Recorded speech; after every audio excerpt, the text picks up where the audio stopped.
Chapter 481. The main control desk held an emergency meeting. And the clothes that person wore today. I saw others wearing them before when I was cooperating with you to carry out missions abroad. And they were also here to hunt down Wenqian. Gu Ran told everything he knew. And he was sure that the photo was taken by Wenqian in the place called the main control desk. But that must have been before the end of the world. Because Wenqian had already killed a lot of people in Binsheng at the beginning of the end of the world. When I went abroad? Lin Yin frowned and thought about it. And remembered someone. Could this matter be related to Xia Ran? Yes. Yes. Xia Ran. The person next to Lin Yin also remembered something and nodded repeatedly. Didn't we go out with Fu Sheng again after returning to China? But Fu Sheng took the initiative to ask you not to participate. So you didn't know. He looked at Lin Yin and said, Xia Ran was there that time. And later, he found a large group of people to fight with Qian Shen. Now think about it. It seems that the group of people were wearing this battle uniform. Yi Xinghua listened for a while, and said with certainty, that's right. Because those people were wearing temperature-controlled suits. They also deliberately stripped the uniforms of those people at that time. Yi Xinghua remembered it. Things seemed a bit complicated. But because it was related to Xia Ran, Lin Yin and others couldn't help but want to simplify it. Could it be that Wenqian was chased by this group of people because of their boss? Is Xia Ran destroying what she can't get? No. She didn't cause trouble for Mohan. She was just chasing Wenqian. When everyone thought about it, they couldn't help but feel sorry for Wenqian. Anyway, they would have to deal with more than just zombies in the future. And they would have to be careful of those wearing dark blue combat uniforms. After discussing for more than half an hour, everyone returned to their rooms. Because they had consumed too much energy during the day. They all fell asleep within 3 minutes of lying on the bed. They slept until dawn. But many people at the control console stayed awake all night. According to the information sent back by the clones sent to various cities to track Wenqian's whereabouts. There are more than a dozen cities with high-risk data similar to Wenqian's today. And the clones in charge of these cities have also lost contact one after another. After further investigation, it was found that they had all been dealt with manually and no longer had the ability to continue fighting. This news made several senior elders at the main control desk feel uneasy. And they immediately called a meeting of the heads of various departments involved in the pursuit plan to try to find out what caused this anomaly. Tangxi came to the meeting room after receiving the notice. Before she could express her opinion, she heard someone called her name. Shouldn't your technical department take the corresponding responsibility for such an accident during such an important operation? Tangxi turned her head and saw that the person who spoke was from the research institute. Such an accident occurred during such an important operation. Don't you have any problems in your research institute? Tangxi asked slowly. You are solely responsible for the research of clones. No other departments are allowed to interfere. Our technical department only provided the relevant data of Wenqian and others and the pet Xiaobai, as well as the operating program. These data have been in the database for many years. Even if some of them have been updated recently, they have been put into use after being reviewed and confirmed by the Special Forces Captain Xia Ran. As for the operating program, everyone knows who came from it. After he left, no one could develop a second set, including me. If it is a problem with this program, then all the clones used by our main control station for so many years are dangerous and need to be deactivated immediately. If it is not a problem with the program, then I am sorry that I do not understand. All the work of the technical department is completed under everyone's supervision. In this case, what responsibility do I need to bear? Tangxi's words made the meeting room quiet, and also made the people who challenged her open their eyes wide. Because in the previous negotiations with Tangxi, her impression of her has always been restrained and gentle. Every time she went to the technical department to communicate and ask for data, she agreed immediately without saying a word. She was not like the previous one Rang, who always pushed it away and guarded the data like a family heirloom, and did not want the research institute to use it. I didn't expect that she would come back with so many words after I just said one sentence today. Tangxi's eyes were open and his attitude was neither humble nor arrogant. I have said it before. Based on the intelligence brought back by Captain Xia Ran and our monitoring during this period, it is enough to prove the instability of this world, including sending clones to chase Wenqian. This plan was originally proposed by me. You should still remember the reason, which is to reduce our casualties. Now the large-scale destruction of the clones just proves that my point of view is not wrong. Therefore, I don't think I need to take any responsibility for this action. And if my proposal had not been adopted, The loss today would have been even more serious. After Tang Shi finished speaking, he glanced at everyone. Seeing that they didn't seem to want to refute, he lowered his eyes and said again, "My speech is over. You continue." On the other side of the long table, several old men sighed heavily, and their expressions looked very unhappy. It's just Wen Qian. How can he be so difficult to deal with? They looked at Tang Shi and asked, "Has the data sent back been analyzed? Where did the initial abnormality appear?" After analysis, the initial abnormality appeared in Goose City and quickly spread around it. Tang Shi turned his head to look at Xia Ran. "Is Cui Yan in Goose City now?" Xia Ran was stunned for a moment and nodded. "Yes." "Tang Shi, then we can't rule out that these abnormalities are caused by him.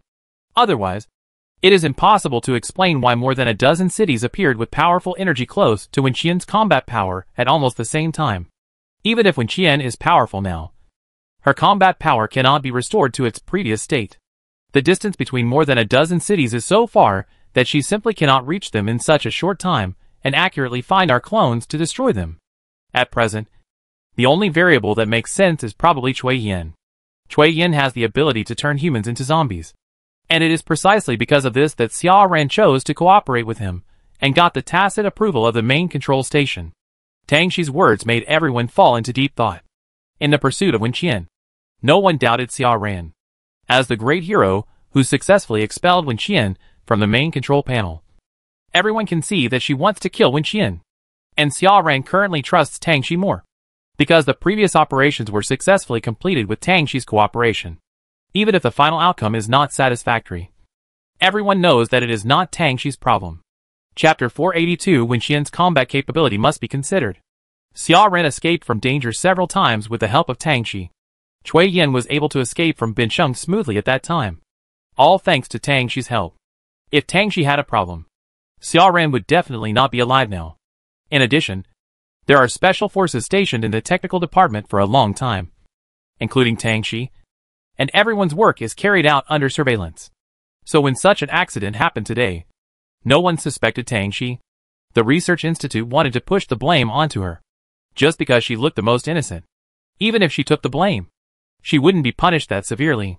Tang Shi listened quietly to everyone's comments. She was just a technician, and couldn't help much in tactical research. However, when she heard someone suggest that they wanted to use the method of large-scale extermination of humans in Goose City to lure Wen Qian out, she couldn't help but speak up. From a technical perspective, I don't support this approach.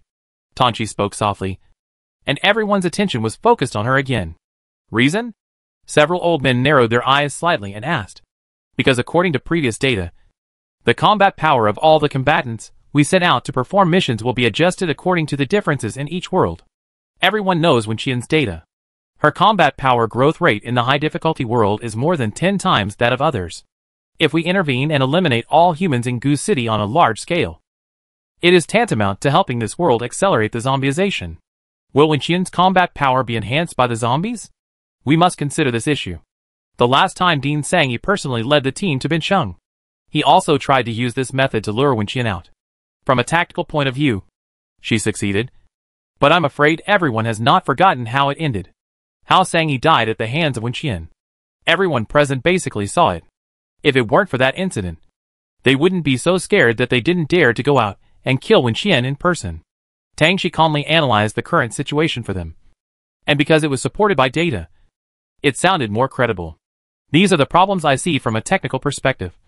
So I don't support this battle plan. We need to carefully consider anything that may accelerate Wen Qian's combat power growth. And even if we kill all the humans in the city, we still have Bincheng as a support. Don't forget, we can't do anything about Bincheng now, since Wen Qian and others completely wiped out all the zombies in Bincheng. The people at the control console can no longer enter Bincheng. They know that this is the work of Wen Rank's newly developed system, but they just can't deal with it. The technical department has been working overtime day and night for a long time, including the director Tang Shi. They almost live in the office, trying every means to break Wen Rank's new system. In addition, there is another reason why I don't support it, which is our current clone production capacity. Tang Shi looked at the people in the research institute and said, according to the current situation, our clones can't compete with Wen Qian's strength at all, and they may even be sent to her to increase her combat power. What if? All the clones we have are used up. Then next. Is it our turn to fight Wen Qian face to face? This is something no one wants to face. The people in the research institute were silent for a moment and asked her, can't we improve the data of the clones? Even if we can't reach Wen Qian's data, we can try to get close. Tongxi, didn't we experiment before? Not to mention getting close. We couldn't even withstand 1/3 of the data. If you can find a way to increase the clone's endurance, then there will be no problem on my side. The meeting was dragging on, and they seemed to have reached a dead end. Wen Qian was not the only one who was difficult to deal with. There was also Wen Rang, who was equally difficult to deal with.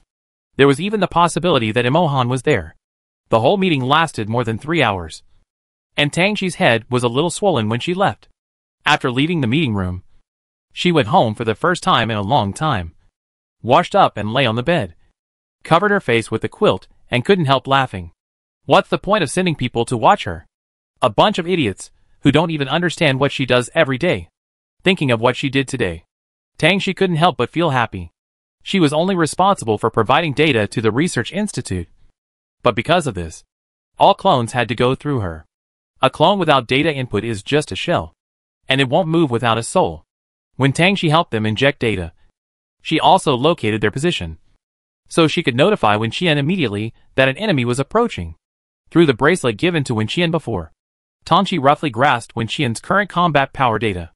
After a clone discovered Wen Qian today, Tangxi immediately copied this powerful data to the clone in Gu City, causing the clone to explode due to inability to carry and operate, becoming the first object to lose contact with the main control center.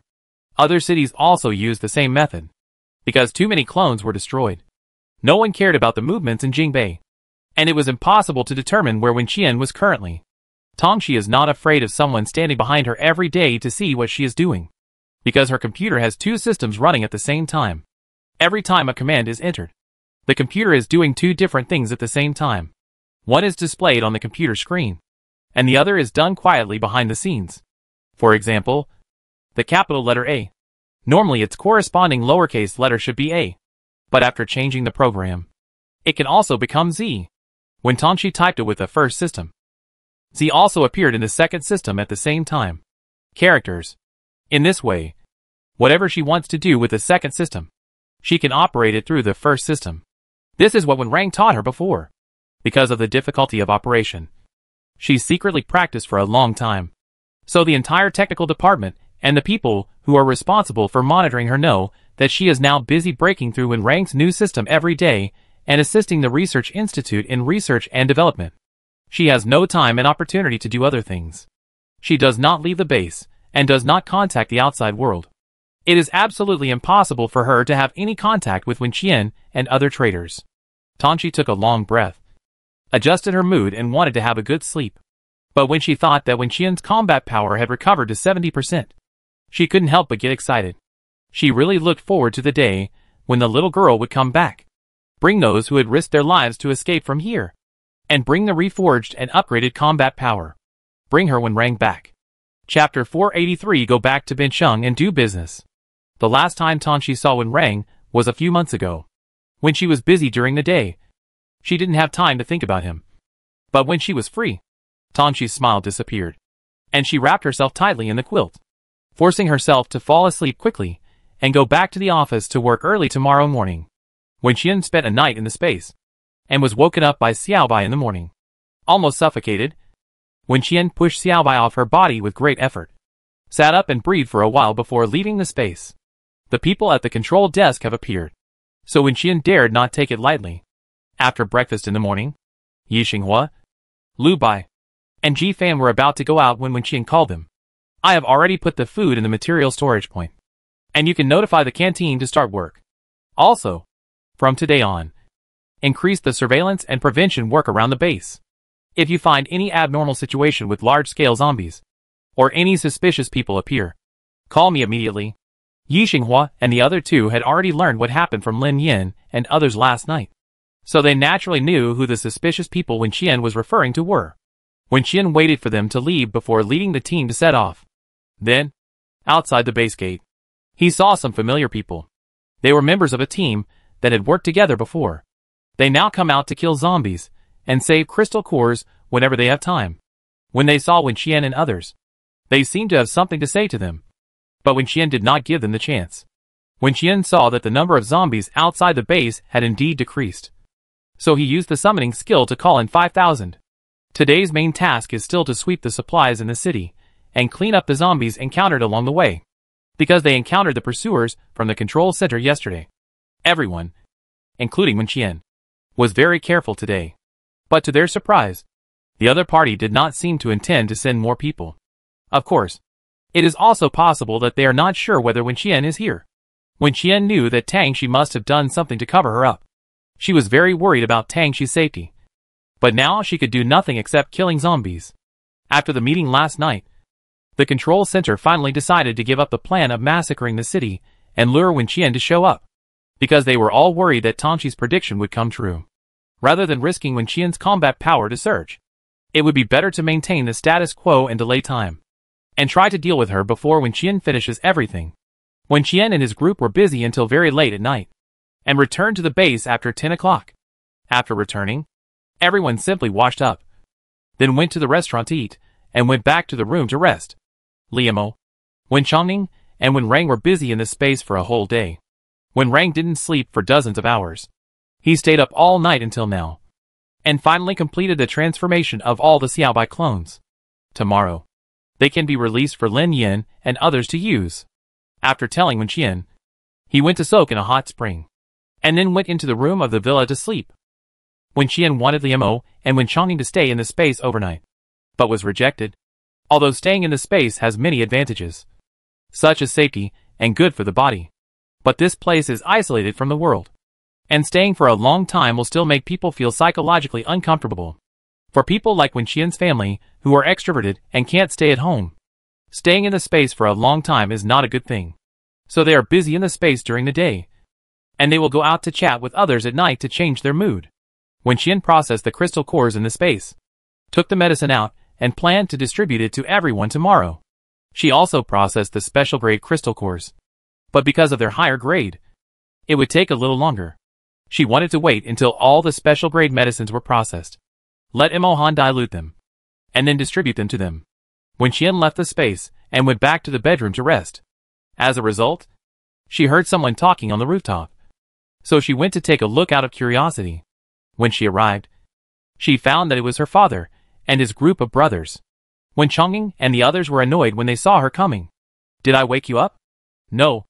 I couldn't sleep and suddenly wanted to come up to see you. Wen Qian smiled and walked over to ask. What are you talking about? Wen Chongning and the others were talking softly enough.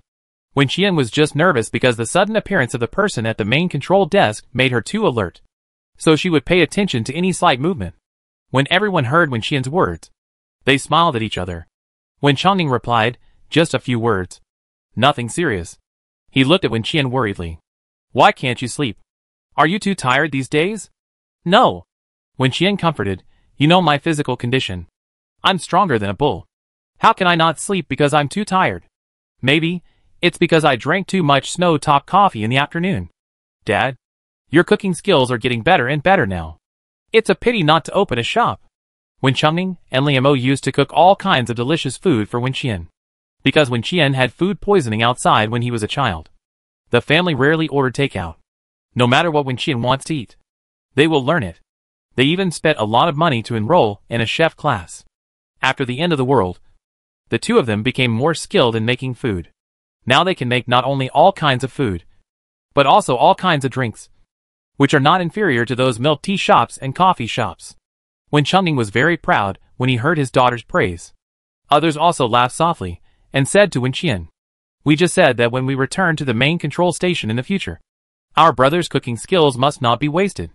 I wonder if I can take the things in Wen Qian's space back with me. If I can, wouldn't that be a huge profit? Wen Qian knows better than anyone how poor the food is in the main control center. Everyone in the main control center has a special constitution. And all the 3 meals a day are uniformly distributed with foods such as nutritional pills. And there is not even fruit, as a daily energy supplement and the nutrients needed by the body. Those things are indeed enough.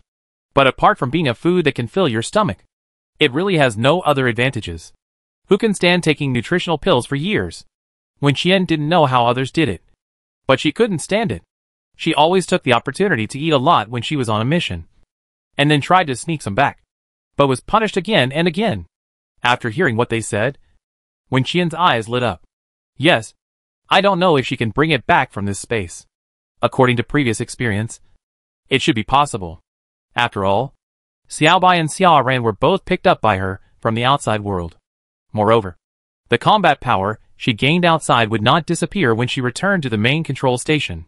If it weren't for all these things, those old men wouldn't have regarded her as a thorn in their eyes. But, Dad, don't think about going back to the main control station to do business for now. Go back to Binsheng and do business with Fu Sheng and Murong Yin, Wen Qian said excitedly. Chapter 484. Can't you give us another chance? Wen Qian had known for a long time that Fu Sheng and Murong Yin had some crystal cores. But to be honest, she had never thought of using them before. Firstly, Wen Qian had her own stock and was not short of this thing. Secondly, there were zombies in Binsheng before, and she had to give them a chance to protect themselves. It can't be said that when zombies were rampant outside, she cleared out all the crystal cores in other people's hands. Although Fu Sheng and others did not have the ability to make potions, at least they could take the crystal cores to the Binsheng base at that time for trading. And the person who benefits from this is also Wen Qian. But the situation is different now. Binsheng is currently under the protection of the system, and no zombies can invade there anymore. So they no longer need the power of the crystal core. What Binsheng really lacks now is all kinds of supplies. No matter which base, the stockpiled goods will be used up sooner or later. Even with more and more people heading to Binsheng, the Pure Land, the resources of Binsheng, which is not a big city, can't support it for long. Wen Qian knew the superiors in Binsheng, and asked them to risk their lives to go out of the city and collect supplies from nearby cities, which was basically impossible for them. It had nothing to do with strength. It was just a simple fear of death. Of course, they could also send their subordinates out to die. However, the strength of those people became another problem. Even if all the crystal cores in their hands were turned into potions, it would not be enough to increase the combat power of these people, because the zombies near Binsheng had already evolved rapidly under the influence of Wen Qian and others. Therefore, if she provides them with resources at this time in exchange for the useless crystal cores in their hands, it is a great opportunity. Wen Qian shared his thoughts with Wen Chongning and others. The steel mills, garment factories, canning factories and grain processing plants in my space have overcapacity. And even our grains, vegetables and fruits, etc., cannot be used up. Before, shopping in the space required mall coins, and I could sell these things to the system for money. But now even the mall is free, so there is no need to waste these things. Another point is that the unlimited fuel and other resources in my space are urgently needed by Binsheng and even various cities. If we solve the zombies in a city, we can turn the city into a business object, and then we can recycle some crystal cores to improve combat power. Wen Qian is very sure that no one has more stock than her now. Not to mention other things. Just the fresh fruits and vegetables in her space are guaranteed to be hot items.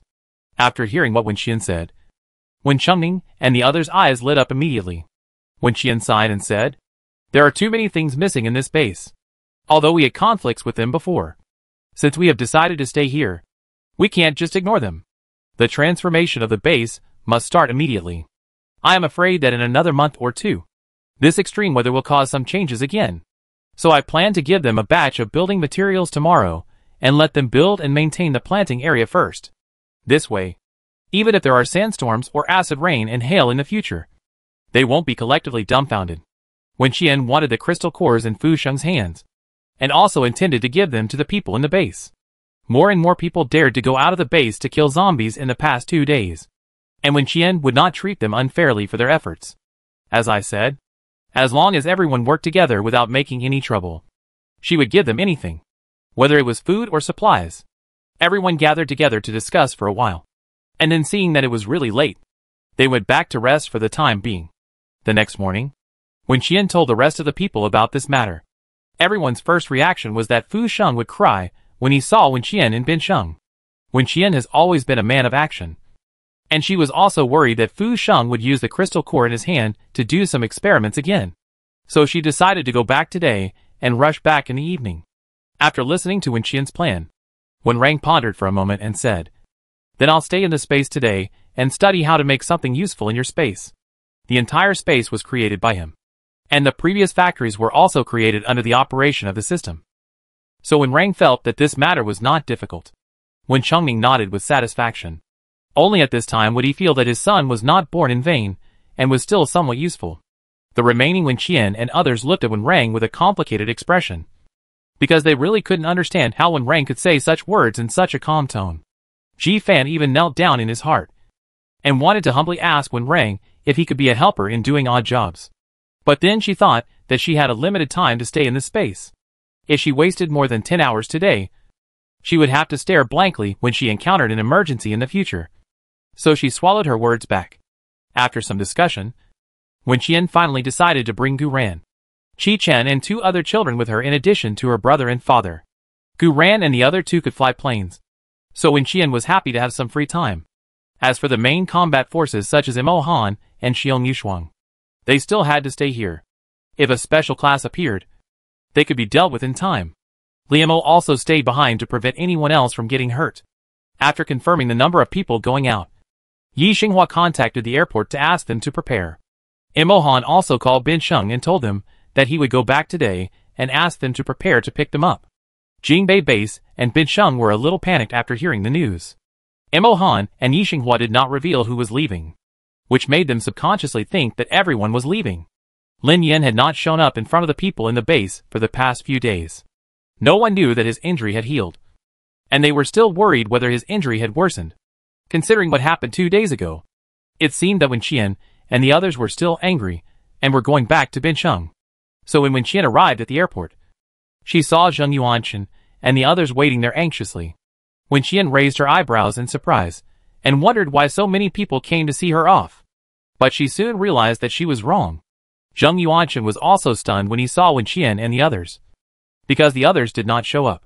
But since Mo Han was with Wen Qian, they thought the others were packing their luggage and would come back later. After all, the dormitory building had been drastically renovated by them, so there should be a lot of useful things inside. Zheng Yuanchen quickly walked up to the 2 of them, and before Wen Qian could speak, he asked anxiously, "Are you really leaving? Is there no room for maneuver? We really know where our problems lie, and we will change them. Can't you give us another chance?" The others stood not far away and nodded one after another, but they still didn't dare to get too close to Wen Qian, fearing that she would stab them before leaving. Chapter 485. The United Front stands on Wen Qian's side. Wen Qian gets angry quickly and calms down quickly. This group of people have corrected their previous problems, and the person who hurt Lin Yen has been killed by her, so she naturally has no reason to bother them with that matter, unless they do something else.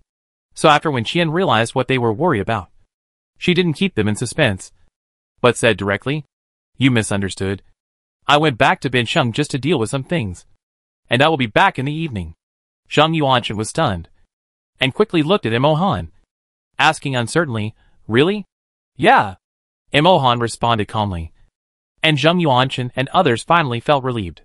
Wen Qian found an open space and moved the small passenger plane out of the space.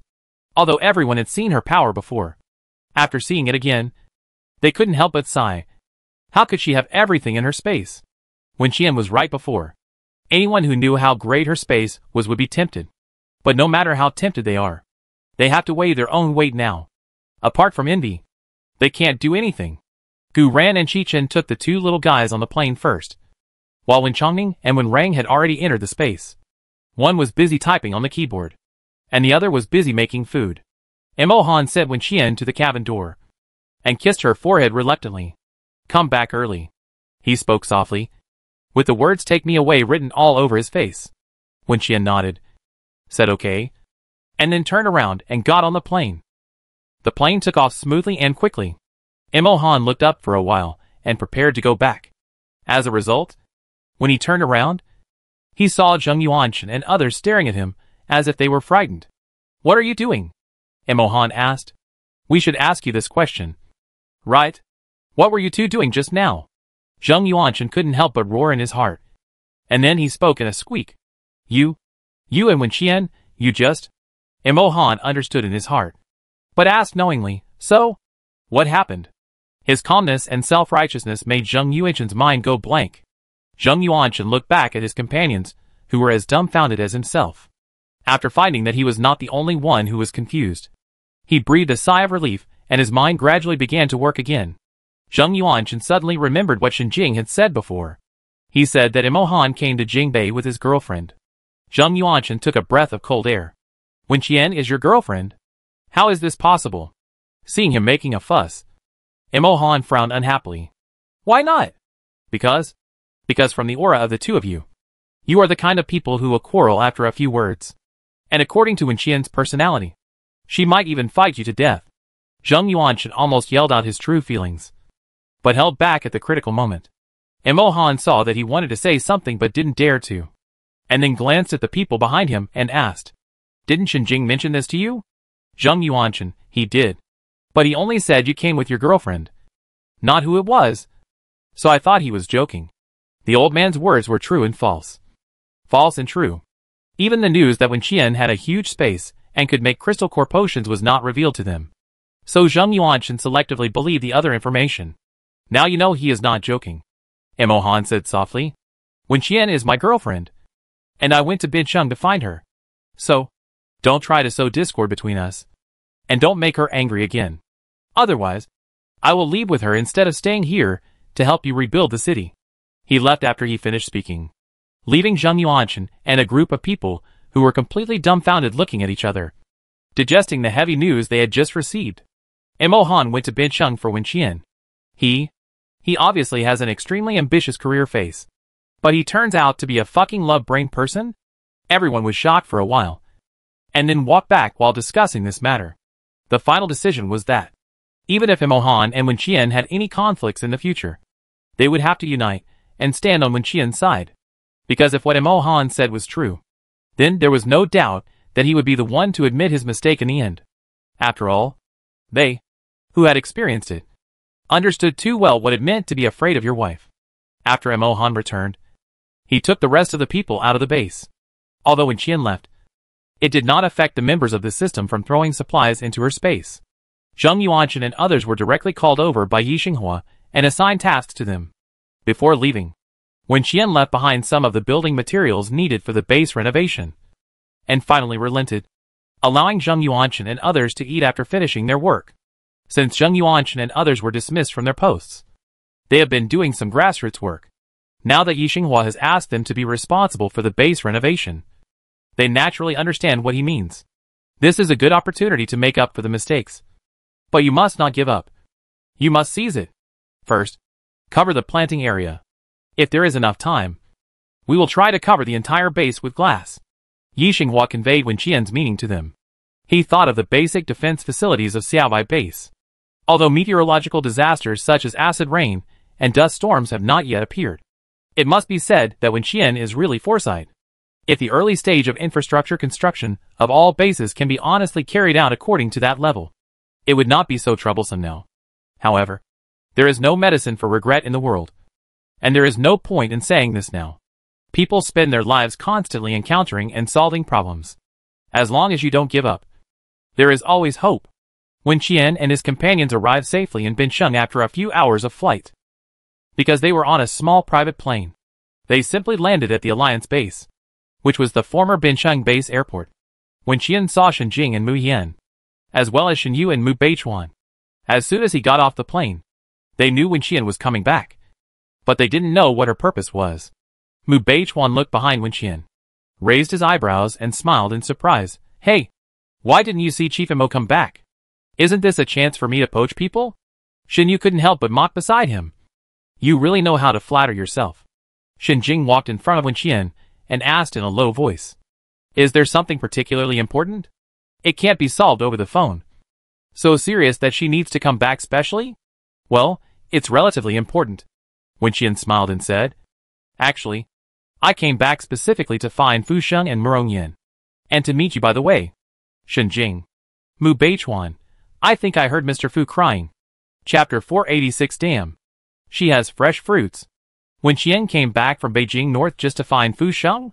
Shen Jing frowned and thought for a moment. Then asked nervously, could it be that Fu Sheng secretly did something shameful again? Because of his previous record in Zombie Paradise, Fu Sheng is now also a key target for surveillance. Wen Qian and Imo Han destroyed Zombie Paradise before, And even before leaving Bincheng, Wen Qian went to the West City base again, without anyone noticing, and stole Fu Sheng's precious laboratory. Several machines and computers disappeared. And the most important thing was the experimental data stored in them. After Fu Sheng found out, he immediately suspected Wen Qian. But Wen Qian had already left Bincheng at that time. And even if she hadn't left, he couldn't do anything to her. So he could only swallow his anger and accept it. However, Wen Qian didn't tell anyone about this. So in the eyes of Shenjing and others, Fu Sheng might still do something weird at any time. Shenjing, he won't start studying zombies again? Shenjing's words made the faces of the people behind him tense. Seeing this, Wen Qian comforted him. Don't worry. I guarantee that there are no zombies in Bincheng now. Fu Sheng was seriously injured. Even if he wanted to form a new team to restart the experimental research, it would take at least a year and a half. The researchers in Fu Sheng's previous laboratory had been rescued by Wen Qian and sent to the Alliance base. The backbone of the team was gone, and Wen Qian had stolen all the experimental equipment and information. So he couldn't do anything he wanted to do.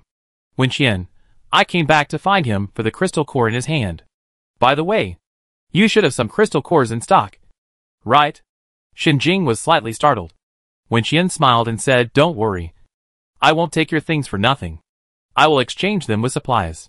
The airport is not a place to talk about things. So Shenjing took Wen Qian back to the office area first, and ordered someone to go directly to the West City base to pick up Fu Sheng and Murong Yen. Those two people are smart people. If you call them and ask them to come over because of something important, they may refuse with various reasons. It is even possible that he agreed verbally first, but then disappeared from them. So going over to invite people to come over is the most direct and effective way. After arriving at the meeting room, Wen Qian sat down and asked directly, what supplies do you urgently need now? Shenjing and Mu Yan looked at each other. In fact, they were short of a lot of things now, and they were indeed worried about the problem of supplies. The supplies in Bincheng had been divided up by Imo Han, Wen Qian and Fu Sheng. Now they could only use Imo Han's share. There are more and more people in the base, although this also means more and more labor. But in extreme weather, no matter what kind of production and construction is carried out, it is extremely difficult. At present, they have listened to Imo Han's suggestion, and the rest of the base except the airport area is covered with a glass roof. But the base is really too big, and their building materials have almost been used up just to reinforce the entire base. If they want to build another base in the future, or rebuild some damaged buildings in the city, then the building materials will definitely not be enough. Unless you rob Peter to pay Paul. In addition to building materials, food, clothing, clean water, fuel, and other resources are also completely insufficient. Grain can be grown, but there is still the problem of extreme weather. No one can guarantee how much the crop can be harvested, or even whether there will be no harvest. There are garment factories in the city that can be put into use immediately. But what about the raw materials needed to make clothes? Cotton, down, fabric, etc. Everything is in short supply. Bincheng's transportation is not well developed. It is surrounded by the sea on 3 sides, and has only one entrance and exit on land. Now, in order to defend against the zombies outside, the only exit on land has been blocked. If they want to transport materials from outside by sea or air, the premise is that someone outside has these things and is willing to deliver them. As for water and fuel, they are even more troubled. The drinking water resources in the city have long been polluted, even if they can be used after various filtrations. The filtration process is very complicated, and the output is far behind the usage. Some people have proposed to purify seawater as part of daily water resources before. But according to the latest test data, the radiation value of seawater is already very high, and the sea is full of mutated creatures. Who dares to use this kind of water with confidence? Shenjing told Wen Qian all these situations truthfully. He knew that even if he didn't say it, Wen Qian should have known it in his heart. Sure enough, Wen Qian didn't show any surprise on her face after listening. And even when Chengning and others around her looked calm. Wen Qian, I can give you all the things you said, and I will provide them to you regularly. But the premise is, what benefits can you give me? Shenjing, what do you want? What I lack now is only crystal cores. Jingbei's combat power is seriously insufficient, and there are too many people who need to use medicine to improve their combat power. Shenjing came from Jingbei, so he naturally knew the situation there. The zombies in Bincheng have been eliminated. And you can't research crystal core potions without me. So, Chief Shen, do you want to give me all the remaining crystal cores? I said. I won't let you suffer. Wen Qianqian suggested with a smile. And at the same time brought out a few plates of fresh fruit from the space, and placed them on the table. The eyes of Shenjing and the others froze the moment they saw the thing. Mu Beichuan was even more exaggerated. He suddenly stood up and grabbed a plate of strawberries, and shouted to Shenjing. Grandpa, promise her no matter what she wants. Mu Yin was so angry that he couldn't breathe. Mu Beichuan hadn't seen fresh fruit for a long time. Although Fu Sheng had sent him fruits from the cold storage several times after coming to Bincheng, they were only apples. Can they be compared with these strawberries, cherries, peaches, watermelons, etc.? No! Mu Beichuan stuffed strawberries into his mouth fearlessly while looking at Wen Qian, prostrating himself. Auntie, I really admire you. Where did you get these things? Damn, they are so sweet. Then he turned his head to look at Wen Chongming and asked, Dad, do you still need a son? He called the generations of the people in the room in a mess. But Mu Beichuan didn't care and continued. It doesn't matter if you don't need a son. Does your family need a guard dog? The kind that looks good, has been to college, can sing, dance and act. Wen Chongming looked at his expression, and suddenly found Wen Rang more pleasing to the eye. Wen Qian's reaction was even more direct. She rolled her eyes at Mu Beichuan and warned him. Do you think you can beat my dog or my cat? If you can't beat either, shut up. If you say one more word, I'll throw you out. Chapter 487 Fu Sheng, I want to die. Mu Beichuan zipped his mouth obediently, and ate without making any sound. He was not stupid. If he missed this opportunity, he would never get it again. Even if Wen Qian would use these fruits to do business with the base in the future, he would need to exchange them for other materials. No matter who the two old men were, they would never let this good thing go into their mouths. So they had to eat it now. After Wen Qian left, he would never be able to eat it again. Although the others were not as shameless as Mu Beichuan, they looked at the fruit with eyes full of desire and saliva. At the same time, they were puzzled. How could Wen Qian grow such things in such a horrible weather after the end of the world? Whether it was Bincheng or Jingbei, there was no such climatic conditions. Right? Wen Qian, I have as many fruits of this quality as you want. And there are other varieties. Food and vegetables are even easier to deal with. As long as the remuneration satisfies me, it will not be a problem to air freight them to you every day. However, the key point now is that she has everything she needs, and they have nothing to show for it. So facing these good things, they can only stare blankly. Wen Qian talked with them for a while, and finally decided to give all the crystal cores in the base to her, and then she would provide a batch of supplies, including food, vegetables, clothing, building materials, and some fuel resources. These are what the base and Bincheng are in urgent need of but cannot get. But when she said it, it was simple and easy. Murong Yen is still temporarily living with Fu Sheng, and was finally taken to the Alliance base together. It's called taking, but it's no different from kidnapping. Shenjing's people followed his instructions, and said that they would invite the two of them no matter what. So even though Fu Sheng said that he had many inconveniences, and could not go today, he was still put in the car. Sitting on the seat, Fu Sheng cursed Shenjing and Mu Yin in his heart, with an expressionless face, for 860 times, and cursed all his ancestors. Then he wondered why these two old foxes came to him today. They had already looted several batches of supplies from Fu Sheng. Otherwise Fu Sheng would not be so afraid of them now. Every time, they praised Fu Sheng to the sky in the name of patriotism. Fu Sheng did not think he was a selfless person, nor could he be controlled by a few simple words. But every time those two praised him, there was a group of people around, clapping and cheering. The scene of one call and 100 responses really made Fu Sheng a little embarrassed. After all, he still had to make a living in Bincheng in the future, and Fu Sheng always felt that this scene was a bit familiar. But because of the self-protection mechanism of the brain, he could not remember when he had suffered such a loss. Finally, when he asked Shenjing where he learned this trick, Shenjing replied Wen Qian. He suddenly remembered, and then he had a headache and couldn't sleep for 3 days. As for Murong Yen, he naturally suffered a lot. Everyone knows that his family business is bigger than Fu Sheng's, and it's not just a little bit bigger. So naturally they are very rude to him. Murong Yen has now chosen the location of the new base, which is not too far from Xiaobai's base. There is only one reason to choose there. That is, it is close to Wen Qian's territory, and there is a guarantee of safety. Even if Wen Qian is not here now, there are still her people left to look after it.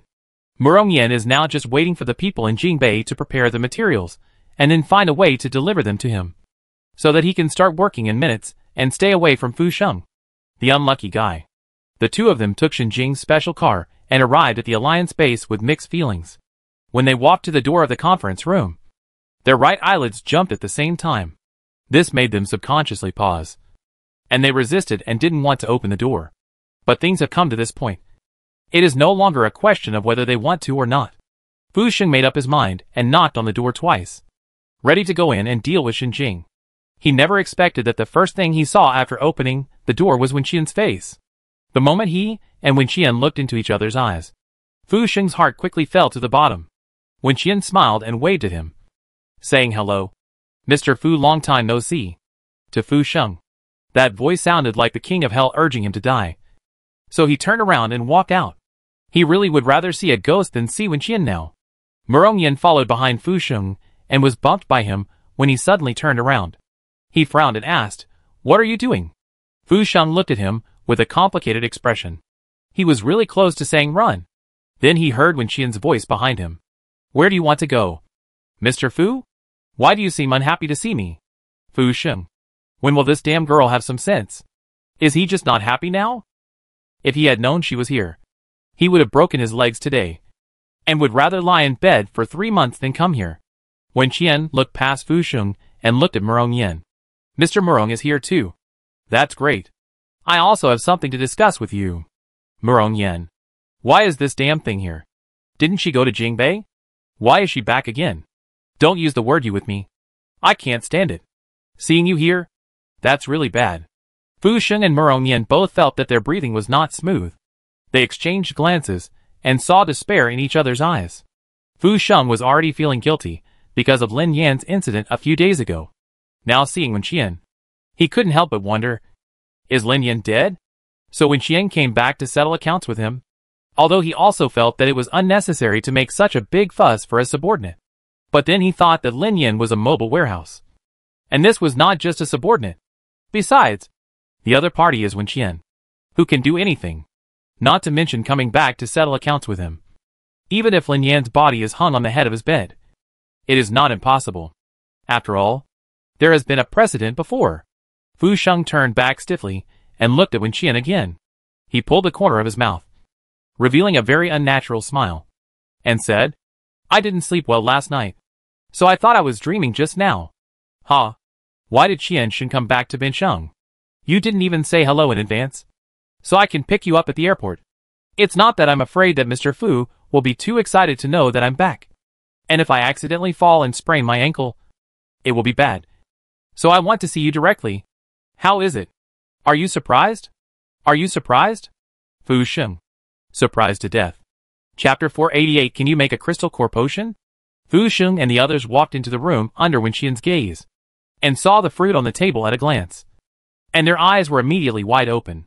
Mu Beichuan was still eating non-stop, and the two of them swallowed their saliva. Where did the fruit come from? It looked so fresh. The Alliance base actually had such good stuff? Impossible. This base was built by Imohan before, and with Imohan's personality, he would not waste resources to build a place specifically for storing fruit. As for the group of people who took over now, they were so poor that they couldn't get these scarce things. Even if there were any, they definitely couldn't be of this quality. The fruit still had green leaves on it. It looked like it had just been picked. It was definitely not frozen. Fu Sheng and the other man stared at Mu Beichuan. Mu Beichuan was like a food show host at this moment, using the two of them as a camera to show them how fresh, juicy, and delicious the fruit was. At the conference table, Shenjing and Mu Yan looked at the reactions of Fu Sheng and the other man, and their eyes were wrinkled with laughter. Although Fu Sheng was angry and anxious, he couldn't say anything since Wen Qian was here, unless he was really tired of living. He sat down nervously, and when he saw Wen Chongming, he breathed a sigh of relief reflexively. He thought that since the father was here, the daughter shouldn't be too much. Right? He completely forgot about Murongya, the negative example. Fu Sheng smiled and shook hands with Wen Chongming. Mr. Wen is back too. Is there something important? How long do you plan to stay at home? He couldn't help but ask. I'll leave tonight after finishing my business. Wen Chongning's words made Fu Sheng and the others feel a little relieved. But the next sentence he said made them nervous again. Wen Chongning, I came back today mainly to ask you something. Murong Yen. Fu Sheng. Isn't he really coming back to settle accounts with him? Fu Sheng was shocked. But when Qian asked him a question at this time. Mr. Fu, do you have any business dealings with Su Weiji's family? Fu Sheng was devastated. If he had known that, he would not have called her that day. Then she would not have known that she was in contact with Su Weiji. At least she would not have known it so quickly. Fu Sheng had to talk to Wen Qian. I haven't had any contact with them for at least a few years. So when Su Weiji found me, I didn't remember who he was at all. And I quickly told you the news. By the way, how is Lin Yan? Half dead? Still relying on equipment to support. When Qian took out her mobile phone and showed Fu Sheng the miserable state of Lin Yan's body that day. Fu Sheng took one look and then avoided his gaze in disgust. He asked without thinking, what about Su Weiji? Killed him. When Qian said calmly, I killed Lin Yan on the day he was injured. Mr. Fu, do you think this guy is stupid? He dared to get information from you without asking about our relationship first. Fu Sheng's forehead was sweating. And he smiled and nodded. Yes. The relationship between us is not comparable to that of ordinary people. Shen Jing and Mu Yin also knew about the chaos at the Jingbei base because Zheng Yuanshan called them. Now when Qian mentioned this, he immediately expressed his opinion. This time it is indeed a problem of the Jingbei base. So we support you to dismiss Zheng Yuanshan and others.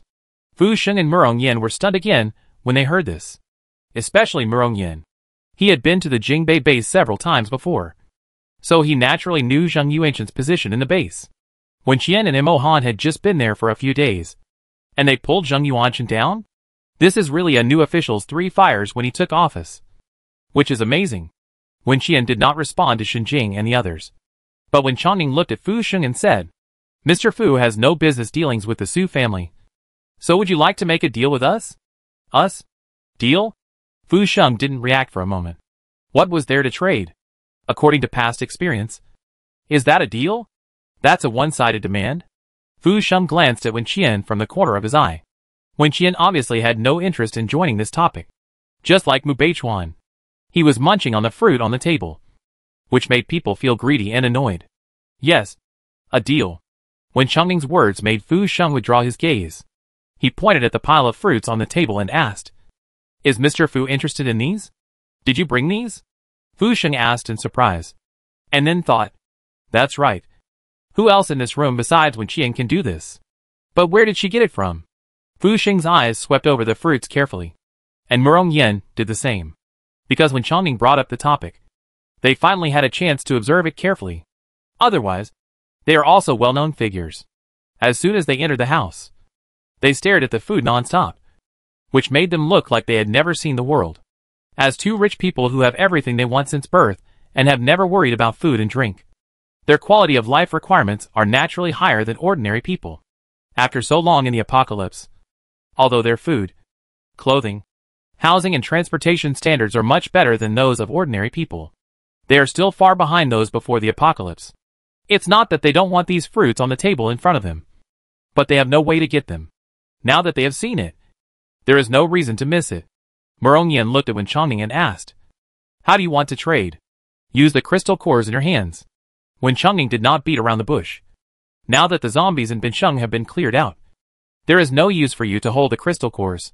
It is better to recycle the waste and exchange them for something useful to you. After hearing this, Murong Yen and the others lowered their eyes in silence. Especially Fu Sheng, who was even more upset. Although there are no zombies in Binsheng now, the crystal cores can still be used for experiments in the future. When he thought about the fact that his laboratory had been destroyed by Wen Qian, his expression looked even more disgusting. Murong Yen, but no one can guarantee that there will be no zombies in Binsheng in the future. And even if there are no zombies, the crystal core can still be used to enhance our own combat power. How to enhance? When Chongning asked curiously, Can you make a crystal core potion? His original intention was just to inquire. But to Murong Yen and the others, this was as ironic as it could be. Murong Yen took a deep breath and glanced at Shen Jing and Mu Yin. Although we don't have the ability to develop crystal core medicine at present, it doesn't mean that we won't be able to do it in the future. Besides, there are still several old professors at the Alliance base. I believe they will be able to surpass the current technology and produce a new generation of crystal core medicine in the future. Hey! Don't flatter us. Shinjing spoke immediately after hearing this. Our base has long given up the research and development of crystal core medicine. And just now, before you two arrived, I promised to hand over all the crystal cores in my hands to them. Chapter 489. Fu Xing's face turned green. They actually gave up the development of the crystal core and handed it over to Wen Qian? Fu Xing and Murong Yin looked at Shinjing in shock, not believing that what he said was true. Shinjing said again, since Wen Qian can make a 100% harmless potion, and we have a channel to obtain the potion, why waste time and energy on this matter? And through the efforts of a long period of time before, it has also been verified that we can't make this thing. This conclusion comes from several professors. Maybe, as you said, we may break through the bottleneck in the future, but it will take at least a few years. In this situation, how can we waste time and resources like this? Although Bincheng is no longer troubled by zombies, the challenges we will face next are no less than before. First of all, resisting natural disasters is a big problem. And we also need to find ways to solve our food, clothing, housing and transportation. To be honest, according to our experts' speculation, in the coming year, there will be many more natural disasters that will hit hard. And they will be more serious than in the past year.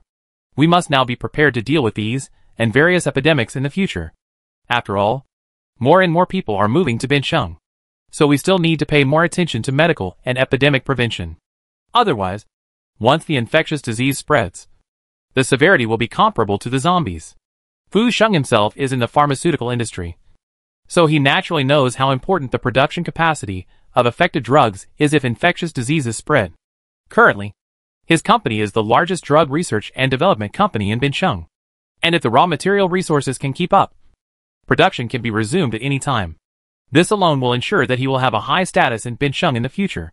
But, Fu Xing asked Shinjing, how can you be sure that there will be no more zombies in Bincheng in the future? What if we really need crystal core medicine, but have no way to get it? Wen Qian was chewing a peach and choked when she heard this. She coughed twice, wiped her mouth, and looked at Fu Xing. Mr. Fu, are you targeting me? Fu Xing. No. How dare I? I led my team to kill most of the zombies in Bincheng, so I can guarantee that no more zombies will appear in the city. Unless someone puts the blood of humans and zombies together for some experiment. This is exactly what Fu Xing is talking about. Fu Xing's face was a little ugly, and he listened to Wen Qian's words.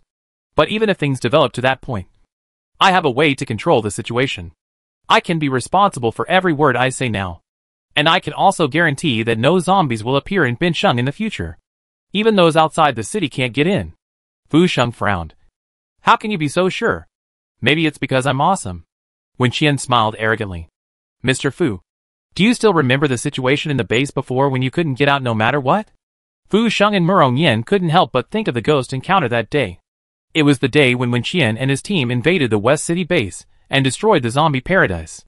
They wanted to escape and hide here, but they found that they couldn't leave the base no matter whether they were by plane or car. Fu Xing knew at that time that it was her and Mo Han who did this. Now, when he heard her say this, he was immediately furious. Fu Xing, what if one day we really need crystal core medicine? Are you so sure that you will provide it to us? What are you saying? Mr. Fu?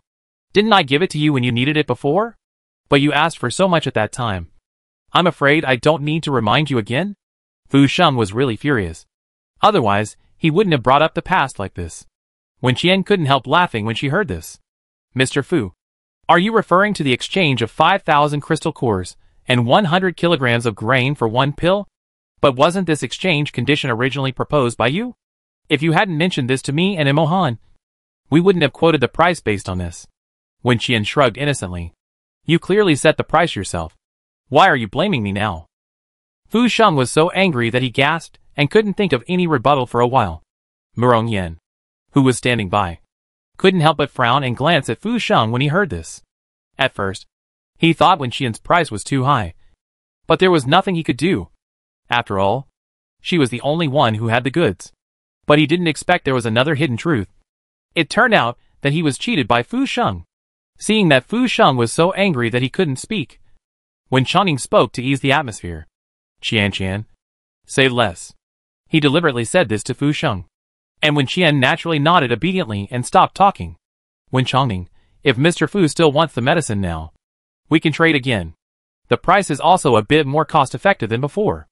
Fu Sheng asked in a muffled voice. What's the price now? For 1,009 crystal cores.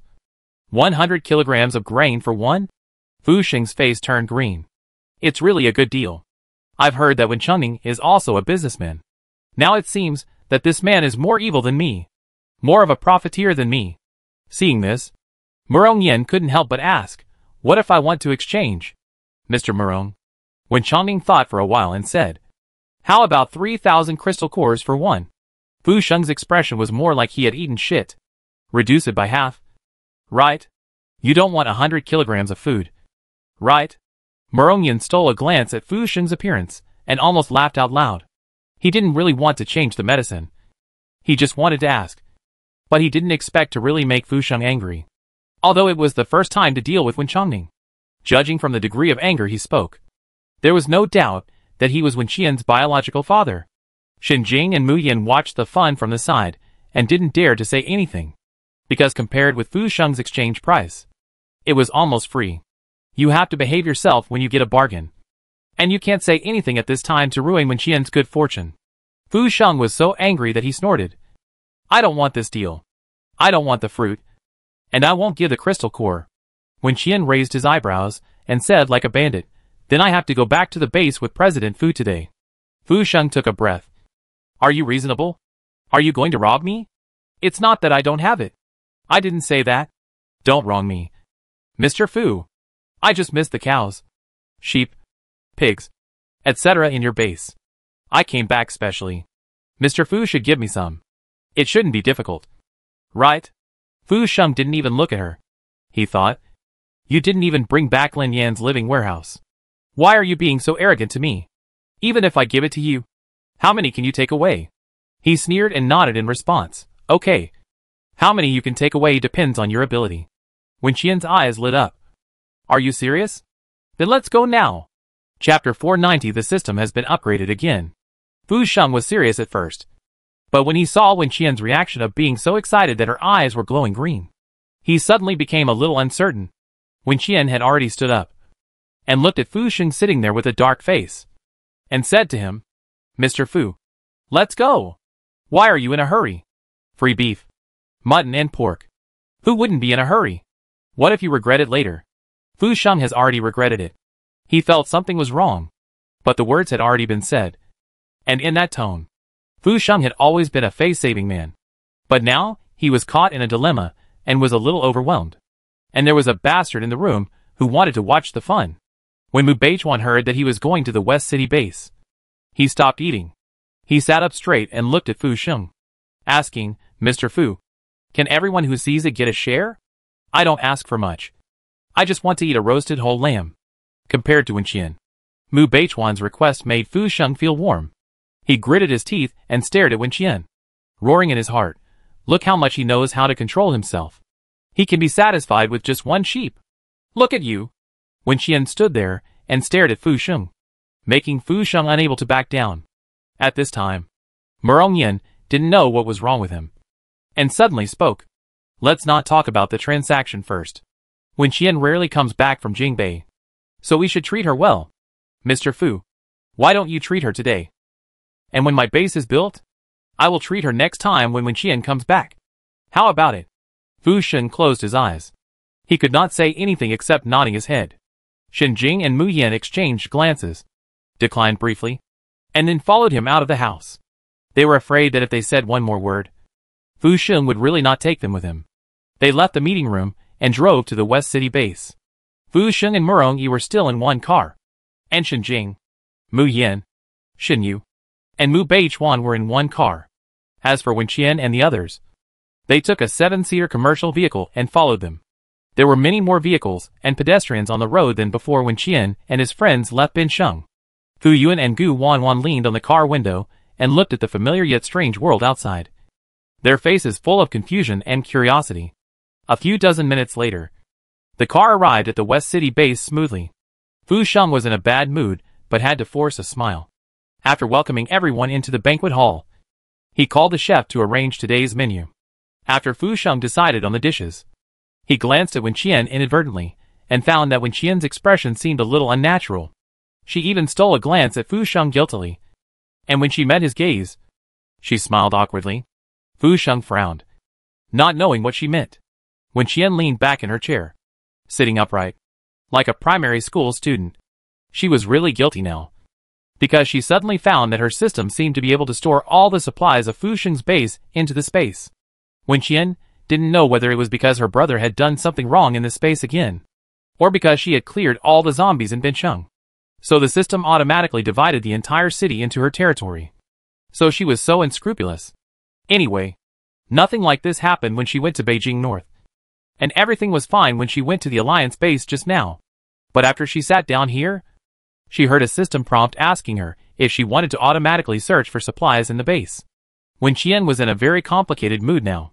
She wanted to clear Fu Sheng with one click. But there was another voice reminding her to be a human being. This base is not just Fu Sheng. There are other people who need to eat, drink, defecate and urinate.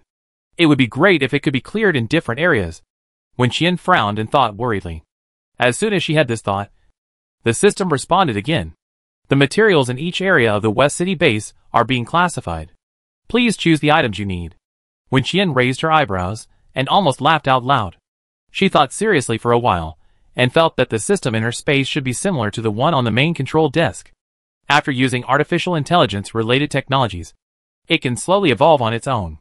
It's just that the system on the main control desk has become more and more useless under the subtle influence of those stinky old men.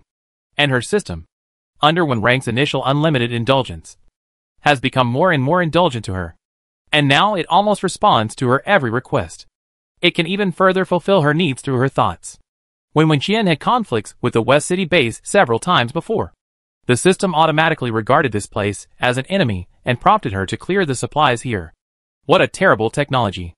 Wen Qian couldn't help but sigh, and at the same time decided to be nicer to Wen Rang in the future, and not to provoke this keyboard tycoon.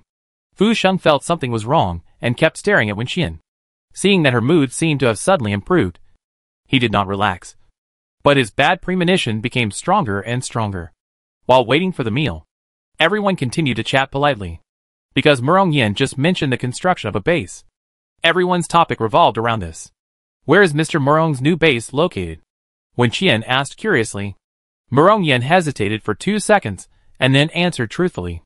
His base is not an underground project, and it will be exposed sooner or later. Wen Qian smiled and said, it's a good place. It only takes more than 10 minutes to drive to her house, which is really close. Murong Yin secretly breathed a sigh of relief when he saw that Wen Qian didn't say anything else, and Wen Chengning didn't look unhappy. Wen Qian asked again after a while, Miss Murong is not coming today. Murong Yan's expression froze for a moment. Normally, Murong Yan would definitely come. But is this scene normal today? Ever since she witnessed Wen Qian tearing apart a special grade zombie in Zombie Paradise, Murong Yan was completely frightened and still has nightmares. Not to mention that Wen Qian came alone today. Even if Imohan came with her, she probably wouldn't be willing to come. Murong Yan had no choice but to make up a lie. Shaga has a cold and a fever, and she's not feeling well, so she won't come today. I'll definitely let her come to accompany you next time you come back. Wen Qian nodded and didn't ask any more questions. Murong Yan took the opportunity to change the subject and began to ask about the situation in Jingbei. Everyone chatted a little bit, and finally when the food was served, they all picked up their chopsticks. Fu Sheng had no shortage of meat. In addition to the livestock he raised, there was also a lot of frozen meat in the cold storage. But he didn't dare to take out the stock today, for fear that Wen Qian, the picky girl, would find the taste wrong and make trouble for him. So all the ingredients were fresh. And he even gritted his teeth and asked the chef to make several vegetarian dishes. The yield of the fresh vegetables grown in the special greenhouse was extremely low, and even he himself was reluctant to eat them. Today, he spent a lot of money for Wen Qian. Chapter 491. The negotiation broke down. Wen Qian glanced at the dishes on the table. There was no fish this time, which made people feel relieved. However, their family, and even the people in the entire base, had no shortage of food and drink. Even those in Lin Yan's group, who had suffered in Binsheng base before, were now eating delicious food every day. So when they saw the table full of chickens, ducks, pigs, cattle, sheep, and those green vegetables, they did not show too much surprise. Even the two little brats were not in a hurry to eat anything, as if they were used to these things. Xinjing and his friends hadn't seen such good food and wine for a long time. Knowing that they were benefiting from Wenqian today, they didn't know when Fu Sheng would treat them next time. So they didn't hesitate to have fun. Time passed slowly, and when everyone was full and couldn't eat anything, Wenqian put down her chopsticks and looked at Fu Sheng and asked, "Mr. Fu, are you going to talk business with me first? Or take me to get something first?" Fu Sheng's face darkened instantly. He really had never seen anyone more ungrateful and difficult to deal with than Wenqian. Fu Sheng also put down his chopsticks, and after a moment of silence, he said, "For the sake of our past friendship, I can give you some cattle and sheep, but I really want to keep the crystal core." Wenqian was not surprised to hear this answer. She nodded and looked at Murong Yin again. "Mr. Murong is the same. Are you unwilling to give up the crystal core? I can give you some of it in exchange for some fresh fruits and vegetables." "But not all," Murong Yin replied truthfully. "Then there is nothing to talk about." Wenqian looked at Wenchongning. "Dad, let's go." Wenqian's words made Fu Sheng and others stunned. "Leaving now? Is she such an easy person to talk to?" Wenqian really had nothing to say to them, because both Fu Sheng's crystal core and Murong Yan's were now in her space. Even Fu Sheng's livestock farm had been cleared out, and now there was only shit all over the ground. Fu Sheng frowned, knowing that things were not that simple. Just at this moment, his men hurriedly ran in from outside, forgetting to knock on the door, and pushed the door open directly, showing how panicked they were. The man ran straight to Fu Sheng, leaned over and whispered something in Fu Sheng's ear, which made Fu Sheng's face pale. He slammed the table and stood up, glaring at Wenqian. Wenqian sat on the chair, not showing any fear, and looked at him calmly. "Did you do it?" Fu Sheng asked angrily, although even he felt it was absurd and unbelievable. Wenqian had never left his sight since she arrived at the base, let alone went to those places. How could she be so powerful and do such a thing without anyone noticing? But apart from her, Fu Sheng couldn't think of any other suspicious targets. The others were confused and had no idea what was going on. They looked at each other, then looked at Wenqian, and heard Wenqian speak softly and asked Fu Sheng, "What are you referring to?" "Fu Sheng, she didn't just do one thing?" Fu Sheng felt like a basin of cold water was poured over his head, making him cold from head to toe. "Did you lose the things on the ranch?" Fu Sheng's tone was a little broken, and Murong Yan, Xinjing and others opened their eyes wide when they heard this. Did they understand correctly? Fu Sheng said that all the livestock he raised disappeared. How is this possible? There are so many people here. Why do you blame me? Wenqian looked at Fu Sheng and smiled. Although I could also say that and deny that I did it. But, Wenqian changed the subject. Since I have always been too easy to talk to, and Mr. Fu always seems to look down on me, so today I admit it. Yes, I did it. What can you do to me? Wenqian was extremely arrogant in her expression, tone, and every word she said. You don't really think that my ability is just to kill zombies, do you? Or do you really think that Lin Yin is the only one with spatial abilities? Wenqian, you are robbing me. Fu Sheng scolded. No one is so unreasonable. And no one is so greedy. Ask yourself, have you taken enough from me? When have I not tried my best to satisfy you? But what are you doing now? Emptying my family assets? If you want me to die, just say it. He was so angry at Wenqian that he had trouble breathing. But Wenqian just smiled sarcastically after hearing his words. No matter how greedy you are, you can't be as greedy as Mr. Fu. Right? If I wanted you to die, do you think you could survive until now? The zombie crisis in Binsheng can be said to be caused by you. Whether it's your human experiments or building a zombie park. How many times have you died from these immoral things? Don't you have any idea? I haven't done anything to you for so long. You don't really think I'm doing it because of the little friendship we have. Or I don't dare. Right? Fu Sheng was stunned. And then he listened to Wenqian continue. The only reason I let you live is because you are still useful. Rather than killing you and letting the West City base collapse, and then having a Fu Sheng too repeat the same mistakes. It is better to keep you, who is stupid and rich, so that I can control you better. At least you managed the company well before. And you can restart the company's business in the future to benefit mankind. I have made it very clear today that I came back with the sincere intention of trading with you. But you don't know what is good for you.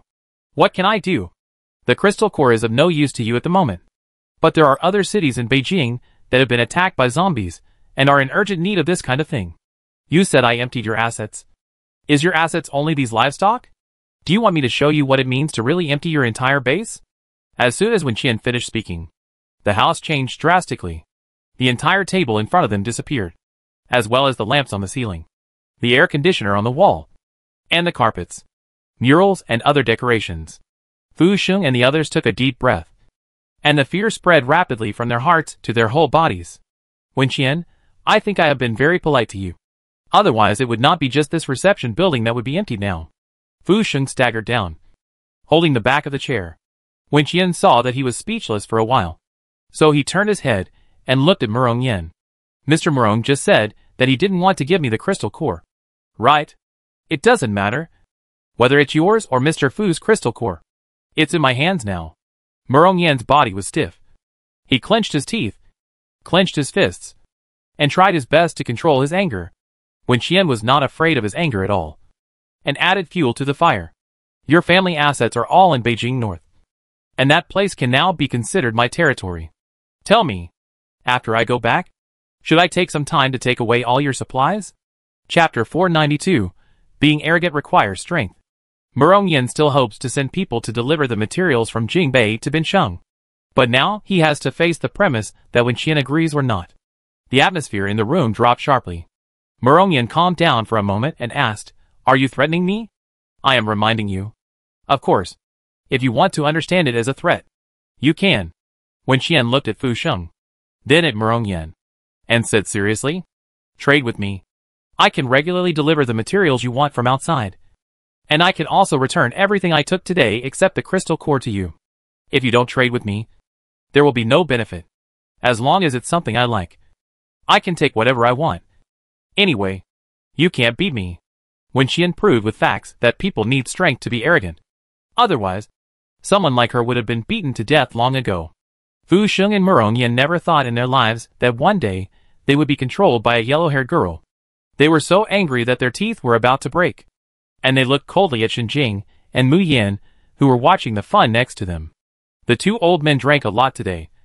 But if you look closely, you will find that there is no sign of drunkenness in their eyes. Seeing them looking at him, Shenjing quickly said, Why are you looking at me? Can I beat her? I've already said it. I've handed over the crystal core.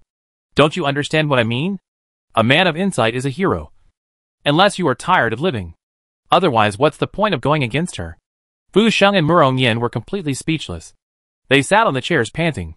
Wen Qian saw that they were silent and asked, Do you two agree to do business with me?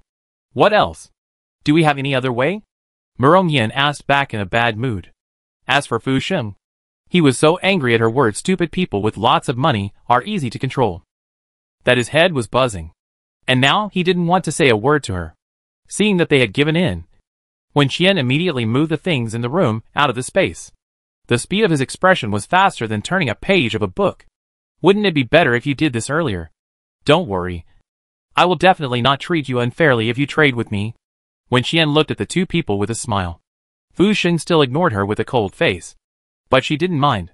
She turned her head to chat with Murong Yen. Even the way he addressed her was changed, which made Murong Yen grit her teeth in anger. But she had no way to deal with it.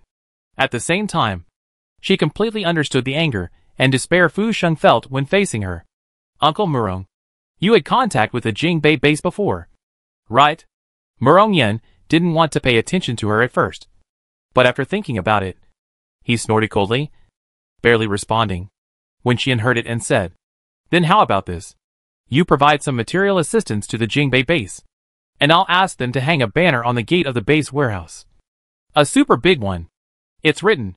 Wen Qian thought for a few seconds. Right, the end of the world is ruthless. But people are kind. Goods have a price. But love is priceless. Thank you, Mr. Murong Yen, for your contribution to the Jingbei base. Wish Mr. Murong a long life, a prosperous business, wealth, beauty, status, and good luck. What do you think? Murong simply imagined the scene and almost choked.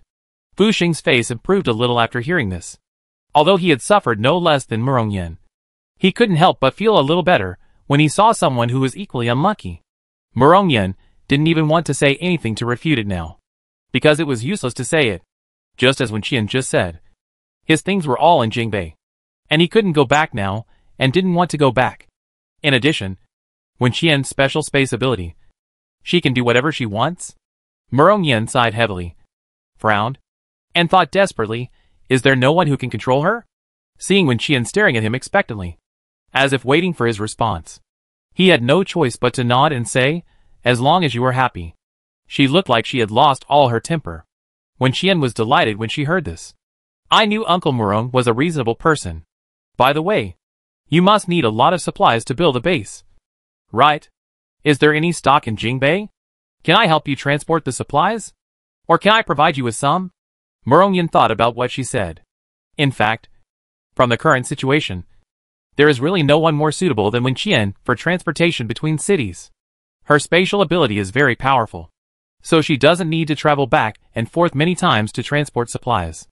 In this way, this little girl is really the best choice for this business. He didn't dare to take Wen Qian's things, thinking that his crystal core had been taken away by her. Murong simply replied without being polite. When do you plan to come back next time? As long as your people prepare the supplies, I can help you return at any time. Tomorrow is fine. Okay. Then I'll let them contact you later.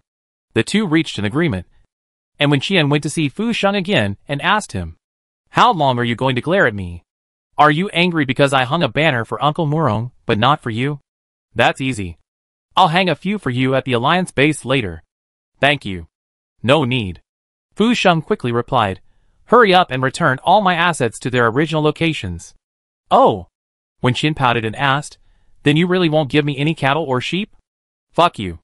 Fu Sheng was so angry that he wanted to stab her with a knife. Give it. Can't I give you 10 heads? My ancestor. I have so many people under my command, and I have to make a living too. Wen Qian thought to herself that the people under your command are not so lucky to eat meat. Don't think I don't know how stingy you are with them. But she replied sweetly, okay, Uncle Fu.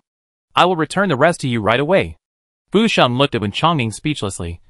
He wondered what kind of father could raise such a daughter. As a result, he saw Wen Chongning looking at Wen Qian with a silly smile, and he almost said proud. 2 words written on her forehead.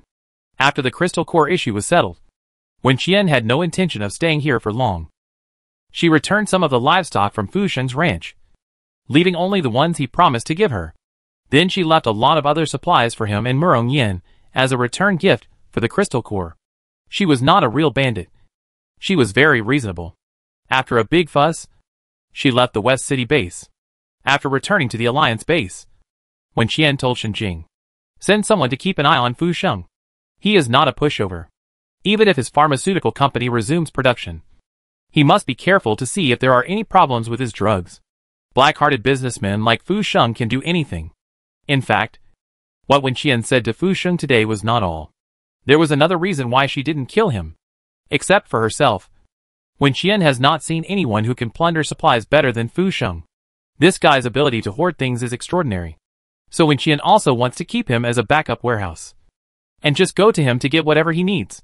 Chapter 493 Fu Sheng and Murong. Wen Qian is actually a good person.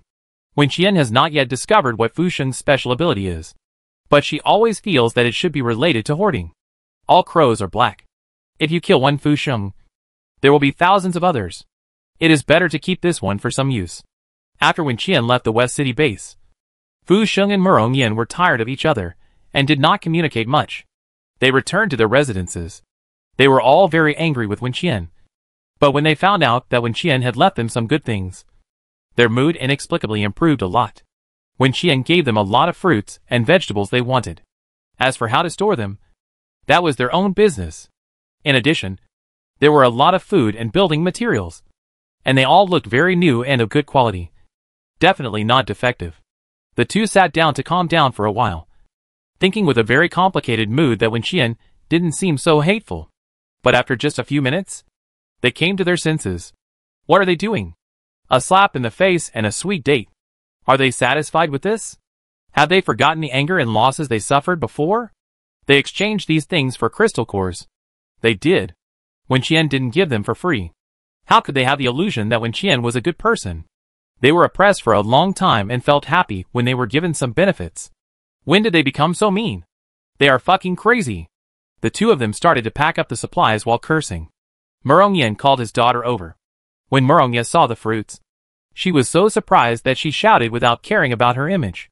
Dad, where did you get these? Murongya rushed to the table, almost crying with excitement. She thought she would never be able to eat these things in her life. I bought them from Wen Qian. Murongyan's words made Murongya freeze instantly. She was stunned for a long time without saying a word. But her expression looked broken enough. Wen Qian returned to Bincheng? Then when will she leave? Where did she get the fruit from? She wouldn't poison the fruit to kill herself. Would she? Murongya's mind was in a mess until Murongyan comforted her. Eat it with confidence.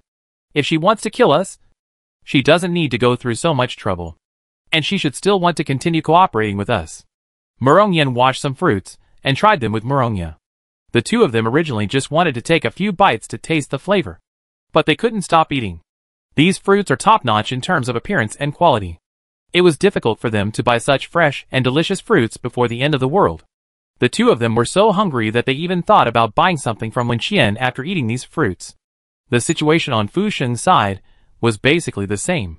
He was dismissive at first, but was confused after eating. He was envious, jealous, angry, and couldn't help wanting to trade with Wen Qian again. This feeling was so bad that several people were so angry that they didn't sleep all night and suffered from insomnia. As for Shenjing, it was extremely smooth. They had already agreed to hand over the crystal core to Wen Qian. And after witnessing how Wen Qian dealt with Fu Sheng and Murongyan, they didn't dare to have any regrets. After returning to the base, the crystal core was immediately found. Wen Qian took the crystal core and gave them a large number of urgently needed supplies, including fuel and clean water, which were scarce and could not be obtained in Bincheng. After handling the crystal core, Wen Qian planned to go back to her base to see the people who were guarding at home. Then she came back in the evening and set off from the Alliance Base Airport to return to Jingbei. But before leaving, she was stopped by Mu Beichuan. Wen Qian originally thought that Mu Beichuan wanted to hang out with her, but she didn't expect that he came to give her something. What is this? Wen Qian looked at the two large luggage bags that Mu Beichuan had thrown on the ground and asked in confusion. Crystal cores? Aren't you going to use them? Mu Beichuan shook his hands. I paid for these with my life. Keep them quickly. Wen Qian knew that Mu Beichuan had been forced to go out to find Mu Xiai for a while, and was chased by zombies every day. But he was surprised that he had saved so many crystal cores. Wen Qian smiled. Are you really willing to give them to me? What else?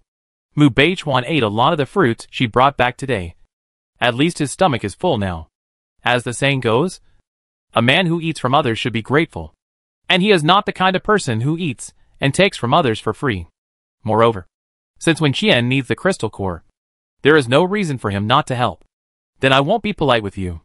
If you need anything later, just come to me. Wen Qian put the crystal core into the space and asked, why don't you come with me to see your brother? What's so good about him? Mu Beichuan looked disgusted. I don't have time to bother him. I won't go. After saying that, he turned around and waved to Wen Qian. I'm leaving. I'll contact you later. After leaving Wen Qian, Mu Beichuan went directly to find Shenyu and brought back some fruit from the office. Wen Qian had set up half of the table at that time. Mu Beichuan ate some while they were chatting, and took some more when he left. The rest had been hidden by the old men as treasures. Shenyu frowned when he saw what he brought, just when he was about to scold this man for being shameless. Why did he eat and take at the same time? He heard Mu Beichuan speak first. I'm exchanging something for it. I didn't take advantage of you in vain. Shenyu was slightly stunned. Mu Beichuan put a bag of fruit in front of her, looked back at the door, and urged her. Eat it while it's fresh. Don't let others see it. Shenyu looked up at him and asked hesitantly. What about you? Didn't I eat it a long time ago? Why didn't you see it at that time? He was facing many people's cold eyes at that time. Fortunately, he was thick-skinned. Otherwise no one would be able to swallow it. Mu Beichuan teased Shenyu for a while, and then stopped teasing her, not daring to delay her work. But he didn't leave, and stayed in her office. He knew Shenyu was shy, And if an outsider saw these fruits and asked for them, she would definitely be embarrassed. But Mu Beichuan didn't care. He couldn't bear to share these things with others.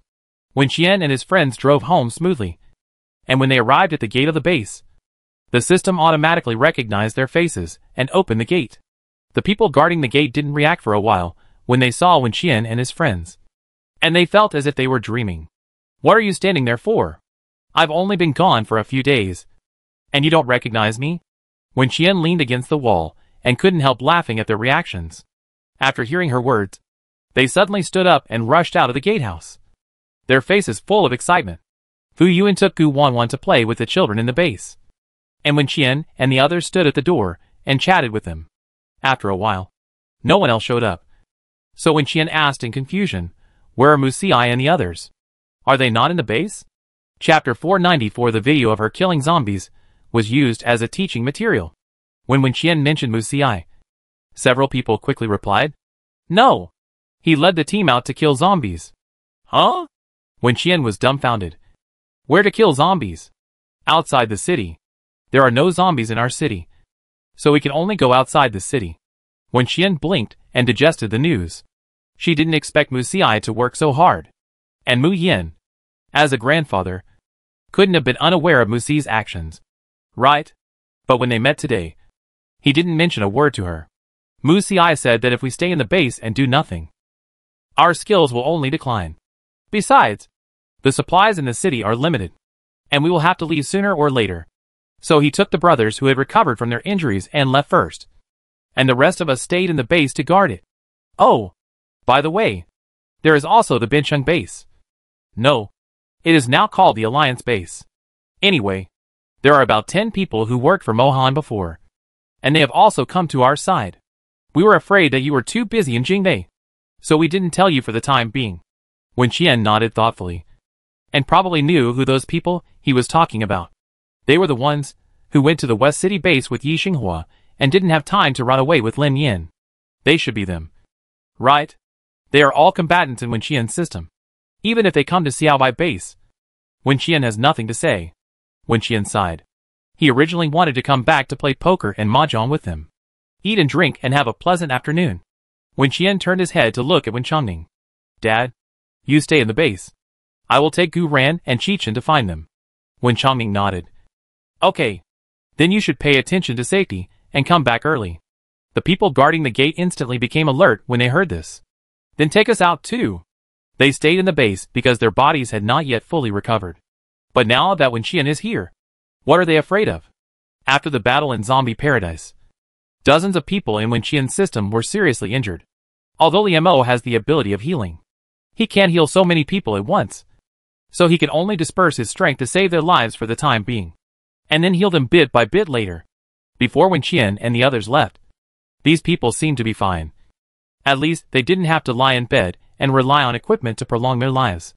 But compared with their previous peak state, they are definitely worse. And they need to be recuperated. They have been guarding the base these days, and they are itching to go out. Now they finally have a chance to go out, and they will naturally not let it go. Seeing their expectant faces, Wen Qian thought that it was a rare trip for him to come back. So he didn't spoil their fun and agreed. They drove a small passenger car to the only entrance and exit of Bincheng. When they arrived, they were stopped by the guards here without surprise. They wanted to scold this group of people for not caring about their lives. Don't they know how dangerous it is outside? How dare they run outside? But when the car window was lowered and they saw Wen Qian's face, they immediately swallowed all their words back. Fuck. Female warrior. Didn't she go to Jingbei? When did she come back? Wen Qian had no idea that the video records of her in the zombie park and the subsequent zombie eradication were now used as teaching materials and were regularly played at the Alliance base for the combatants to learn and watch. The video footage in the city is easy to find, but the ones in the zombie paradise were all secretly copied by Yi Xinghua during his time in the West City base. Otherwise, with Fu Sheng's petty personality, he would never let this video spread. After all, every zombie killed by Wen Qian is his hard work. So now, no matter whether the people in the Alliance base are high or low in status, whether they have seen Wen Qian before, they are now quite familiar with her face. Even the name of Xiaobai base, which few people knew before, has now spread. When Mu Xiai and the others wanted to go out, they were stopped in every possible way. But later, when they said they were from Xiaobai base and Wen Qian's subordinates, the guards opened the checkpoint and let them go. Wen Qian looked at them staring at her in shock, and thought that there were melon seed shells stuck on her face. She subconsciously touched both sides of her mouth, and when she didn't touch anything, she breathed a sigh of relief. "Can you please open the door?" Wen Qian said softly, a little regretful of her action. In fact, she should have gotten off the car just now and teleported with everyone, and there was no need to be so troublesome. But she was so engrossed in chatting that she forgot about where the car had gone. Fortunately, the guards did not make things difficult for them, and immediately opened several heavy gates. The car drove out of the checkpoint, and there were no zombies in sight, because any zombies that approached the city wall gates were automatically listed as dangerous targets by Wen Qian's system and eliminated directly. But there was a prerequisite for the system to launch this command. First, the zombies in the entire city had been cleared and marked as Wen Qian's territory in the system. The second is the range of 50 meters around the city. Any further away will not work. After leaving the city, Wen Qian and the others got out of the car and put it into the space. The people at the base called Mu Xiai and roughly confirmed the direction and location of the other party. And then Wen Qian took them there. It didn't take too much time to find someone, and it was done in less than 3 minutes. Mu Xiai was still full of doubts when he first received the call, but when the zombies around him suddenly passed by him like crazy and rushed in a certain direction, he seemed to suddenly guess something. Mu Xiai turned back suddenly, and saw a girl standing calmly in the distance in the zombie tide, wearing a familiar black combat uniform and long hair flying. Lightning quickly spread out with her as the center, and the zombies that were attracted and gathered were knocked to the ground before they could reach her, and died very happily. "Captain Qian?" Soon, other people also found Wen Qian, shouted in surprise, and ran towards her. "Why are you back?" Wen Qian smiled and replied, "I came back to deal with some things, and thought I would go home to see you. As a result, you ran out to play with zombies." Wen Qian said to them while dealing with the zombies, "Deal with these first. We'll talk later." So everyone worked together to quickly deal with the nearby zombies. Wen Qian led everyone back to the safe area, quickly scanned them, and saw that they were all in good condition. So he breathed a sigh of relief. "Captain Qian, when are you leaving? Take us with you when you leave." "That's right. Otherwise we won't have anything to do in Bincheng." Everyone surrounded Wen Qian, their tone happy and excited. After hearing this, Wen Qian glanced at the silent Mu Xiai and smiled. "You all followed me. Then who will accompany him?" Chapter 495 Promote Bincheng Crystal Core Trade. Mu Xiai frowned and replied, "Why don't you take me with you? Who will stay to look after my home and base?" When Mu Xiai heard Wen Qian say this, he knew it was still hopeless. There were so many people who could stay, but she chose him. To put it bluntly, she just didn't want to take him away. Mu Xiai snorted coldly and turned his head away, saying nothing more, rarely looking angry. Seeing this, the others didn't know what to say. They all understood Mu Xi's thoughts. After all, who doesn't want to work with Wen Qian? Just like before the end of the world. Who doesn't want a powerful and generous boss? A high-paying and interesting job? Being able to be with Wen Qian is the best treatment after the end of the world. Nothing else. Although following her also symbolizes danger. What time is it now? Not wanting to take risks but wanting everything. How can such a good thing be possible? Wen Qian saved their lives. If she really needs them to stay in Bincheng, then they should do it. Mu Xiai was quiet for a moment, then looked at Wen Qian and asked, "When are you leaving?" "I'm leaving tonight. I'm coming back to ask Fu Sheng and the Alliance base for crystal cores." Wen Qian answered truthfully, "The situation in Jingbei is not optimistic. The demand for crystal cores is huge. Did Fu Sheng give it to me? He gave it to me, although he was reluctant, but he couldn't do anything to me." Wen Qian turned her head and glanced at the zombies in the distance, and suggested, "Go home, take a day off, and take you guys to have a good meal. It's time for me to go back to Jingbei." Although she left supplies at the base before she left, and the facilities in Xiaobai base also have the ability to achieve self-sufficiency, but that was just to fill their stomachs. It was still difficult for them to have a good meal without her. Wen Qian led everyone back to the city and the base. Everyone gathered in the cafeteria. In such a crowded place, eating hot pot and barbecue would definitely be a good idea. So Wen Qian moved out fresh ingredients from the space, including various vegetables and meat, meatballs, tripe, duck intestines, beer, drinks, etc.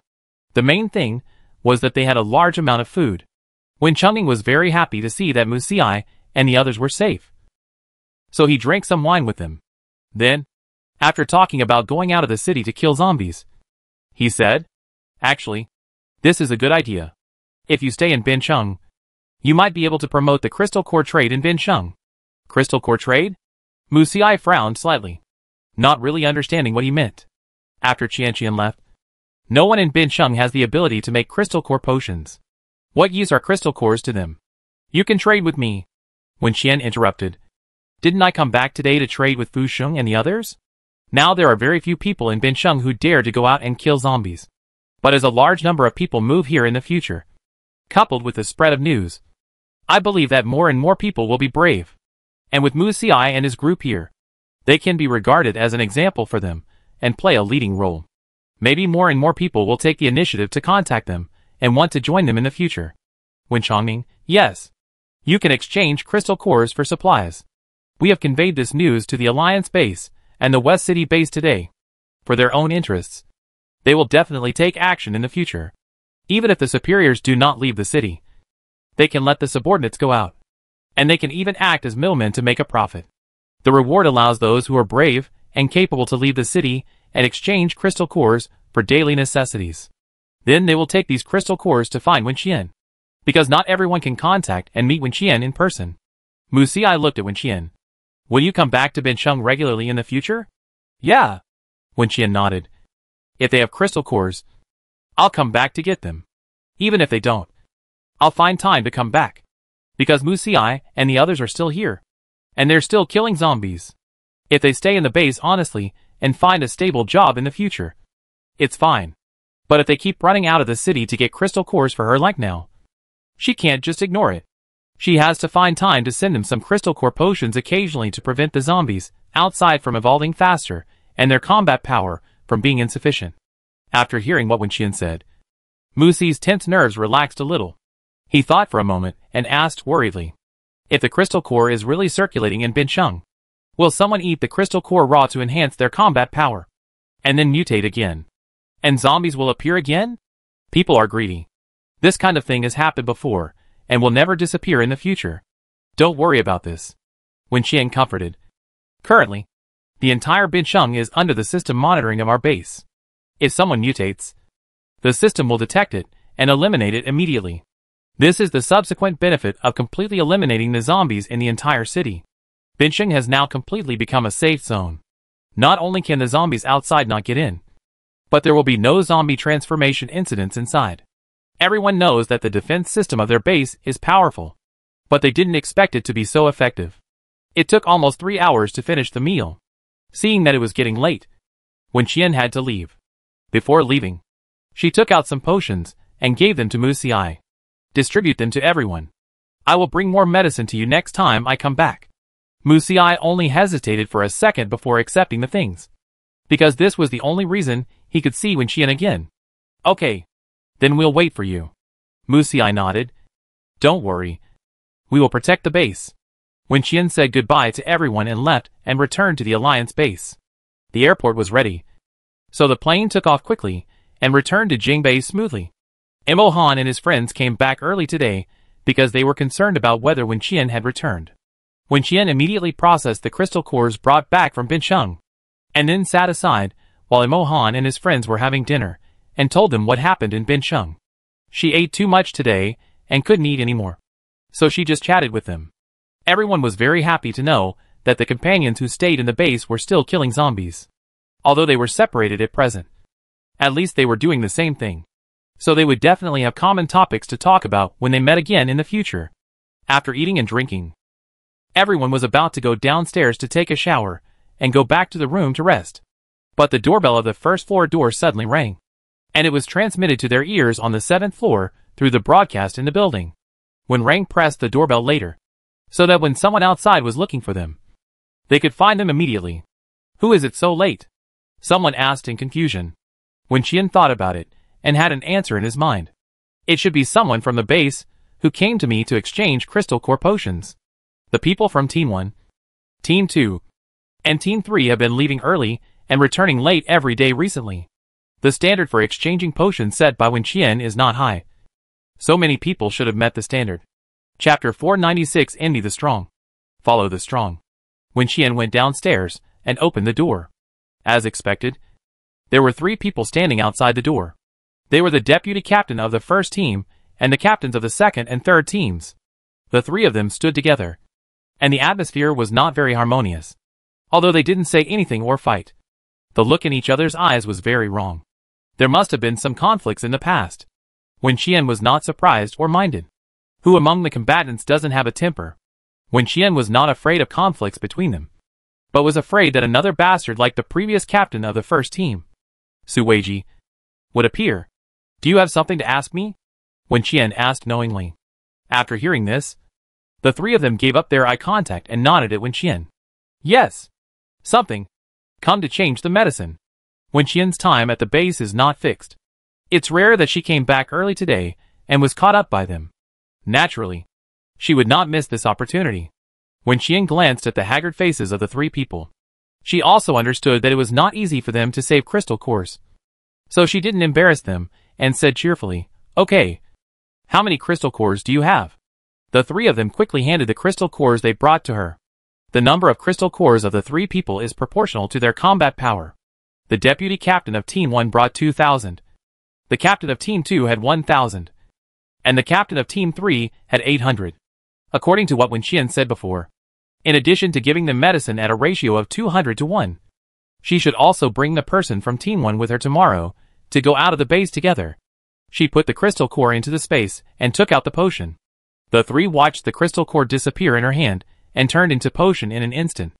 Even though he already knew that she had spatial abilities, he still couldn't help but open his eyes wide. Just swallow it and take it. Wenqian told him how to use the medicine softly, then looked at the deputy captain of Team 1 and said, "Come to see me here at 8 o'clock tomorrow morning." The people from Teams 2 and 3 quickly took the medicine, but he was the only one who hesitated to act. Wenqian saw that he was hesitant to speak, and raised his eyebrows. What does that mean? Is he dissatisfied with the lack of medicine? Or does he not want to act with her? The other 2 also looked over with confusion. The man was silent for a moment, his face dark red. Finally, he took a deep breath and said to Wenqian, "Can I not have these 10 pills and exchange them for something else?" "Oh!" Wenqian was happy. "Is there something more important than the crystal core potion now? Then tell me, what do you want?" she asked curiously. "I want to lead a team to follow you."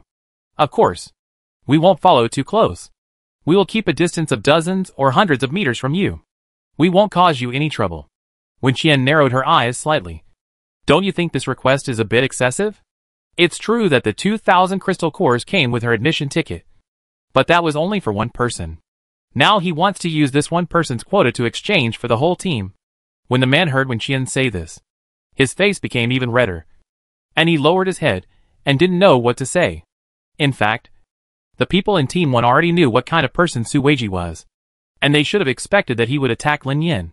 But why didn't they remind them and stop it from happening at the critical moment? Is it because they were oppressed by Suweiji for a long time that they dared not to do it? Or because they did not trust Wenqian and other outsiders?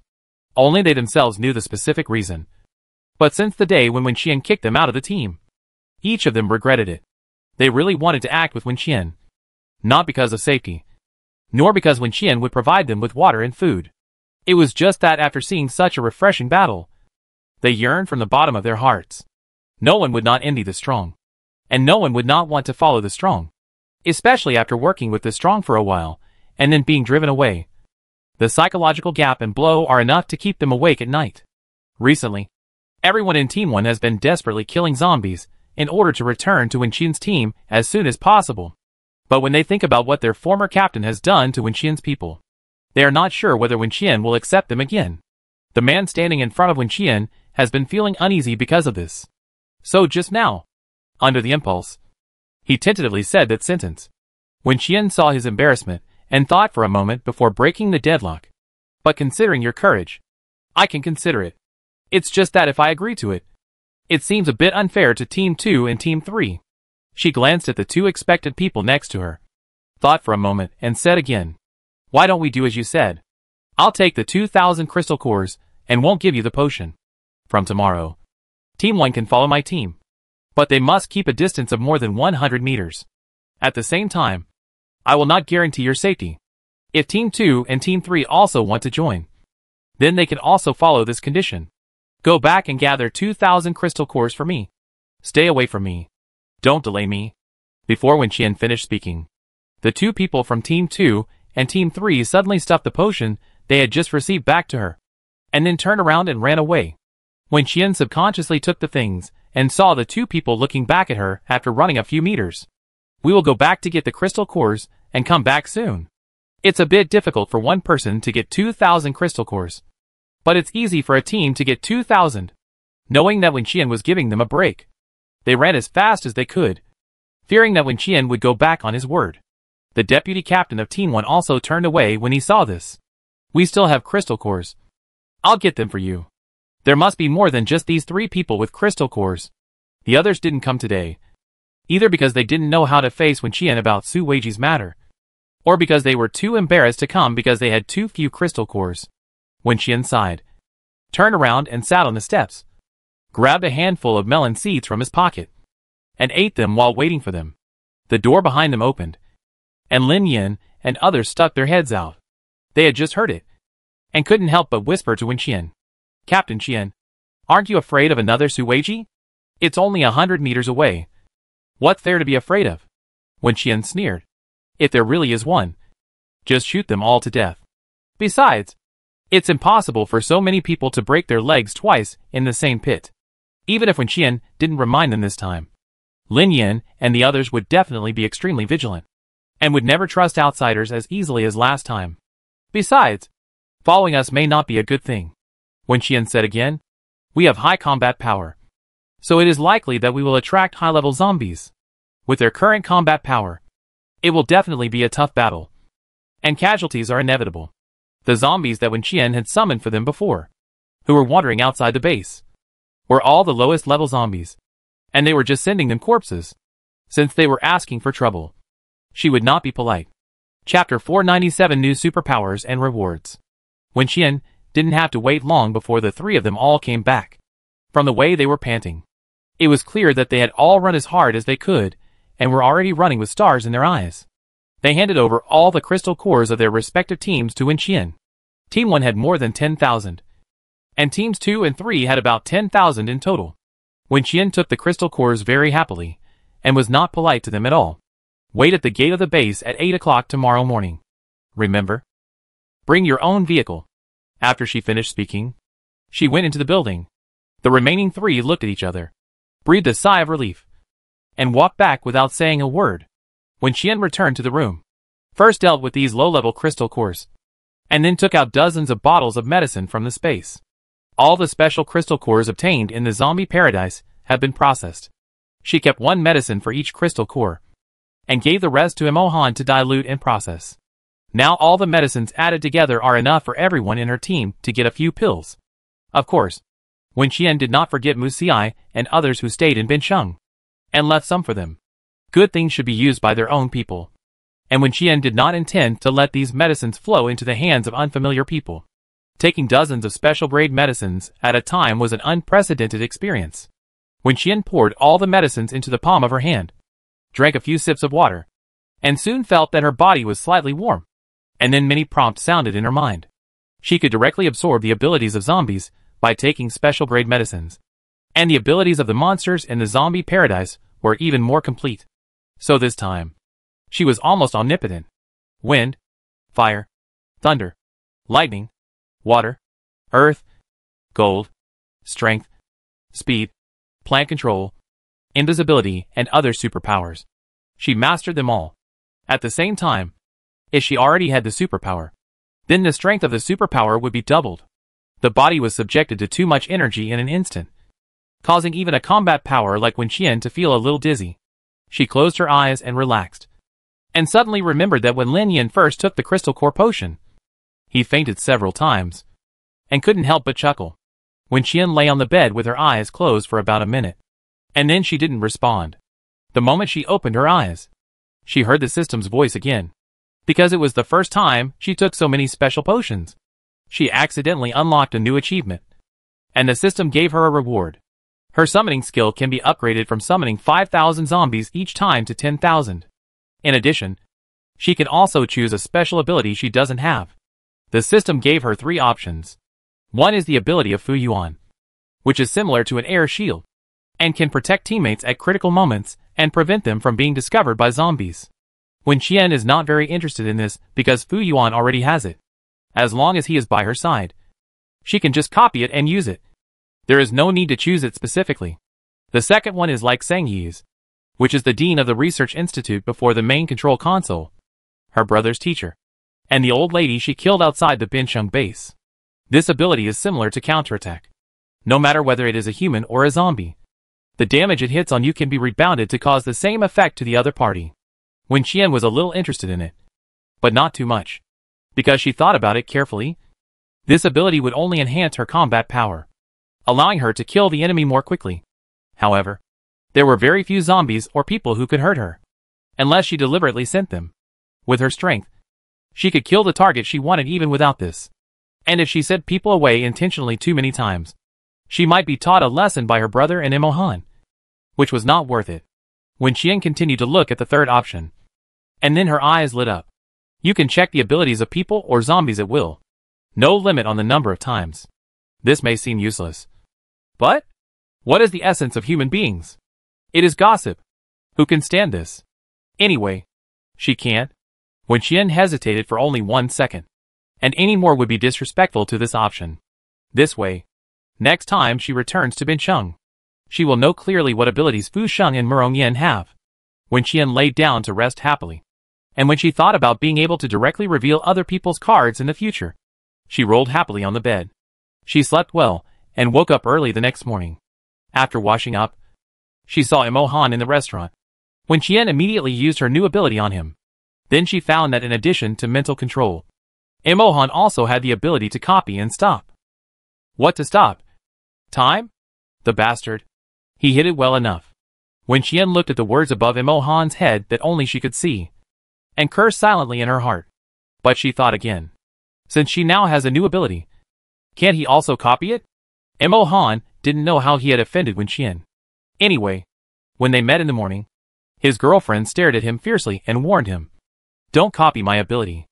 Imohan was slightly stunned, then smiled and said, "Can I borrow it for use?" "No." "Okay. No. I'll listen to you." He looked so easy to talk to that Wen Qian felt a little embarrassed to make trouble. So she simply didn't pick a fight with him. Soon, everyone gathered in the restaurant for dinner. Wen Qian distributed the special potion to them. After taking it, everyone not only had a stronger combat power, but also gained different skills, like the previous lock and calibration. These are specifically used to deal with zombies. However, it seems that because of the issue of combat power balance, the skills they obtained this time are more inclined to self-physical recovery rather than fatal damage to zombies. For example, there is a chance to recover 50% of physical strength every day, and every 10,000 zombies killed will increase their combat power by 1% and defense by 1%. There are even skills that seem very unorthodox, such as encountering a special zombie once every 100,000 zombies killed. Wen Qian couldn't tell for a moment whether this was a reward or a punishment. After everyone was ready, they went out and got on the 2 large buses parked downstairs. When the car drove to the gate of the base, they saw the first, second, and third teams waiting there. They had already reported to their superiors, applied for cars and energy, and made all preparations to follow Wen Qian and others. When Wen Qian left the base, he summoned another 10,000 zombies to leave for the warriors in the base, who still wanted to kill zombies for potions. Because many people came out today, Wen Qian also wanted to train those base members who rarely came out. So he decided to go to the university town to let them feel how strong the youthful student zombies are. The area of the university town in Beijing North is 4 or 5 times larger than that of Bincheng. And the number of people before the end of the world and the zombies after the end of the world are proportional to this. Wen Qian and others' car passed through the zombie tide smoothly because of Fu Yuan's supernatural power. But the car following them 100 meters away did not have this ability. So when they arrived at a place with many zombies, They were directly blocked by zombies. Chapter 498 Survivors. When Qian and the others got off the bus, put the bus into the space, and looked at the situation of the people behind. The two buses were surrounded by zombies, and were in danger of being overturned at any time. Captain Qian, do you want to rescue them? When Qian heard someone ask her and replied, no. Since you chose to come out with us, you should have been mentally prepared. Let them suffer a little. Otherwise they will think we are so leisurely and relaxed outside all day. Besides, although there are many zombies here, their levels are not high. The people in Team 1 are all over there, and they can handle it with their strength. Although it will be a bit difficult. After when Qian said this, everyone stopped paying attention to the situation behind and focused on dealing with the zombies around them. In fact, even if they didn't help, a large part of the zombies around them would be attracted because of their combat power. After all, the temptation of steamed buns and roasted chicken is different.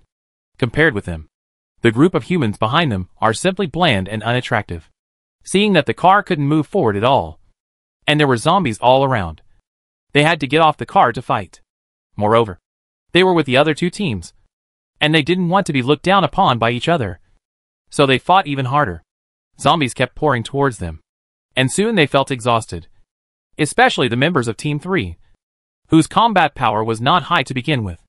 They took time out of their busy schedule to look around for traces of Wen Qian and the others, fearing that they would lose them. In the end, they didn't see anyone, but saw a group of Black Panthers across the tide of zombies. They looked at the group of black, huge and numerous animals in the distance, and were a little dumbfounded. They knew that animals were also mutating after the apocalypse. Even the cockroaches, rats and ants in the base were several times bigger than before. But, are there leopards in Beijing North? Even if there are in the zoo, there aren't that many. Right? Are there leopards with long hair? Is this a lion? Isn't the size too big? What are they doing? Killing zombies? Damn! They are really killing zombies. And they kill them one by one. Everyone was shocked by what they saw. But they were also relieved. Fortunately, these animals are only interested in zombies. Otherwise they would be in trouble. However, this is a university town, which is far away from the zoo in the south and north. How could they appear here? Everyone was killing zombies, while being attracted by the animals in the distance. Soon, they found something wrong again, because they saw Wen Qian and others in the lion group. From their perspective, those animals were obviously cooperating with Wen Qian and others. They immediately had another guess. These are battle pets. Did Wen Qian release them from space? This thought made their scalps tingle. Although they knew Wen Qian was powerful, she seemed to always refresh others' views of her again and again. Everyone tried hard to break through the siege of zombies and get closer to Wen Qian. However, there is always a gap between reality and expectations. So even if they have tried very hard, there are still many zombies around them. And it seems that they can never kill them all. And unlike the zombies that appeared outside the base, these zombies are more aggressive, making them feel more exhausted, compared with the speed of the people at the base. Wen Qian's side seemed much faster. Zombie corpses were everywhere. And after experiencing the high temperature and extreme cold weather, these zombies looked dilapidated. Many even had their bones exposed, which looked like hell on earth. Wen Qian's goal today was to kill all the zombies in the entire university town area, and then clear out the nearby small shops. Then set up high walls around to prevent the zombies outside from coming in again. Although there are no large companies or factories here, and the supplies are relatively few, every little bit counts. There are always things that can be used in restaurants and supermarkets of all sizes. Everyone is concentrating on dealing with the zombies around them. And they did not relax their vigilance just because they are low level. In a room in a tall building in the distance, a group of people crowded in front of the window, watching their actions with binoculars. My God! It's amazing! What is the origin of this group of people? Are they from the base to save us? Stop daydreaming. There are only a dozen of us survivors here. Which base would be so generous to send so many people to rescue us? That's right. We have already sent out a distress signal to the outside world through the radio at the beginning of the apocalypse. If we wanted to rescue them, we would have done it long ago. Why wait until now? Then what are they doing here? And those animals? Don't they look a bit strange? It's rare to see living people. What should we do? Should we say hello to them or pretend that we didn't notice anything? What if they find our supplies? Take everything. But don't take us away. Even if they take us away, we don't know their intentions. Instead of being their slaves, it's better to stay here. At least we won't starve to death. Yes, they are numerous and powerful. And from the current observation, their combat power is also extraordinary. We are no match for them at all. But there will be more and more zombies outside. If we don't go out now, will we be trapped here for the rest of our lives? I don't know when I will see a living person again. Everyone lowered their voices and talked quietly. Although they were far away, they were also very vigilant, fearing that the noise would attract the attention of people or zombies outside. However, even if they were very careful, they still couldn't escape someone's ears. Chi-Chen frowned and looked in a certain direction, then ran to Wen-Chien. Captain Chien, there are people in that building. Chi-Chen was used to activating his supernatural power every time he arrived at a place, listening to the movements nearby to prevent sneak attacks by people or zombies. He heard the conversation between those people and informed Wen-Chien. More than a dozen people, with supplies in their hands. I don't know where they came from, but their combat power should not be high. Wen-Chien looked in the direction Chi-Chen said with interest, and coincidentally met someone's eyes in the building. Fuck. Why is someone suddenly looking at us? The man put down the telescope. His expression looked a little panicked. Did they find us? The people around him thought he was making a fuss. Impossible. How could they find us from such a distance? I just took a casual look. Don't make a fuss and scare yourself. That's right. We didn't even open the curtains. We just opened a small gap to peek. If this can be discovered, I'll just eat the curtains. Wen-Chien just teleported behind a group of people and heard this. Her expression was a bit complicated, not knowing whether it was appropriate to say hello at this time. Chapter 499. Saying I'm a ghost is a bit rude. A dozen people crowded in front of the window, not noticing Wen-Chien's appearance behind them, and were still discussing the group of people and animals in the distance. Wen-Chien couldn't find a suitable time to speak, so he just stood there and listened to their conversation. When will they leave? What is their purpose here? These people look like they are not easy to mess with. If they find me, I won't be eaten. Right? We are so skinny. What can we eat? You are wrong. It's good to have something to eat. Who is picky about food these days? Wen-Chien couldn't help but interrupt them as they were getting more and more outrageous. Not necessarily. There are still people who are picky. You are the one bragging about this. Then you tell me who. Someone turned his head reflexively and screamed after seeing Wen-Chien. Ah! Ghost! Wen-Chien. Wen-Chien didn't have time to reply before she saw several superpowers rushing towards her. The naked eye can see that there are water, fire, earth, wood and power elements.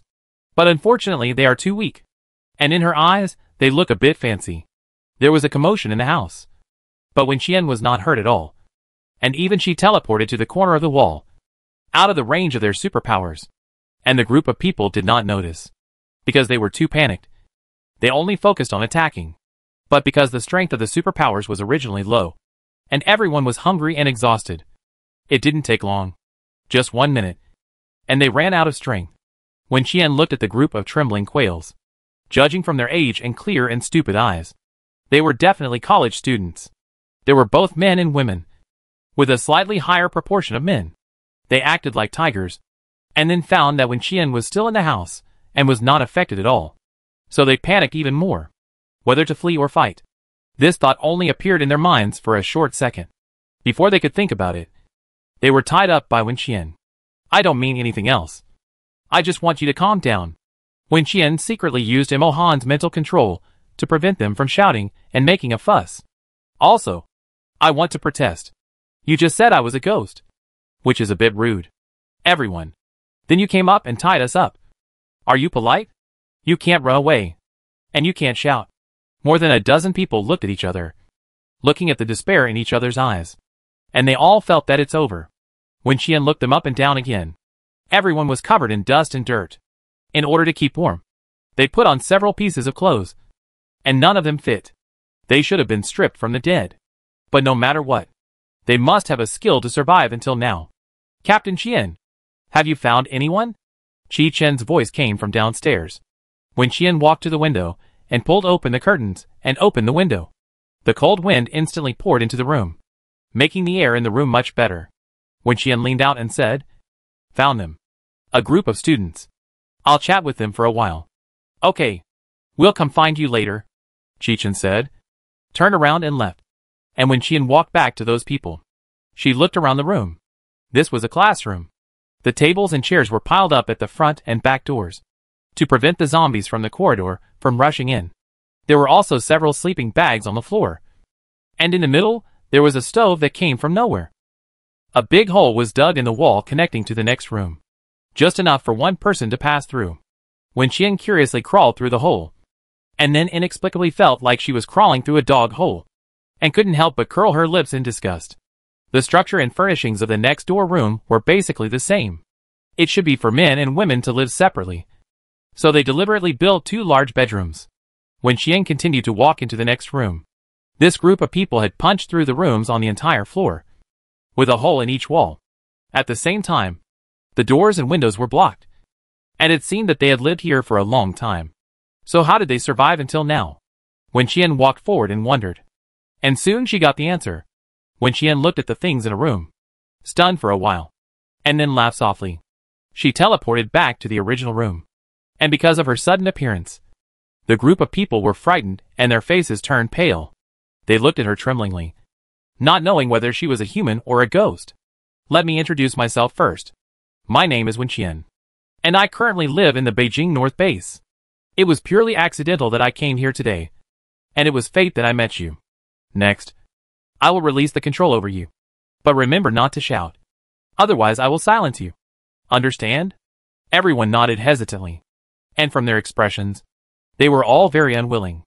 Did you grow those crops in the room next door? The temperature and conditions in this building are not suitable for growing crops. How did you do it? When Qian had just seen a lot of sweet potatoes and some fresh green leafy vegetables in a room. The room was even divided into several areas, each with several mud flower beds similar to those on the street, with small plastic sheds on top, and different things were planted inside. When Qian thought of the earth and water elements in the superpowers that attacked her before, with these 2 combined, it was indeed not a problem to grow something.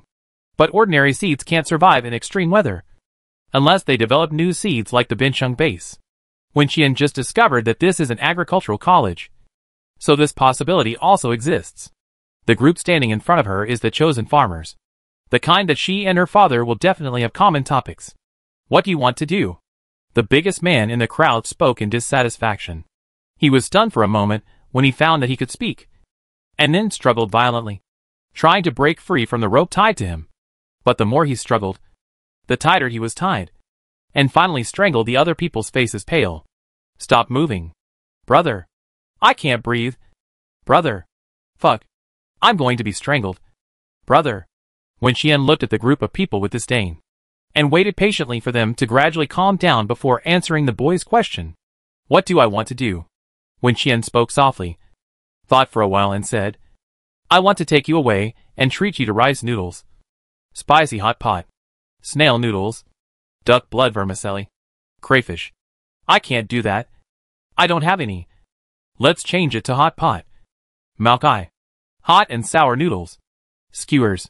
Every time she named a food, it was a huge blow to these people.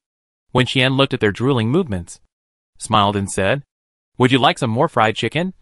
Beer and milk tea? Everyone was so greedy that they were about to cry. And some even asked in a crying voice, Who will shut up this female ghost's mouth for me? Chapter 500. I have been living in the teaching building for a year. When Qian smiled, looked at the person who was talking, and asked her, What are you daydreaming about? This group of talents must be brought back to the base. Even if all the supplies in Jingbei are collected, they will run out sooner or later. But if these people are here, the situation will be very different. When Qian's smile faded, and he looked at them seriously and asked, It's a pity for you to stay here. Don't you consider leaving with me? Think about it again. It doesn't matter if you don't agree. Everyone still had a glimmer of hope when they heard this, thinking that she was a reasonable person. As a result, when Qian paused for a moment and added, Anyway, I can force it, which made them gnashing their teeth in anger, seeing that they all wanted to bite. When Qian smiled again and advised, You are at a disadvantage if you stay here. There is more room for you to play at the base. And there is also security. Why should we believe you? That is, you say you are from the base, so we believe it. But now you have no other choice but to trust me. Right? Wen Qian looked innocent and angry. Who told you that you can't beat me? Everyone was speechless. Wen Qian said, there are currently hundreds of thousands of survivors in the Jingdai base. But the supplies in the base are far from enough. Don't you really want to use your expertise? In a simple small room, they can achieve such results, allowing more than a dozen people to survive in the scorching heat and severe cold. It is conceivable what they can do if they are given a bigger platform. Wen Qian, the situation in Beijing North will only get worse, and the zombies will become stronger. Although I plan to clean up all the zombies in the university town today, there is no guarantee that there will be no special grade zombies coming here in the future. So it is really unsafe for you to stay here. What is she talking about? Clean up all the zombies in the university town? What are special grade zombies? Are zombies divided into different levels? Seeing their confused expressions, Wen Qian knew that they knew nothing about the situation outside. So she suggested, you've been hiding here for a year. Why don't I take you out for a walk? Only crazy people go out? It's so dangerous outside, aha. Before they could finish their protest, they found that the surrounding environment had changed, and they were downstairs. In the distance, Imohan had already led the team to almost clear out the zombies in this area. Everyone was a little confused looking at the densely packed corpses on the ground. Seeing the hundreds of huge animals that could beat them into meat patties with one claw rushing towards them, they turned around and ran back to the building in fear, but were pulled back by Wen Qian's rope. Don't run. I'll take you to kill zombies. It's fun. Wen Qian's tone was sincere, but unfortunately no one believed her. Wen Qian led a group of people to Imohan. They were tied together and staggered. They tried to run several times but failed. Finally, they had to face reality. As Wen Qian said, they hadn't left the teaching building for a year. On the day of the zombie outbreak, they were in the last class last Friday. Originally, they planned to go to the experimental field in the back mountain after school and spend the weekend there. So they carried tents, sleeping bags and other things over. But they didn't expect that a plot that can only be seen in movies would happen, because they were planning to go camping. They brought some water and food in their backpacks. They didn't starve to death because of these things. At first, screams were heard on the playground. Everyone curiously leaned on the window to look down. Before they could figure out what was going on, more and more people fell to the ground. Later, those who fell stood up again and rushed to attack others in an extremely abnormal and unnatural posture. Young people are receptive, and they quickly thought of the zombie movies they had seen before, but they couldn't believe it was real. But soon they had to believe it, because the same incident happened in the teaching building. The whole building was in chaos, and some people had fantasies and wanted to run back to the dormitory. After all, there were beds, water, and food in the dormitory. Once the door was locked, it was much safer than staying here with everyone. While the situation outside was not too bad, it was important to find a safe place to hide at this time. With this idea in mind, more and more people ran out. Some wanted to go back to the dormitory, while others wanted to find an empty classroom nearby, which was better than dozens of people crowded in a large room. Unfortunately, they didn't get what they wanted in the end. The first reaction of the people who stayed in the classroom was to block the doors and windows, regardless of whether the people outside asked for help or whether the people who ran out regretted it. Because once the door was opened, the people in the room would most likely be wiped out. No one knows how cruel they can be until the moment of life and death. It is because of this cruelty that they have survived until now. But they never thought that one day they would be tied up and taken out of the teaching building. Walking among the zombies. Zombies kept rushing towards them. But before they got to them, they fell down for unknown reasons. And their deaths were very miserable. Some of them exploded with their entire bodies, and some of them fell to the ground with their heads, which made them tremble with fear and feel inexplicably happy. Gradually, there were fewer and fewer living zombies. The zombies in the distance did not dare to gather here anymore. So Qichen and others ran to Wen Qian and looked at the dozen students she found like monkeys in a zoo, hidden in this building and survived until now? Wow, they are really good. Are there no other survivors? It's not easy to find these. Don't be too demanding. Everyone started talking. Imohan glanced at the students and asked Wen Qian, are you going to take them back to the base? Yes, they are very good. Wen Qian praised generously. There is a room in this building for farming. Not only potatoes and sweet potatoes, but also cucumbers and persimmons, which is great. The dozen people she tied up were still angry. But when they heard her praise themselves like this, they felt a little proud and thought she had good vision. But when Xian then said, "It's just that their powers are too weak. But it doesn't matter. Just take care of them."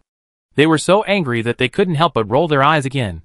And they didn't know what she meant by take care of them. Was she going to raise them like animals? Anyway, when Xian had decided to take them back.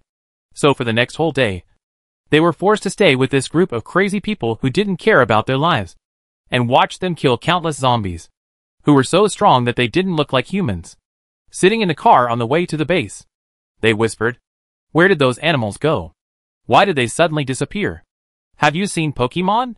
They must be summoned beasts that only come out when fighting. We haven't been in contact with the outside world for only a year. Has it developed to this point? I told you a long time ago to believe in the light. Maybe there are Ultraman besides summoned beasts."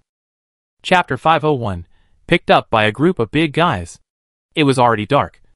And when Xian and others were busy outside for another day, they searched all the campuses of all the schools carefully, and originally expected to find some more survivors. But in the end, there were still only a dozen lucky geese. When Xian leaned on the car window, listening to the people behind him quietly and fiercely discussing whether there was Ultraman, and wanted to join them, the car lights shone on the road, and the shadows of zombies were everywhere on both sides of the road. The discussion gradually died down, and a dozen students looked out the window with puzzled expressions on their faces, not understanding why the zombies did not attack the car. During the year they hid in the school, although they had never left the teaching building, they still killed some zombies. They knew that zombies were very sensitive to sound, so they were usually very careful whether they were talking or doing things. But the car made such a loud noise. But the zombies seemed to be deaf and had no reaction at all. However, thinking about the experience of this day, they felt that no matter what happened to these people, it was quite normal. From the moment they were tied up by Wen Qian, they felt like they were dreaming. The reactions of the zombies also changed from panic at first to numbness later. Now, they are absolutely sure that they were picked up by a group of big guys. They have never felt that zombies are so easy to deal with as they do today. It turns out that zombies are also afraid of people. Their heads can be directly pulled off. The car returned to the base smoothly. Seeing the so-called base for the first time made these people very curious. They leaned on the car window to observe the outside. Seeing that there were no zombies here, as Wen Qian said, and they could move freely, they were a little excited. This year, they were like animals in a cage. Only they knew how much they were looking forward to the outside world. Humans are a kind of humble creature. Maybe you were a person who liked to stay at home and didn't like to go out before the end of the world. But once not going out becomes a hard rule that you have to follow, then you will be extremely eager to get out of that room. The car stopped downstairs of Wen Qian and others. Wen Qian had contacted Yi Xinghua in advance, and saw him as soon as he got out of the car. Yi Xinghua didn't expect that they could find survivors, and they were a group of young students. He had arranged accommodation for these people in advance according to Wen Qian's instructions. Wen Qian and he sent these people to the place, because Wen Qian told Yi Xinghua in advance that the people brought back were not ordinary residents.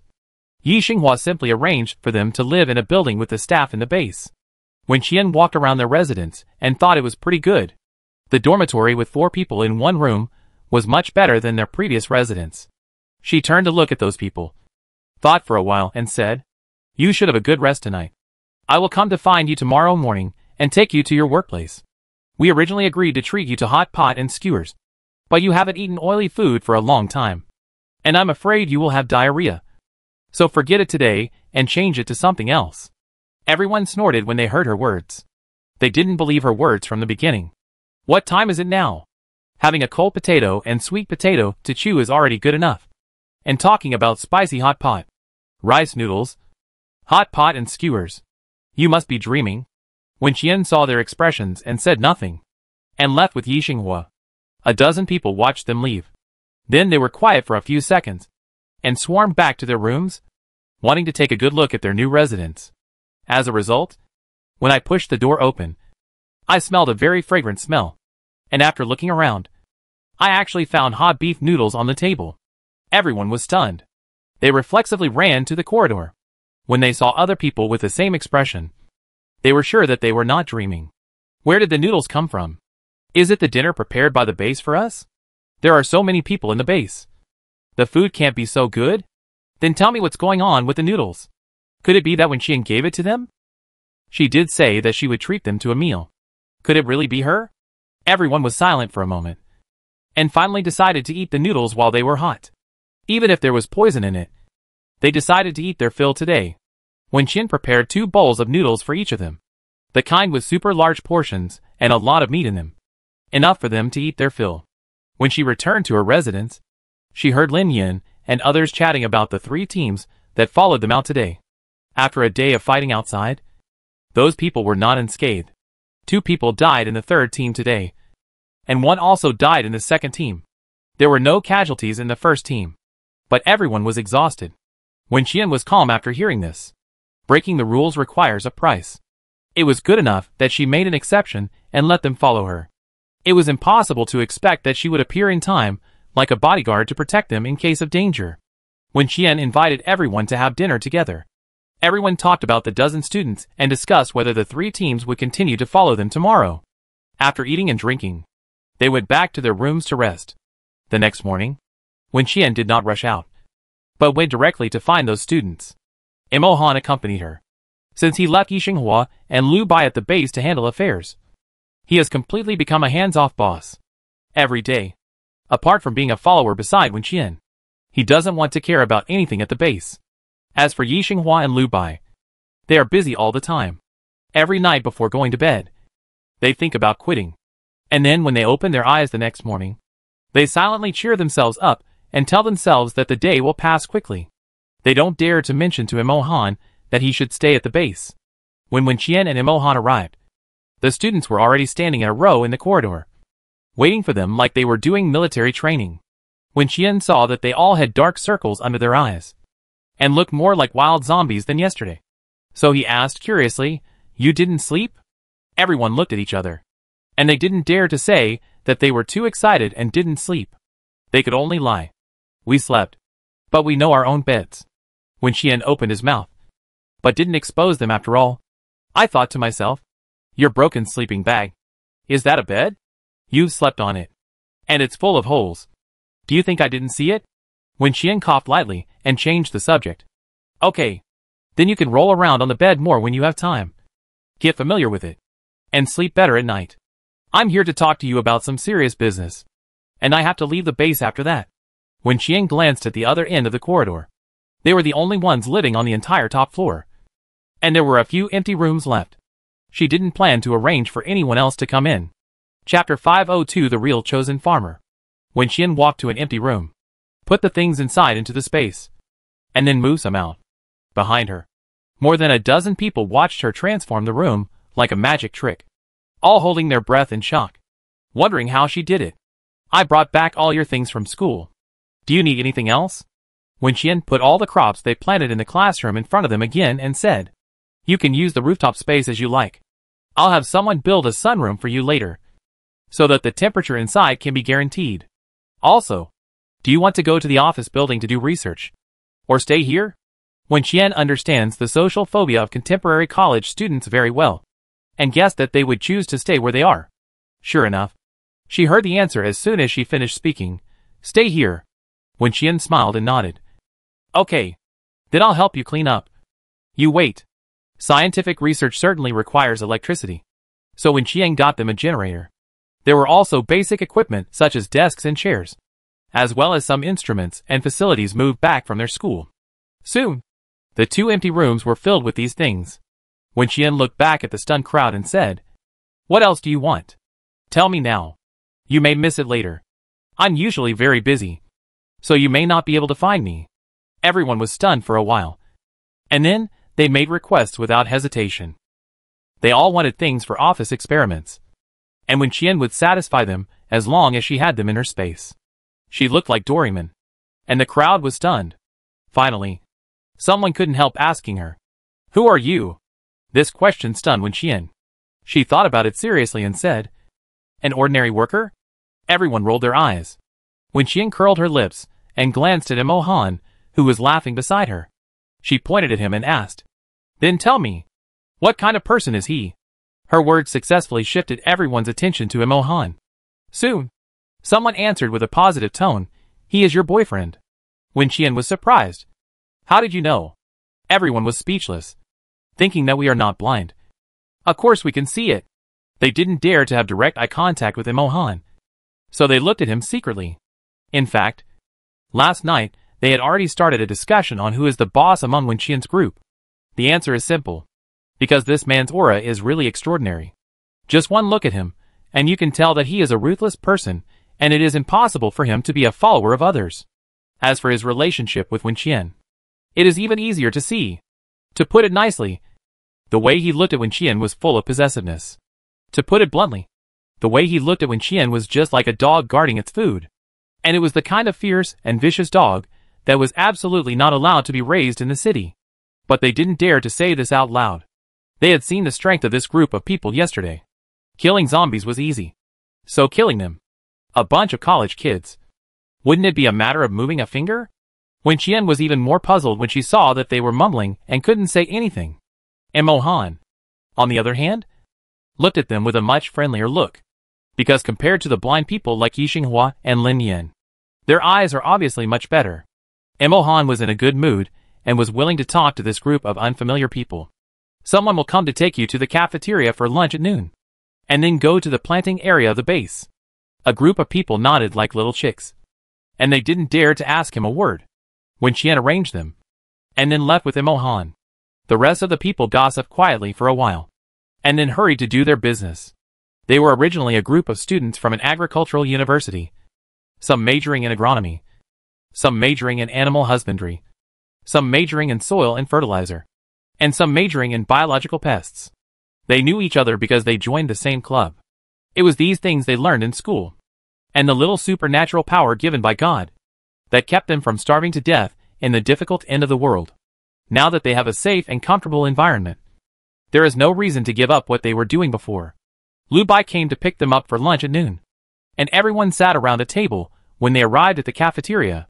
He looked at these people carefully, then fixed his eyes on one of them and asked, "What's your name?" The boy he asked was the strongest among all of them. From their conversation, it was not difficult to see that these people were quite dependent on him. The boy was stunned for a moment and answered, "Li Dongfeng." Lu Bai nodded and handed him a satellite phone. "This is my mobile phone number. If you have any questions, you can contact me at any time. Commander Imo and Team Qian are quite busy, so it's difficult to find them." Li Dongfeng took the phone. The girl sitting next to him was his girlfriend, He Fan. She looked at Lu Bai and asked curiously, "Are you the subordinate of those two people?" Lu Bai laughed when he heard this. "Yes, I am their subordinate. Not only me, but everyone in this base is." His words completely confused more than a dozen people.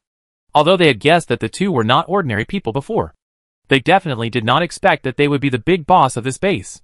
Everyone looked at each other, and saw a look of fear on each other's faces. Seeing this, Lu Bai comforted them. "It's okay. Our team leader is easy to talk to, and she also values you very much. Otherwise she wouldn't have specifically asked me to take care of you." After he finished eating with this group of people, they went to the place where they would be needed to show their talents next. According to Wenqian, whether the Jingbei base can achieve food freedom in the next few years, or even decades, depends entirely on these people. So now we have to find ways to meet their needs, and let them do scientific research without any scruples. After several days of continuous renovation, the planting area has been completely renovated day and night. The glass houses have been installed and equipped with a complete ventilation system, which can be used even when the weather is hot. However, because the water resources in the base are originally scarce, there is no irrigation system here. But Wenqian knows that water should not be a problem for these people. Among them are water-based superpowers. In the past, they used this water to grow crops. There are many kinds of superpowers awakened by people after the end of the world. Even if they are all water-based, different people's superpowers will have different differences. Just like Yixinghua's water ability, the biggest feature is that it can turn itself into water. And Wenqian's water ability is more inclined to be aggressive in combat. Wenqian also had a whim before, and tasted a small sip of the water under her ability. It was very salty and bitter, and it was completely unsuitable for daily use. Therefore, being able to irrigate the land with water ability is not something that everyone can do. From a certain perspective, it is true that she is the chosen farmer. Chapter 503. Go to Murong's house to get supplies. After Wenqian and Imohan separated from the group, They went back to find Lin Yin and the others, preparing to continue working outside the base. Then, they met the base members, who were waiting anxiously at the gate. They waited here according to yesterday's time. And after a long time, they didn't see Wen Qian and the others show up, and thought they left early. But when they asked the guard at the door, he said he didn't see them leave. Wen Qian looked at the group of people, especially the third team, and everyone looked haggard like zombies. The reason why they became like this, in addition to the death of their teammates, was also due to exhaustion from physical exhaustion and being frightened by zombies. Things that seem easy and simple to others may not be the same for you. Wen Qian and others leave early and return late every day, and they stay out of the base for a whole day. People who don't know still think that it is not dangerous outside. But only those who have experienced it can understand that there is only one reason for this difference, which is the difference in strength. Wen Qian saw that they still had the courage to follow, so he didn't refuse and let them go. However, the place we went to today was indeed much safer and easier than yesterday, because Wen Qian had only killed zombies for half a day. She received a call from Murong Yen, who wanted her to pick up a batch of supplies and help send them back to Binsheng. For this job, Wen Qian was of course very happy. She just didn't know the location of Murong Yen's base, so she didn't waste time looking for it. The group set off for Murong Yen's lair. Although Wen Qian had heard about the background of the Murong family before, when she saw it with her own eyes, she couldn't help shaking her head. Murong Yen's base is actually his original home in Beijing North. In this city where every inch of land is worth a lot of money, it takes a full half an hour to drive from the gate to the villa where he lives. Wen Qian sat in the car with a blank expression. But she had already made up her mind. She was like a bandit entering the city today, and her main goal was to take whatever she saw. This is a thick wool, and it would be a shame to President Fu if she didn't take a few. Lin Yin and others were obviously shocked by the Murong family's magnificent mansion, and whispered, "Was such a good place. Why did he go to Binsheng on purpose? What's the use of a good place if it can't withstand danger?" That's right. He may be rich, but he can't predict the future. If he had known that we were coming to Jingbei, he might not have left. Wen Qian listened to everyone's discussion and felt that Murong's place was indeed suitable for transformation into a base. Driving all the way here, there were many containers placed along the way, and almost all the open space was filled, which was enough to show how well prepared Murong Yin was. Some defensive devices were also made on the surrounding walls, such as installing power grids and surveillance. However, this place is close to the mountains, so there are more insects and ants. For these mutated rats, snakes and cockroaches, there is obviously no corresponding countermeasure here, and they have been invaded. Wen Qian looked out of the car window and saw many rats running around frantically, not afraid of people at all. In addition, some containers have been bitten by them, and you can imagine what the supplies inside will become. The car stopped in front of the villa, and Wen Qian saw the housekeeper waiting there. The old man was old, but he was still dressed in a well-dressed suit, which reminded people of the gentleman in British TV series. When he saw Wen Qian and Imo Han, he immediately came forward. After the two sides greeted each other politely, they talked about business. Wen Qian was taken to see the materials that Murong Yen needed to transport to Binsheng this time. There were 200 large containers, which was not polite at all. I don't know if this was to test the capacity of Wen Qian's space and see how much material she could fit. Moreover, there were seals and numbers on the containers, which was to prevent Wen Qian from eating. Wen Qian was very disdainful of their actions. If she really wanted to take it, what was the point of breaking the seal? She could just empty the supplies inside without damaging the appearance and give Murong Yen 200 empty boxes. Right? These people are still too naive. Wen Qian put all the containers into the space, turned her head to meet the housekeeper's shocked eyes, and asked, "Then can I choose whatever is left?" Since Murong Yen had found her, he should have known that she would definitely ask for some benefits. Moreover, she had mentioned to him before that she wanted him to sponsor the Jingbei base, so he must have been mentally prepared and had already informed the housekeeper. Sure enough, the housekeeper nodded immediately after hearing what Wen Qian said, but his expression was still a little surprised, probably because he didn't expect Wen Qian to mention it so bluntly. "Okay, then I won't be polite," Wen Qian said. "Thank you on behalf of the base first." Wen Qian said she was not polite at all, and she didn't know if she would have the opportunity to come here again in the future. So she took the total amount of supplies that she had cheated from Fusheng several times before, After finishing the material matters, Wen Qian looked at the housekeeper again and asked, besides the materials, is there anything else that needs to be escorted? For example, people? It seems that there are still some people living in this manor. Anyway, they have to go to Bincheng. So Wen Qian doesn't mind taking them with him. The housekeeper was slightly stunned after hearing this, and then shook his head. This is the old house of the Murong family. It needs daily cleaning and maintenance, and it can't be separated from people. Wen Qian seemed to understand in a trance why Murong Yan chose to go to Bincheng instead of transforming this place into a base. Rich people like them are very particular about feng shui. There must be a reason why the Murong family chose this place for their old house. So after the end of the world, Murong Yan did not renovate any place here, nor did he rebuild any buildings, in order to keep it as it was. Bincheng is safe now, so he went to hide in Bincheng. When the situation in Jingbei gets better, he will come back with his daughter. Wen Qian looked at the endless manor. Behind the villa was a golf course and an airfield, where 2 helicopters were parked. There are dozens of luxury cars parked in the parking lot in front of the villa, and any one of them costs more than 7 figures. It can be called a car show. Further away is a farm and a pond, but due to the climate and environment, there is nothing there now.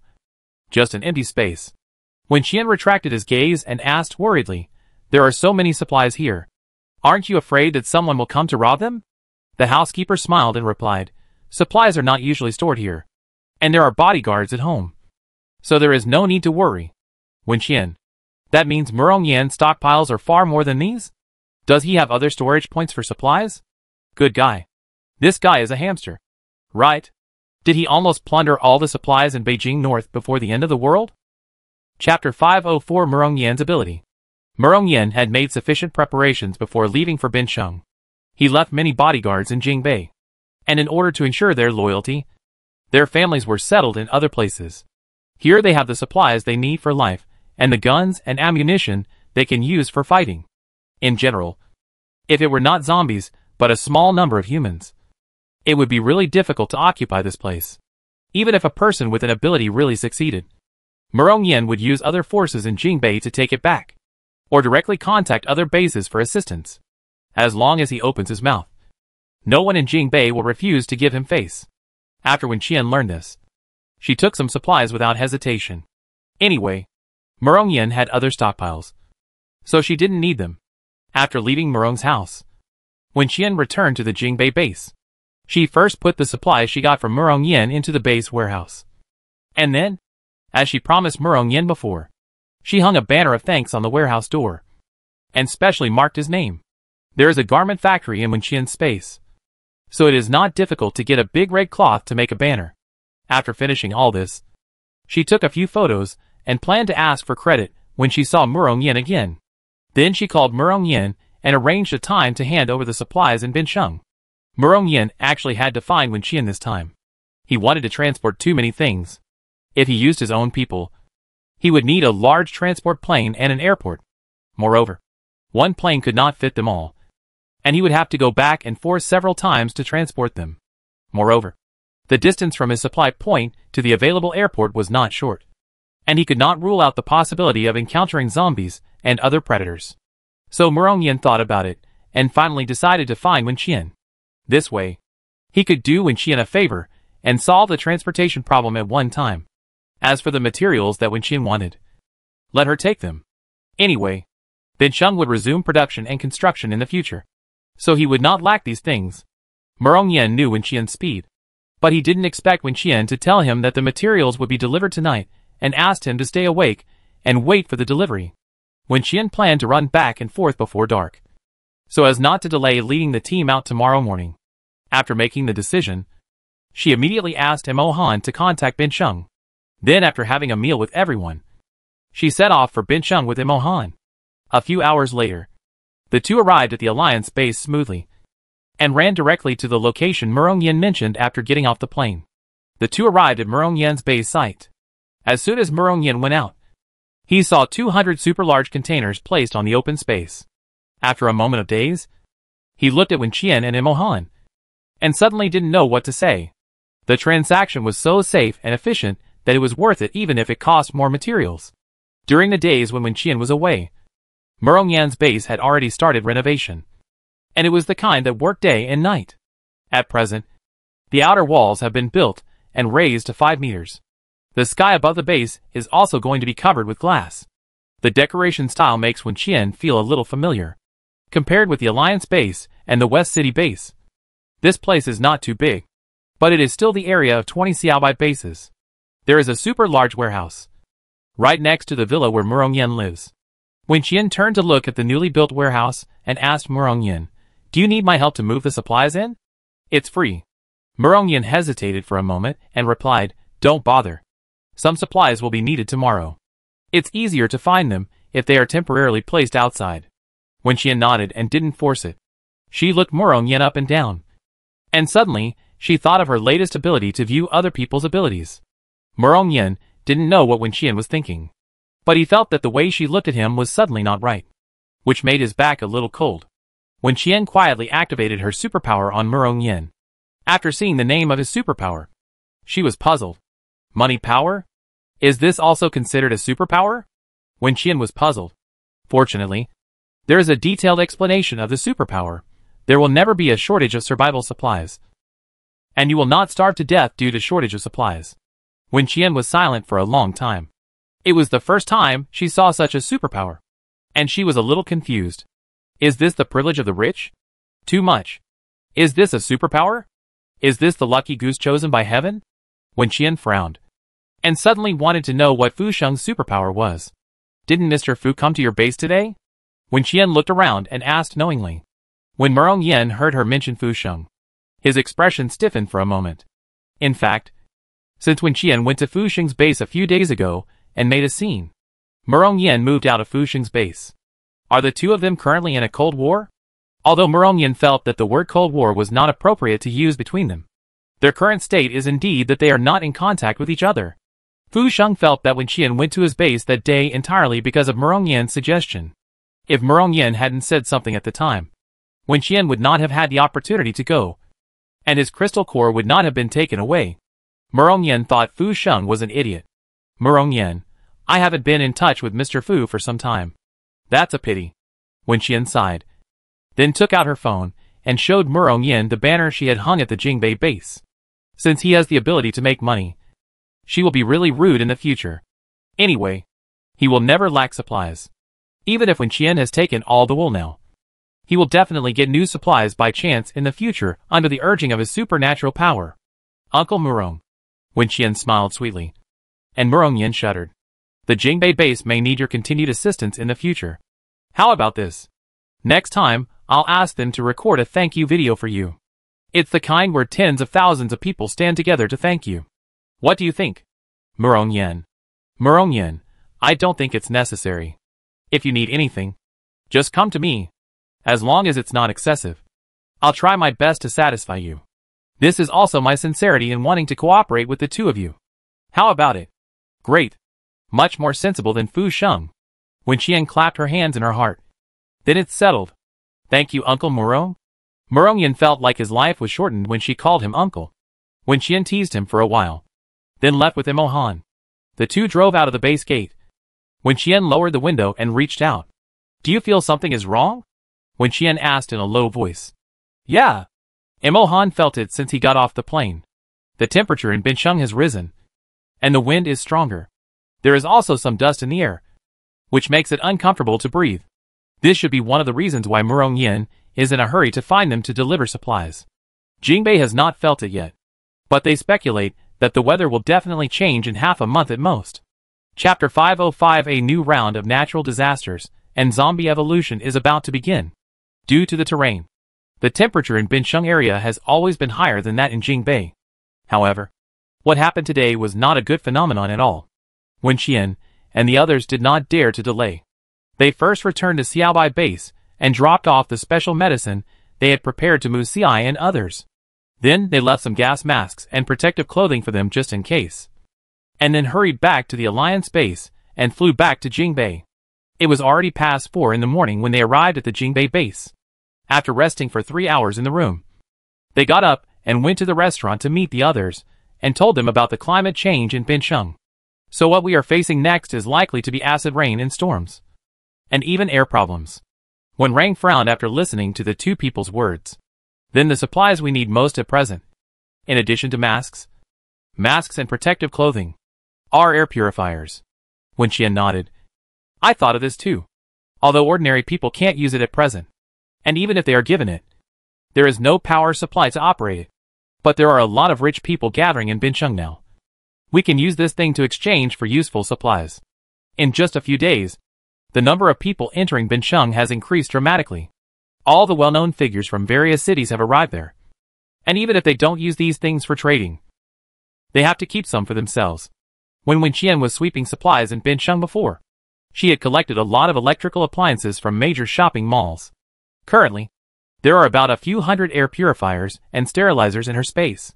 But it seems that there are not enough filter consumables. We don't know what the climate change will be like in the future. So we have to be prepared for a long-term war. And they have a lot of people now. So they have to prepare a batch of protective clothing and other things. Add to that the people in the base. It's definitely not a small number. Wen Rang quickly locked a few locations on the electronic map. Coincidentally, there are two large companies and factories that make air purification-related products in Beijing North. Wen Qian immediately decided to go there today and clear it out.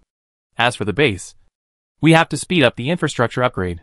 Yi Xinghua immediately contacted the personnel of various departments in the base and asked all those who stayed in the base and did not need to go out to fight to participate in the operation. The residential area could not rest either. In short, they had to make all preparations before the climate changed. After Yi Xinghua issued the order, many people felt puzzled and reluctant. They really couldn't understand why they had to do all these messy things inside the base when the walls outside the base were thick enough to resist the zombies. It's fine that the planting area is installing glass houses and diamond nets day and night. But why do other places have to do the same? Wen Qian was too lazy to explain too much to them. She separated from Imo Han and the others today and went alone to collect supplies. She returned to the base at 11 o'clock in the evening. She didn't have time to rest or even eat a bite of food, and hurried to the area where supplies were stored in the base. There were too many insects and pests in this base. After seeing the big rats that could bite through the container at Murong Yan's house, Wen Qian didn't dare to be careless at all and felt that she had to tidy up the warehouse. Because the importance of the warehouse had long been realized. Yi Xinghua had already arranged people a few days ago to transform this area according to Wen Qian's plan. Today was officially completed. The materials used were all taken from Wen Qian's space mall, and the quality was guaranteed. So Wen Qian was not worried at all. At present, the warehouse area is completely covered by a glass roof, and the remaining space is also surrounded by diamond nets. Wen Qian first put all the materials here into the space, so that the insects and rats hiding in it were naturally kicked out by the space. Once the warehouse door was closed, the entire area was sealed. Wen Qian killed all the creatures running around and threw away the bodies, then put the supplies back to their original places to ensure that all the supplies were clean and safe. After finishing the things here, Wen Qian returned to her residence. She first took a bath in the space, then found something to eat in the kitchen to calm her rumbling stomach, and finally lay down on the bed and closed her eyes after finishing these things. The next morning, Wen Qian was woken up by a phone call. She answered the phone in a daze, and heard Mu Xiai on the other end of the receiver say, "It's raining acid in Bincheng." Wen Qian opened her eyes instantly, and was completely awake. She sat up suddenly and asked, "Just now? It's been a night. We just came back to rest yesterday. We slept a little deeply, and didn't pay attention. I just woke up and found something was wrong. It's raining. And it's foggy everywhere. And the fog is yellow. If you breathe for a while outside, your throat will feel uncomfortable." Mu Xiai thought of the equipment Wen Qian had specially sent back to the base, and he began to have doubts. He deliberately opened an umbrella and walked outside the base. But within a minute, the umbrella was full of holes from the acid rain. Wen Qian frowned. What's the temperature in Bincheng now? It has risen to more than 10 degrees above zero, and it feels like it will continue to rise. If the expectation in my heart becomes a reality, then Jingbei will probably become like that in a few days. Wen Qian gave Mu Xiai a few instructions, asking them not to leave the base for the time being. Then he hung up the phone and went to find Wen Rang Imo Han to tell them the news. Imo Han also received a call from Shenjing in the morning, reminding him to make some preparations in Jingbei. Wen Qian and others were even busier while Jingbei was still in a state of chaos. in addition to speeding up the collection of supplies. They also had to kill zombies to get crystal cores. The members of the third team of the base insisted on following them, and their skeletons were almost falling apart after a few days. However, proportional to this, the number of crystal cores they accumulated was also increasing rapidly. In this way, another 5 days passed. These days, the entire base worked almost non-stop, racing against time to upgrade the infrastructure, when Qian and others were scolded countless times by everyone in their hearts, thinking that they were wasting manpower and resources. But when the climate suddenly changed overnight, those places that had not yet installed the glass roof, the lamp posts installed on the ground, and the garbage bins and other equipment were corroded and damaged by acid rain. Everyone was dumbfounded. The drizzle fell all night. When Qian got up in the morning and opened the curtains, looking at the dusty weather outside, he knew that a new round of natural disasters and zombie evolution was about to begin. In all places in the base where the glass roof was installed, people can still move freely. But once these places are rained on, the skin will instantly become like being scalded by boiling water, itchy and painful. And in severe cases, skin ulcers will occur. Chapter 506 Planting Herbs. Everyone stood under the glass shed, looking at the extremely abnormal natural phenomenon outside, and suddenly understood why when Qian and others forced them to work all night, they couldn't help but feel guilty. After all, when they were exhausted these days, they cursed Wen Qian and his group in their hearts. After standing outside for a long time, everyone discovered another thing. That is, they started coughing. It was like some dust was inhaled into the nose and throat, which was very uncomfortable. Because it wasn't just one person who had this problem. Everyone immediately realized something was wrong and ran back to the house to close the doors and windows, not knowing what to do next. The climate has changed, so there's no rush to go out to work today. When Qian ate breakfast slowly and chatted with everyone while eating, although they knew the situation in Bincheng in advance and were mentally prepared. But when everything really happened, they couldn't help but worry. It's unknown when this acid rain will stop. If it continues for several months, like at the beginning of the apocalypse, won't there be another flood disaster? Are the drainage facilities in this base good enough? High temperature, acid rain, floods, and some epidemic diseases. How many people will die? When Qian listened to everyone's concerns, thought about it carefully, and replied, I don't think so. The progress of the apocalypse is accelerating. But acceleration does not mean catching everything in one fell swoop. No matter what time, nature must pay attention to the balance of the food chain. This climate change will definitely accelerate the mutation of zombies and animals, which is already unfair enough for humans. If I guess correctly, the rain will last about 3 or 4 months this time. But it will never be like the 24-hour heavy rain before, as if the sky was leaking. However, we still need to pay attention to the concerns of everyone. After all, various bacterial diseases are prone to occur when the weather is hot, and there are many insects and rats in this base. Although the protective measures for food supplies have been completed and safety can be guaranteed, but the spread of infectious diseases can be completed through the air. The weather is not that hot now. What should we do when it gets really hot and reaches 50 or 60 degrees above zero? Let everyone wear masks. There is no air conditioning fan. Who can bear to wear masks? So we have to speed up the city cleaning and try to eliminate all the zombies here before the situation gets worse. At least that can solve a big hidden danger. But killing zombies is not that simple. So far, they have not encountered a special zombie in Beijing North. If, like in Bincheng, these bastards secretly hide and gather together, and suddenly attack them, it will definitely be another life and death battle. And now it is raining acid outside. How they can go out is still a problem. The constant temperature protective clothing can protect their body temperature from the outside temperature. But can it withstand the acid rain? They are not made of iron, and they must be afraid of being corroded by acid rain. When Rang, who was sitting silently and concentrating on eating, heard what everyone said, and suddenly raised his head and said, I have a way to solve the protection problem. Just give me 2 more days. You can take these 2 days as a vacation and adjust your physical condition. When Qian turned her head to look at her brother, with a flash of worry and heartache in her eyes. When Rang has been staying in the space in front of the computer these days, and no one knows what he is busy with. He sometimes forgets the time when he works, and forgets to eat. When Qian had to drag him out to eat this morning. Otherwise, he would have made himself look like a caveman in the space. with a beard that was too messy to be seen by others. Everyone was relieved when they heard Wen Rang say this, because people like Wen Qian and Wen Rang would not easily promise anything. As long as they open their mouths, they will definitely be able to do it. After dinner, everyone had nothing to do, so they continued to chat in the restaurant. The temperature here is constant, not too cold or too hot, and the whole building has an air filtration effect under the protection of the system. So there is no need to worry about the poisonous gas outside penetrating in. Liemo and Wen Chongning planned to find the group of students that Wen Qian brought back a few days ago. They heard that they are very good at farming. Liemo had already planted herbs in the space before the apocalypse began. These things are now scarce.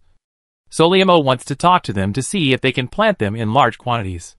In this way, even if he leaves Jingbei and goes to other cities in the future, they will still have medicine to use.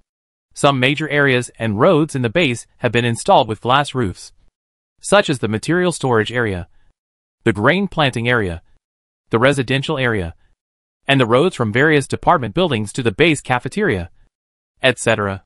Wen Qian led Liemo and Wen Chongning from the shed to where those people lived.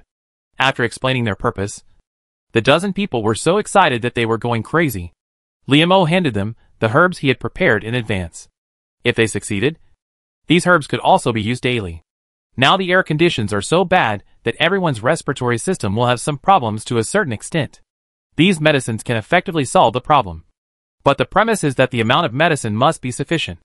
Otherwise, there are so many people in the base, and there is not enough to share. Wen Chongning also took the opportunity to exchange his experience and knowledge of farming with these promising children, which made them think he was a professional. They couldn't help asking him if he was a teacher at an agricultural university, which made Wen Chongning so happy. Wen Qian sat on the windowsill and ate melon seeds. He couldn't get a word in, so he looked around the house to see if there was any equipment he could buy for them. In the end, he left them a few air purifiers and some masks, and also made a snack cabinet for them. When those people found out and screamed, Wen Qian covered her ears and warned them. You all know the principle of not showing off your wealth, right? Don't let others know that I'm cooking for you, or you won't have anything to eat in the future. More than a dozen people nodded like chickens pecking at rice. How dare they say such a thing? They wish they could hide these delicious foods in their quilts and sleep with them. Okay. Wen Qian looked at the clear and stupid expressions on their faces and knew that when they were in school, they must have been the kind of people who showed off their living expenses. After finishing the business, Wen Qian looked at the staircase before leaving and turned to say to them, I'll have someone come over to build a metal door for you at the staircase. You can lock the door when you work or eat secretly. It will be safer. Everyone was about to cry when they heard this. If it weren't for the presence of the two elders, Liemo and Wen Chongning, they would have called Wen Qian dad. Chapter 507, Brother Rang is awesome. After Wen Qian left, he contacted Yi Xinghua and asked him to arrange for someone to install the door. An hour later, the iron door was successfully installed, making the situation of more than a dozen people safer and more secure. After Wen Qian and the other two returned to their residence, Liemo and Wen Chongning went back to work. Wen Qian went to Wen Rang's room and saw Imo Han was also there. So he asked directly, Brother, you said before that there is a way to solve the protection problem. What are you going to do? Wen Rang and Imo Han were also talking about this. Wen Rang, do you remember that after dealing with the zombies in Bincheng, the system bound it and included it in your sphere of influence? Wen Qian nodded. Of course I remember. I was shocked at the time, fearing that the system would kill all the people in the city who were not loyal enough. Wen Rang smiled and said, because the climate in Bincheng changed first. These days, I have analyzed and designed relevant materials that can resist this acid rain through the data collected by the system. After that, as long as these fabrics are made and the data of the constant temperature suit is imported, we can go out directly with just one piece of clothing without any other protective equipment. This works? Wen Qian was dumbfounded. You are too awesome. Isn't that an upgraded version of the constant temperature suit? Wen Qian opened her eyes wide and looked at Wen Rang. Sometimes she felt that her brother's brain was so smart that he was not like a human being. Wen Rang snorted and laughed, raised his chin slightly, and said with a praise me more, as expression looked at Wen Qian. Do you think your brother has been a vegetarian in the Master Control Center all these years? The core of the system he designed for Wen Qian is the old version of the Master Control Center. And the Master Control Center has been relying on this system to collect and analyzed various abnormal data from various parallel worlds for so many years, and is committed to solving the problems in those worlds that cannot be solved by current science and technology. In summary, the original intention of the Master Control Center is good. It has indeed done a lot of serious things in these years, and the superiors were not so unkind at first. But I don't know when everything changed, until it became like this, chasing them like a mad dog. One rang, when you deal with the zombies in Jingbei, this place will also be bound by this system and counted in your task progress bar in this world. Let me tell you another thing. When Bincheng resumes production and construction, the city's prosperity will also be counted on you. As for what rewards the system will give, I don't know for the time being. This is not within my control. It depends on its mood. The system designed by Wen Rang also has independent thinking. And as the time of binding with Wen Qian increases, it will be more to Wen Qian's liking. Wen Qian had nothing to say, and could only watch Wen Rang clap his hands for him. Wen Rang glanced at Imohan proudly, and Imohan smiled and praised him. Brother Rang is awesome. Wen Rang breathed a sigh of relief. In fact, these words are easy to say, but he has been exhausted for this matter these days. If there were no hot springs in the space to restore his physical strength, he would definitely not be able to solve the problem of protective materials in such a short time. Wen Rang, protective materials can be made in the factory in your space. If the output is large, you can also take it to Bincheng to trade with him. However, the version will definitely be different from what we wear, because the data of the constant temperature suit is confidential and can only be entered in a special way, and cannot be mass-produced. Wen Qian, it's great enough to have the function of preventing acid rain. Okay, we can keep good things like constant temperature suits for our own use. But you said that group of people in Bincheng, they don't have crystal cores now. What should I ask them for in exchange? Food supplies? But if they keep asking for them, won't they have enough? Wen Rang smiled and gave Wen Qian an unexpected answer. Gold. Wen Qian. She thought she had heard wrongly, and looked at Imohan in confusion. Imohan obviously didn't expect to hear this answer, and asked Wen Rang, do you want to make yourself a set of gold armor? He could only say this in front of Wen Qian and Wen Rang. After hearing this, Wen Rang rolled his eyes and complained. You think I'm you? So coquettish? Gold is for the system. You all know the principle of equivalent exchange. I have been trying hard to see if I can build a few more useful factories in Qianqian space, or add some other types of materials to the system mall. But these are not just done by entering code data. We all know that the reason why Qianqian space was able to grow in the first place was because she collected a lot of materials for exchange. So I tried many different kinds of materials, and traded with the system, and finally found that only gold was successful. The gold that Wen Qian had collected in Bincheng before was now all swallowed by the system. Just in case, they had to prepare some more. After hearing what Wen Rang said, Wen Qian couldn't help but sigh. As expected of the system you created, it has a big appetite. I scanned many gold shops and several bank vaults at that time. I was thinking that I would have the opportunity to use this gold to create a super large Ultraman figure in the future. But it was all eaten. Wen Rang sneered and replied, you might as well make me instead of Ultraman. Am I not much more useful than it? Make a human-sized one, and put it in front of your door, as a door god. Wen Qian said TSK with a look of disgust. I'm afraid the dogs will pee on you. She thought for a while, and said again. I only know that gold is a hard currency that can be circulated in troubled times. I didn't expect this trick to work on the system. It's greedy. But it's good this way. Fu Sheng and Merongyan's group must have a lot of gold in their hands. Hee hee. I'll talk to them later. Wen Qian had a wicked smile on his face. Wen Rang knew that someone was going to be unlucky again when he saw her behavior.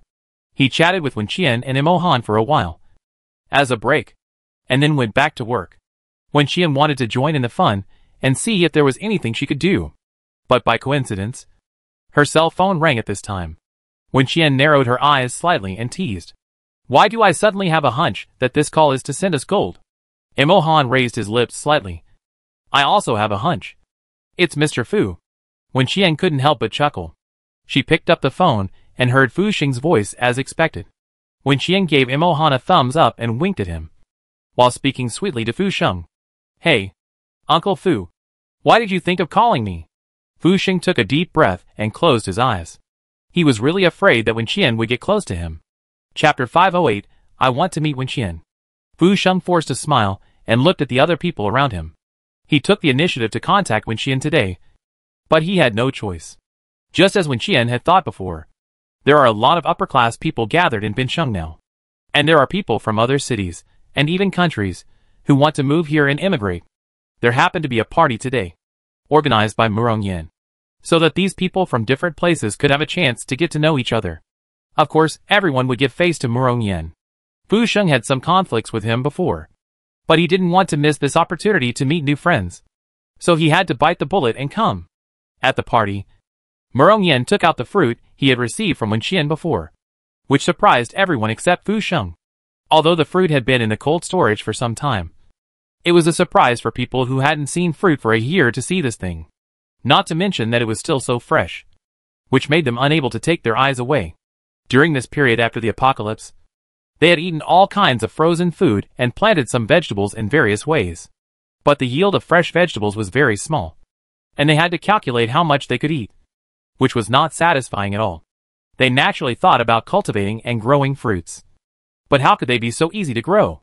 The lack of water resources and the erratic climate change after the apocalypse finally made them give up this plan. They never expected that Yen would succeed. A group of people gathered around the table, looking at the fruits on the table. Due to their status and occasion, as well as the etiquette they had developed over the years, they could not directly fight for the fresh fruit. But the action of swallowing saliva had already betrayed their inner thoughts, and people could see their desire for the fruit at a glance. Mr. Murong, you are so amazing. Finally, someone looked at Yen and couldn't help asking, are these all grown by your men? Can you sell me some? I mean, in exchange for supplies. You can have whatever you want, as long as I have it. When the others heard this, they also expressed their desire for these fruits. Yen smiled and replied, I don't have the ability to do this. These were given to me by others. But as far as I know, she still has a lot of them. And they are all top quality goods just picked from the trees. If you want, I can be a middleman and introduce you to each other. His words aroused everyone's curiosity and expectation. Will that person come today? Send someone to pick him up. Yen, she is currently in Beijing North, but she will return to Bincheng regularly. She is a young girl, but very capable. Most of the zombies in Bincheng were killed by her. What he said sounded a bit mysterious. A young girl killed most of the zombies in Bincheng and also controlled the fresh fruit resources? Beijing North? Who? Do they know her? Everyone asked Yen for information about this person. When they heard Yen say Wen Qian, after the two words, a hint of doubt flashed across their faces, because they had never heard of this name. It was not their fault, because before Yen came to Bincheng, he knew nothing about Wen Qian. They were just some rich people, not from the official base. They had never cooperated with Bincheng before, so they naturally didn't know what Wen Qian had done. They only cared about themselves, their families, and whether the city they were in was safe. If it was not safe, then move to a safe place. That's why they are gathered here now. Yen glanced at the silent Fu Sheng in the crowd. His eyes flashed, and he said, Mr. Fu also knows this person, and his friendship with Wen Qian is much deeper than mine, because Wen Qian is originally from Bincheng, and has known Mr. Fu for some time. His words shifted everyone's attention to Fu Sheng. Fu Sheng was not stupid enough to think that Yen was helping him and giving him a chance to raise his status. When he heard Yen's words, his first reaction was, this guy is setting a trap for me again. It's dangerous. But in front of so many people, he couldn't turn his face to Yen, so he could only grit his teeth and bear it. Yen said again, like a smiling tiger, I just contacted Wen Qian a few days ago and asked her to help transport a batch of supplies from Beijing North. When she arrived in Bincheng that day, it was already early in the morning. It was too late to contact you. But she still expressed her longing for President Fu to me. Why don't you give her a call today to keep in touch with her? And by the way, ask everyone when she can come back next time and bring some fresh fruits and supplies to everyone. He had said this. How could Fu Sheng refuse? If he refused, wouldn't he have cut off his chance to make friends with those present in the future? So he could only call Wen Qian, reluctantly, and the phone had to be loudspeaker activated. Wen Qian's sweet Uncle Fu confirmed Yen's words that he and Wen Qian were close friends. Fu Sheng's heart was beating, and he said, I haven't contacted you for a while. Bincheng has started to have acid rain recently. I wonder what the situation is like in Jingbei. Wen Qian sighed. It's raining in the north of Beijing too. The situation is very bad. I don't know how many months it will last before it stops. Before talking about fruits, Fu Sheng and his group also talked about acid rain, climate and environment and other issues. These people just came to Bincheng, and they didn't have time to build their own sites before they were caught up in acid rain. As a result, they can't start construction at all now, and can only temporarily live in Fu Sheng or Merongyan's base. Fu Sheng and Merongyan usually have high requirements for the quality of life, so they must have appliances such as air purifiers and disinfection machines at home. But now the air pollution is serious, and it's not just them who need the sterilizer, but also their subordinates and the new VIPs. And they didn't stock up too many of these appliances before. After all, who would have nothing to do to stock up so many air purifiers? In addition, the VIPs also have bodyguards and servants under them, which means that the entire Bincheng really needs a batch of purifiers now. Fu Sheng happened to talk to Wenqian about the topic of acid rain air, so he just asked her, "Do you have an air purifier? I need some here now." A lot of them. Wenqian's eyes lit up, and she replied, "Yes. You know my strength. I have everything I want." Fu Sheng. Damn. I'm angry. Fu Sheng, do you have any plans to go back to Bincheng recently? I can introduce you to some friends who are from other cities. Oh, and there are fruits. Bring us a batch of fresh fruits. Of course. We will definitely not let you do business at a loss. Chapter 509. Let's die together. Let's die together. Fu Sheng thought to himself. Don't you want to meet Wenqian? Okay. I'll make you want to cry every time you think of her in the future. Merongyan is not a good dog either. He took the initiative to mention Wenqian today, and he must have the same idea. After all, they are all people who have suffered from Wenqian's mistakes. Even if they die, they want to drag a few people down with them. Fu Sheng glanced in Merongyan's direction. When their eyes met, Merongyan smiled slightly, which made Fu Sheng more certain of his thoughts. Wenqian was amused after hearing what Fu Sheng said. She certainly knew that Fu Sheng was not so kind as to take the initiative to introduce business to her. He came to her today, either because he was in urgent need of supplies, or because he wanted to cheat others. But no matter what the reason was, it was a good thing for Wenqian, and she had no reason to refuse. Wenqian did not directly answer Fu Sheng's question and tell him when he could go back the soonest, but set him another hook. Fruits and the like are naturally small things. I'm busy developing new materials to resist acid rain recently. It will be mass-produced in a few days. Is Uncle Fu interested in this? Of course I'm interested. Fu Sheng and everyone who heard this immediately perked up. The rain was really annoying. It not only disrupted their various plans to go out, but also prevented their men from going out to work.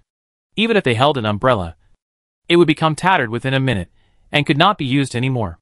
Although there were umbrellas or protective clothing that could protect against acid rain on the market before, some careful people also stocked up on such supplies. But practice has proved that this acid rain is different from the previous ones. Even if the previous equipment was stronger than ordinary umbrellas and clothes, and could barely last for 10 minutes. The final result was that it became a pile of waste, and could not meet the needs of going out for a long time. Those who came from other cities, and did not know Wenqian yet, had some doubts about her words. Can she really make this new material? But Fu Sheng and Merongyan knew that she had the ability. After all, she was the one who could even develop crystal core medicine. Moreover, Wenqian only mentioned new materials, without mentioning whether it was fabric or something else. It is very likely that multiple materials are developed together. Once these things are mass-produced, they will definitely be snapped up, because no matter which city, workers are needed. If you keep hiding in the house, you can't carry out the revitalization of the city.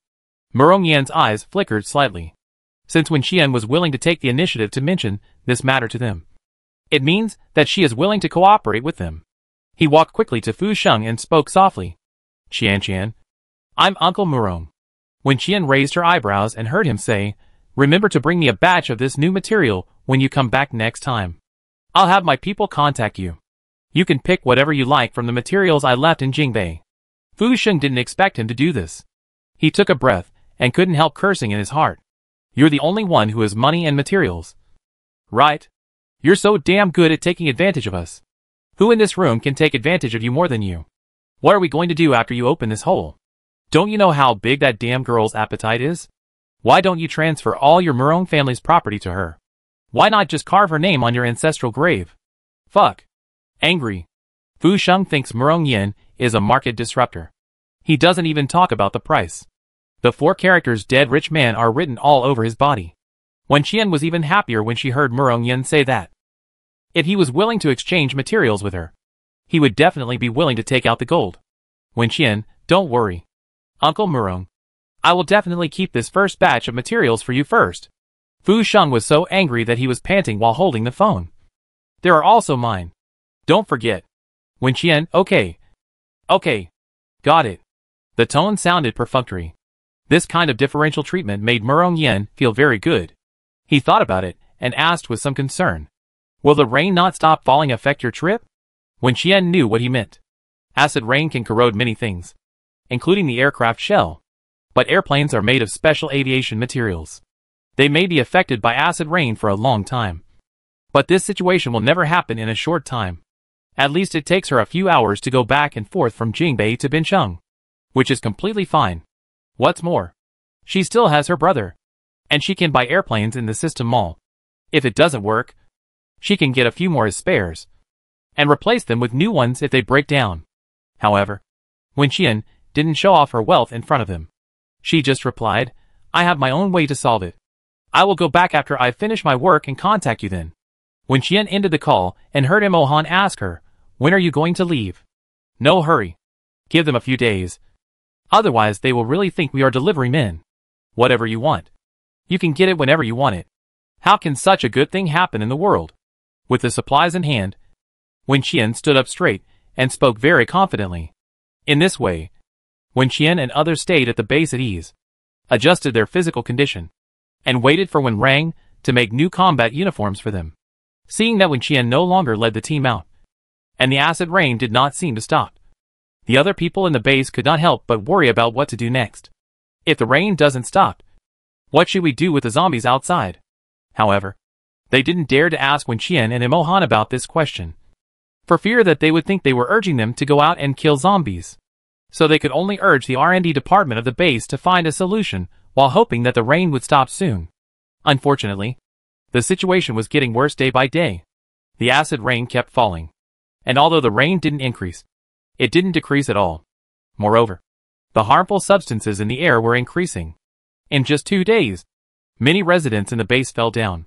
In addition, the temperature has quickly risen to more than 30 degrees above zero in the past 2 days. These various factors combined are undoubtedly a fatal attack on humans. Wen Qian saw everything, and was also thinking about solutions. In fact, staying in the room with an air purifier and disinfection machine is effective, because the group of students from the agricultural university are currently fine.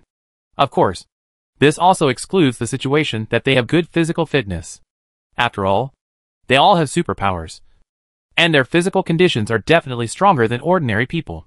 Liamo has been busy these days. The number of patients in the base hospital has increased sharply, so she went to help, observe the situation of these people closely, then return to Wen Qian's space at night, and then go into her exclusive study to continue working, and occasionally call when rang over. Chapter 510, The weather is bad, and the zombies don't want to live anymore. Wen Qian didn't know what they were busy with, but every time he entered the space, he could see them boiling medicine, as if they were researching prescriptions to treat those patients. Li Mo's ability strength has also increased significantly during this period after the end of the world. So Wen Qian knew that she should have a way when she saw her calmness. But it would take some time for the time being. As for finding Wen Rang, it is estimated that he also wants to use the data he collected to conduct experiments. There is no need to use real people. As long as Wen Rang enters the relevant data into his precious computer and conducts analysis and simulation experiments, he can determine whether the plan is feasible. Seeing that his wife was busy with work, Wen Chengning went into the kitchen and worked very hard, spending all his free time cooking. In comparison, Wen Qian looked like a waste these 2 days. Imo Han was begged by Yi Xinghua and Lu Bai to deal with the base, so he couldn't accompany her. Apart from eating, drinking, playing and sleeping, she just sat on the rooftop in a daze. Wen Qian has been thinking about the past lately, including her past life and some memories at the control panel. It must be said that she can live so comfortably now and be so proud every day, all because of the care and help of her family. It was the same in her past life. They always protected and tolerated her unconditionally. They were doing these things secretly even when they were at the control panel. It was just that she was too careless and didn't notice it at the time. Wenqian felt a little drowsy listening to the sound of rain hitting the glass. This kind of weather is actually the best for curling up on the sofa, closing the curtains, and choosing a horror movie to watch. But it's not fun to watch it alone. Wenqian got up and planned to go find Xiong Yushuang and the others to watch a movie together. As a result, just as she got downstairs, she saw Xiong Yushuang standing in the corridor looking around. "What are you looking for?" Wenqian asked. "You?" Xiong Yushuang ran to her. "Captain Qian, there are a lot of zombies outside the base." "Huh?" Wenqian tilted her head. "Don't they want to live because of the bad weather? Why don't you just hide in a dark corner and eat mice on rainy days? Why come here? A bunch of dead zombies. Just as annoying as cockroaches." Wenqian's face was full of impatience and irritability. She sighed and stretched her muscles. "I'll go see what's going on. Since they are so eager to die, she will be the turtle that appears in the wishing well and fulfill their wishes. Take me. Take me. I want to go too." Xiong Yushuang hugged Wenqian's arm, fearing that she would disappear in an instant and leave her behind. Xiong Yushuang knew the situation outside the base because Yi Xinghua informed her. There were surveillance cameras installed on the outer wall of the base, keeping an eye on the situation outside at all times. And there were guards at the gate. The person in charge of monitoring immediately reported the matter to his superiors after discovering something was wrong. Yi Xinghua was afraid that Wenqian had entered the space at this time, or was simply sleeping, so he did not dare to contact her, but found Xiong Yushuang. Wenqian was held tightly by her, so he could only take her out with him. Fortunately, the entrance of the base had been renovated in advance to facilitate the guards to move back and forth and keep an eye on the situation outside. So Wenqian flashed there without being drenched by the acid rain. The sudden appearance of the two startled several guards, but then they became relieved. Wenqian pushed Xiong Yushuang's head, who was still holding her like an octopus, and then jumped onto the high wall to observe the situation outside. Xiong Yushuang was much more polite. She climbed up the ladder that the guards usually used, poked her head to look outside the wall, and exclaimed in surprise, "Wow, there are indeed a lot more." Wenqian had expected that this wave of climate change would make the zombies evolve, but she was still a little annoyed that the zombies adapted to the acid rain in just a few days. And there must be something wrong when things are abnormal. There must be a reason why this group of zombies suddenly gathered around the base. Could it be that they want to besiege the base? Did the acid rain burn their brains? Where does the confidence come from? Wenqian's appearance seemed to make the zombies outside the high wall feel something. They kept sniffing the smell in the air, looking around with a pair of white, dead fish-like eyes, and finally looked in Wenqian's direction and began to move towards her. Wenqian raised his eyebrows slightly when he saw this, and Xiong Yushuang beside him spoke excitedly. "Captain Qian, they seem to be looking for you." Xiong Yushuang's words made the guards nearby who were also paying attention to the movements outside look quite complicated. They also saw something was wrong before Wenqian came. Although these zombies were circling around the outer wall of the base, they did not show any extreme behavior. But now, they seemed to have a target suddenly, and ran towards Wenqian. They subconsciously looked at Wenqian, a little worried. But Wenqian stood on the wall without moving. She looked down at the zombies, who ran to her feet, raised their hands, and tried to pull her off the wall. She looked at them with contempt and snorted. The zombies were still trying to touch her, and some of them were even smart enough to step on other zombies and try to climb up the wall. The guards were so panicked by this scene. It was the first time they saw these zombies so crazy. They quickly took out their weapons, fearing that the zombies would really climb up. However, before they could launch an attack, they felt the changes around them. The raindrops falling from the clouds suddenly solidified in the air. As the number of raindrops increased, they became clearer and clearer. After a few seconds of stillness, the transparent raindrops, with a slight yellow tinge, suddenly moved again. But they did not fall vertically to the ground, but flew towards the zombies like bullets. The raindrops hit the zombies' fatal points accurately. In a blink of an eye, the zombies that were climbing up the wall like creepers all fell to the ground. And the zombies in the distance did the same. Tens of thousands of zombies fell like dominoes, because there were so many of them. A cloud of dust rose up on the ground as they fell, and the scene was quite spectacular. The guards held their guns in their hands, staring at the scene in amazement, and then looked at Wenqian belatedly. Wenqian was still standing there, not moving. and not making any big movements. But they knew that it was her who did it. This made them hold their breath. And they felt a more intense fear than when they faced the zombies. When Qian had led a team to deal with zombies outside the base before, and they were lucky enough to witness it with their own eyes. But there were so many people at that time that they couldn't tell who used what ability and how many zombies they killed. They felt that when Qian and his team had great teamwork. And now, there was only Wen Qian here. Oh! And there was Xiong Yushuang, who was lying on the wall like a pendant mascot. But it was obviously not her who killed the zombie just now, because she was holding up her mobile phone, taking pictures and videos of Wen Qian like a perverted pervert, and even seemed a little panicked because she forgot to turn off the sound of the sneak shot. Chapter 511 finally found out that she is a popular commodity? Wen Qian dealt with all the zombies within the range of her supernatural power, and looked at the corpses with a frown, because many of them were summoned by her summoning skills before, and left for the people in the base to practice. Now they are mixed together, and can't be separated, so she can only deal with them together. She turned her head to look at the guards, who seemed to be scared silly, jumped down from the wall, said contact me at any time if there is any abnormality, and then teleported back to her residence, holding Xiong Yushuang's collar. The zombies had strange reactions, so Wen Qian didn't dare to be careless. So he decided to leave one combat member in the base every day, in addition to Yi Xinghua and Lu Bai, to watch the gate with the guards.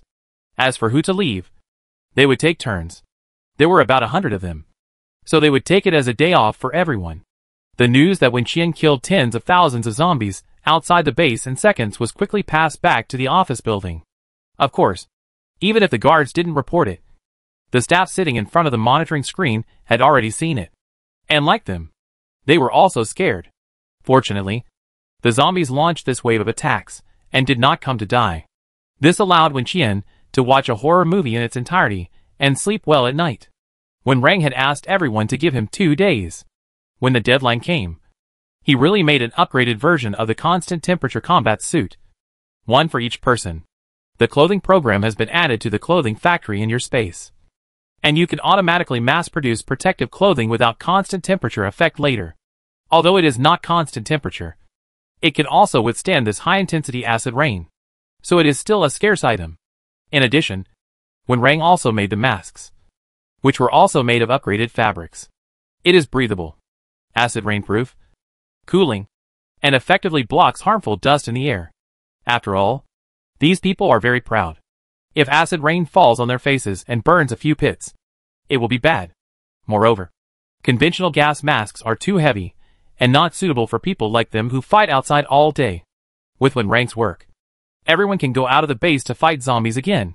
As for those who stayed at the base, Wen Qian also provided them with ordinary protective clothing. However, due to production problems, only working combatants can come first, and ordinary residential areas will have to wait for a while, because the base also needs personnel to maintain and operate. And she found that this group of people are still somewhat conscientious and motivated, in addition to the members of Teams 1, 2 and 3 who desperately followed them out. The remaining combatants with weaker combat power have not been idle recently, while participating in the infrastructure upgrade in the base. They also took time out to do physical training. These ordinary combat members also have acquaintances in Teams 1, 2 and 3. They have asked them about their experience of working with Wen Qian and others before, and the answers they got were surprisingly consistent. That is, they were so tired that they wanted to die. The experience and suggestions given were, Wen Qian and others' fighting style and physical strength are simply inhuman. If you want to fight with them in the future, you must practice the most basic physical fitness. After all, even the first team couldn't keep up with Wen Qian's pace. Not to mention those who couldn't even get into the first 3 teams.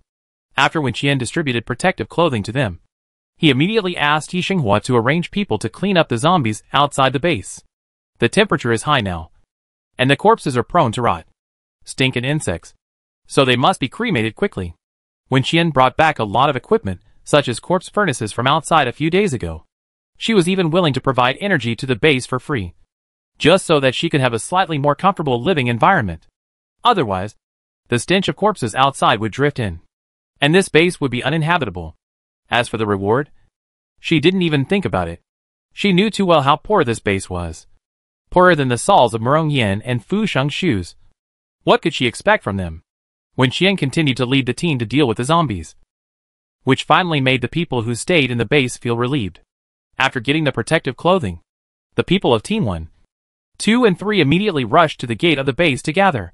Their physical strength had almost recovered in the past few days, so they would naturally not miss the opportunity to go out with Wen Qian and others. Wen Qian went out today without an and Wan. The acid rain and poisonous gas made people feel unhappy, so she didn't plan to bother the two children anymore. And she had planned to leave one person at the base every day. So today she simply let Gu Ren stay to take care of the children. If he wanted, he could also take them to deal with the zombies around the base, and let the group of people hiding in the base see the fighting power of her children. This was the first time when Qian and others went out of the base after the weather changed. The mission was still to collect supplies and kill zombies. After arriving at the destination, they got off the car and started to get busy. Everything seemed to be the same as usual, except for the acid rain and the extremely poor quality of air. But the base combat members who came out with them felt something different. That is, the difficulty of killing zombies. When Qian and others' combat power was far higher than that of zombies. When dealing with these low-level zombies, they could easily kill them even without using their full strength. But those people in the base were not like that. It was very laborious for them to kill zombies. So even if the zombies were strengthened a little, it would be very obvious to them.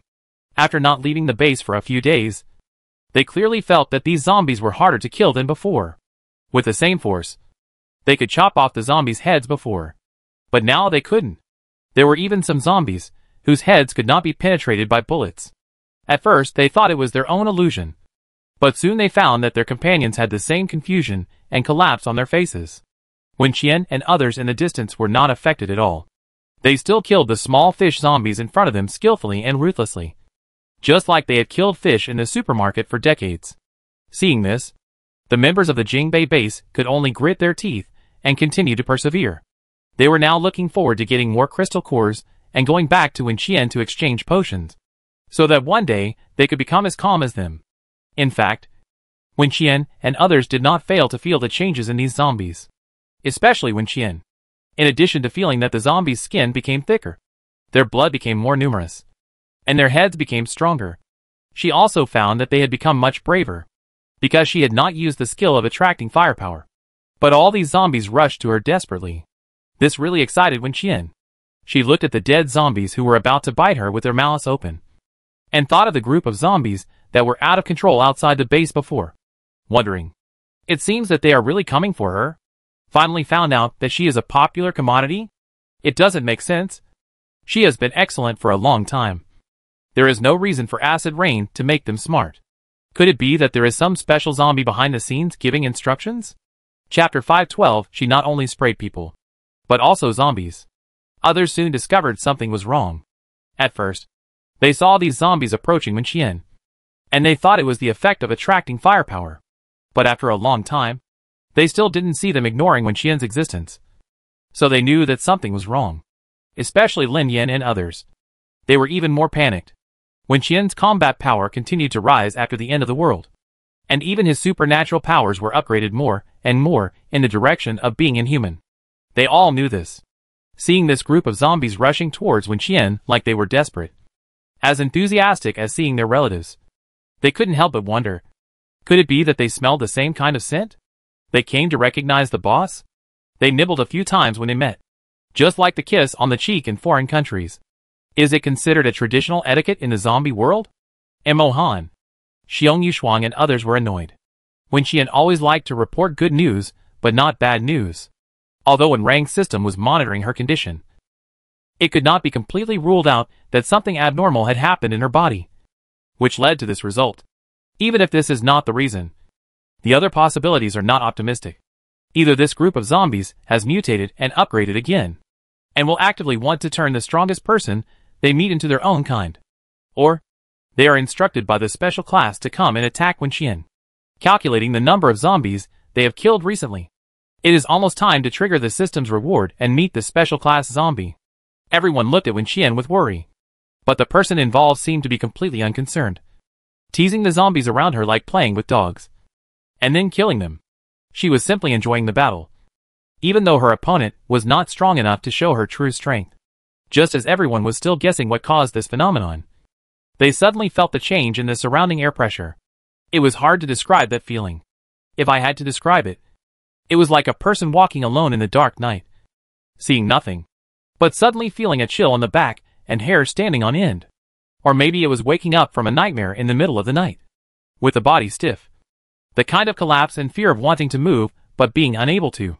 And the lower the combat power, the more obvious this feeling will be. When Qian and his group were fine, they just sensed that a strong combat power appeared nearby. And it was definitely not human, but had the breath of zombies. The group of people in the base 100 meters away were directly shocked by this oppressive feeling and stood still, unable to move at all. This was the first time they had such a feeling since the end of the world. Their bodies were completely out of control, and they could only watch the zombies around them pounce on them, opening their mouths with ferocious expressions and trying to bite them to death. Being bitten by a zombie will definitely not end well. There are only two possibilities: becoming a zombie or dying directly. So, after struggling for a while and finding that they were still powerless, this group of people gritted their teeth in despair and couldn't even make a sound for help. When Qian and the others were so far away that they might not be able to hear them even if they shouted. Even if they heard it, they might not be able to rush over. Even if they could rush over, they might not be willing to save them. A series of thoughts popped up in their minds, especially after seeing the special zombie flashing in front of them. Their minds went blank, and all the messy thoughts became one. That is, I'm going to die. Although it was the first time they saw a special class with their own eyes, it did not affect their identification of the other party. The zombie's face mostly retained the appearance of a human, but the position of one eye seemed to have been bitten by a beast, spreading from the center of the forehead to the lower corner of the eye, revealing the white bones. And it also exuded the stench of corpses, grinning at them and smiling. It didn't look like a human at all. Bang! Just when everyone was ready to die, they suddenly heard a loud noise, and the zombies that were only a few inches away from them and could bite them to death also fell to the ground in an instant. The ground shook at the same time, and everyone swayed unsteadily, and some even fell to the ground. However, it was also because of this sudden situation that they were finally able to break free from the oppression and regain their freedom of movement. They wanted to escape reflexively, away from the dangerous special zombie. But out of the corner of their eyes, they saw that the zombie was caught and lying face down on the ground. Under the extreme violence, the whole body sank into the ground. Everyone paused and heard Wen Qian's sarcastic voice. Wen Qian pressed the zombie's head and pushed it into the ground, with angry flames in his eyes. Although I knew you were worthless, you are a special class after all, and you should know how to sneak attack, which is to do to opponents you can't beat. Bullying the weak.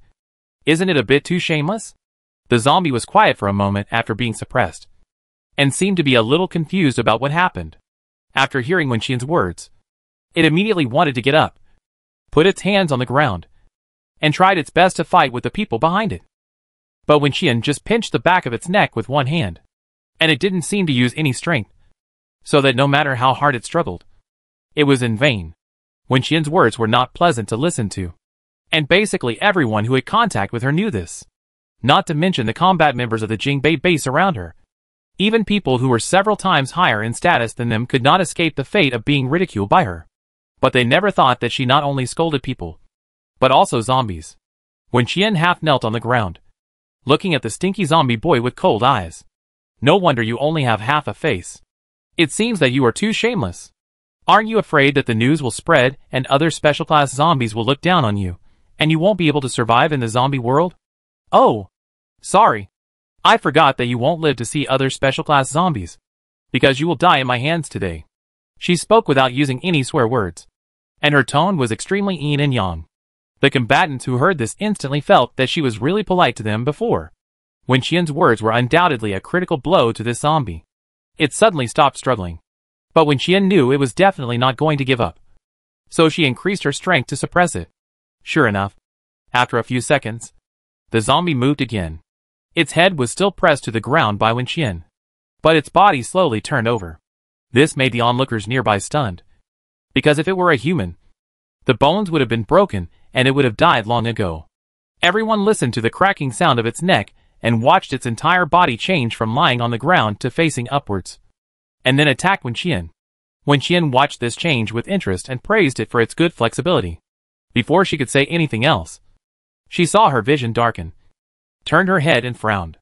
Chapter 513 When Qian has become stronger again. What Wen Qian saw was a large group of animals that had turned into zombies. And their forms were incomplete, as if they had been injured or abused before they died. Some were missing an eye.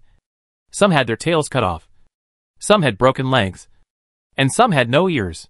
In addition, they had numbers on their bodies. 1, 2, 3, 4, etc. were branded on their bodies. It was obvious to the naked eye that they were formed by burning iron tools red hot, rather than writing them with a pen or painting them with paint. After the apocalypse, Wen Qian had seen mutated animals before, but it was the first time that they had turned into zombies. Based on past experience, zombies were generally not interested in animals, and their main target was humans.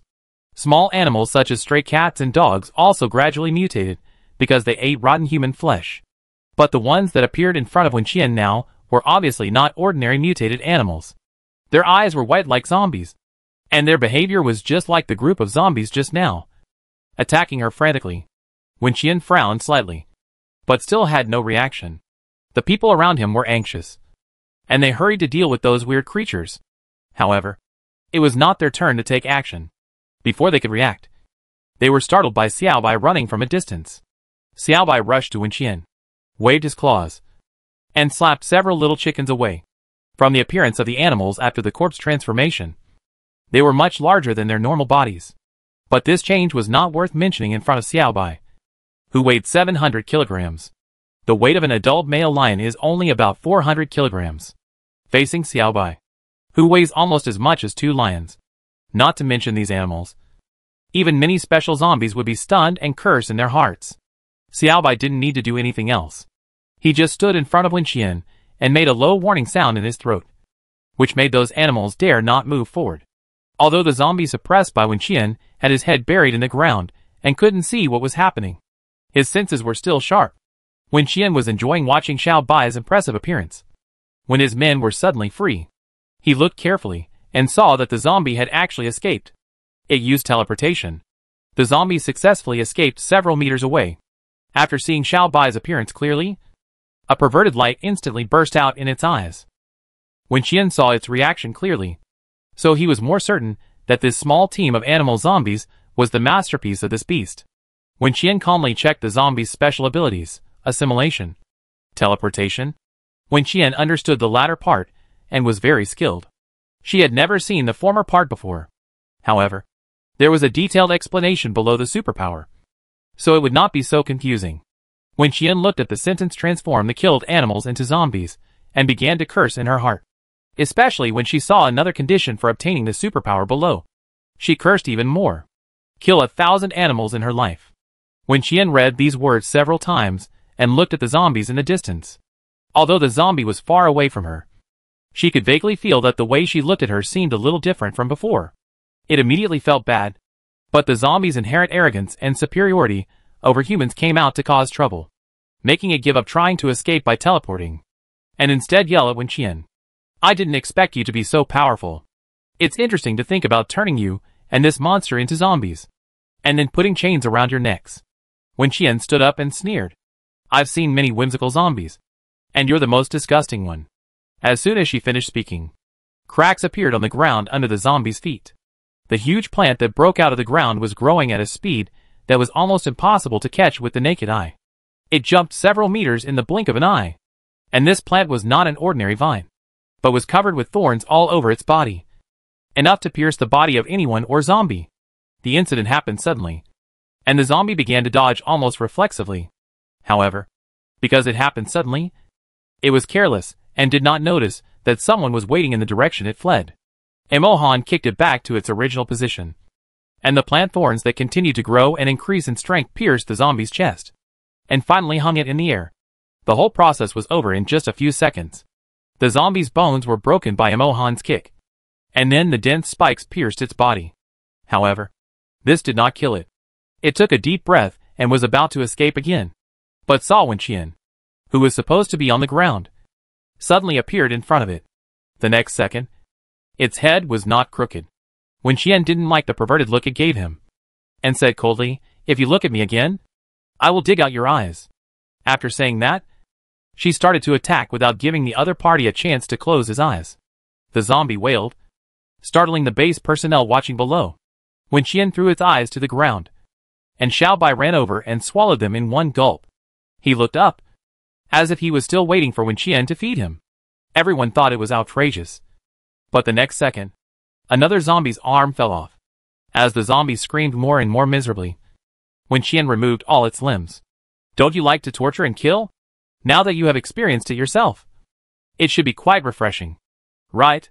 Wen Qian stared at its painful appearance and said, I don't have any other advantages, but I am kind-hearted and like to help. Tell me how you want to die, and I will consider whether to give you a quick death. Don't say anything, so I have to do it myself? Zombie, you blocked my mouth. What can I say? Wen Qian raised his knife and stopped wasting time with it. The people below looked at the things that kept falling from the sky, and their faces turned pale with fear. Xiao Bai ate the zombies clean, and then turned and ran away. Wen Qian jumped from a high altitude, her expression calm as if nothing had happened. She glanced at the frightened members of the base, said nothing, and went back to lead the team. In this way, a group of people were busy outside for a day. No matter where they went, Wen Qian was the main target of zombies. After confirming this, everyone was not very happy, except Wen Qian. She wished that all the zombies in Beijing North would come and bite her now, so that she wouldn't have to wander around the city like a street urchin to find them. Lin Yan and others were half happy and half worried. The special grade zombie that appeared today was not weak.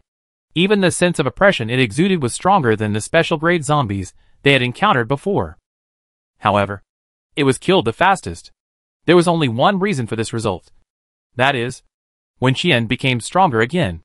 Chapter 514, the combat power of the base members has been enhanced. Realizing this, everyone couldn't help but sigh in their hearts that there is indeed a gap between people. Wen Qian did not rush back to his residence after returning to the base, but waited for a while for the base members who followed behind. According to recent signs, in addition to conventional superpowers, various fancy superpowers have also begun to appear. This is definitely not a good thing. It only shows that this ghost apocalypse is getting more and more crazy. Wen Qian waited until the base members came back, took the crystal cores from them, and then gave them the corresponding medicines and told them how to take them. Everyone was excited to finally get the crystal core medicines they had been longing for. After eating something in the cafeteria, they immediately ran back to the dormitory to take the medicine. This was their first time taking crystal core medicines. Although the base had been developing and researching this before, they had always given up because the harmful components of the finished product were too high. They had naturally heard about the successful development of crystal core medicines in Bincheng. But this medicine was a rare thing. Bincheng didn't have enough for themselves, let alone distribute it to outsiders first. Moreover, how to transport the medicine safely to other cities is also a problem. Fortunately, Wen Qian is here now. Otherwise, they don't know how long they will have to wait before they can use the medicine and improve their combat power. There are only two ways for people to improve their combat power after the end of the world. One is to take medicine, and the other is to upgrade naturally according to personal potential. But natural upgrades must also have conditions, such as requiring a lot of practical experience, or at least having good physical conditions. People who are starving to death and even have difficulty breathing cannot expect their bodies to suddenly burst out with energy. Therefore, under various factors, taking crystal core medicine became the most effective and fastest method. Wen Qian did not give them much medicine, because they did not give her many crystal cores. Each person was given a few to dozens of pills, depending on their ability. Within 10 minutes after taking the medicine, they felt the changes in their bodies and were getting hot. Some people were very obvious because they took a lot of medicine. Some people felt a little bit, and thought it was a psychological hint given by themselves. But whether this medicine is effective or not, the answer is very obvious when leaving the base the next day. Even those who have only taken a few pills can feel that the effort required to kill a zombie today is different from that of killing a zombie yesterday. Normally, these people gave Wen Qian the lowest level 5 crystal cores, and the combat power that a level 5 potion can increase is only 3%, which should not have such a significant effect. But Wen Qian used a little trick and gave each of them a level 2 potion, which can increase combat power by an additional 20%. The reason was very simple. They just didn't want to dampen their enthusiasm. Children will be rewarded for good grades, and so should adults who work hard. feeling the change in their combat power. This group of people became more excited to kill zombies. And the news spread to other teams, which also made those combat members, who had been staying in the base to prepare for battle and strengthen their physical strength, have the urge to leave the base. Especially when they found that the two children brought by Wenqian were killing zombies at the gate of the base every day. Their emotions changed even more strongly. Even if they are not as good as the members of Team 1, 2 and 3, they should not be worse than two kindergarten children. Right? In fact, after the apocalypse began, these people did not hide in the base all the time. They also fought desperately against zombies. But after seeing more and more comrades and relatives die tragically, they had some psychological trauma problems and gradually became like this. Now the appearance of Wenqian and others is undoubtedly a good medicine for them. It's like a beam of light scattered from the dark clouds, allowing them to see hope in the darkness. So after a week, more and more combatants left the base. Wenqian had to use the summoning skill once a day to replenish their zombie stocks. Otherwise, they would not be enough for them to kill. As for the other people in the base, such as the ordinary people in the residential area, although they had no chance to see Wenqian and others, they did not know what happened in the outside world. But they were still clear about the changes in their lives. At least they could eat every day now. And the environment of the entire base looked much more solid and clean than before. Without mentioning other things. Just the fact that glass sheds were built in all important areas before the acid rain came was enough to make them grateful. Not to mention that the base also distributed protective clothing to them to prevent acid rain, and provided medicines to those who had respiratory diseases in time. They saw all these changes. In addition, there is no wall that is impenetrable. And the news that the base changed the executive and management had spread early. So this group of people who had not seen Wenqian and others were extremely curious about them. Wenqian knew nothing about these things. Every day when she opened her eyes, she only thought about one thing, which was to kill zombies, until she received another call from Fu Sheng. It had been half a month since she last spoke to Fu Sheng. Wenqian did want to delay for a few days at first, but later she really forgot about Fu Sheng. Fu Sheng contacted her out of necessity, and never saw her return to Binsheng. Those who heard Fu Sheng calling Wenqian last time thought that Fu Sheng and Wenqian were bragging. Fresh fruits, new acid rainproof materials, and sufficient supplies were all told to them to deceive people. Fu Sheng always cared about his reputation. So how could he stand such doubts? So after those people ridiculed him again and again, he contacted Wenqian again. Give me a definite answer. When can you come back? Fu Sheng asked a little impatiently. Wenqian thought about it, and thinking about Mu Xiai and his gang who stayed in the base, he agreed with Fu Sheng. Since Uncle Fu is so anxious, I will go back tomorrow. Fu Sheng immediately became alert when he heard this.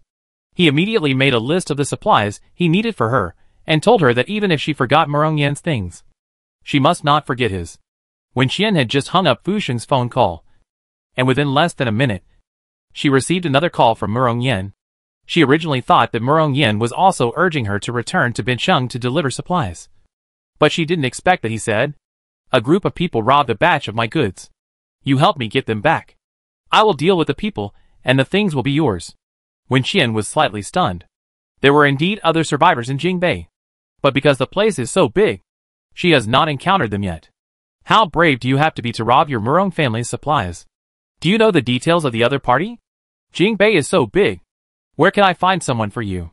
Chapter 515. It's hard to describe the specific content, but it's not very healthy anyway.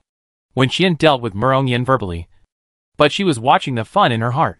Although she had thought that Murong Yan had hoarded so many supplies and stored them in different locations, he would be targeted sooner or later. But she was a little surprised that this thing really became true. Who is it? So bold. Dare to go against Murong Yan in Jingbei? You are brave. She likes it. Murong Yan sighed heavily and replied, I know the details a little bit. The hiding place of this group of people is very close to one of my supply points. So they were discovered. However, the supply point is heavily guarded and cannot be attacked from the outside. They can only attack halfway while I am transferring supplies. Murong Yan paused for a moment after speaking, and added angrily, This is not the first time. It can be heard that he is very angry. Otherwise, he would not have thought of seeking cooperation from Wenqian, who is so black-hearted. Wenqian held back his laughter. Okay, tell me the location of their base. I'll go check it out tomorrow. Okay. Then I'll leave this matter to you. From Murong Yan's tone. He had completely regarded her as a killer. When Qian wrote down the address Murong Yan said, hung up the phone, and looked at the people around her who were listening quietly with their ears perked up. She was eating in the restaurant. Everyone was together. And when Qian directly turned on the loudspeaker, so everyone could hear the content of the conversation between Fu Sheng and Murong Yan clearly. Captain Qian, are you really going to help Murong Yan settle accounts with those people? Xiong Yushuang asked curiously, chewing something, his mouth full like a little hamster. When Qian raised his eyebrows. I only said I would go and see tomorrow. How did I agree to help him? Currently, Jingbei is in need of combat power. Since this group of people can rob Murong Yan's supplies, it means they are not very weak. If possible, Wen Qian would like to talk to them about cooperation. It doesn't matter if they can't reach an agreement, as long as they don't rob me in the future. It's good for everyone to keep to themselves. Anyway, whether they go out to look for supplies or rob supplies, they will definitely encounter zombies. If they kill one more zombie, Wen Qian can kill one less. Moreover, Murong Yan's words were ambiguous, and it was obvious that he did not tell Wen Qian all the details. Maybe he had conflicts with this group of people before the end of the world. So now, he wants to use Wen Qian to get rid of them. Wen Qian is not short of supplies, so there is no need to be his executioner for those things. Making himself look cheap, Wen Qian decided to separate from everyone tomorrow. Imohan led the team to kill zombies and find supplies, while she went to meet the gang and then meet them. In the afternoon, everyone finished early and returned to the base.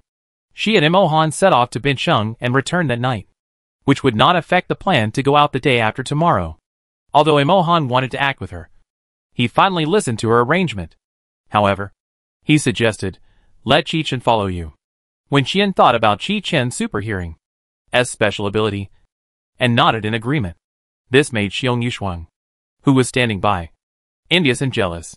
She glared at Qi Chen countless times until she finished her meal, wanting to use her eyes to stun him every minute, and go out alone with the captain instead of him.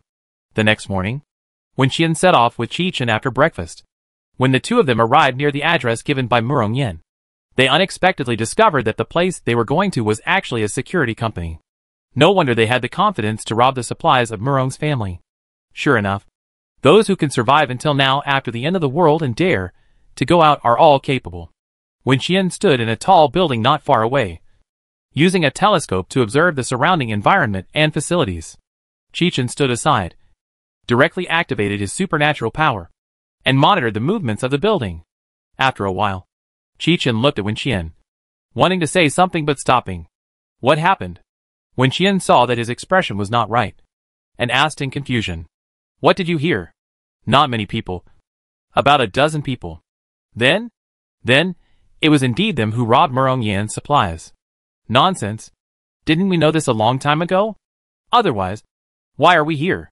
When Qian felt that Qi Chen was a little strange, Qi Chen looked at her for a moment, and finally sighed, and said with a red ear, they were discussing the private lives of male celebrities. I can't describe the specific content, but anyway, it's not very healthy. Wen Qian? Why didn't you tell me such an important thing earlier? If you had told me earlier, I would have copied your ability and eavesdropped on it myself. It was a rare time for Wen Qian to be lazy. She didn't expect that she would miss a good show. This is a loss. Wen Qian waved at Qi Chen with a look of disdain, signaling him to stay aside, and used his special ability to continue eavesdropping. Wen Qian listened for a while, and then discovered something. She seemed to have only heard a woman's voice. She looked at the office building suspiciously, thought about it, and chose to go directly to the door to say hello. She took Qi Chen to teleport to the door of the building. It was a single-family 5-story office building with high walls and a large courtyard. There were solar monitors and doorbells on the gate. When Qian rang the doorbell and waited patiently, Qi Chen was responsible for dealing with the zombies nearby. He looked back at his captain from time to time and silently complained in his heart. This is too reckless. He originally wanted to sneak in and investigate again. But when Qian came to the door in a swagger, the doorbell rang, and the sound in the building was instantly silent. The people in the building looked at the man and woman downstairs through the surveillance screen. After looking at each other, they shook their heads and said that they did not know these two people. When Qian knew that the people inside were watching her, so she waved in the direction of the monitor and said, "Open the door." I'm here to talk to you about something. This sounded even more inexplicable. Not to mention after the apocalypse. Even before the apocalypse. It was impossible to open the door to strangers casually. Right?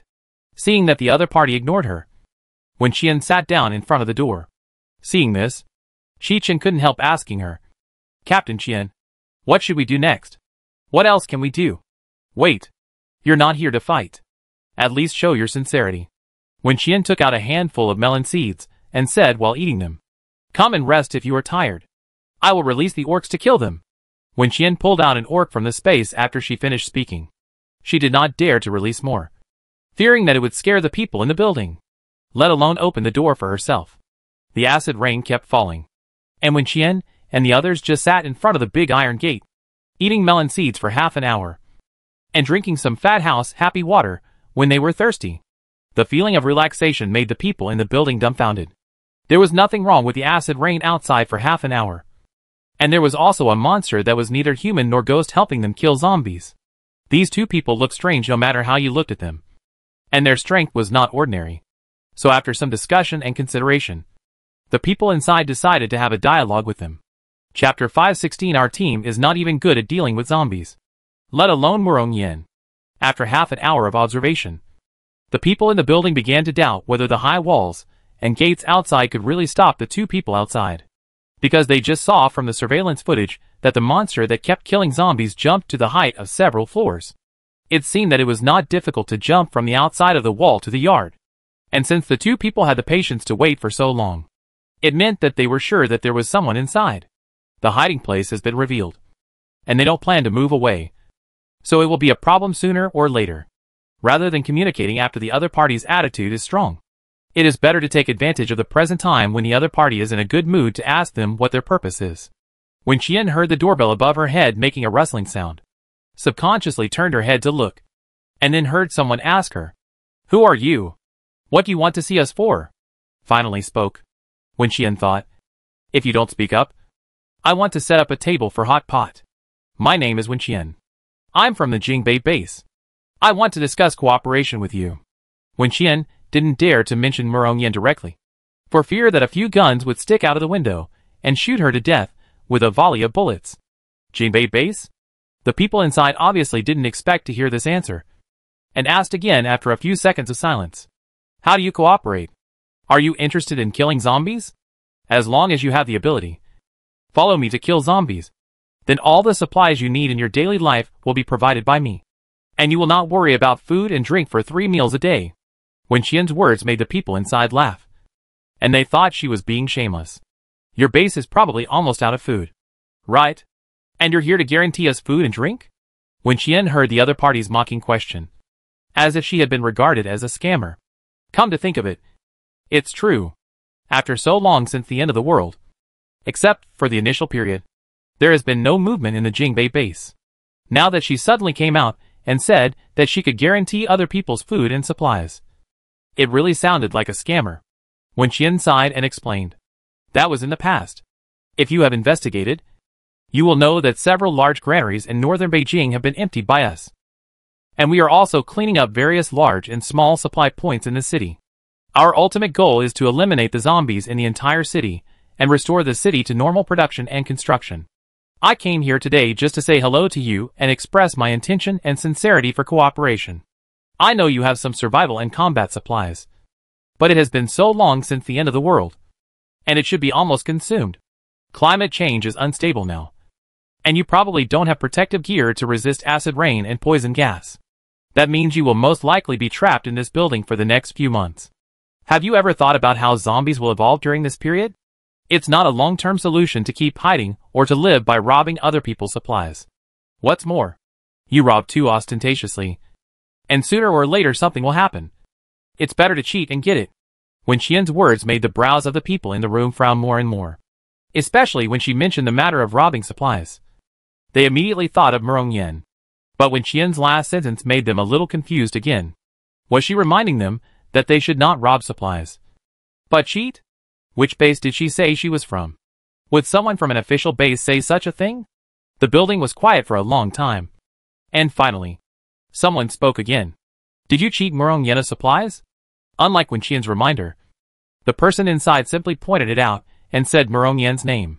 This was also a tacit acknowledgement that he had robbed Murong's supplies. Wen Qian smiled. She didn't expect this group of people to be so honest. She was about to say something, but Qi Chen on the side got the better of her. Qi Chen straightened his back and replied in a very proud tone. Our team Qian even cheated zombies. Let alone Murong Yan. Wen Qian. Actually, there is no need to force praise if you don't know how to praise people. Sometimes it's good to be dumb. Speak clearly to me. When did I cheat zombies? Wen Qian turned her head to look at Qi Chen and asked with a cold snort. Qi Chen said seriously. You let the zombies catch zombies for you. Isn't that a ripoff? I saw it all. Some zombies had a miserable end. Before leaving the base every day, Wen Qian would use the summoning skill to call a group of zombies for the people in the base to practice with. At the same time, she would also give these zombies orders to either trick or catch their fellows nearby. She had used this trick many times before when she was in Bincheng, and it worked quite well. But I don't know if it's because most of the zombies in Jingbei have 2 crystal cores and their brains are smart and easy to use, which leads to the zombies here being quite clever. Even the lowest level 5. After discovering that there were humans ambushing and hunting near the Jingbei base, these zombies could not avoid internal strife. And those zombies who listened to Wen Qian's words, provoked the zombies and deceived their accomplices, naturally became the targets of siege. Qi Chen personally saw the scene of 2 zombies being decomposed and eaten alive by other zombies. After Qi Chen and Wen Qian finished talking, they looked at the direction of the surveillance camera again. Don't worry. We definitely have as much supplies as you do from Murong's family. We are all veterans. Wen Qian opened his mouth. It was rare that he didn't know what to say. The house and the outside fell into a strange silence. In the end, it was Wen Qian who sighed and broke the awkward atmosphere. Your address was indeed provided to me by Murong Yan. If he can find me this time, he can naturally find someone else next time. But others are definitely not as easy to talk to as me. I just said that I came to you to cooperate. This is my contact information. If you figure it out, please contact me. It doesn't matter if you don't figure it out. There is a long time to think about it slowly. Wen Qian said, took out a note with her phone number written on it from her pocket, stuffed it into the small mailbox at the gate, and then planned to leave with Qi Chen. Her sincerity has been given. Whether to accept it or not is up to the other party. She is not so anxious to bring this group of people to her side. After all, she is not sure about the other party's strength. And it is also good to give both parties some time to consider. However, just as Wen Qian was about to turn around and leave, she suddenly heard another question from someone in the building. Aren't you afraid that Murong Yan will find someone else to deal with you after knowing about our cooperation? Wen Qian really couldn't help laughing this time. He doesn't have that much courage. And he can't find anyone who can beat me. So this assumption is not true. Chapter 517 Choice. This statement sounded so crazy that everyone in the room couldn't help but frown. Wen Qian turned around and left after she finished speaking, without giving the other party a chance to ask any more questions.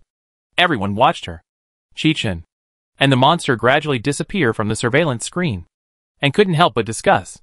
Is she really here to discuss cooperation with us? Or to warn us? The official base should have a good relationship with the Murong family. Right? How could they offend Murong Yan, who is so popular? Then what does it mean that she came all the way here to trick us? Since she knew our hiding place. If she wanted to help Murong Yan give back the supplies, she could just bring more people to attack us. Could it be that they are just pretending to be powerful and actually have no skills? Just wanting to trick the supplies back? But do you think they don't have any skills? Just talking about that monster. It looks ferocious. By the way, what on earth is that thing? I don't know. I haven't seen it. Do you think the name Wen Qian sounds familiar? Where have you heard it before? Does it sound familiar? Everyone thought about it seriously. Could it be an unknown little star? I just saw that her face is really pretty. Maybe it is true. Go back and look through the potential customer information in the computer to see if you can find it. She squatted outside for half an hour. Why didn't she cough? So why did she come to see us? What should we do next? Wen Qian just took off her mask to make it easier to eat melon seeds. This poisonous air mainly attacks the human respiratory system. But to be honest, Wen Qian felt that it was not that obvious to her.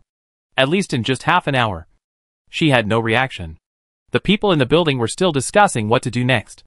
In fact, as Wen Qian guessed, this group of people really didn't have much supplies. Although the things they snatch back this time can be used sparingly, they can last for a few months. But what to do next is a problem that must be faced. Now the temperature is rising, and the house is stuffy. There is acid rain outside, and we cannot go out. We cannot use air conditioners or fans here. And we cannot even open windows for ventilation because of the air quality. A group of people stay in a steamer-like building every day, and they may faint from heat stroke at any time. The only electricity resources in the building must be reserved for monitoring and other defense equipment. Clean water resources are far from enough. Even the bullets in their hands are running low, and they have to save some to deal with zombies. If what Wenqian said is true, then going to the official base seems to be a good choice. At least we don't have to worry about supplies anymore. But can her words really be trusted? How many people are there in the Jingbei base now? And how much supplies do they need to prepare to ensure these people's 3 meals a day?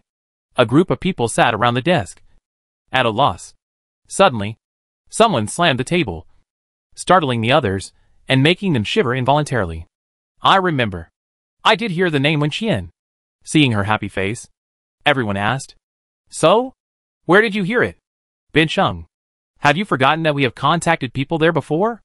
If I remember correctly, this Wenqian is from Bincheng, and she is said to be very powerful. The woman who spoke was more and more sure that her memory was correct. Yes, it's her. The others looked at each other in surprise. Bincheng. Isn't it settled there now?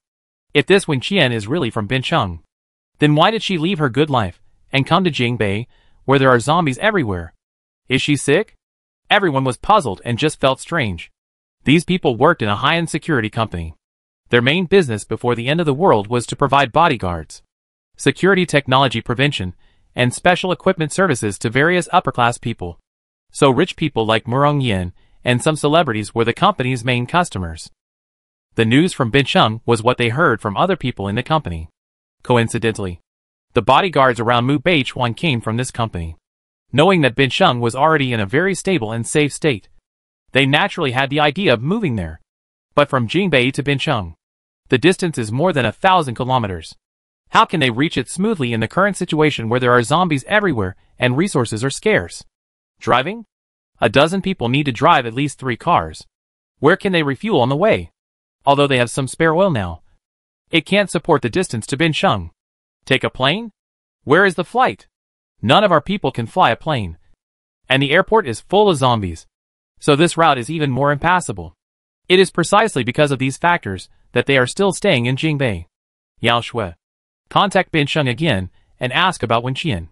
The woman sitting in the middle of the table spoke softly, looking at the person who just said that she was familiar with the name Wenqian. Try to find out as much as possible.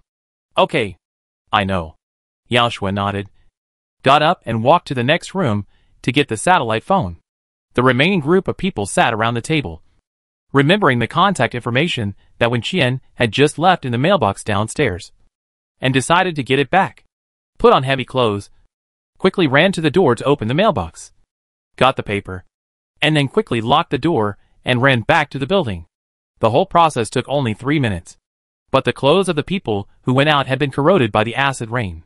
Soon, Yao Shui, who was responsible for calling Bincheng, also ended the call and reported the news she had found out to everyone. Bincheng said that Wenqian did come to Jingbei and was asked to come by the base here. The purpose is to ask her to help clean up the zombies in Jingbei and turn it into a safe city like Bincheng. As for Wenqian and Murong Yan, it seems that there were indeed some conflicts between them. I heard that Murong Yan's daughter wanted to steal Wenqian's boyfriend before, but failed. In short, the two sides had a very unpleasant quarrel at that time. There is another point that the people in Bincheng reminded us of. Yao Shui paused and said with a complicated expression. He said that if you have the opportunity to get in touch with Wenqian, remember to hug her thighs tightly. She also said that there should be no place in Jingbei that is safer and has more supplies than her. As soon as she finished speaking, the room instantly became silent. Finally, the woman sitting in the middle of the table spoke. It's good that she is not Murong Yan's subordinate, since she left us her contact information. It means that she expects us to contact her. Then what we need to consider next is whether to leave here and go to Jingbei base. Chapter 518. Can't hide it. It's not a simple matter to wipe out the zombies in the entire Jingbei area. If they agree to Wenqian and go to the Jingbei base, Their future life may not be easier than it is now. The most dangerous thing they do now is to rob the supplies of Morong's family and hide from zombies if they can. But once they follow Wenqian, they will go wherever there are zombies. So how to make a choice really needs to be considered carefully. After Wenqian and Qichen left, they went to meet up with Imohan and the others. Everyone worked until about 5 in the evening, and then set off to return to the base. After dinner, Wenqian and Imohan prepared to leave for Bincheng. The last time they went back to Bincheng, they were alone, so they didn't plan to bring anyone else this time. Wenqian wanted them to take this opportunity to have a good rest. After all, it was a physical job to kill zombies outside all day, and she didn't go to Bincheng every day, so it was rare for them to have a chance to rest. But Lin Yan and Qichen still followed behind the two of them, clinging to them and saying that they wanted to go together today. What are you going to do? Wenqian looked at them and asked in confusion, we will come back after delivering the supplies. And we have no other plans. Lin Yan, I know. But it's been a long time since I went back to Bincheng. I miss the air there. So let me go back and take a breath. Qichen, I didn't miss the toxic air in Bincheng. I wanted to fly a plane. He glanced at Lin Yan and felt that the excuse he made was a bit stupid. Lin Yan glanced back at him, meaning that your excuse wasn't much better. Wenqian looked at the two of them speechlessly, and suddenly heard someone else speak. Then I want to go too.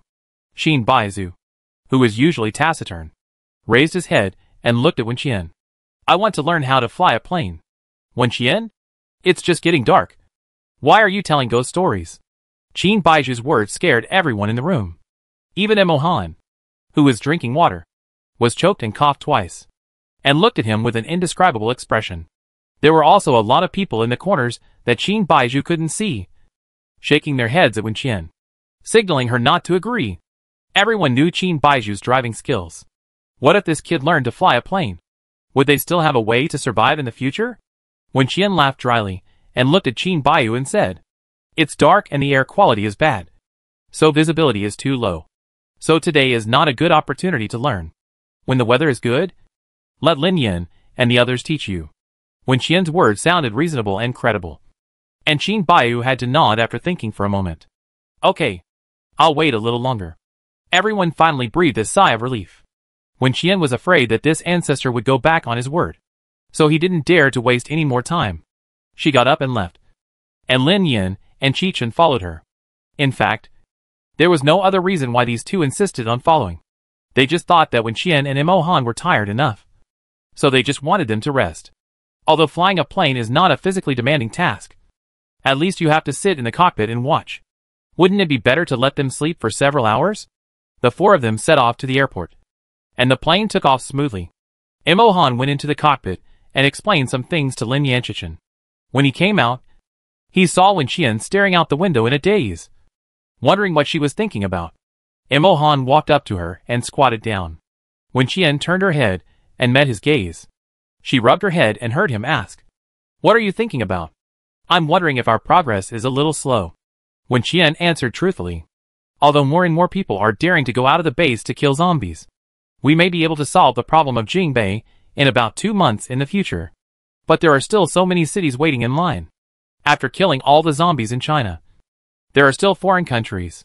It will take years to kill all the zombies and complete the task back to the main control station. When Wenqian thought about this time issue, she couldn't help but feel a little anxious. She looked at Imohan's face, raised her hand and poked his eyebrows, and asked, Chief Imo, what do you think? Imohan held her hand, thought about it and answered, from the perspective of normal people, we are already dealing with zombies very quickly now. But for you who are eager to return to the main control center, it is indeed a bit difficult to wait for several months or even years. As for me, I also feel that the speed of completing the task this time is a little slow. But for me, it is just right. After he finished speaking, he smiled and asked Wenqian, what do you think? Wenqian replied expressionlessly, I think the main control center may really have no hope with an executive like you. She understood what he meant. Although her position was removed, he was not. After returning to the main control station and dealing with Xiao Ran's group, there are still many other things to deal with. The two of them definitely can't stay together all day like they are now. So for Imohan, it might be a good thing to go back slowly. Imohan chuckled after hearing her words. moved closer to kiss the corner of her lips, and whispered, "Then the commander will help you think of a solution. But you have to promise me one thing." "What?" "After returning, make our relationship public." Imohan didn't want to be like before, and had to sneak around and find all kinds of excuses to see her. In the end, he was misunderstood by her subordinates, and set all kinds of obstacles for him. Some losses are better ones, and he doesn't plan to suffer a second time. When Qian was slightly stunned, and didn't expect him to say this, she pulled Imohan to sit next to her with a little force, and then leaned on his shoulder unceremoniously. "It's impossible to hide this kind of thing. You disappeared for so long without reason, and followed me back to kill. No matter how stupid those people are, they will definitely guess it, even if they intentionally ignored that possibility because of the strong control of the system for so many years. But this time there are so many people running out together. Do you think they can hide it?" When Qian paused and said, "Even if they can hide it, can you hide it?" When Qian didn't dare to think about what tricks he would do after returning, but he still made some psychological preparations in advance. Now at the main control desk, even if they knew that Imohan and she were on the same front, they probably didn't doubt their relationship. They would only think that Imohan was just like Xiong Yushuang and her group, and was just influenced by her. So after returning this time, in addition to the group of people who were going to be killed by them, there must be another group who were going to be scared to death. When Qian thought about the shocked and distorted faces of the group of people, and her mood became a little better, she and Imohan chatted in a low voice for a while, and then closed her eyes and rested until they arrived at Bincheng. After the plane landed, several people got off one after another. As soon as they got out of the cabin door, they felt something was wrong. Chapter 519, for the first time, I felt that supplies were insufficient. The air problem in Bincheng is much more serious than that in Jingbei. Lin Yan and Qichen walked behind, originally thinking of wearing masks later, but they were choked and coughed as soon as they opened the cabin door. When Qian and Imohan saw Shen Yu and Mu Beichuan, who came to pick them up, and asked, "How long has this situation lasted?" "It's been a week. I'll go back and say that this protective suit won't last long." Shen Yu and the others were wearing protective suits and gas masks on their heads, but judging from their serious expressions, these equipments didn't seem to last long. Several people got in the car and returned to the house as quickly as possible. The air disinfector in the house was turned on, and the indicator light kept flashing red. This meant that the air quality in the house was also problematic, and had reached the worst level that the machine could detect. When Qian took out 2 masks from the space and threw them to them, "Put this on." Shen Yu and the others did as they were told without saying a word, knowing very well that what Wen Qian gave them must be good stuff. As expected, after they put on the thin mask that felt like eye silk, their faces felt cool, which made the 2 people who were suffocating and had difficulty breathing because of wearing gas masks breathe out in a moment, feeling extremely comfortable. In addition, the mask is also very good at blocking harmful substances in the air, so they immediately felt the huge difference from before. Mu Beichuan couldn't help looking at Wen Qian and said, "Sometimes I really have to admire you.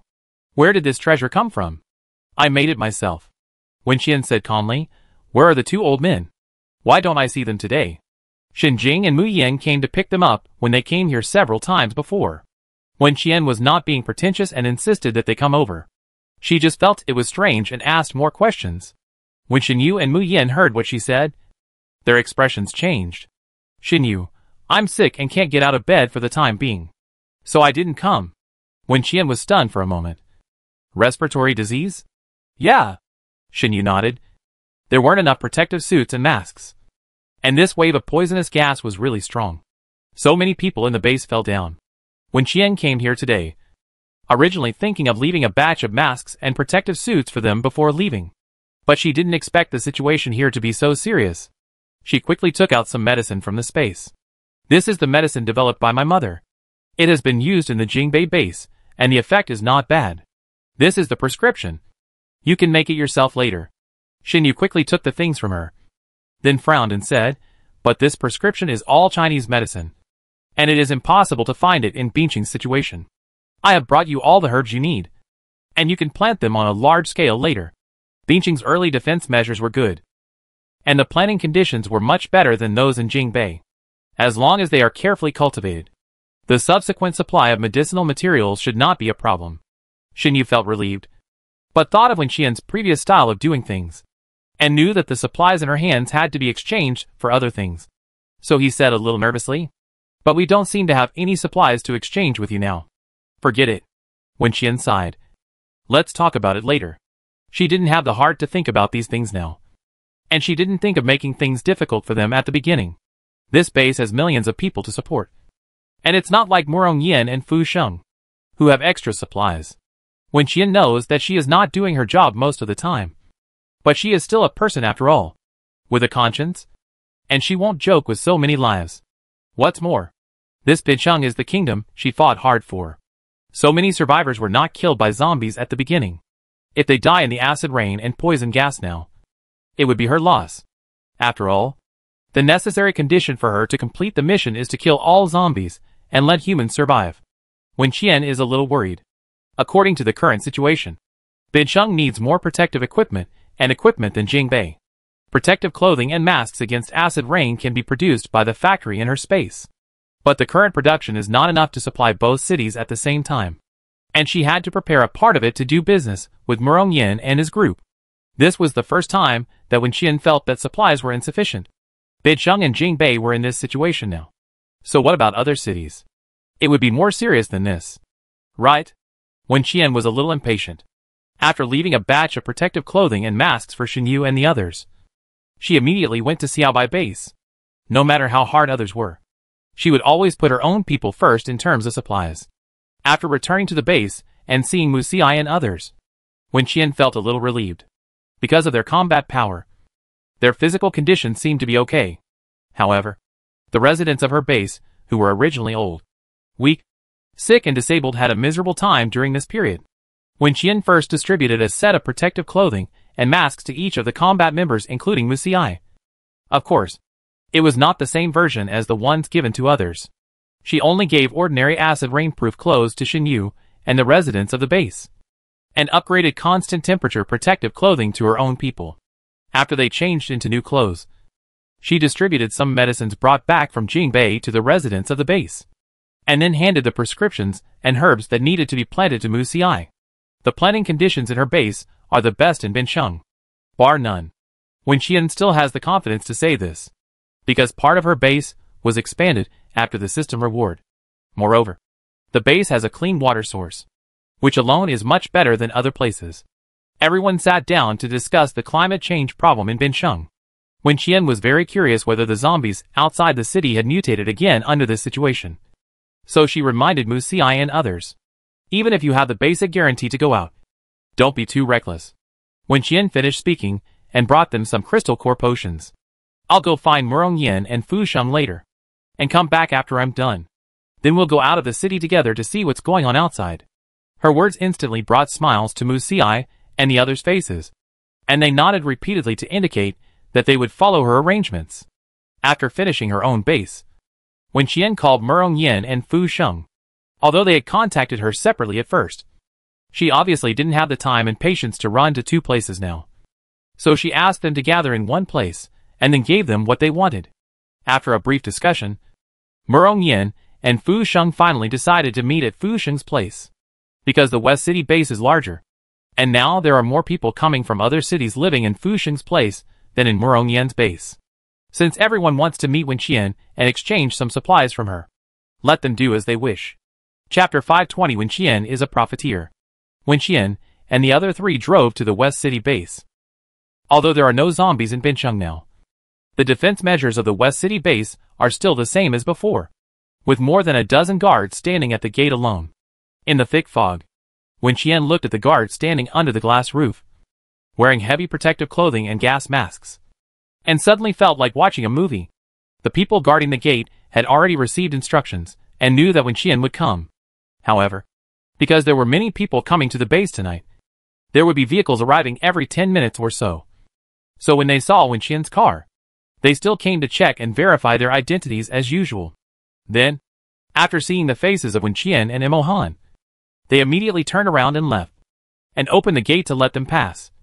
Not wanting to say a word, all of Fu Sheng's men now knew these two people, and they didn't know when it started. But when they saw the faces of these two people, even in videos or photos, they would have a kind of heart-pounding fear. although they themselves felt that this feeling was inexplicable. When Qian and the others entered the base gate smoothly, the person in charge of driving was Qichen. He had come here to investigate too many times before, and was more familiar with every road in the West City base than the owner Fu Sheng. He drove the car to the villa where Fu Sheng lived. Fu Sheng had already learned from the intercom that they had arrived, because he had something to ask of Wen Qian. He was very friendly, and waited at the door to greet this lady. The car stopped, and Wen Qian and Imo Han got out one after another. Following closely behind were Qi Chen and Lin Yin. Fu Sheng hadn't seen Lin Yin, the walking warehouse, for a while. So when he first saw him, he was a little scared reflexively. Fu Sheng's heart sank suddenly, and he subconsciously thought that the materials in his warehouse would be in trouble. But this thought only appeared for a few seconds, and he recovered. The one who really had the space ability was Wen Qian, so it was useless for him to be afraid. What was there to be afraid of? Murong Yin stood next to Fu Sheng, and behind them were the celebrities and wealthy people who lived in their base. Some people knew Wen Qian and Imo Han a long time ago, while others had just moved to Bincheng and were unfamiliar with them. They had heard the names of the two people mentioned a lot during this period, especially Wen Qian. When they heard some things about her, they even felt that they were a bit exaggerated, so they automatically equated those things with rumors in their minds, half believing and half doubting. And now, after seeing this legendary female warrior with their own eyes, they were even less convinced of the news they had heard before. She looks too young, doesn't she? Can she really provide them with all the supplies they want? Everyone looked at each other, and saw expressions of disbelief on each other's faces. But looking at Fu Sheng and Murong Yan's attitude towards Wen Qian, they hesitated again. Captain Imo, long time no see. Fu Sheng and Murong Yan greeted Imo Han politely, and then couldn't wait to welcome them into the house. After waiting at the door for 2 minutes, although the group of people were not drenched by the acid rain, they were choked by the air outside, and had difficulty breathing and chest discomfort. Everyone entered the villa, and once the door was closed, the lights in the building were bright, and several air disinfection machines were running at the same time, and the air quality was obviously much better. Fu Sheng was holding another banquet, and the banquet hall was filled with rare items that were rarely seen outside. Fresh roasted lamb legs, roasted steaks, roasted suckling pigs, and various Western desserts and drinks. In this doomsday where almost everyone is hungry, the gap between the rich and the poor is even more glaring. It's hard to come here so late. You haven't eaten yet? How about eating and chatting? Fu Sheng acted like a host and invited Wen Qian and the others. But Wen Qian glanced at the food and looked completely uninterested. We've eaten. We have other things to do later. So let's get down to business. Wen Qian got straight to the point. I brought back everything you and Uncle Murong wanted, and I'll drop it off at the warehouse for you later. As she spoke, she turned her head and looked at Murong Yin. Your base is relatively close to mine, so I'll stop by on my way back and deliver the things to the warehouse for you. Logistics delivers goods directly to your door, and the attitude is as good as it can be. Fu Sheng and Murong Yin were happy, but a little worried when they heard this. They all knew that Wen Qian was not doing charity, and that they would have to pay a higher price behind her response.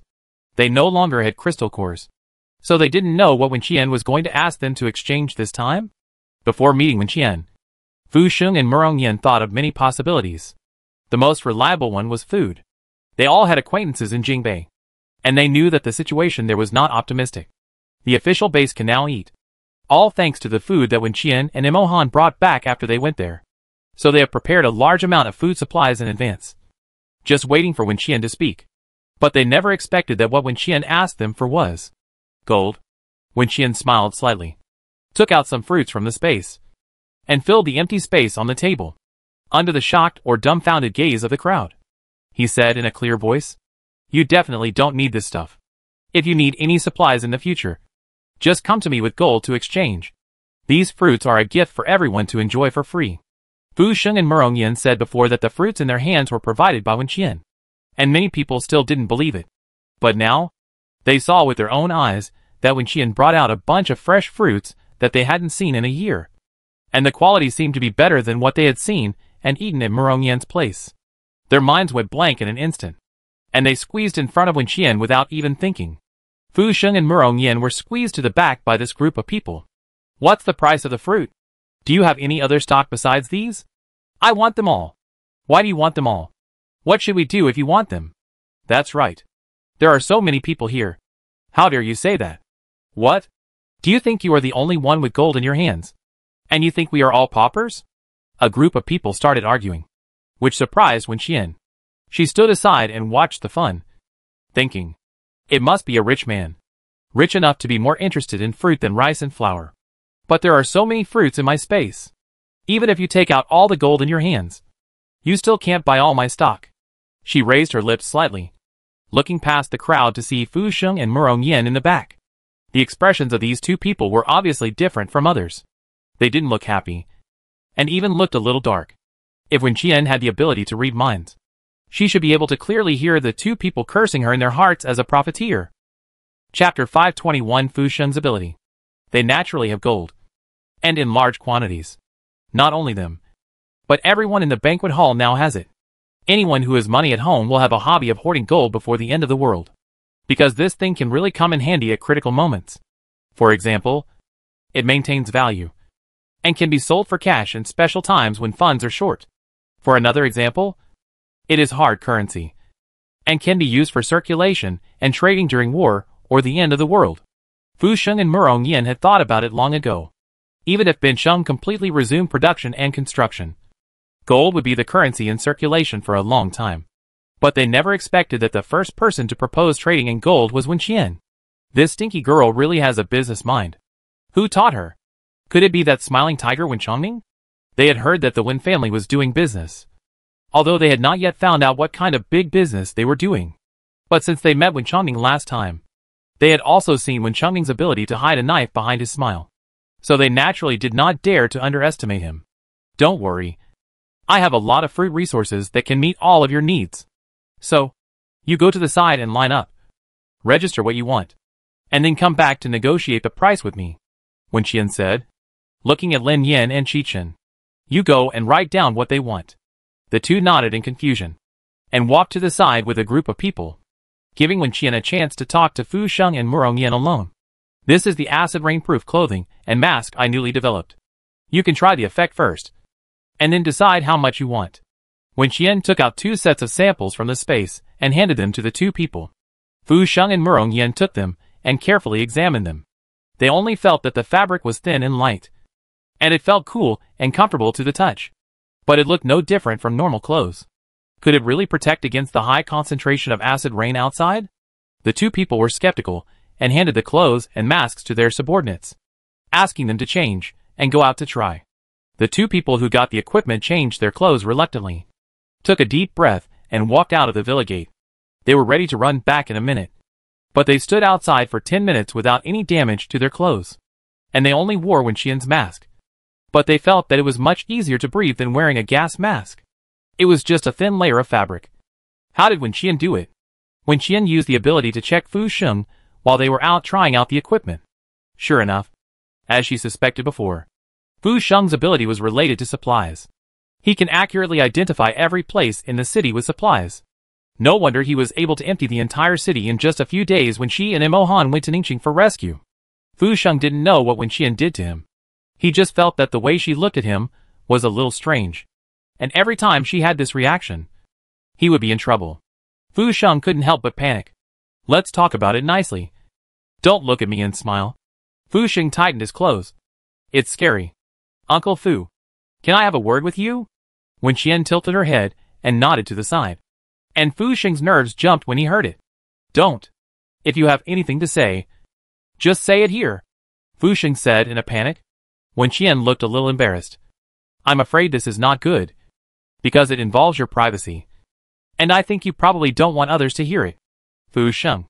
Privacy? What privacy? What kind of privacy? In an instant, many possibilities flooded into Fu Sheng's mind, making his mind very confused. He was very conflicted because he was scared of being tricked by Wen Qian, but he was also really worried that Wen Qian, who was outspoken, would reveal some of his secrets in public and embarrass him. He still had to stay in Bin Sheng in the future. If he lost face in front of this group of people, how could he stand up straight as a local boss in the future? So after thinking about it, Fu Sheng collapsed and gave in to Wen Qian, the female devil. Okay, let's talk to the side. Hearing this, Murong Yen raised his eyebrows and smiled at Fu Sheng. With a smile that was meaningful. Fu Sheng and Wen Qian left alone. Murong Yen turned his attention to Imo Han and asked him, Captain Imo, aren't you curious about what they are going to talk about? Not curious. Imo Han looked like a paralyzed face. Too lazy to even give an expression. His words were still the same as before. Stinky and hard. Making Murong Yen not know how to continue the conversation. In the end, he could only sigh and lean back in his chair. Dumb. Fu Sheng followed Wen Qian and frowned and asked, What do you want to say? What handle do you have on me? Wen Qian walked a distance, stopped, and turned to look at him. Uncle Fu. She smiled sweetly, which made Fu Sheng's back cold. Would you consider going to Jingbei with me? Fu Sheng's face was full of question marks. I'm leaving my good life behind to go to Jingbei with you. Am I sick? In the future, the price I give you for our transactions can be half of Murong Yan's. Fu Sheng, why go to Jingbei? You know I can't stand hardship. Of course I know. Don't worry. It won't take you long to go there. As long as you cooperate and help me get all the supplies in Jingbei, I will guarantee to send you back safely. How about it? Fu Sheng's face gradually became gloomy as Wen Qian spoke. She asked him to help collect supplies? What did he know? It's impossible. How did she know? Fu Sheng never mentioned his special ability to anyone, and he always thought he hid it well. But now, not only Jingbei, but also every city I will go to in the future. I may have to trouble Uncle Fu. Wen Qian sometimes didn't know how to write the 4 words know when to stop, and didn't know how to read people's faces. She stared at Fu Sheng's eyes, and said word by word. Otherwise, wouldn't it be a waste of a superpower like yours? Of course. You can also refuse. Fu Sheng gritted his teeth and asked, What will happen if I refuse? He didn't even bother to deal with Wen Qian, and try to find out why she wanted to force him to work as a laborer. Because she mentioned superpowers, and made her words too obvious. He didn't dare to use force against her. After the last Crystal Core incident, he was afraid that she would be unhappy and take him to Jingbei directly. Deprive him of food and water, and lock him up like he locked up those refugees. Others couldn't do this. But she, Wen Qian, could definitely do it. Wen Qian listened to his words, still with a very friendly expression, and replied with a smile. What else can it be? What can I do to you? We have such a good relationship. Right? These 2 sentences chilled Fu Sheng's heart. Their relationship is shit. Chapter 522 Bin Sheng was attacked. Although he had to pretend in front of outsiders, Fu Sheng knew better than anyone that he and Wen Qian had a falling out over a disagreement. 1 second they were in harmony, and the next second he was stabbed to death by Wen Qian. The key to the matter now was that he didn't want to agree. But he didn't dare to say he didn't agree. Fu Sheng recalled what Wen Qian had just said, then froze for a moment and looked at Wen Qian. What did you just say? Other cities? Where else do you want to go besides Beijing? Wen Qian didn't expect him to be able to grasp the key points. So she answered, After solving the problem in Jingbei, I will definitely find another city to continue killing zombies. Otherwise life will be boring. Fu Sheng. Life will be boring if you don't kill zombies? This really sounds like something a perverted murderer would say. This stinky girl must have committed a crime before the end of the world. Right? Wen Qian, Uncle Fu. If you don't say anything, I will take it as your consent. Then you can get ready and go to Jingbei with me tonight. Which ear did you hear me say I agreed with? TSK. Look at you. You are so old. Why are you still acting like a child? Fu Sheng took a deep breath. Very angry. Wen Qian, think about it. As long as you cooperate well, it will only take a few days to end the Jingbei incident. I will serve you well and ensure your safety in the next few days. And you can also get in touch with Jingbei's connections. Why not? Wen Qian knew Fu Sheng's ambition very well, and knew what he really wanted. Plus the transaction discount I give you. When the end of the world is over, won't you easily become the richest man in the world? Murong Yen and Murong Hua. They will have to bow their heads in front of you. With your current business attitude, I think the position of the world's richest man will be yours sooner or later. Fu Sheng said half sarcastically and half seriously. Did your father teach you? Let you trade with gold? I'm not interested in being the richest man in the world. I'm only interested in killing zombies.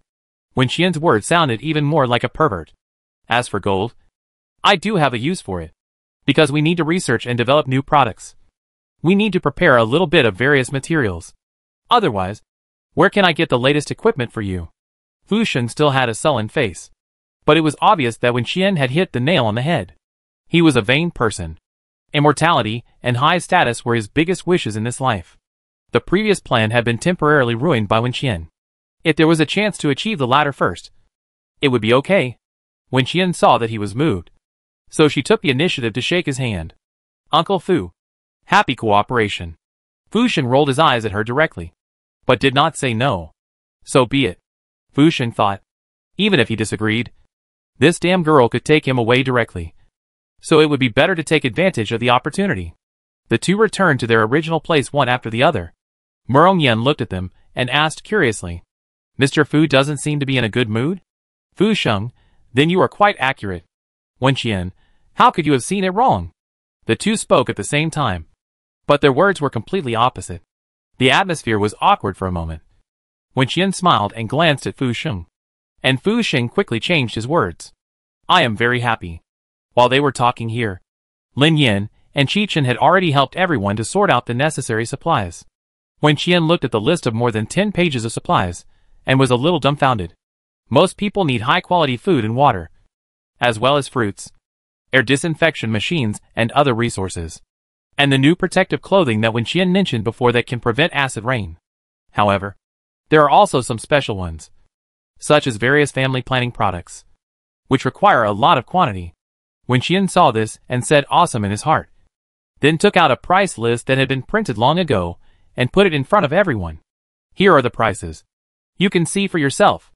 If you can accept it, send someone back to get the gold, and then hand over the money and the goods when you come back. It doesn't matter if you can't accept it. It won't affect the possibility of our subsequent cooperation. This price was decided by Wen Chongning and his brothers after studying it at home. It is definitely expensive. Even Murong Yen felt his eyes go dark after seeing it. However, what everyone didn't expect was that Fu Sheng, who was usually the most calculating, nodded first this time. Okay. Just follow the instructions above. I'll give you half the price anyway. Damn. I'll screw you bastards. Fu Sheng cursed in his heart. Everyone looked at Fu Sheng in surprise, not expecting him to be really capable. They were more or less hesitant in their hearts. But at this time, the two people who were responsible for going out to try on protective clothing and masks came back. The two stood outside for half an hour, and when they came back, their clothes were not damaged at all. No gas mask was worn, and no breathing difficulties were felt. This made those who were still hesitating bite their teeth and agree, who made Wen Qian the only one who had these resources. Although she monopolized the market, they couldn't think of any way to sanction her. Wen Qian saw that they were placing orders for protective clothing and masks, and hurriedly said, the production capacity of protective clothing and masks is still small, so I can only come with Uncle Fu and Uncle Murong today. As for yours, I will deliver it in a week. She can give them the things when she sends Fu Sheng back in a week, and she doesn't have to make another trip. A short week is nothing to these people. They can just think of some entertainment to get through it. Wen Qian was in a good mood when she saw that they agreed so readily. Everyone arranged their men to go back to get the gold, and took this opportunity to chat with Wen Qian for a few more words and eat more of the fruits she just took out. Although Wen Qian said that these fruits were given to them for free, this was Fu Sheng's base after all, and they were embarrassed to pack up when they left. We can only try to eat more here. Wen Qian waited patiently, chatting and laughing with him. Suddenly, an air defense alarm sounded over the entire Bincheng. Wen Qian hadn't heard this noise for a long time. She frowned and looked down at her wrist, because the custom bracelet that Tang Shi gave her also issued a warning, reminding her that someone from the main control console appeared outside the city and was attacking the city's defense facilities. Imohan glanced at the reactions of the people in the room. Normally, they should panic when they heard this warning.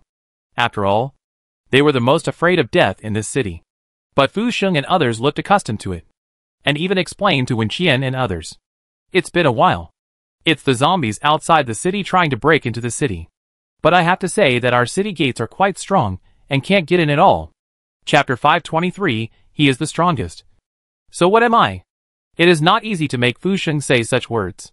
And the reason why he was sure that Bincheng was safe and remained calm when he heard the alarm was because he had seen with his own eyes the zombies that tried to break into Bincheng and what the final outcome was. And not only Fu Sheng, but the group of people in the room went to see it. After all, they also wanted to confirm in person that the city where they would live next was safe. They thought Wen Qian had been away from Bincheng for too long and didn't understand the situation. So they told her, I don't know what advanced weapons the Alliance base has developed. Anyway, those zombies couldn't even get close to the entrance and were all killed. Wen Qian knew this, of course, because those zombies were killed by her system. But these people seemed to only notice the zombies and didn't find the people at the control center?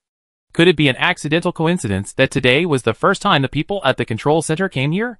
But what were they doing in Bincheng? Did they find out that she was here and come to arrest her?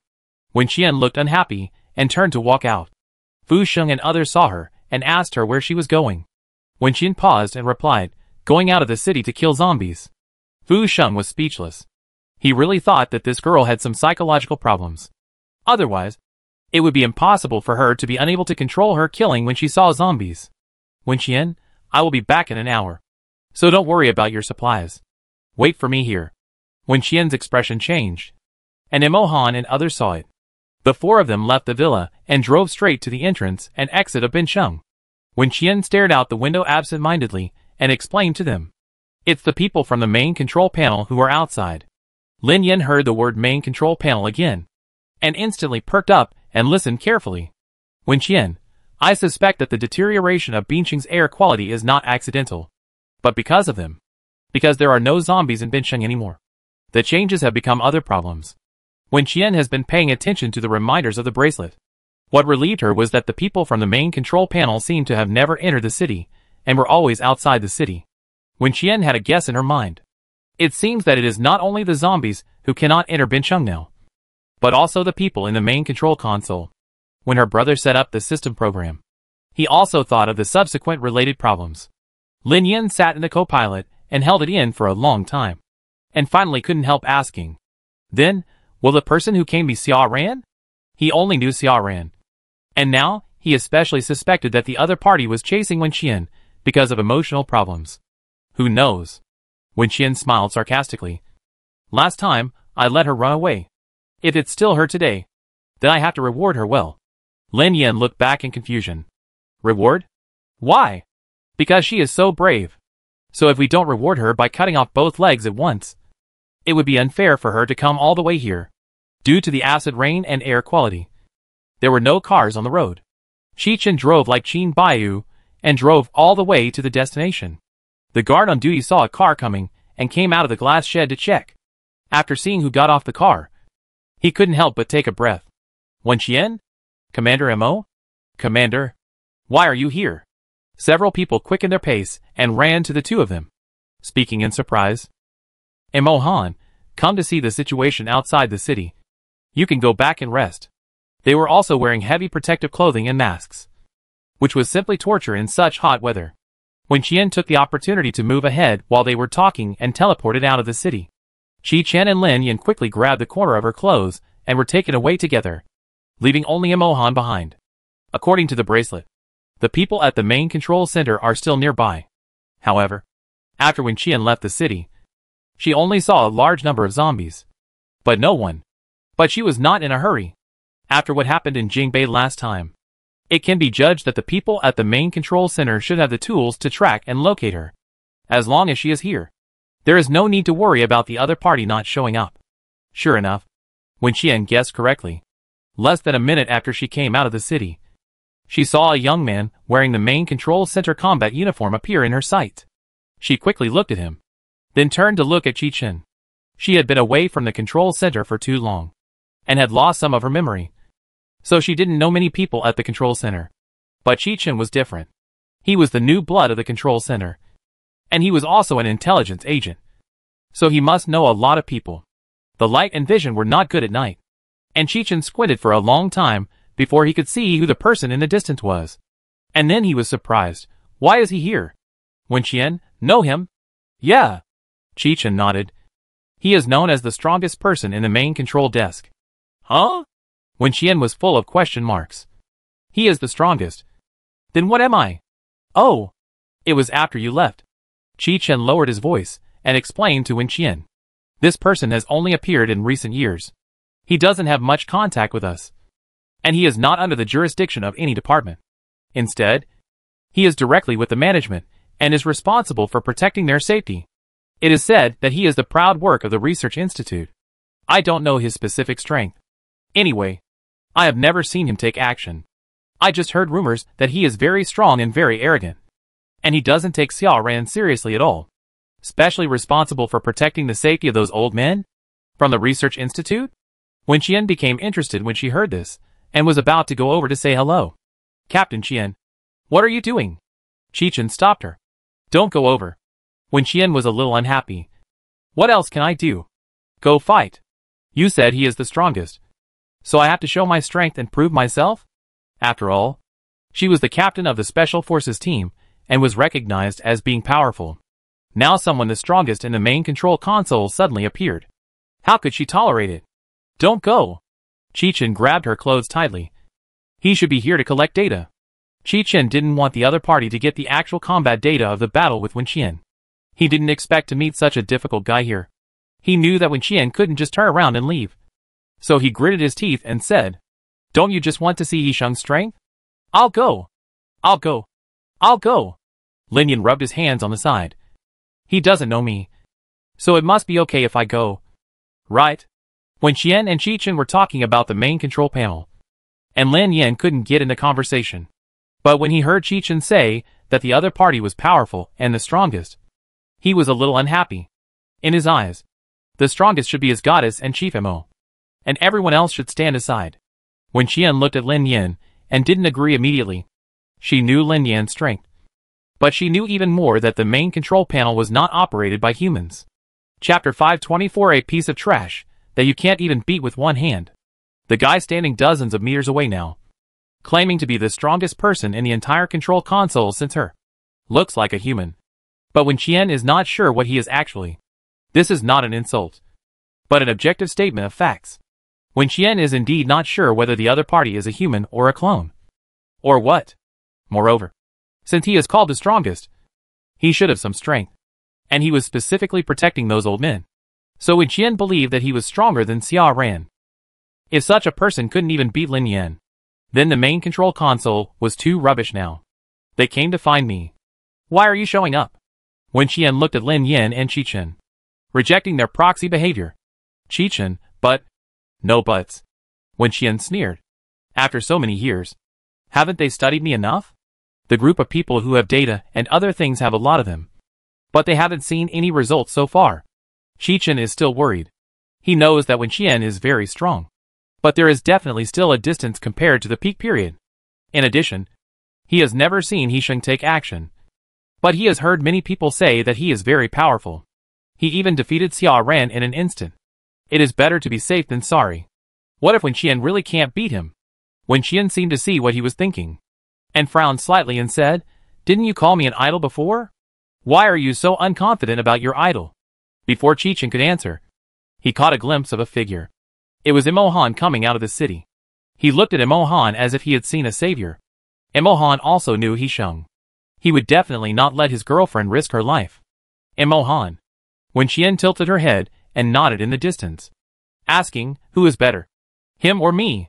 Imo Han looked over and recognized the other person's identity before answering. You? Qichen almost got a heart attack after hearing this simple word. Did you hear me? I'm awesome. Wen Qian looked at Qichen proudly. So you two just go and kill the zombies.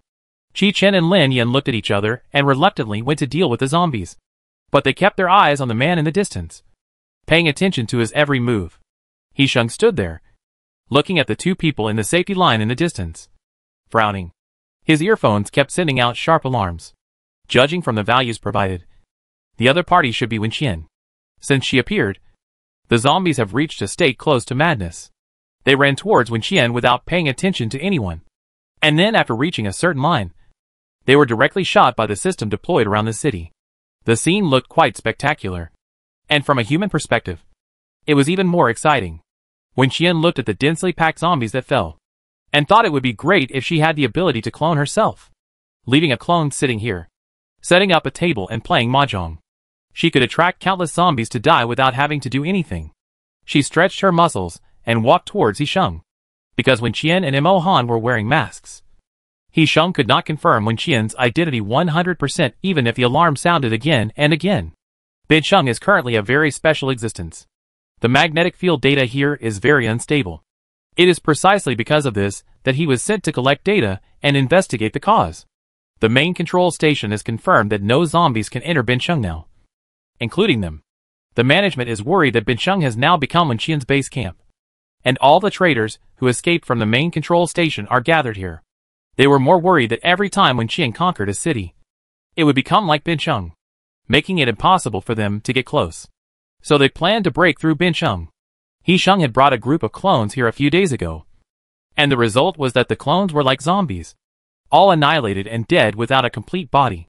The main control station did not want to waste combat power on experiments, so it used zombies to continuously attack Bincheng. Because of their constant intervention, the combat power of the zombies outside Bincheng and the weather in the nearby area have changed significantly. He Sheng stared at the woman walking towards him. She moved among the zombies at a leisurely pace, as if she was strolling in a park. She easily dealt with all the zombies that attacked her, and her 3 accomplices all took action, so that for a while, there were no more zombies around Wen Qian. They cleared a path for her without any obstacles. As Wen Qian kept getting closer, the alarm in He Sheng's earphones became louder and louder, and he was so annoyed that he simply pulled off the earphones. In addition to the headphones, he also wore a pair of glasses. At this time, the lenses were constantly displaying various real-time data, analyzing the combat power of the woman, who was classified as the highest danger level as soon as she appeared. And just a few seconds later, her data also matched a certain name, Wen Qian. He Sheng looked at the red exclamation mark that kept flashing on the lenses and laughed excitedly. It was really her. This was the first time He Sheng saw Wen Qian. Before that, he had only seen her photos in the data files of the main control console, and some video clips of her training. After Wen Qian was driven out of the main control center, he was one of the few people who could see her information. The purpose of his existence was to study and analyze Wen Qian's fighting style and habits based on the remaining information. Because Wen Qian had caused a series of unexpected events before, the main control center did not dare to copy a clone with the same combat power as her. In addition to her former subordinates, He Sheng's opponents in recent years of practice fighting are Xia Ran, and the machine that only imports half of her combat power data. So now, after seeing Wen Qian in person, he was very excited. The light was too dim at night, and Wen Qian couldn't tell with her naked eyes whether the man in front of her was a clone or not. She was looking him up and down, but suddenly he attacked her without saying hello. Wen Qian raised her eyebrows and heard He Sheng say excitedly, "You are unlucky to meet me today." Wen Qian was happy. She usually said this to others. "Are you sure you are talking to me?" Wen Qian grabbed his little arm, so that He Sheng couldn't pull it away even after trying hard. The main control desk is such a place with rules. Didn't anyone teach you that you have to greet your seniors and superiors honestly? He Sheng was slightly stunned and spoke in a cold voice. "You are a person who has been expelled. What qualifications do you have to say this to me?" Wen Qian hit him in the chest with an elbow, looked at his rather painful expression, and replied, "How can a waste who you can't even beat with one hand be called the strongest fighting force in the main control desk?" Chapter 525 The Biggest Stain in Wen Qian's Life. "You will make others think that I am useless." Such words coming from Wen Qian's mouth are so sarcastic. He Sheng's face changed because of Wen Qian's words and her strong strength. He didn't expect Wen Qian to be so strong. He Sheng coughed twice, and blood flowed from the corner of his mouth. After seeing this, Wen Qian's tone was even more sarcastic. That's it? It was all because of Qi Chen's worried look just now, which made Wen Qian have great expectations for He Sheng. Now she just felt that Qi Chen's information was not quite accurate. He Sheng's face became even uglier. "I thought you and Xia Ren were at the same level, so I didn't use my full strength." He broke free from Wen Qian's restraints and said coldly, "I didn't expect you to be better than that loser. Wen Qian, comparing me with her. Your scolding is really a bit harsh." He Sheng did use Xia Ran as a benchmark to calculate and judge Wen Qian's strength, because Xia Ran was the new special operations captain after her, and there were rumors that Xia Ran was taught by her. So when he was sparring with Xia Ran before, He Sheng felt that the legendary Wen Qian should not be the great. Otherwise, how could he have taught a loser like Xia Ran? Even Wen Qian's last time at the main control desk was spent in the interrogation room when Xia Ran caught him. He Sheng had read the record of Xia Ran's interrogation of Wen Qian. It was more like torture than interrogation, and the torture was extreme. At least in all the years He Sheng had been at the main control desk, He had never seen another person go through that kind of experience. Xiaoran treated his former boss mercilessly. In addition to conventional means such as electric shock, he even opened a hole in Wenqian's stomach after clearing her combat power and memory. It would be difficult for a normal person who was not injured to endure the pain, let alone Wenqian, who had been tortured for several days and nights and was covered with scars. But no one expected that Wenqian would survive in such a state. And she is still alive today. Wenqian felt very bad when he heard him mention Xiaoran. No matter what others say, Wenqian thinks this is the biggest stain in her life.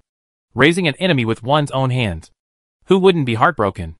And Wenqian still hasn't figured out what she did wrong to Xiaoran that made her so cruel to her. Wenqian still remembers how she looked when she first brought Xiaoran back to the main control station. A small ball of milk. Like a puppy. She was punished a lot for Xiaoran. Of course, the main control station agreed to keep Xiaoran, an ordinary person. And it couldn't be because she was brought back by Wenqian. Wenqian knew that she didn't have that much face. The reason why the control center chose to keep Xiaoran was that they thought she was useful. Xiaoran's physical condition was much stronger than that of ordinary people. And the research institute wanted to use her for experiments. Wenqian initially protected Xiaoran for a few years, and suffered a lot for it. But as Xiaoran grew up, Wenqian often went out to perform tasks. Sometimes for several months. So in the end, Xiaoran took the initiative to move out of the Wen family. Wenqian initially thought that Xiaoran had moved to the school dormitory, but later found out that she was a guard's identity, and moved to the home of an old man in the management. Wenqian certainly disagreed, but her disagreement had no effect. First, she was not Xiaoran's biological mother, and second, even Xiaoran nodded in agreement. Wenqian still remembered that Xiaoran asked her at that time, "Are you jealous so you don't want me to live here?" Which made Wenqian confused. Xiaoran wanted to stay there very much, and Wenqian had no choice but to let her go. Later, the opportunities for the two to meet became fewer and fewer. Wenqian became busier and busier, and Xiaoran also entered the closed military school to study. By the time Xiaoran joined the special forces, Wenqian was already a famous killing machine at the main control desk. As an ordinary special forces member at the lowest level, Xiaoran had almost no chance to meet Wenqian on weekdays. Occasionally, when they met, Wenqian wanted to go up and ask about her recent situation. But Xiaoran didn't want others to know that she and Wenqian knew each other. And she turned around and left every time.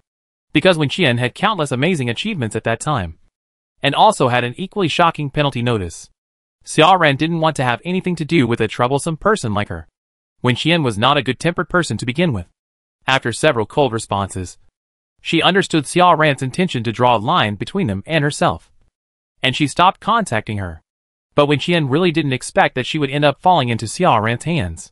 In fact, when the management took the initiative to keep Xiaoran by their side, Wenqian had thought about whether they were treating Xiaoran as a hostage to remind her of something.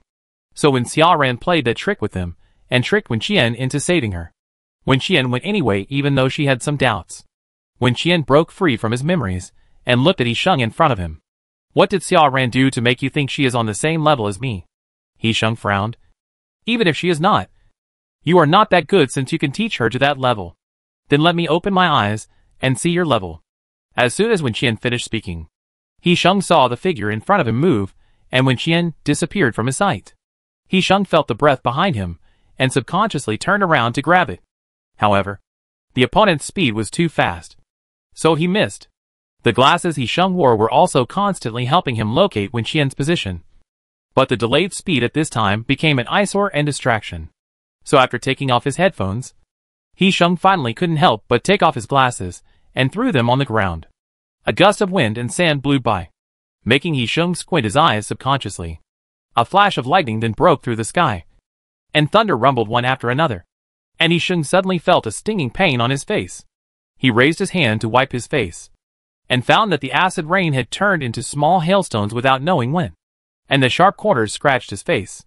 The climate change was too sudden and strange, and Yisheng subconsciously guessed that it was Wenqian's fault, because the air pressure around him also became heavy, making it difficult to breathe. Yisheng cheered up, followed Wenqian's figure with his peripheral vision, and chased after him. The speed of the two people's attacks became faster and faster in the flickering lightning, and Yisheng's emotions became more and more excited. and the frequency of his heartbeat almost made his chest explode. When Qian observed that the small wounds on his face were healing at a speed visible to the naked eye, her eyes flashed, and she stood in front of Yisheng without moving. Chapter 526. Wash your neck, and wait for me to come back. Yisheng quickly swung the dagger in his hand towards Wen Qian's neck. But the next second, the dagger only pierced Wen Qian's palm. Yisheng didn't expect Wen Qian to take this move with her bare hands. And even from Wen Qian's expression, he didn't see that the other party had any pain because of his attack.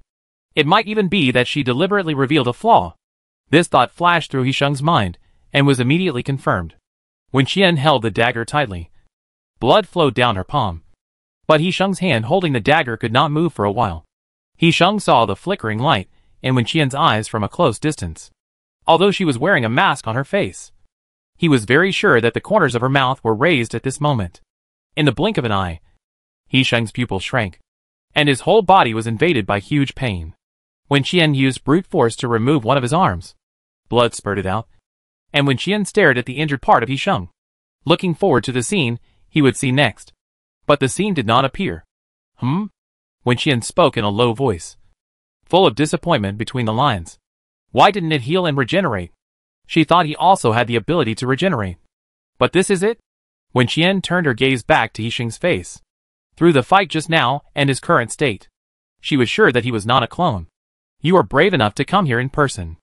I heard that you are the guard of those old men. If I capture you and take you back to kill them, I wonder what expressions they will show when they are scared. Wen Qian's tone was joyful. Do you have other teammates? Do you want to call them over? It's a rare opportunity for us to meet. I'll give you some practical experience.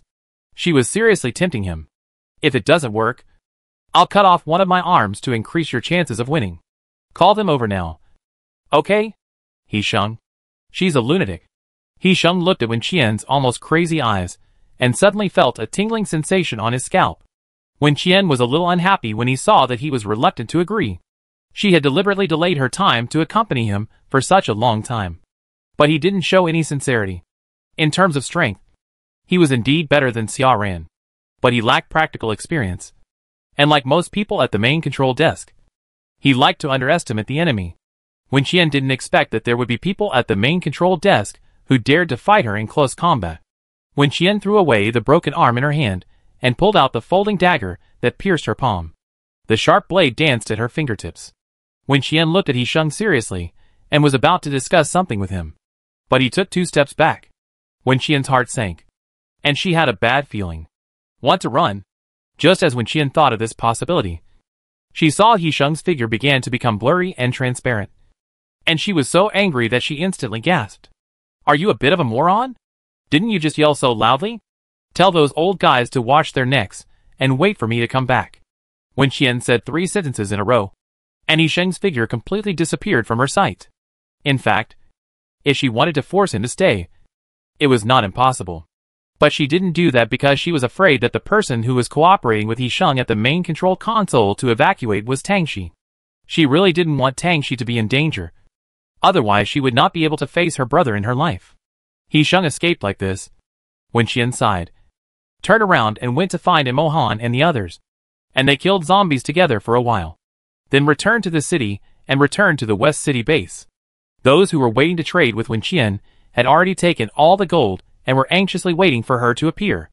Wen Qian was covered in blood, and everyone was startled when she entered the door, thinking that she was injured. Not wanting to waste any more time, Wen Qian took the gold and gave them the supplies except for the protective clothing and masks.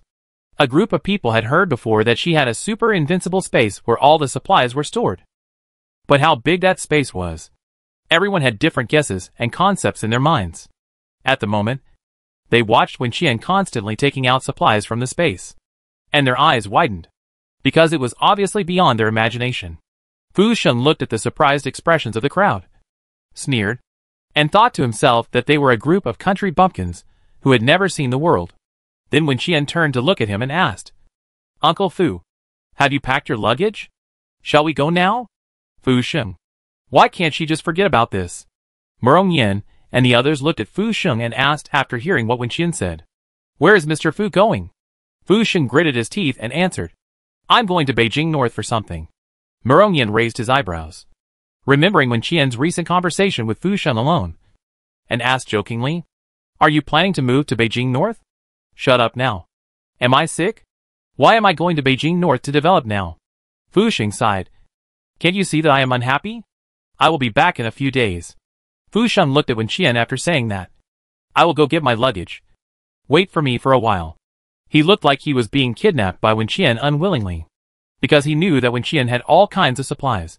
Fu Sheng only brought a few simple clothes to change, even because he knew that Wen Qian would need him a lot later. He was so arrogant that he didn't even bring bodyguards with him, and went with Wen Qian alone. Murong Yin and Fu Sheng have been together for a while, and he knows how afraid Fu Sheng is of death. He is very confused and suspicious of Fu Sheng's behavior today.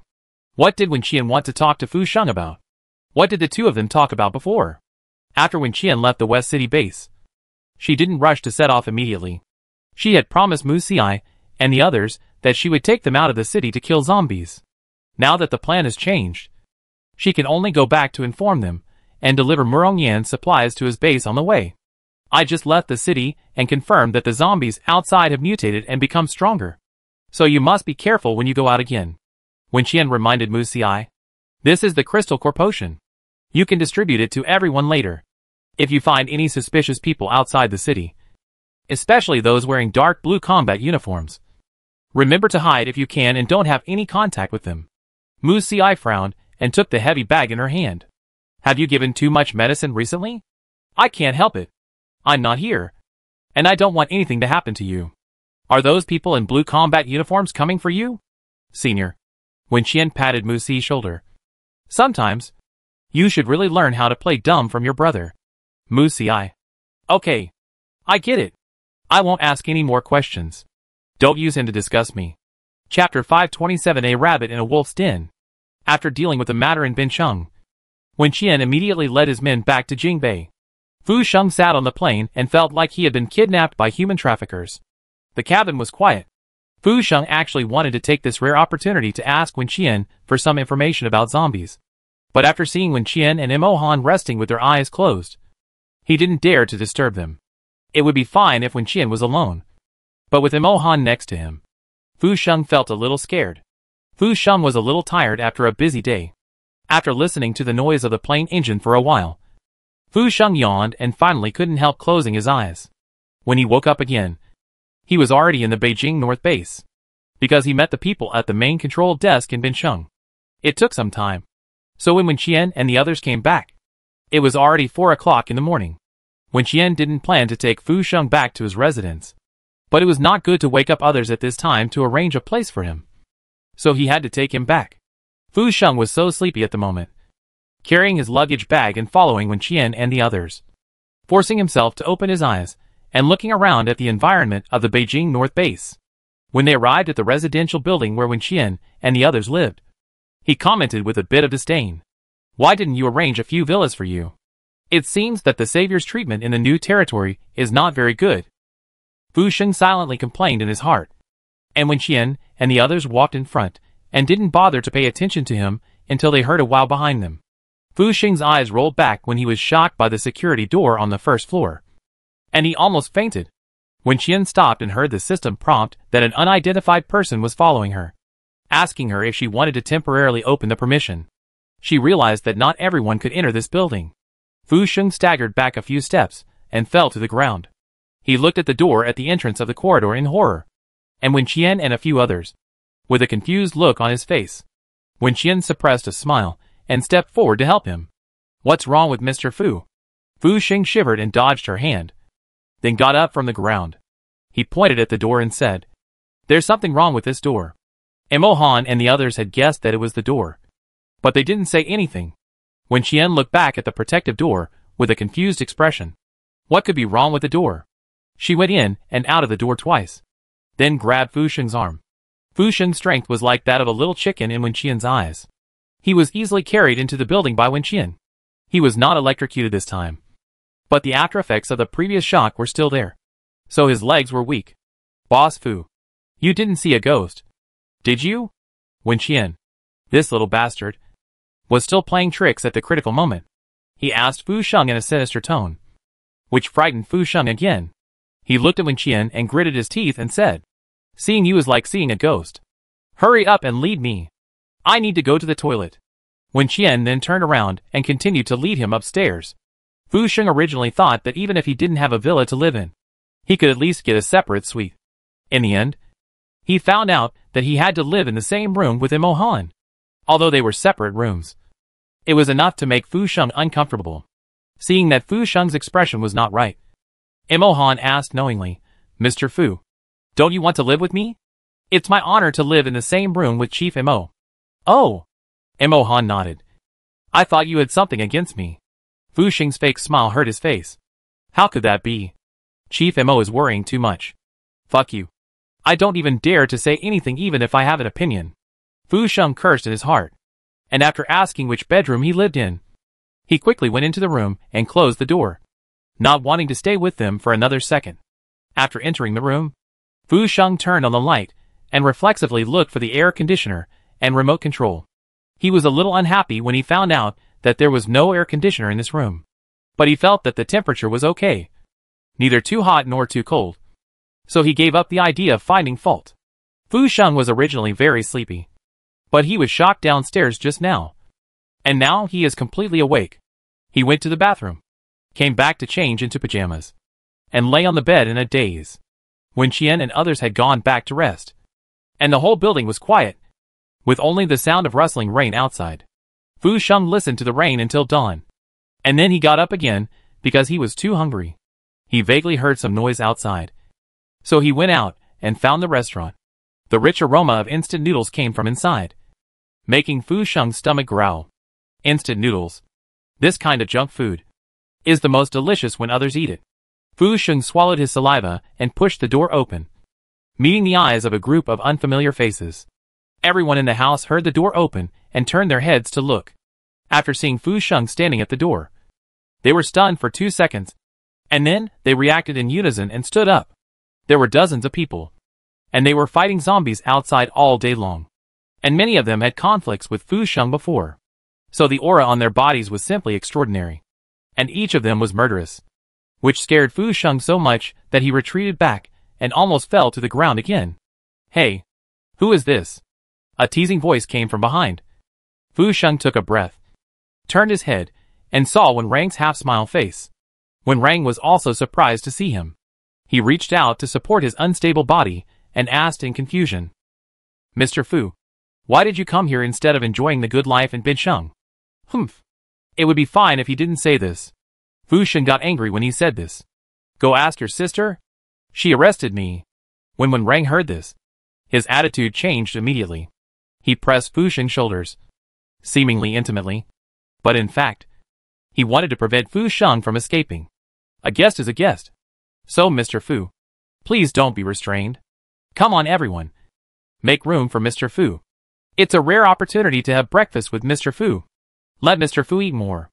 Wen Rang's words gave Fu Sheng goosebumps all over his body. Wen Rang pressed him down on the chair. Fu Sheng looked at the people in the room, staring at him covetously.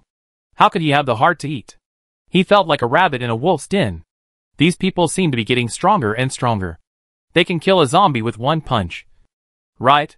I wonder if I can talk to Wen Qin later, and ask her to sell 2 people to me as bodyguards. Compared to them, the group of people under his command were simply weak. Wen Rang took a bucket of instant noodles from the table, and put it in front of Fu Sheng, and asked with a smile, Did my sister say that she brought you here for any arrangement? Fu Sheng thought for a moment, and answered truthfully. She asked me to help you collect supplies. He said this with his back straight. I thought to let you know how important I am, and be polite to me in the future. But everyone had a blank expression after hearing this, as if they didn't hear what he said clearly. Chapter 528, Beijing North's supplies have been cleared. Seeing that they had no reaction, Fu Sheng frowned slightly, and repeated it again. I'm here to help you collect supplies. Everyone still looked like they were used to it, and they didn't provide him with any emotional value, which made Fu Sheng very angry. What kind of people are they? Why are they not as sensible as Wen Qian? Wen Rang saw Fu Sheng's angry look and persuaded him with a faint smile. Don't be angry, Mr. Fu. People like us who don't lack supplies are like this. Now we are not so sensitive to supplies. Fu Sheng. He is a human being. Why can he say such a bullshit? Let Fu Sheng help collect supplies. Everyone was silent, thinking about this matter in their hearts. How can he help? Everyone finished breakfast quietly, returned to their rooms, and waited for Wen Qian and the others to get up. Wen Qian and the others slept until 8 o'clock in the morning. After washing up, they came to the restaurant and saw Fu Sheng surrounded by Wen Chongning and his group of brothers. Wen Qian stood at the door and was stunned for a moment. They seemed to be chatting. But to be honest, it was the first time that Wen Qian saw such a reserved expression on Fu Sheng's face. She didn't know what her father was talking about. Fu Sheng saw Wen Qian, as if he had seen a savior. You finally woke up. When are we leaving? Don't worry. Wen Qian smiled and said, wait for me to have a meal. Mr. Fu, why don't you go back to the house and wait? Okay. Fu Sheng nodded repeatedly. Then I'll go back and change my clothes first. After saying that, he quickly got up and ran away. After Wen Qian confirmed that he couldn't hear any noise from this side, she couldn't help but ask Wen Chongning, Dad, what were you talking about just now? Oh, nothing. Wen Chongning's expression was very calm. Just that the brothers wanted to ask Mr. Fu if he wanted to sell his company and do some business here. Wen Qian. No wonder Fu Sheng looked like he was eating shit. Wen Qian ate something simple, and then went to find Wen Rang. She told him about the situation in Bincheng, including the fact that the main control station was using zombie evolution to attack Bincheng. Wen Rang cursed after hearing this, but he didn't seem to be in a hurry. The system didn't send any warnings to you or me, which means that these operations on the main console have not affected the normal operation of the system. Or to put it another way, your system doesn't feel threatened, and this level of attack is far from enough. After Wen Rang finished speaking, he asked Wen Qian, what's the matter with Fu Sheng? Wen Qian explained Fu Sheng's ability in detail. Wen Rang was silent for a moment after listening, thinking that they were a little too rude to Mr. Fu in the morning, although Wen Qian hadn't asked Fu Sheng how to operate his special ability. But based on past experience, he definitely didn't need to leave the base. So Wen Rang found a detailed map of Beijing North City, and Wen Qian went to find Fu Sheng and got straight to the point, asking him to mark the location of supplies on the map. There were also Lin Yan, Xiong Yushuang and others in the house. Fu Sheng didn't want to stay in this broken place for long, and seeing so many people there, he wanted to open their eyes. So he happily cooperated with Wen Qian. His ability really doesn't require him to leave the base and run around. As long as he is given a map, he can accurately locate where there are supplies. But this ability is too brain-consuming. Fu Sheng has a headache for a while every time he uses it. If it weren't for the fact that he couldn't do anything with Wen Qian and his gang, and was afraid that Wen Qian would punish him with force, Fu Sheng wouldn't have suffered this. He forced himself to find all the places in Jingbei that still had supplies. And then he breathed a sigh of relief with sweat dripping down his face. That's all.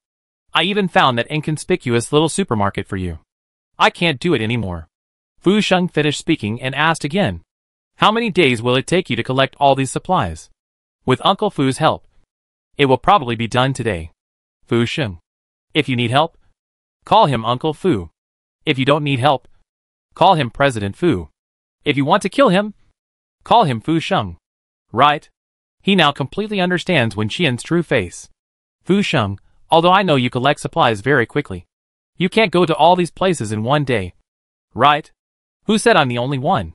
Wen Qian smiled and said, I have so many people under my command, so we can act separately? Fu Sheng opened his eyes wide in shock. Although Wen Qian had mentioned to him before that anyone under her command could collect supplies from her space at will like Lin Yan. But Fu Sheng only half believed it at the time because it sounded too scary.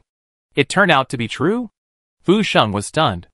Wen Rang transferred the saved and marked electronic map to everyone's electronic watches, and Wen Qian immediately assigned everyone the areas to go to. In less than 10 minutes, they decided on the action plan and route for today, and they all stood up and went back to put on their coats and prepared to go out. Fu Sheng was afraid that Wen Qian would drag him out to kill zombies, so he took the initiative and said, I have used my superpowers too much. I need to rest well. Wen Qian understood his little thoughts and nodded. Okay. Then Uncle Fu, rest well in the base, and I will let Yixinghua take you around and meet the people here later. Fu Sheng originally came for Jingbei's connections, and he was overjoyed when he heard this. He went back to his room and laid down for a while. After Wen Qian and the others left, he sat up and dialed Yixinghua's number, intending to go out and socialize. Wen Qian had already made arrangements with Yixinghua in advance. and Yi Xinghua sent someone to pick up Fu Sheng. For the whole day, Fu Sheng was like a socialite, wandering around the base. As for the headache he mentioned before, it was not noticeable at all. When Qian and the others were busy collecting supplies outside, and when they returned to the base at night, it was already past 1 in the middle of the night. Although they were tired and hungry, they only took one day to clean up all the remaining supplies in Jingbei, so they could focus on dealing with zombies in the future, which made everyone very happy. They gathered together for a midnight snack, and after filling their stomachs, everyone went back to rest immediately. Fu Sheng did not stay with them tonight because he was greedy and thought that there must be a place with better conditions in the base. Yi Xinghua heard that he wanted to move out, and did not persuade him at all, and directly let him choose. Fu Sheng originally thought that this person was sensible, but he found something wrong when he arrived at the place. Although he moved into the villa as he wished, it was too hot in the house. Wasn't it? There wasn't even an air conditioner, and the air quality in the house was obviously not the same level as when Qian's. Fu Sheng's throat was hot and uncomfortable. Plus he had a headache, so he couldn't sleep all night, including last night. He hadn't slept for almost 2 days and 2 nights. So when it was dawn, Fu Sheng didn't care whether Wen Qian and her group got up or not. He immediately ran back with his luggage and squatted at the gate waiting for Wen Qian to open the door for him. Chapter 529. It's totally unsentimental. As Fu Sheng squatted at the door, he was thinking, why is he like a dog? What did Wen Qian say when he was in Binsheng? She said she would treat him well. Right? Then how did things turn out like this? If he continued to stay here, he didn't know what kind of suffering he would suffer. He had to find a way to return to Binsheng as soon as possible. When Qian came down reluctantly to open the door for Fu Sheng followed her with a resentful look on his face. He climbed to the top floor in one breath and felt a little better. Without comparison, there is no difference. He is now extremely sure that the floor where Wen Qian lives has central air conditioning. Otherwise, the temperature cannot be so comfortable. When are you going to send me back to Binsheng? Fu Sheng walked to the door of the restaurant and stopped. I'm hungry and want to eat. Wen Qian and others were busy outside all day yesterday and did not come back. Fu Sheng stayed in the base, which was hard to describe. He didn't expect that he came to Jingbei and actually ate the big pot meal in the base cafeteria. And it was fucking limited. He couldn't eat enough. Wen Qian ignored the first half of Fu Sheng's words, took him into the restaurant, and made him porridge, steamed dumplings, and side dishes from the space. After all, he had made contributions yesterday, and a breakfast was enough to treat a meritorious official. Fu Sheng ate voraciously for a while, and after he felt a little full, he looked up at Wen Qian again and repeated the previous question. When can I go back to Binsheng? Wen Qian looked at him with one hand on his chin, and asked instead of answering, can you locate the supply points in other cities? Fu Sheng rolled his eyes. Do you think I'm a satellite radar? If I had that ability, I could know where all the supplies in the world are stored just by sitting at home. Then I would have become a national key protected animal. The same treatment as pandas. How could you bully me like this? Fu Sheng didn't dare to say the last sentence. He could only mutter in his heart. Wen Qian was amused by his words. You are also a key protected animal now. Fu Sheng. Did she take the opportunity to call him a non-human? Fu Sheng snorted coldly. Too lazy to argue with her. He was sleepy, tired and hungry now, and felt that this simple porridge and buns were surprisingly delicious. So he couldn't help but eat more. Wen Qian didn't doubt Fu Sheng's words. Just as she thought, it seemed that Fu Sheng could only sense the supply points in his city. If he wanted to deal with other cities, he had to take him with him. Fu Sheng observed Wen Qian's expression while eating. He saw that Wen Qian was worried about the supply. After hesitating for a moment, he sighed. Hey. Fu Sheng shook his head. I really don't know what you're thinking. In Fu Sheng's opinion, Wen Qian could have stopped after solving the zombie crisis in Binsheng. She was qualified and capable of living the best life in Binsheng. But she gave up everything and came to Jingbei to suffer. If she wanted to play the long game and look down on the small place of Binsheng and wanted to use Jingbei as a long-term base in the future, Fu Sheng could understand. But from the current situation, she doesn't seem to have that intention. She didn't plan to stay in Beijing North, but planned to leave after solving the problems here and go to other cities to open up wasteland and fight monsters. This spirit of fearlessness of death really made Fu Sheng completely incomprehensible. You young people like excitement, which is understandable. But why are you in such a hurry? Money is not earned in a day. The country is not conquered in a day. And these zombies cannot be killed in a day. Fu Sheng looked at Wen Qian and said earnestly, "Listen to your uncle's advice. There is a way to live in the end times. If you are so impatient, others may not appreciate your kindness. And after a long time, if you are tired and don't want to work anymore, they will definitely be unhappy. So why do you have to work so hard?" In Fu Sheng's opinion, it is best for Wen Qian to stay in Jingbei now. Go out and kill zombies leisurely every day. But don't work too hard. After killing all the zombies in Jingbei in the future, she will stop tossing. In fact, the two safe bases of Bincheng and Jingbei in the country are enough. Even if there are survivors in other cities, the number is definitely not large. And they can be transferred there when the time comes. And most of those who can survive to the future are rich and powerful people. Wen Qian has supplies. And this alone can make a deal with this group of people, ensuring that she will have no worries about food and clothing in this life. Not to mention that she also has that inhuman combat power. No one dares to provoke her. She can get whatever she wants. Become a female emperor. Fu Sheng told Wen Qian all his thoughts. And then persuaded him. Don't always think that you can save as many people as possible. I tell you, some ordinary people are just a waste of food when they are alive. And they can't create any value at all. With their limited brainpower and labor, they can just make a few intelligent robots to replace them. Robots don't need to eat or drink, and can be destroyed or upgraded at any time when they are no longer needed. How much easier is that? Isn't it much better than your painstaking efforts to save people? Wen Qian rarely listened to Fu Sheng's long speech with such patience. She listened to Fu Sheng's words quietly, smiled and said, "The old man at the main control desk should have a lot in common with you." "What station?" "I haven't heard of it." Fu Sheng frowned and continued. "And think about your family. They definitely don't want you to take such risks." As soon as Fu Sheng finished speaking, footsteps sounded in the corridor outside the restaurant. And then Wen Rang appeared at the door. "What are your plans for today? If there is nothing special, go out of the city and be a bait. I want to collect some data." After Wen Rang finished speaking, Wen Chengning also showed his head behind him.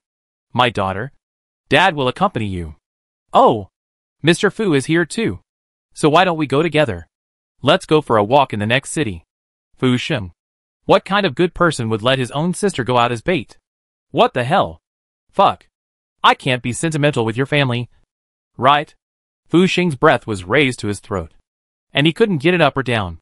He was planning to persuade Wen Qian, and then let her cooperate with him to study the special physique of the super zombies, so as to achieve the goal of immortality. In the end, the atmosphere was ruined by these two idiots. Wen Qian saw Fu Sheng's face change, and said with a smile, "Okay, then go to the next city, and take Uncle Fu with you to collect the supplies there." "Fu Sheng, I haven't slept for 2 days and 2 nights. The donkeys in the production team didn't work like this." "Wen Qian, don't worry. You can still sleep for a while on the way there. When you get there, list the supply points, and then I'll find a safe place for you to rest. It doesn't matter if you can't sleep. I can help you sleep." "How to help you sleep?" Wen Qian raised his hand and gestured in the air. "I'll give you a knife behind your neck, and I guarantee you'll sleep soundly." "Fu Sheng, are you sure you want to help me sleep? Not to make me sleep forever?" Chapter 530, Have an Online Romance. Fu Sheng felt Wen Qian was dangerous no matter how he looked at her. He turned his gaze to Wen Rang angrily, and asked with a frown, "What data do you want to collect? Do you have to go to the next city? This is your sister, and you let her go as bait? What else?" Wen Rang said confidently, "She is the best. If I don't let her go, should I go?" Fu Sheng was troubled by these words. Fortunately, Wen Chengning kicked Wen Rang from behind, which made him feel better. Fu Sheng curiously asked, "What are you collecting data for? Developing new equipment?" After learning that the new protective clothing and masks were also developed by Wen Qian and others, Fu Sheng was wondering who had such a talent. In the end, after thinking about it, he still felt that Wen Rang was the most likely. Fu Sheng was interested in finding out the news, thinking that if there were any new products, he would have to get ahead of Merongyan. He had risked following them to Jingbei to help them collect supplies. Just for this reason, he should be given the exclusive right to cooperate. Fu Sheng was calculating in his mind, but he didn't expect to hear Wen Rang's answer. "It's not about developing new equipment. It's about trying to see if we can have an online romance." Fu Sheng was full of questions. thinking he had heard it wrong. What? What? Where is the internet? Online romance? Is he crazy? Wen Qiangning's face darkened when he heard the answer, and he was about to scold Wen Rang. But Wen Qian stood up over there. Wen Qian's eyes lit up. She guessed that Wen Rang wanted to contact Tang Shi. So she said excitedly, "Tell me how to have an online romance. I'll be your bait. I can be your bait for as long as you want." After that, she ran to the door and pulled Wen Rang away, leaving Wen Qianning and Fu Sheng staring at each other. Wen Qian dragged Wen Rang to her room and asked impatiently, "What do you need me to do?" "Make a lot of noise, and try to let the main control desk find you. Wen Qian is so good at this kind of thing." She nodded repeatedly to ensure that she would complete the task, and then asked again, "Is it really possible to contact the main control center?" "Yes," Wen Rang said in a relaxed tone, "if it's what I think. It shouldn't be difficult." Wen Qian said that the main control center has been trying to attack Bincheng recently and break the defense system he set up around Bincheng. If this is the case, then this kind of thing must be done with the cooperation of the technical department.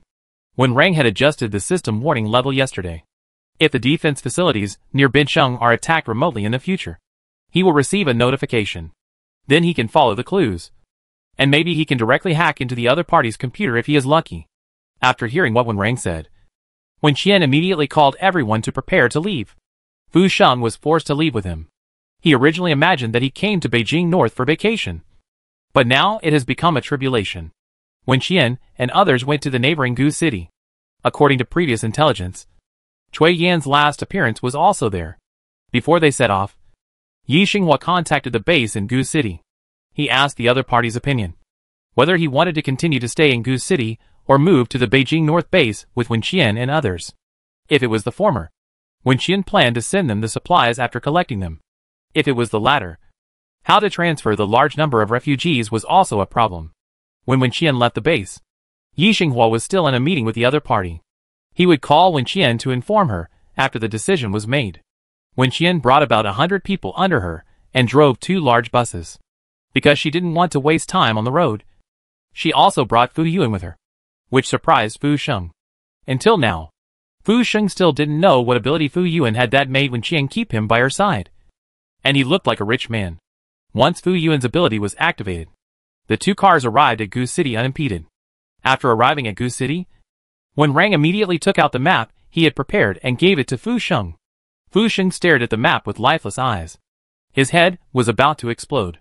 Everyone in the car was staring at him, and saw a calm sense of death from him. It was as if his soul was gone. Fu Sheng was really sleepy. He thought that it would take several hours to drive from Beijing North to here, so he could take a simple rest.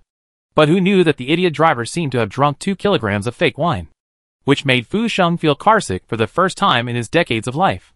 He vomited all the way and couldn't close his eyes. Fu Sheng took a deep breath and began to work hard for Wen Qian desperately. He endured the headache and marked the supply points in Gu City for her. Then asked Wen Qian weakly, "Can you find me a safe place? I'm so sleepy." "Wen Qian, how about I get you some coffee? If you want me dead, just say so." Wen Qian shrugged, wondering where to put him. At this time, Emohan spoke up and said, "Let him enter my space. His space is safe and there are no supplies."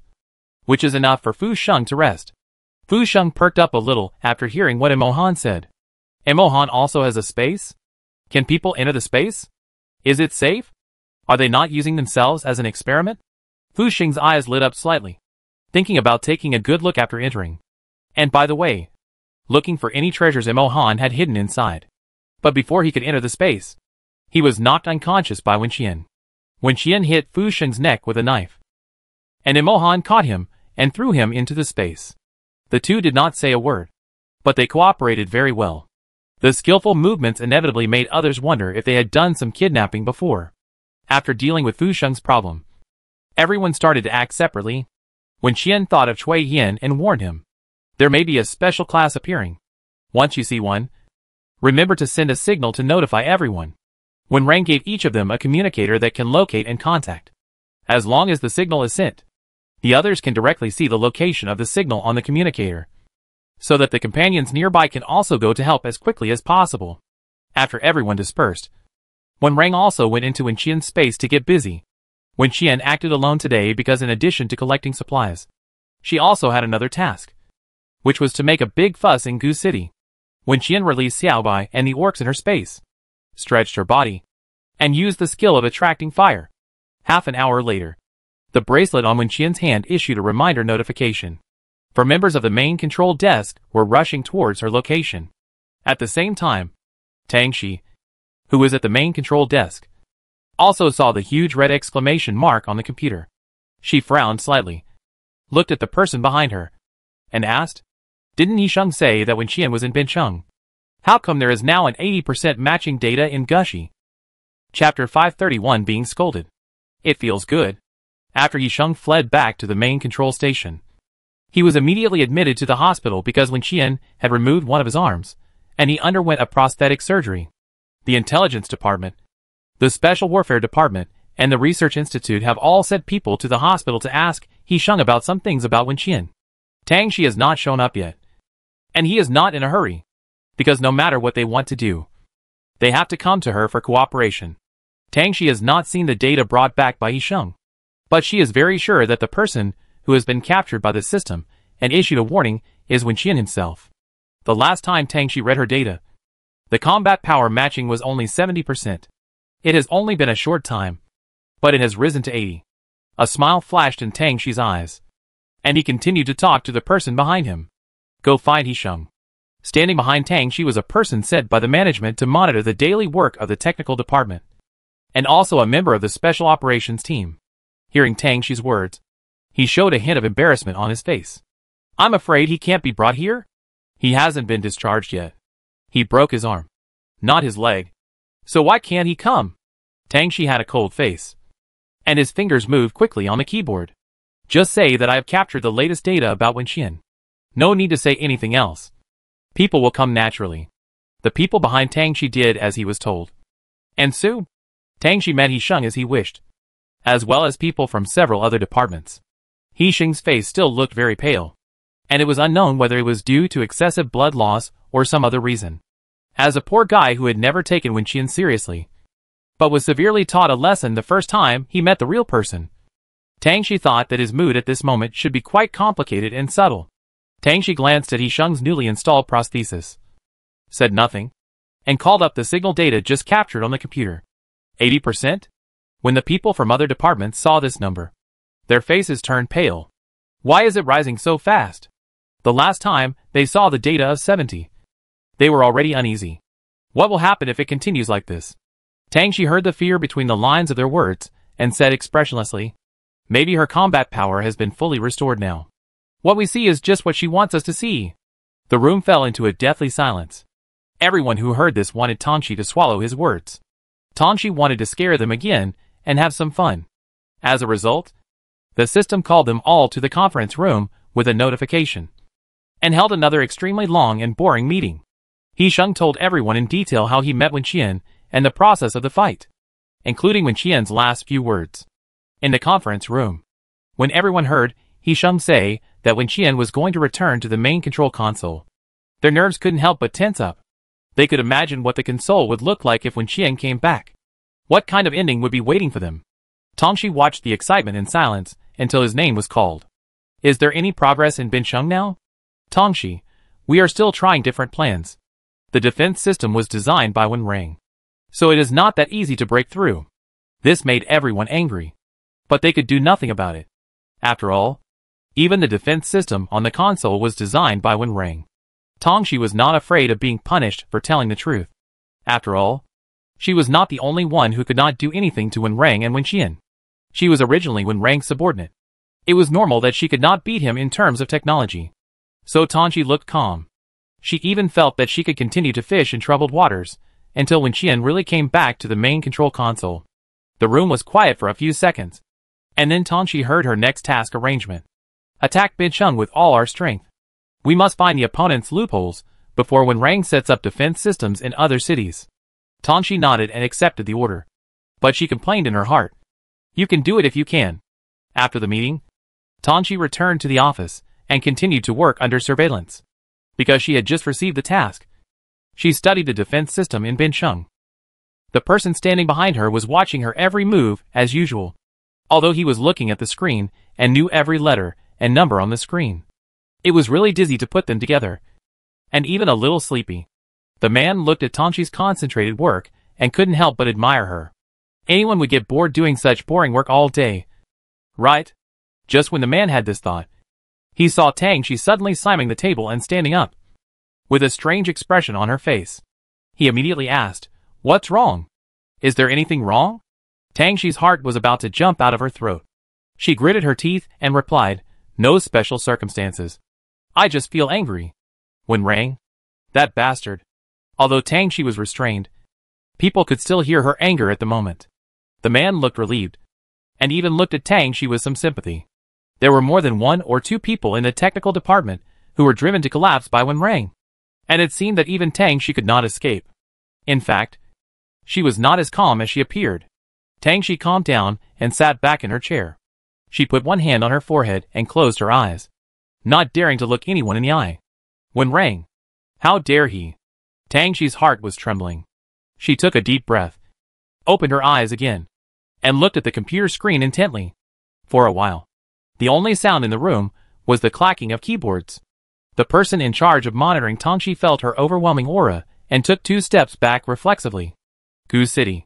When Rang leaned back in his chair, looked at the series of codes that appeared on the computer screen, and chuckled. I was scolded. Comfortable. After when Qian easily dealt with the 4 members of the control desk who came to arrest her, she continued to run wild in Goose City with Xiaobai and the orcs. As the sky gradually darkened, the supplies in Goose City were also collected bit by everyone. When Qian received messages from everyone and went into the space to find Wen Rang. Brother, the supplies are all ready. Should we stay in Goose City or return to Jingbei today? Let's go back. I've got it all ready here. When Qian was delighted, have you contacted him? Wen Rang snorted and laughed. Of course. Don't you see who your brother is? When Qian had a lot of things to say to praise him. But after hearing this, she could only perfunctorily say awesome. When Qian left the space, leaving Wen Rang inside to continue busy with online dating. Yi Xinghua has already contacted her, and the official base of Goose City has chosen to stay where it is. It's not that they don't want to evacuate, but they have no choice. Hundreds of thousands of people want to move to Beijing North, and the fastest way is to use rail transportation. But all the vehicles in the station need to rely on high-voltage electricity to run. Now there is no power supply, so they can only be trapped here. Chapter 532 connected to the computer of the main control console. When Qian went to Gushi Base and left all the supplies collected today to them, and also gave them some protective clothing and medicine for free. The situation in Gushi is not better than that in Jingbei. In fact, because Cui Yin had been here a while ago, the zombies here evolved faster than in Jingbei.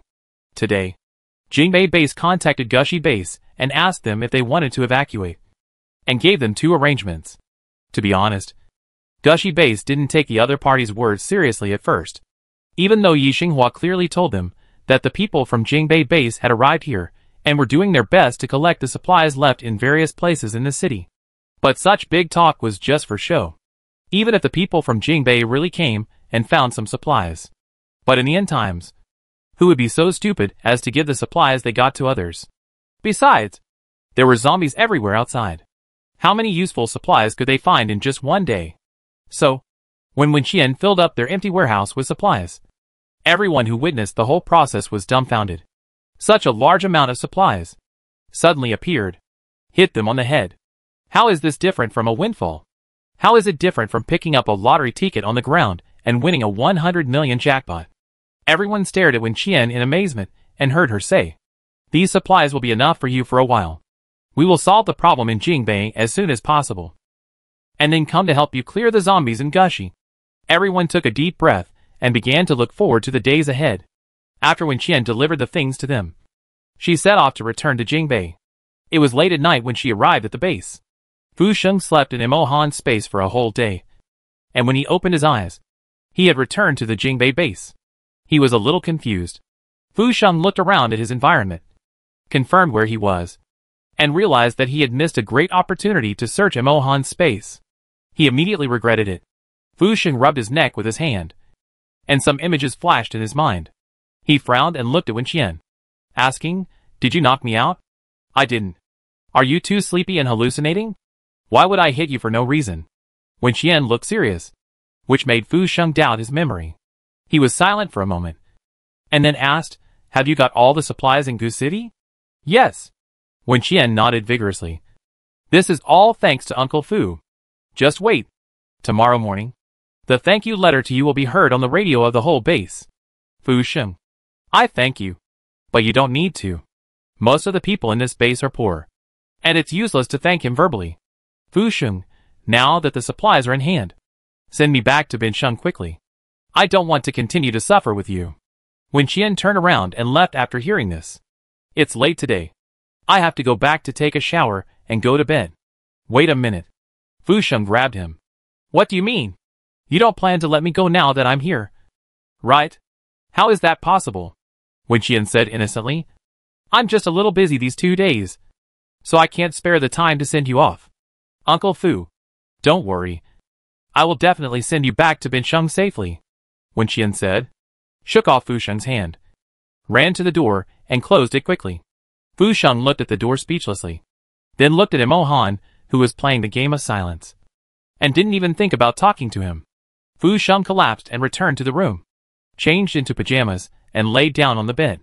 Maybe it was because he used his supernatural power too much. So even after sleeping for a day, he was still a little confused. Fu Sheng thought before he fell asleep that he hadn't taken a shower for several days. In such a hot day, he would stink if he continued like this. Everyone had a good sleep and woke up at around 7 o'clock the next morning to meet in the restaurant, eat breakfast, and arrange today's schedule. Fu Sheng also sat in the crowd, and he was woken up by hunger again. "Captain Qian, what has my brother been busy with these 2 days?" Everyone didn't notice when rang, so they couldn't help but ask curiously. Wen Qian sneered and replied, "Busy with online romance. Since contacting Tang Shi, her brother didn't even leave the space. He hid in front of the computer, smiling like that perverted pervert." Wen Chengning is a little worried now, suspecting that his son has gone crazy after being single and playing computer for so many years. After eating, Wen Qian took the team members and the people from the Jingbei base out to kill zombies for a day. After returning in the evening, he went into the space with Imo Han to find Wen Rang. Wen Qian still felt that the progress of the task was too slow, and wanted to discuss with the two to see if there was a better way. After all, 3 cobblers are better than Zhuge Liang, and the 2 of them are smarter than hers, which is better than her thinking alone. When Rang saw the 2 and spoke first, "You came at the right time. I was just looking for you. What do you want to find us for?" Wen Qian pouted. "You are not busy with online dating again? Are you sure it is really safe for you to do this? If the main control station finds out, your sister-in-law will be in danger." "Don't worry. I know my limits." Hearing him say that, Wen Qian said nothing more. After all, he was the one who was most worried about Tang Shi. "When Rang, Imo Han told me before that you wanted to speed up the completion of the task. We discussed it privately and felt that it was not impossible.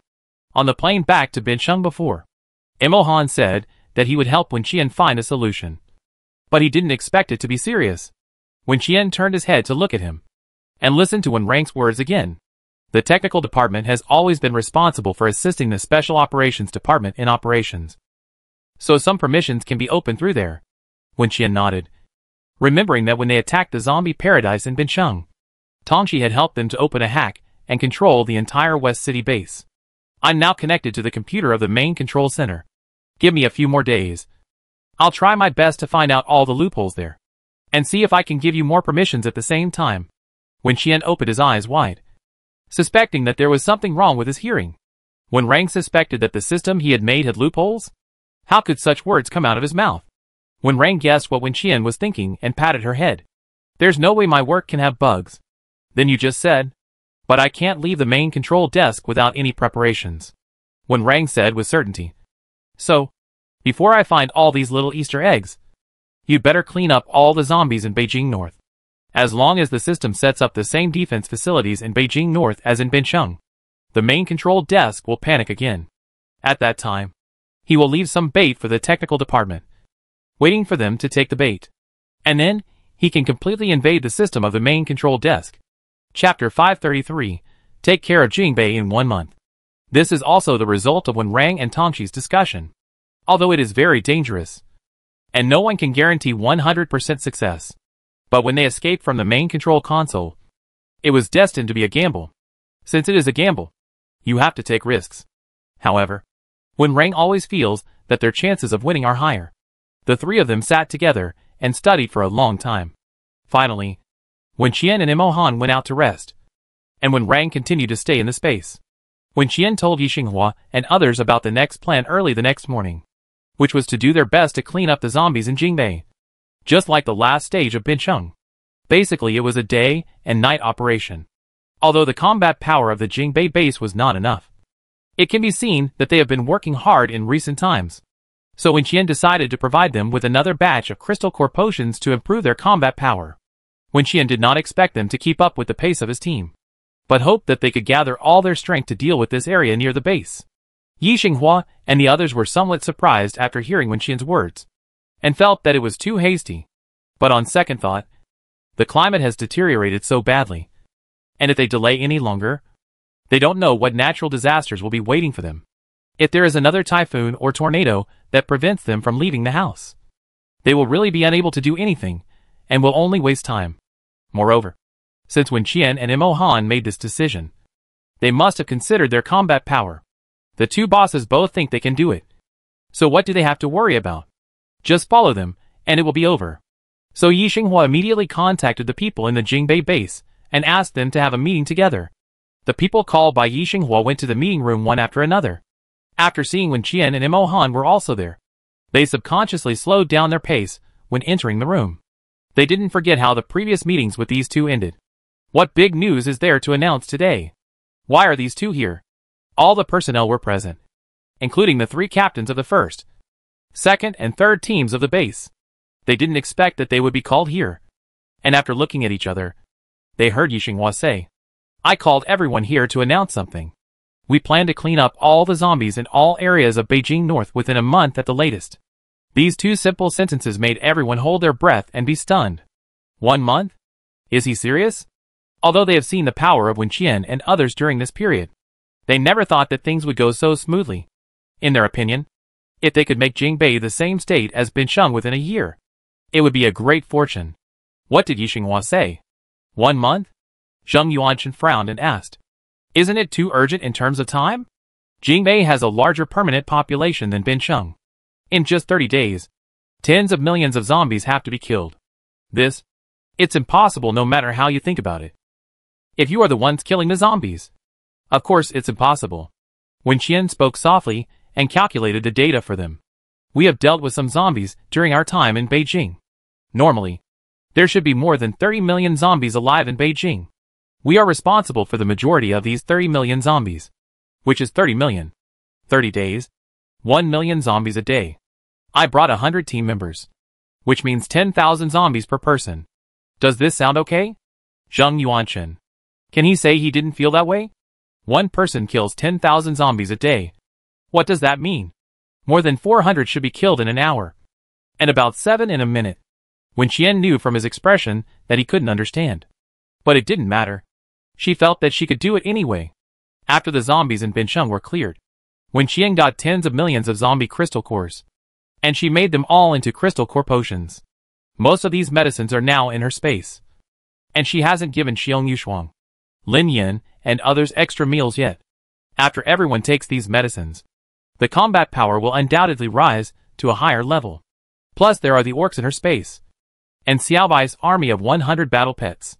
Of course, we also have to consider the possibility of encountering high-level special-grade zombies. But generally speaking, Wen Qian just thinks it's not a big problem. Wen Qian said, and looked at the three captains of the Jingbei base. They have been following Wen Qian and others recently. Although Wen Qian has never given them a good face because of some things that happened in the base before. But the last time, they encountered a special-grade zombie. It was Wen Qian who saved their lives. Moreover, whether they or other people in the base went to Wen Qian to exchange crystal core potions, Wen Qian never made things difficult for them. So they are not so afraid of Wen Qian now.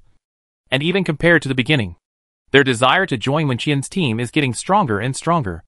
"Wen Qian, I will give you some crystal core potions for free today. In return, I need you to lead other combat members of the base to kill all zombies in the area I have assigned to you within this month to ensure the safety of the base. Can you do it?" The three of them nodded in unison. Seeing that they agreed so readily, Wen Qian snorted and said, You better do what you say. Otherwise, I'll hang you on the wall to catch zombies, and make you catch the crystal cores you eat one by one. After she finished speaking, Yi Xinghua projected a map of Jingbei City on the big screen. When Qian marked the area they were responsible for and showed it to them. After confirming, everyone exchanged glances and looked a little guilty. Because anyone with eyes could see that when Qian only asked them to be responsible for an area where the base was located, compared with the remaining area, this area is nothing.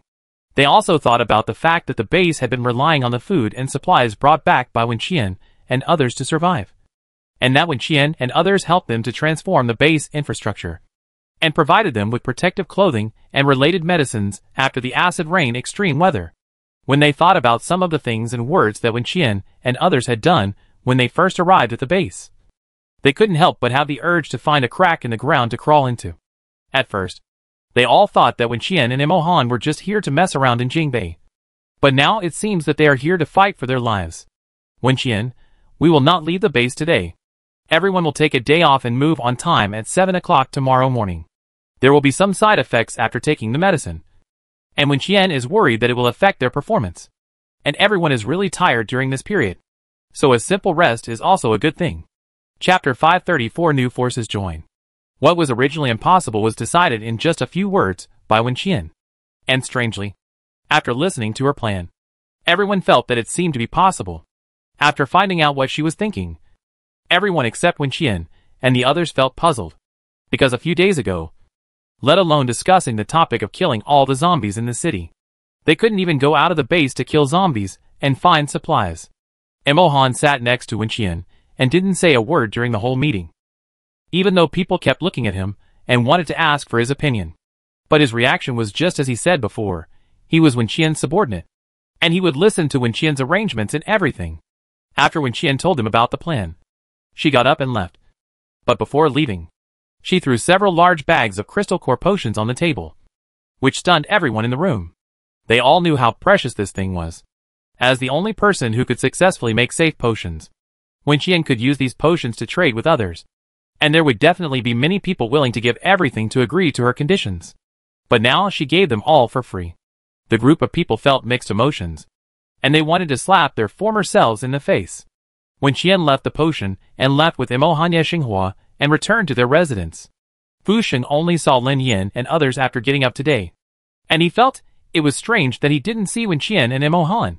He was planning to take this opportunity to chat with Fu Yuan and Gu Wanwan. After all, children are easy to fool, and it would be easier for him to ask something. As a result, the two little things saw him and ran so fast that Fu Sheng couldn't even catch the corner of his clothes. Fu Sheng comforted himself in his heart, thinking that it was not worth getting angry with a child. He changed his mind and wanted to pick someone who was easy-mouthed from Lin Yin and others, and finally chose Xiong Yushuang. Xiong Yushuang was sitting on the windowsill, looking out the window, crunching melon seeds, waiting for Wen Qian to come back. She felt someone coming over, turned her head, and met Fu Sheng's eyes. Fu Sheng smiled, but before he could say anything, Xiong Yushuang turned her head back again, treating him as air. Then the next second, she jumped to the ground excitedly, and pushed Fu Sheng away with a happy face. Captain Qian is back. Fu Sheng staggered and barely managed to avoid falling to the ground by holding on to the back of the chair. He took a deep breath to suppress his anger, and was completely sure that everyone around Wen Qian was a group of barbarians. As soon as Wen Qian went upstairs, she saw Fu Sheng sitting in the restaurant with a donkey face, as if someone owed him 8 million. She walked over cheerfully and asked, "What's wrong with Mr. Fu? Who made you unhappy? Why didn't you go out to kill zombies today?" Fu Sheng asked instead of answering. Normally, they should have gone out at this time. There must be something wrong when things are abnormal. So Fu Sheng is a little uneasy now. "We rest today," Wen Qian replied seriously. "After all, I am a boss with a conscience. Unlike you, Uncle Fu." "Fu Sheng, what's wrong with me? Look at you. A noble man who forgets things." Wen Qian didn't forget how Fu Yuan introduced him to her. Forcing people to work overtime without paying them overtime is simply the mortal enemy of workers. The most annoying boss. And a group of black-hearted people. Fu Sheng was too lazy to argue with Wen Qian, because he couldn't win at all. So he changed the subject and said, "Since you are on break, then you should send me back to Bincheng as soon as possible. Otherwise, You will be too busy to have time later. I am also busy when I am on break. Okay? When Qian refused, there are many things to arrange today. How can I have time to send you? If you really can't stay here, then I will lend you a plane, and you can fly back by yourself. Fu Sheng. This face that turns its back on people is really asking for a slap. Fu Sheng was so angry that he slammed the table and chose to continue being a socialite for a day, communicating with some of the former high-level people in the Jingbei base. He didn't expect that everyone in the entire base seemed to be very busy, and their expressions were quite serious. After some inquiries, Fu Sheng learned that when Qian had decided to start a 1-month zombie eradication operation from tomorrow. Doesn't this mean that he can't leave Jingbei for at least the next month? Fu Sheng was stunned. Is it too late for him to learn how to fly a plane now? In such a large base, it is impossible that only the 2 people under Wen Qian can fly a plane? No. Even if others can fly, they dare not send him unless Wen Qian nods. Fu Sheng was stunned and angry, and went back to confront Wen Qian. Wen Qian just received a call from the survivors, who were found a few days ago. The people who robbed Murong Yan's supplies. Fu Sheng wanted to swear when he pushed the door and entered the room, but he couldn't say anything when he opened his mouth. Not only could he not make any sound, he even turned around, went back to his room, closed the door, sat on the bed and looked up at the sky. He was completely in a state of being controlled by the mind and unable to control himself. When Qian saw him, Han helped to solve Fu Sheng's noise, smiled at him, and continued to talk to the person on the phone. The caller was Yang Jiabia, the head of the security company. After serious consideration and discussion, she finally decided to leave the team to join Wen Qian. Wen Qian was a little happy to hear her decision. After all, now is a time when people are urgently needed. Although it is not yet certain how strong this group of people are, but because of the special situation now, this group of people will not have a peaceful day after they come. So Wen Qian did not immediately agree to pick them up, but said, I am very happy that you can make such a decision. But now there is a situation that I need to explain to you clearly. Otherwise, I will feel guilty for deceiving you to work for me. I have decided to kill the zombies in Jingbei with all my strength from tomorrow, and plan to solve the problem in Jingbei within a month. If I'm not mistaken, the supplies you have will definitely last for a month. So you don't have to come here. Just stay for a month, and then you can go out safely and freely. Yang Jiabia's phone was on speaker, and everyone in the room was stunned when they heard Wen Qian's words. Starting tomorrow, kill all the zombies in Beijing North in 1 month? Does she know what she is talking about? Yang Jiabia was silent for a moment, and just when Wen Qian thought she would not choose to come again, she heard her answer. Shall we go straight to you now? No need. I'll send someone to pick you up. Wait. Wen Qian hung up the phone and chuckled. She called Qi Chen and asked him to drive over to pick them up. Qi Chen had accompanied Wen Qian to that place last time and remembered the route.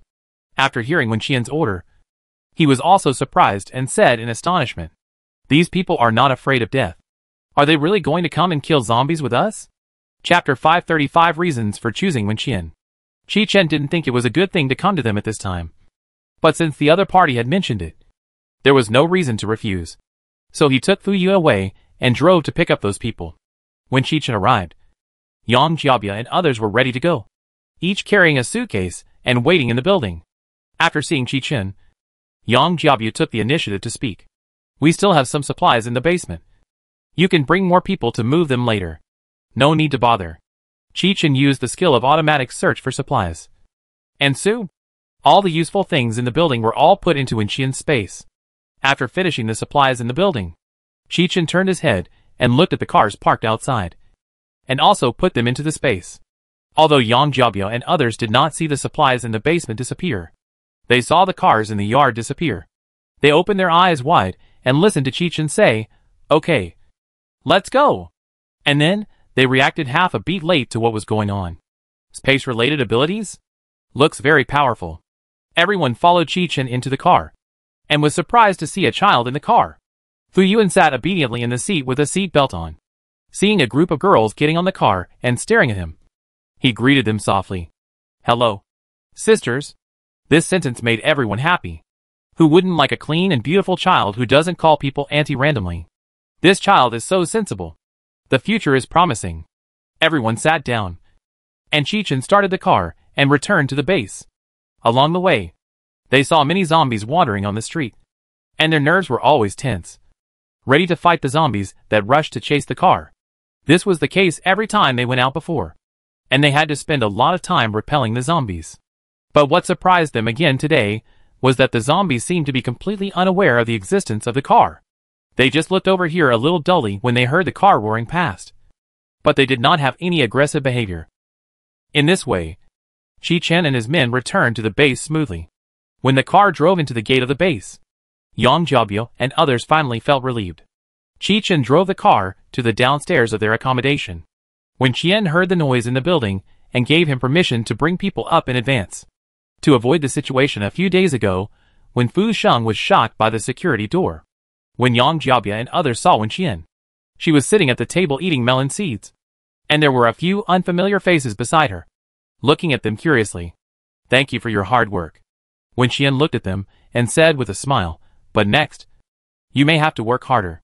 Wen Qian didn't hesitate and asked them directly, "Knowing that you will have to go out with us to kill zombies, you still choose to come here? Why? With the amount of supplies you have, it shouldn't be difficult to survive for a month." Yang Jiabao nodded after listening to her. From the perspective of supplies alone, 1 month is indeed not a difficult thing. But the current situation is obviously not just a problem of supplies. The air quality is getting worse and worse. Even if they stay in the building, they can't avoid coughing and breathing problems. Even if they have enough supplies, they can't ensure that they can spend this month safely. So after a serious discussion, they chose to find Wen Qian. Although Wen Qian said on the phone kill all the zombies in Beijing within a month, this is a terrible and hard to believe statement. But they still want to give it a try. If it succeeds, it means that Wen Qian is indeed as powerful as the rumors say, and they followed the right person. If it doesn't work, they still have a safe place to live. Because from the last observation of Wen Qian and Chi-Chen, it is not difficult to see that they have a way to resist the poison gas. What's more, Wen Qian also promised them last time that as long as they come to the base and follow her, they don't have to worry about their 3 meals a day in the future. They already have Murong Yin as an enemy, so it should be difficult to rob Murong's supplies in the future. So it is not a bad thing for them to find Wen Qian as a protective umbrella at this time. Yang Jiabao told Wen Qian these words very frankly, and Wen Qian smiled and nodded after listening. "That's right. You are here with me. Murong Yin will definitely not dare to do anything to you." After she finished speaking, she used the ability to check and scan the group of people one by one. What surprised Wen Qian was that all of these dozen people had abilities. In addition to the common wind, fire, thunder, lightning, strength, speed, and other abilities, she also saw telekinesis for the first time. This is a very fresh name. It seems that they used this ability to successfully get Murong Yin supplies. Wen Qian thought it was interesting and immediately asked Yi Xinghua to arrange a place for them to live. The rooms in this building are already full, and they are all combat members bound to Wen Qian's system, and they don't want unfamiliar outsiders to suddenly join. Yi Xinghua had people clear out the building next to them in advance. The 2 buildings are only a few dozen meters apart, so it is convenient and easy to connect them. Yang Jiabao and others followed Yi Xinghua to the new residence. Wen Qian also distributed protective clothing and masks to them, and helped them install an air purification system in the building, as well as some food and drinking water. The sheets and quilt covers in each room were newly changed. Yang Jiabao and others quickly chose a room, put away their luggage, and then met Wen Qian again. "Did you collect crystal core potions when you went out to kill zombies before?" Yang Jiabao hesitated and nodded. "Yes, although the quantity is not large. Every time they went out, they were looking for supplies, and the zombies they killed were all encountered on the way. However, because they had heard some rumors about crystal cores from their companions in Bincheng before, they still collected those crystal cores that were of no use to them for the time being." Yang Jiabao took the initiative to give the crystal core in his hand to Wen Qian and asked, "Do you want this useful?" "It's very useful." Wen Qian gave her some crystal core potion in return. This is a potion made from crystal cores, which can effectively improve your superpowers. "Don't worry. It's safe and non-toxic." Crystal core potion? They have heard of this thing. But isn't it a very hard to get treasure? Everyone looked at the bag of potion that Wen Qian gave them, as if it was free. They looked at each other again, speechless. "Wen Qian, as long as you follow me sincerely, I will naturally not treat you unfairly. Take these medicines and have a good rest." At 4 p.m., We will go to the next building to eat together. And then tomorrow morning, we will go out to kill zombies. Chapter 536 The Grudge Between Him and Murong Yin. Wen Qian doesn't give medicine to everyone. These people all develop superpowers without taking any medicine. And they were able to snatch supplies from the Murong family, which shows that they have potential. They are even stronger than many combat members of the base. Wen Qian doesn't want such people to die prematurely, so he gives them a little more survival guarantee before the war. As for whether they will continue to be given medicine in the future, and how much to give, it depends on their performance. After Wen Qian left, Yang Jiabyu and the others stared at the crystal core potions for a long time. Then, they counted the number and divided them equally according to their number of people. At the moment they swallowed the potion, they felt as if they were taking poison to commit suicide. However, they did not die from the poison, but just felt a little hot and dizzy. No one spoke, and they went back to their rooms and fell on the bed. They fell asleep in a dizzy state without knowing it, and it was 2 hours later when they opened their eyes again. It was hard for them to describe what it felt like, but they just felt that they had become a little stronger. After waking up, everyone gathered together again, standing in front of the window, looking at the unfamiliar environment outside the building. They quietly discussed topics about Wen Qian and the crystal core potion. Time passed unknowingly in the afternoon. Because of tomorrow's operation, the base cafeteria had extra meals today, and the quantity was unlimited. This feeling similar to the Last Supper made many people feel panic. At 3:50, Yang Jiabyu and the others were called to the next building by Wen Qian using the intercom. Before they even entered the restaurant, they smelled the aroma of food. This made them swallow their saliva involuntarily, and their stomachs started to growl. The expressions of more than a dozen people were a little embarrassed, and they were glad that they hadn't entered the house yet, so the noise was not heard by Wen Qian and the others. However, they had obviously eaten before coming, because Wen Qian left them a lot of snacks and fast food to fill their stomachs. Why are their stomachs still growling so loudly? They entered the house in confusion, and stopped in unison after seeing what was placed on the long dining table. They saw the steaming hot pot, a table full of fresh vegetables and meat, and fruits that they had not seen for a long time. Such a shocking scene made them feel as if they were still in a dream and had not woken up yet. Fu Sheng was also in the house. Although he was very angry that Wen Qian would not let him go, he had no reason not to take advantage of the delicious food and drinks. Seeing a dozen unfamiliar faces appear in front of him, Fu Sheng was stunned for a moment and asked Wen Qian, "Who are these? Are they from the base?" Being able to enter this building means that they must have some relationship with Wen Qian, but he had never seen them in Bincheng before. "Friends I just met." Wen Qian answered perfunctorily and invited Yang Jiabyu and others to sit down. Fu Sheng was immediately furious when he heard her answer. "Friends just after meeting?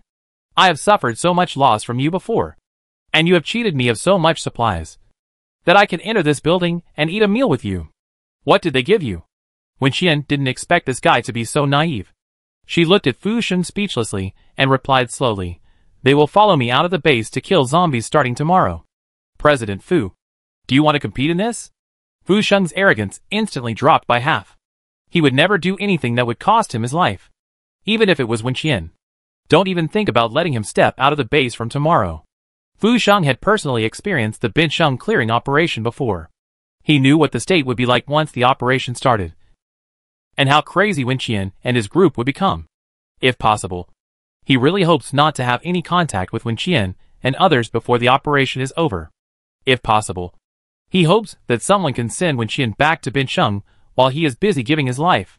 Yang Jiabyu and his group stood there in a daze for a while, and then were pushed to sit on a chair by Xiong Yushuang, who came into the room.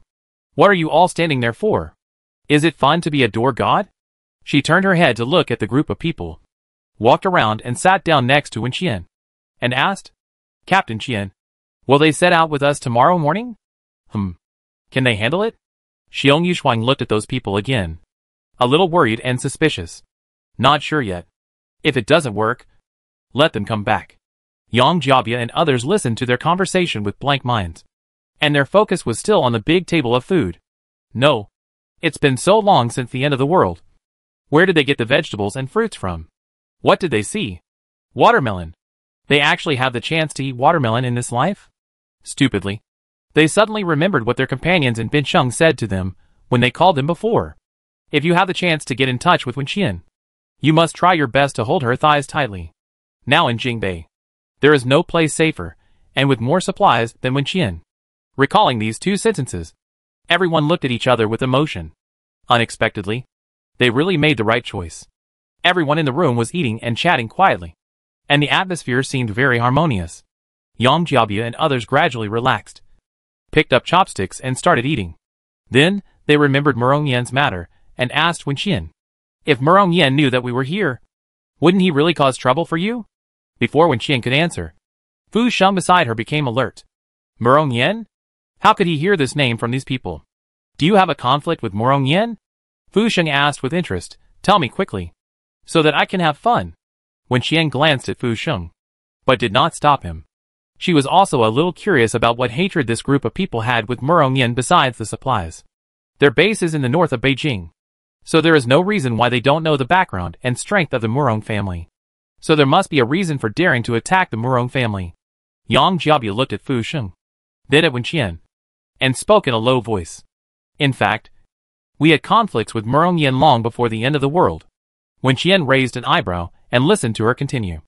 We are a security company, and our daily work is to protect some upper-class people, such as wealthy celebrities.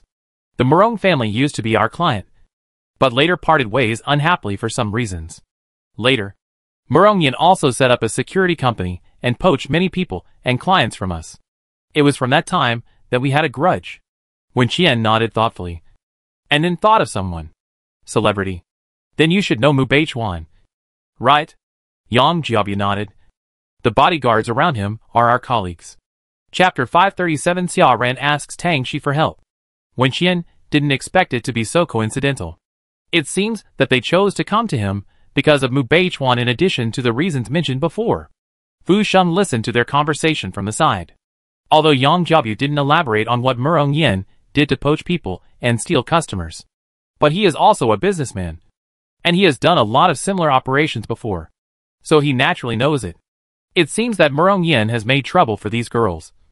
Otherwise, they would not risk their lives to rob his supplies after the end of the world. This old beast usually looks serious and has no shortage of money, but in fact he is evil in his heart. Fu Sheng sneered and took the initiative to talk to Yang Jiabyu. Why don't you cooperate with me in the future? I am much more reliable than Murong Yan. Yang Jiabyu and others looked at him. From the tone, he should know Murong Yan, but they have never seen him in Jingbei before. Fu Sheng was about to say something else, but was interrupted by Wenqian. Forget it. Wenqian looked at Fu Sheng with a disgusted expression and said bluntly, you and Murong Yan are the same, but I don't see how much more reliable you are than him. She exposed Fu Sheng's shortcomings without hesitation, making Fu Sheng feel very embarrassed. Fu Sheng was so angry that he gritted his teeth and threatened, aren't you afraid that I will call Murong Yan now and tell him that you have brought all the people who robbed his supplies to your side? Ha! Wenqian replied with a fake smile. Then aren't you afraid that after making this call, you will never be able to return to Bincheng in this life? Scare her? She was scared to death. Wenqian felt that she had been too good to Fu Sheng these days, so she made him forget that she would not eat anything hard. Seeing Wenqian's unfriendly look, Fu Sheng coughed lightly and stopped talking about it. In the blink of an eye, more than 2 hours passed. It was getting dark outside, and everyone was full and satisfied. The content of the conversation gradually turned to the content of tomorrow's action. Fu Sheng was not interested in this matter, and did not want to know too much, for fear that the more he knew, the faster he would die, and Wenqian would trip him up again. So when he heard that they had started, he immediately found an excuse to go back to his room. Wenqian and others continued to stay where they were. Remove the pots and pans on the table. Replace them with melon seeds, drinks, mineral water, and a few maps of Beijing North City, and communicated with each other, because they had experience in Bincheng before, and they had been fighting zombies all day, so they were used to the life of fighting. In addition, they had taken a lot of crystal core potions recently, and they could clearly feel their strength improving, so they didn't feel any fear for tomorrow's action, but only excitement. But Yang Jiabyu and others didn't have much experience in dealing with zombies before, and every time they killed zombies, they had to do it because they had no choice. They couldn't help feeling a little uneasy, afraid that they would be a drag. Wenqian seemed to have seen something, and after thinking about it, he asked Xiong Yushuan to take them outside the base and teach them some skills to kill zombies. Xiong Yushuang always obeyed Wen Qian's words, and immediately took this group of newbies out to practice outside the base. After they left, Wen Qian talked to Lin Yin and others for a while, and then asked them to go back to rest. He went into the space with Imo Han to find Wen Rang. Ever since Wen Rang contacted Tangxi, he couldn't leave the computer. Every day, he would find a reason to communicate with Tangxi. Tangxi would be frightened by his sudden messages every time, but someone was watching her, and she couldn't show anything wrong, so she could only curse Wen Rang silently in her heart. However, the benefits outweighed the disadvantages after the two of them got in touch. Wen Rang could understand the situation at the main control station more quickly and comprehensively, and Tangxi could also know how she should cooperate with them best.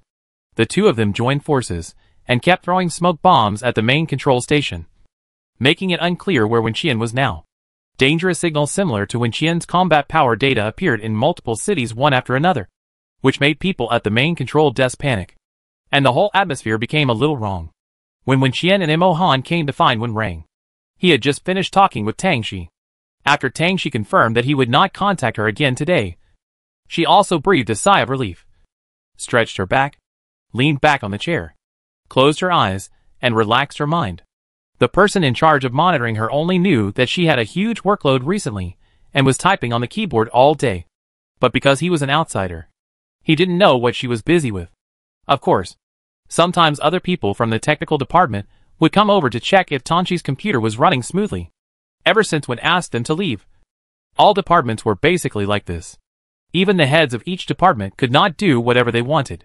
For example, in the technical department, Tangxi's computer was usually only used by herself, and she was the only one who could access many core data. But in order to avoid the Wen Rang incident from happening again, the management would still let a few people from the same department come over occasionally to borrow it, her computer, looking up some information. At the same time, Tangxi also needs to check other people's computers from time to time. Fortunately, the dual system designed by Wen Rang was secretive enough. Otherwise Tangxi would not be able to live safely until now. Wen Rang mentioned to Tangxi today about speeding up the task. Tangxi closed her eyes and thought about what to do. Suddenly, she heard a sound from the communicator on the table. "Sir, Xia Ran from the Special Forces team is here." Tangxi slowly opened her eyes, cheered up and stood up from the chair, and saw Xia Ran walking into her office. "Captain Xia, what do you want to talk to me about?" Tangxi asked directly. Xia Ran glanced at her computer screen and frowned slightly. "Are you free? I want to talk to you." Tangxi smiled. "You want to talk to me? Even if you don't have time, you have to make time. Talk here or somewhere else." "Let's talk here. Anyway, it's the same everywhere at the main control desk, and people are watching everywhere." Xia Ran winked at the remaining person in the room. The man was originally a Special Forces team member, and was Xia Ran's subordinate. After receiving the order, he immediately retreated outside the room and guarded the door. Xia Ran sat down on the chair next to him, looked up at Tangxi and asked her, "Do you have a better way to deal with Wen Qian? What does Captain Xia mean by this?" Tangxi raised her eyebrows, not expecting her to ask such a question. "I'm just a computer technician. What good ideas can I have? But your technical department has had experience in cooperating with the Special Operations team to formulate combat plans a long time ago. Do you really have no ideas now?" Captain Xia also said that it was a long time ago. The person who had been responsible for cooperating with the Special Operations team before was called Wen Rang, not Tangxi. Chapter 538, If Wen Qian Can't Be Killed. Then kill Gu Ran. Although after Wen Qian and Wen Rang left, Tangxi often provided some technical assistance to the Special Forces to facilitate them to complete the task more quickly and effectively. But the tasks performed by the Special Forces now are simply incomparable to those performed by Wen Qian before. Even including the Captain Xia Ran, it is the same. There are many pending tasks in the system now. Because the risk factor level is too high, no one is capable of performing them, so they can only be left there. Xia Ran was a bit unwilling to admit defeat at first, and took the initiative to try several times. But the final result was the same. Very embarrassed, and escaped back to the main control console through a special channel opened by the technical department, and was covered with bruises. In fact, everyone had long realized and accepted the fact that Xia Ran was not as good as Wen Qian. But who dared to say such words? Even the old men in the management were holding on. and never mentioned letting Wen Qian return to the main control console. In their opinion, letting Wen Qian return was more terrible than giving up those difficult tasks. After all, there are countless parallel worlds, and even if a few are destroyed, it will not affect the daily life of the main control station. But Wen Qian's return will really kill them. After listening to Tang Xi's words, Xia Ran was silent for a moment and spoke again. Wen Qian's matter has been delayed for too long. If it goes on like this, I'm afraid it will become more and more difficult to deal with. Tang Xi nodded, agreeing with her point of view. It's already difficult enough to deal with it now. In order to capture her signal, I haven't been home for a week. So we have to solve it as soon as possible. Even if we can't kill her, we have to close her mission channel, so that she and her group of subordinates will be trapped in that world and unable to come back. Tang Xi looked embarrassed. Captain Xia, do you mean that you want me to do this? Are you looking down on me a little too much? As we all know, all the operating systems of the main control console are when ranks work. He has been constantly updating the original version. After years of improvement and evolution, the system now basically has no trace of the original. However, the basic rules for many system operations are still those that were set at the beginning. Just like the laws of a country, no matter how the country changes, it must operate according to these laws and cannot be easily changed. There is a rule in the main control station: the task channel cannot be closed before the task is completed. To put it simply, no one can stop Wen Qian from returning to the main control station by completing the task, unless she dies there. All tasks issued by the main control station have levels and task requirements. Most simple tasks require that they must be completed within a specified time. And there are many other rules and constraints. But Wen Qian's task this time is not. Tang Xi had secretly checked the completion conditions of Wen Qian's task before, and there was only one simple one, which was to kill all zombies and ensure the smooth survival of humans. The simpler the rules, the more difficult the task is.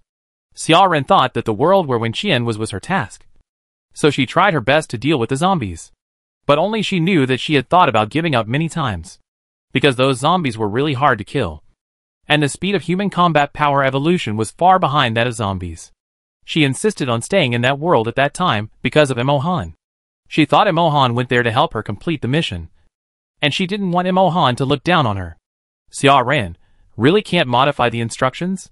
Tang Xi, if I have the ability to trap Wen Qian to death in a certain mission, then I can also trap anyone at the main control console.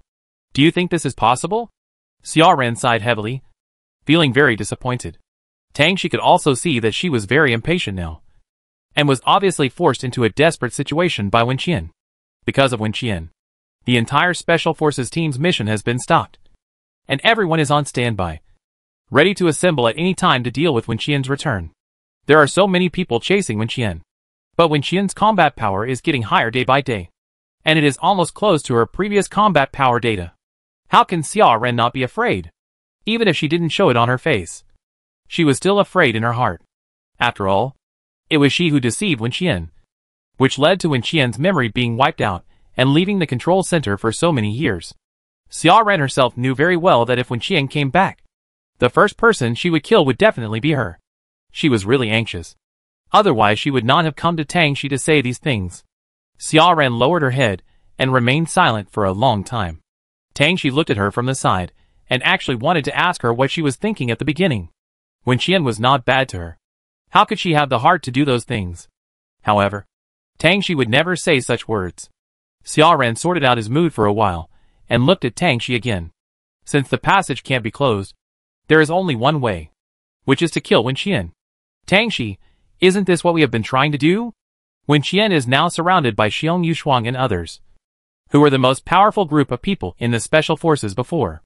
And there are Wen Rang, Wen Chongming, and Li Mo. There is Imo Han.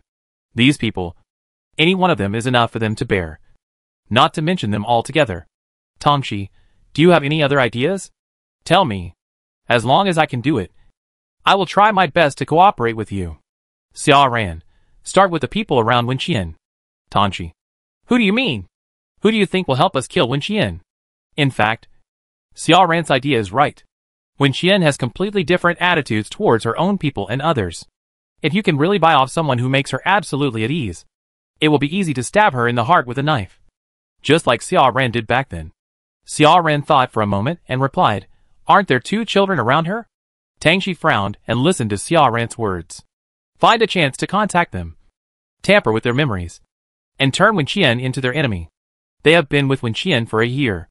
Wen Qian should trust them very much. And their fighting power should not be weak. If it is them, there may be a possibility of killing Wen Qian.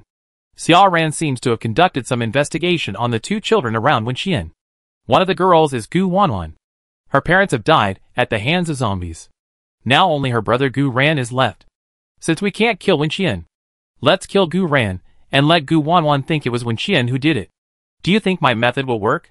Tang Shi opened her mouth and almost cursed. She didn't know whether the method was feasible or not. She only knew that Xiao Ran's words made her feel sick and want to vomit. Chapter 539. Want to bring Cui Yin back to the main control desk? Is Xiao Ran trying to turn Gu Wanwan into her second self? Tang Shi looked at Xiao Ran's serious expression, suppressed her discomfort, and replied, "But we are not even sure where Wen Qian is now. Even if we are sure, it is not so easy to catch the people around her. Right? It can be seen from the fact that Wen Qian has been taking care of the 2 children. She cares about them very much. What's more, the children are still young, and there must be someone to take care of them. If it's not Wen Qian, it will be someone else. And who of Wen Qian's people is easy to deal with?" Both Xiao Ran and Tang Shi have seen the list of people who escaped from the main control station. These people are mainly divided into 2 groups. One is Xiong Yushuang's special forces, and the rest are Wen Chongming's men, although the latter are only people from the supply department. Everyone in the entire main control station knows that they are not easy to deal with, based on the previous combat power at the main control station, plus the crystal core medicine taken later. No one can tell what the current combat power of these people can reach. Besides the people at the main control desk, there is also a group of humans who originally lived in that world around Wen Qian, although their initial combat power is not as good as those at the main control desk. Judging from the current situation, Wen Qian has given them a lot of medicine. Xiao Ran had led the special forces to hunt down Wen Qian before, and he also fought with this group of people at that time. But he didn't get any advantage. In other words, the combat power of this group of people is at least equal to that of Xiao Ran's men. If we want to deal with Wen Qian, we must take all these factors into consideration. Tang Shi, and even if we catch that little girl, we have to bring her here to tamper with her memory. Ordinary people can't adapt to the environment here, and we don't have the authority to bring people back. Xiao Ran, don't worry about the authority issue. As long as Wen Qian can be killed, no matter what authority is agreed. This does make some sense. After all, the old men in the management are almost driven crazy by Wen Qian. Xiao Ran, but the adaptation problem you mentioned is indeed a headache. If it can be solved, we can bring Cui Yin back. Tang Shi's eyes flickered. Bring Cui Yin back to the main control station? This is the first time she has heard of this. Xiao Ran was completely defenseless against Tang Shi and continued. The management also realized the special nature of that world, so they have long intended to use Cui Yin for experiments. There are also those crystal core potions that can quickly increase combat power. If we can mass-produce them for combatants to take, then killing Wen Qian will not be a problem. Xiao Ran had tried to improve her combat power by taking medicine before, but unfortunately, she couldn't get a 100% harmless one. She also brought back some zombie crystal cores for the Research Institute to analyze, but there has been no good results so far. Xiao Ran was puzzled, whether in terms of personnel level or equipment. There was no reason why the Research Institute would be worse than Wen Qian's. But why can Wen Qian make medicine? But they can't? The Research Institute also held a meeting to discuss this issue privately, and the final conclusion was, the magnetic field environment for making this medicine is specially limited, and it only works in that world. This conjecture is not impossible. There is a certain gap between each parallel world in the universe, and many natural phenomena only appear in individual worlds. For example, ghosts in a certain world will be regarded as nonsense, but they are very common in another world. Some things that can exist in parallel worlds cannot exist in the main control station. It is for this reason that the main control station cannot absorb all the factors that they think are useful to themselves. It is also for this reason that Wen Qian has become an extremely special outlier. Wen Qian has been able to absorb the superpowers that should only exist in each world while performing tasks in various worlds since a long time ago. And after returning to the main control station, it will not disappear, and can continue to be brought to the world of the next mission. For so many years, Only she has appeared in the main control station. So she was called the most suitable killing machine for combat. And the people above were so afraid of her. Xia Ran's mood became completely impetuous when she thought of Wenqian. She knew that the feeling that made her irritable was called jealousy. But she had no way to relieve it. Wenqian was special. So wasn't she special? She was the first human to be brought back to the main control station from the outside world and survive here. The reason why Wenqian was so powerful was that she was a machine carefully made by the main control station. But she was a completely natural person. If the factors used on Wenqian were transferred to herself, it would not be clear who was stronger and who was weaker now. Xia Ran just felt it was unfair. Everyone said that Wenqian saved her life, and that Wenqian brought her back and changed her fate. So she should be grateful. But Xia Ran didn't think so. Because Wenqian saved her on a whim. Just by chance. In addition to Xia Ran, Wenqian also brought Xiao Bai, the beast, back to the control console. In Wenqian's eyes, she may have never regarded Xia Ran as a person. Instead, like Xiao Bai, she was a dispensable pet. If Wenqian really cared about her, he should have taken her to various worlds to perform missions and accumulate combat experience to help her improve her combat power. Since they are family, they should have special rights as family members. Right? And he wanted her to pass the school assessment and join the special forces like everyone else. And he wanted her to live in the Wen family, saying that he treated her as a family member. Isn't this ridiculous? Xia Ran thought it was ridiculous. She felt that Wenqian treated her as a plaything. So he didn't help her, and never thought of sharing any secrets with her. Otherwise, why didn't she tell me about her relationship with Imo Han? Xia Ran only recently confirmed the relationship between Imo Han and Wenqian.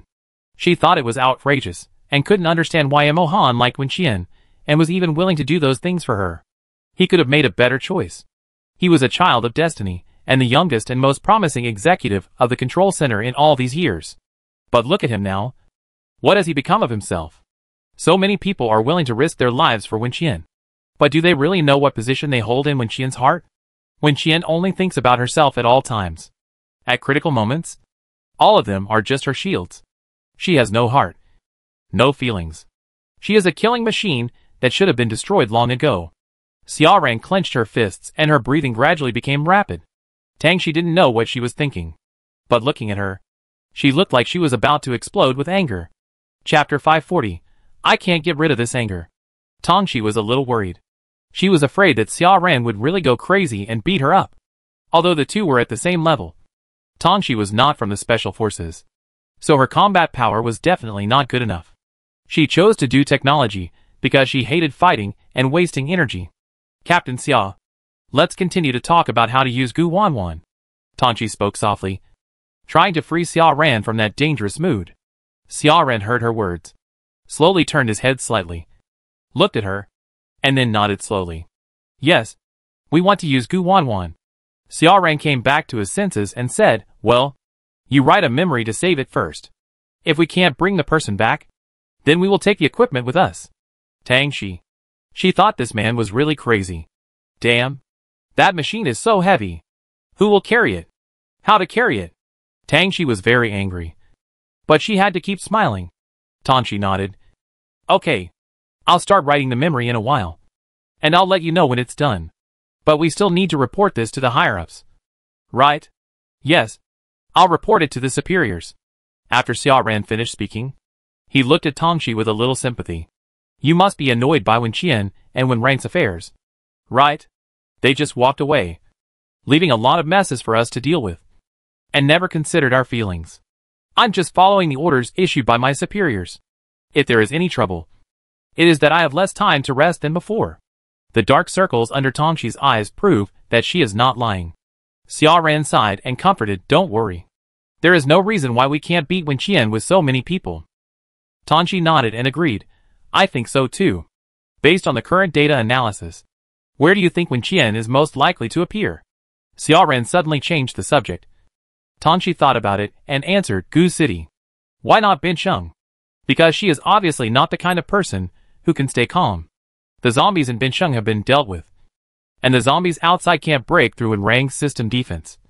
So the only possibility is Gu City. We have captured several high-risk signals in Gu City, and Cui Yan has appeared in Gu City before. So there is reason to suspect that Wen Qian is temporarily staying in Gu City in order to find Cui Yin.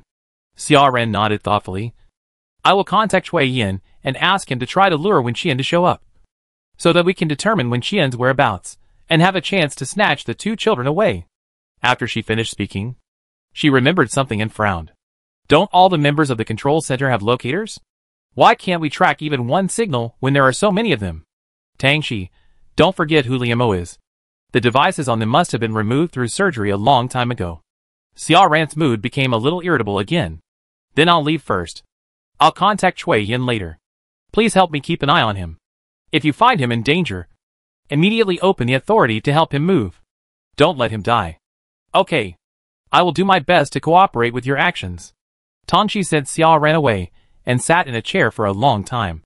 She had originally agreed with Wen Rang that if there was no special situation today, they would not contact each other again. But who would have thought that the special situation would come so quickly? Wen Rang must be informed immediately about Xia Ran's plan and the management's intention to cooperate with Cui Yin. Tangxi took a deep breath, sat back in front of the computer, and continued typing. Jingbei. Wen Rang was discussing tomorrow's action with Wen Qian and Mo Han when he suddenly noticed that his computer screen was moving again. Wen Qian and Mo Han also noticed it and turned their heads to look. But they only saw a screen full of characters, like garbled code. What happened? Wen Qian asked curiously. Did the main control station attack Binsheng again? Wen Rang stared at the screen intently and did not answer Wen Qian's question immediately. Wen Qian stopped talking when he saw this and waited quietly by the side. After reading the content that suddenly appeared, Wen Rang's face gradually became a little ugly. Wen Qian noticed that he was in a bad mood. So after he quickly typed on the keyboard to reply to the other party and turned off the screen. She whispered, What happened? Wen Rang then turned his eyes to look at Wen Qian. For a moment, Wen Rang was somewhat fortunate that his sister could not understand the code. Otherwise she might go crazy now. But this thought only flashed through his mind. Because even if Wen Qian could not understand it, he had to tell her. This kind of thing cannot be concealed. And it cannot be concealed. Wen Rang sorted out his emotions and spoke softly. Nothing. Xia Ran just went to see Tangxi. Wen Qian's breathing stagnated. Did she find out that Tangxi had secretly contacted us? No. She went to see Tangxi to discuss something. Wen Rang told Wen Qian everything that had happened, including how Xia Ran was planning to have Gu Wanwan and Fu Yuan stab her to death, and that the main control desk had also set its sights on the Crystal Core Potion and was trying to cooperate with Cui Yin, and other important information. Wen Qian listened carefully, and his expression became colder and colder. She laughed at herself and said sarcastically, What the hell did I say back then? If I had known this would happen, I should have chopped her up and fed her to the dogs. Wen Qian thought she was already heartless enough. She didn't want to let some things affect her mood or even her life. But Xia Ran's matter always hurt her heart again and again. If she said that she didn't care and didn't feel sad at all, she must be lying. She couldn't even get over this hurdle. Wen Qian's mind was now full of thoughts of rushing back to the main control station and catching Xia Ran. He would not be able to relieve his anger unless he cut her into pieces. She saved her life by herself. Since she doesn't want to live, let's fulfill her wish. Wen Rang wanted to comfort Wen Qian, but he didn't know how to start for a while. It was because of Xia Ran that he had a rule of mandatory loyalty when he rewrote the system space for Wen Qian. He was also worried that Xia Ran's ungrateful incident would happen again. So anyone who was judged by the system to be insufficiently loyal would be killed directly. Wen Qian gritted her teeth. So that means Cui Yin is likely to appear in Gu City in the next few days. Right? What about Xia Ran? Is there any way to lure her out as well? Don't worry. Mo Han suddenly spoke at this time. He gently held Wen Qian's fingers and calmed her emotions. Even if Xia Ran doesn't come, she must fall this time. Wen Rang looked at Mo Han, and he knew he had an idea when he heard him say that. Wen Rang breathed a sigh of relief. Sneered and teased, I've said it before. You look serious, but you're actually full of bad water. Tell me, what do you want to do? Chapter 541 When Chongming regains his memory. Xia Ran made such a big move, teaming up with the technical department and asking for authority. If she fails, it will inevitably cause dissatisfaction among the management. It will not be so easy to do anything in the future. In fact, none of her previous battle plans succeeded. So this is likely to be her last chance. Mo Han knows the old men at the main control desk very well. They will not let one person make so many mistakes. If Xia Ran wants to lead Cui Yin to Gu City, then we can go there to collect another wave of crystal cores after finishing the operation in Jingbei. It's just that the time needs to be staggered. Otherwise we won't have enough manpower. Wen Qian frowned slightly after listening to Imohan's words and asked, will the large-scale disappearance of zombies in Jingbei not attract the attention of the main control station? I'll take care of this. When Rang continued, I can hack into the computer of the main control station and do some tricks to create a false impression for them. But even with Tang Shi's cover, time cannot be delayed for too long. And a quick victory is needed. Xia Ran needs Tang Shi to rewrite Gu Wanwan's memory, and needs to report to his superiors to apply for permission, and contact Cui Yin to plan the action. These trivial matters together also gave Wen Qian and the others a lot of time. And they can also try to attract zombies from other nearby towns to Gu City through Cui Yin. This matter is difficult for others, but Cui Yin's situation is special. He is a zombie, and the highest level known so far. So if he wants to dispatch zombies, it shouldn't be difficult. As for how to get Cui Yin to take the initiative to do this, Tongxi needs to cooperate. One Cui Yin is not enough to make Wen Qian show up. What Wen Qian wants to do most at the moment is not to hunt down Cui Yin, but to collect zombie crystal cores. Perhaps they can use this reason to achieve their goal. After Wen Qian and the other two studied in the space for a while, when Rang first gave Tongxi a reply, and then followed Wen Qian and Imohan out of the space, the official action will be taken tomorrow. When Rang is also one of the main combat forces, so it is impossible for him to stay in the space forever. Wen Qian went back to her room with the two of them. As soon as she entered the living room, she saw Gu Wanwan and Fu Yuan sitting on the floor watching cartoons on the pad. When they heard the door open, they looked at her in unison. They were obviously very sleepy, but they hadn't rested yet, as if they were waiting for her to come back. When Wen Qian saw Gu Wanwan, she subconsciously thought of Xia Ran and what Xia Ran wanted to do next. Her eyes were stern. Although she didn't notice it, the two little guys could feel the murderous aura emanating from her, and were a little scared. Especially Gu Wanwan. She hid behind Fu Yuan, showed her head, looked at Wen Qian cautiously, and asked, Sister, are you angry? Wen Qian came back to her senses and shook her head. No. Why aren't you sleeping yet? Wen Qian walked in front of the two and squatted down. She and Gu Wanwan looked at each other for a few seconds, then reached out and pushed Gu Wanwan's eyebrows with a little force. Gu Wanwan instantly leaned back like a tumbler, but was pulled back by Wen Qian in time. Starting tomorrow, you will follow your sister to kill zombies again. Are you afraid? Wen Qian asked them softly. The two answered Wen Qian at the same time, but one shook his head and the other nodded. Wen Qian looked at Gu Wanwan, who nodded vigorously, and a smile appeared on the corner of his mouth. It's useless to be afraid. You still have to go. But you two must remember that you can't leave my or brother Imohan's sight. And you have to act around us. Understand? I understand. Gu Wanwan whispered. It's safest to be with my sister. Smart kid. Wen Qian stood up, picked up the two of them, and took them back to their respective bedrooms. After washing up and lying on the bed, Wen Qian yawned and fell asleep soon. She woke up early the next morning and ran into her father face to face as soon as she went out. Although Wen Qian was sometimes a little nervous, she still noticed that her father was a little bit wrong recently. It's not that there is anything abnormal in his behavior, but it feels like he has become a different person. As soon as Wen Chongning saw Wen Qian, he smiled and asked her how she rested last night. The two chatted while walking towards the restaurant. Wen Chongning saw Wen Qian secretly looking at him from time to time, so he smiled and asked, Why? Do you think your dad has become more handsome? Yeah. Wen Qian nodded repeatedly. Yes. I just feel that he has become more handsome, compared with before the end of the world. Wen Chongning has lost 20 to 30 pounds. The beer belly is gone. The abdominal muscles and tendons are exposed. And even the way he looks at people is much sharper. Wen Chongning was quite pleased when he heard Wen Qian's answer. But the two didn't talk much before they were interrupted by others in the restaurant. Wen Chongning looked at Wen Qian, who was surrounded by the crowd, turned around and went to find his group of brothers and sat with them. Wen Qian's feeling was right. Wen Chongning was indeed different from before because he had recovered his memory. Compared with Wen Qian, Wen Rang and even Liamo, Wen Chongning recovered his memory the latest.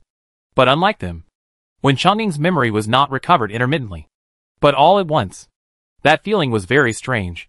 He just slept for a while, And then it felt like he had a very long nightmare. But fortunately, after waking up from the dream, all the important people were around. So Wen Chongning now knew very well that in addition to cooking for his wife and children in the space, he should do something else. After a group of people had breakfast and packed their belongings, they went downstairs one after another and prepared to set off. Yi Xinghua, Liu Bai and Ji Fan had already left in advance and went to the conference building to arrange the actions of other people in the base. Because Mo Han became a hands-off boss, Yi Xinghua became the chief executive of this operation. Liu Bai was responsible for helping him and supporting the combat members of the Jingbei base at any time. Ji Fan was responsible for technical liaison and logistics and other related work as before. Except for Wen Qian and his group. All the other people participating in this operation were very nervous and did not even sleep well last night. For them, this operation was too sudden, making them feel completely unprepared. Although they all knew that the longer they delayed the elimination of zombies in the city, the more disadvantageous it would be for them. When Qian left the residential building and saw a group of base combatants with bad faces, she really endured and didn't say the words, "Did you see a ghost last night? Why are your foreheads black?" This was too damaging to the morale of the teammates. She was a good person and couldn't attack her own people before the war. So when Qian thought about it and spoke softly, "Didn't I give you medicine? What are you afraid of? Can't you run away if you can't fight?" Chapter 542. A base composed of humans and advanced zombies. No one expected Wen Qian to say such a thing. In their eyes, Wen Qian has always been a female devil. She already had a bad reputation. And the things she did after coming to Jingbei made them dare not provoke her easily. They thought Wen Qian would tell them that if they couldn't beat the zombies, they would die outside. But who would have thought that she would tell them that? As long as you have a green mountain, you will not be afraid of a lack of firewood. As long as you can save your life, kill as many as you can. If you can't stand it, contact the base for rescue, and we will handle the rest. Just a few simple words. But they gave them a full sense of security. All the personnel who went out to fight wore protective clothing and masks provided by Wen Qian. Wen Qian felt that the machines in her space garment factory were about to produce sparks recently. So she finally drove out everyone's protective clothing before the action. After she calmed everyone's emotions, she led the team to leave the base first. The car drove out of the base gate, and Wen Qian turned his head to look at the gloomy sky outside, feeling that this damn weather really affected his mood. The acid rain was still drizzling, and there was no trend of it turning into a rainstorm. But the rain had never stopped. As for the air quality, it was getting worse and worse. There were more and more people with respiratory diseases in the base. If it weren't for the prescriptions provided by Liemo, I'm afraid a large number of them would have died. Now all the beds in the hospital in the base are full. Whether the situation can improve in the future depends on whether the group of college students who are chosen by the base to grow crops can quickly double the production of herbs and replenish the medicine in time. Or maybe the weather conditions suddenly improved. Wen Qian looked outside for a while, and then closed her eyes to rest. Yang Jiabia and others who were just picked up by her yesterday also got on the same car with them today. They killed zombies for several hours outside the base with Xiong Yushuang last night as a warm-up for today. Wen Qian also heard from Xiong Yushuang in the morning that this group of people are quite skilled. After all, they were all professional bodyguards in the past. In addition, they have supernatural powers and have taken crystal core potions, so they will not be a drag. Yang Jiabia and the others were a little nervous. But seeing that everyone else in the car was talking and laughing, they didn't seem nervous at all, as if they were going out for a team-building trip. So they gradually relaxed. But this relaxation disappeared instantly after they arrived at the destination and started the formal operation. After getting off the car, Wen Qian put the car into the space.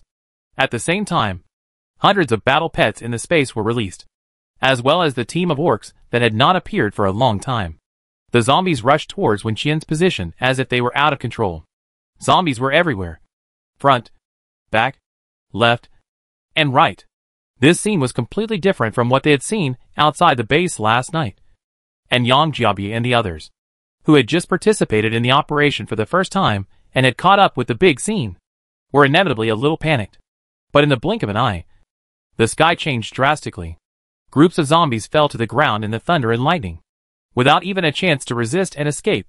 Yang Jiabia and the others blinked, a little bit unable to believe what they saw. Are these people so strong? They slowed down, quickly adjusted their state and joined the battle. Seeing more and more dead zombies, they gradually experienced the pleasure of killing zombies. The clearing operation officially began. Because Wen Qian didn't know when Xia Ran would be able to contact Cui Yin, she had to deal with Jingbei as soon as possible, and then moved to Goose City. She led the team out today, and didn't plan to go back to the base at night. The sky gradually darkened, and everyone who had been busy all day found a safe place to stay. Wen Qian took out food from the space, and distributed it to them. Everyone ate quietly without saying a word, and then went into the tent to rest. They were too tired to say a word. As for Wen Qian and Imo Han, they went to harvest another wave of corpses nearby after they all fell asleep.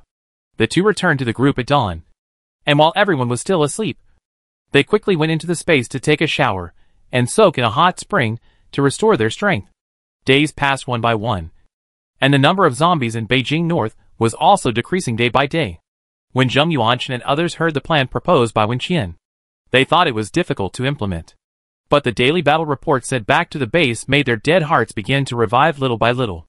Needless to say, the situation on Wen Qian's side, the speed and number of zombies killed were still astonishing and unbelievable. What they least expected was that the combat members of their own Jingbei base also became more and more courageous from the initial timidity. Human potential is unlimited, and this sentence applies at any time. Sometimes if you don't push yourself, you will never know how far you can go. The clearing plan is proceeding in an orderly manner. Wen Qian lets Lin Yin and others go into the space to soak in the hot spring every 3 days.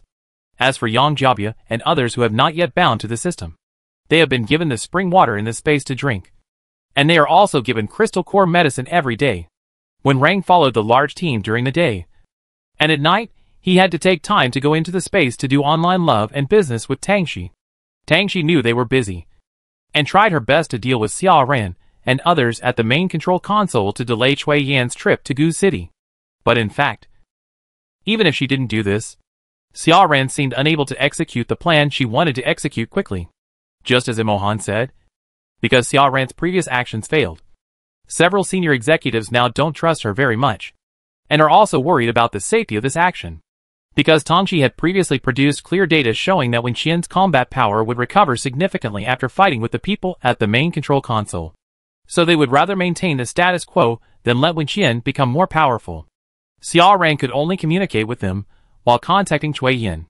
Cui Yin was not in Goose City at the moment, but he was not far from Goose City. When he heard Xia Ran say that he wanted him to go to Goose City to lure Wen Qian out, he felt something was wrong, because he was sure that Wen Qian was not there. The longer Cui Yin became a zombie, the sharper his senses became. No one might believe it, but he could tell by feeling that Wen Qian was not in Goose City, but in Jingbei. But Cui Yin did not tell Xia Ran about this. He did not refuse Xia Ran every time he contacted him, and even agreed to Xia Ran's conditions, and decided to go to Goose City as bait. Seeing that he agreed, Xia Ran was temporarily relieved, and only said that he would notify him before the action. Cui Yin had nothing to do, so he continued to lie in the base. He sneaked into another base, and this base was very unusual. It was a group of humans and high-level zombies. There are people in this world who are afraid of zombies killing zombies. And naturally there are people who are willing to get close to zombies and join zombies, because zombies have high combat power. Being with them can achieve twice the result with half the effort. Chapter 543. More than half are special grade. The base where Cui Yin is currently located does not have many people. Only about 5,000. There are 500 zombies in the base, more than half of which are special grade. This is more than the number that Fu Sheng raised in the zombie paradise. The reason why Cui Yin came here was that he felt that there were many special grade zombies here, and he was a little curious about what was going on. As a result, he was cheated by the people in the base on the day he arrived in this city. They wanted to feed him to the zombies. The people in this base are mainly divided into two parts. The strong ones are responsible for finding supplies and killing zombies. The weak ones are responsible for cheating and bringing the living people they meet back to the base to feed the special class. It was the first time that Cui Yin saw such a harmonious coexistence of people and zombies. So he simply lived here. Although he looked like a normal person, the radar between the same kind still allowed the zombies to instantly identify his identity, allowing him to integrate into this group smoothly. What is this? Just after Cui Yin finished talking to Xia Ran, the zombies squatting nearby all surrounded him, staring at the watch-like thing on his wrist, and asked. Chui Yin raised his hand and smiled. Is it new? This is the first time I've seen it. Someone else gave it to me. This was given to him by Xia Ran before. And he also communicated with him through this when he had something to do. It looks like an ordinary watch. But it can display the real-time image of the other party in the air during a call. And it can also help Chui Yin to transfer in danger. Anyway, this is the first time Chui Yin has seen such high-tech things in all his years.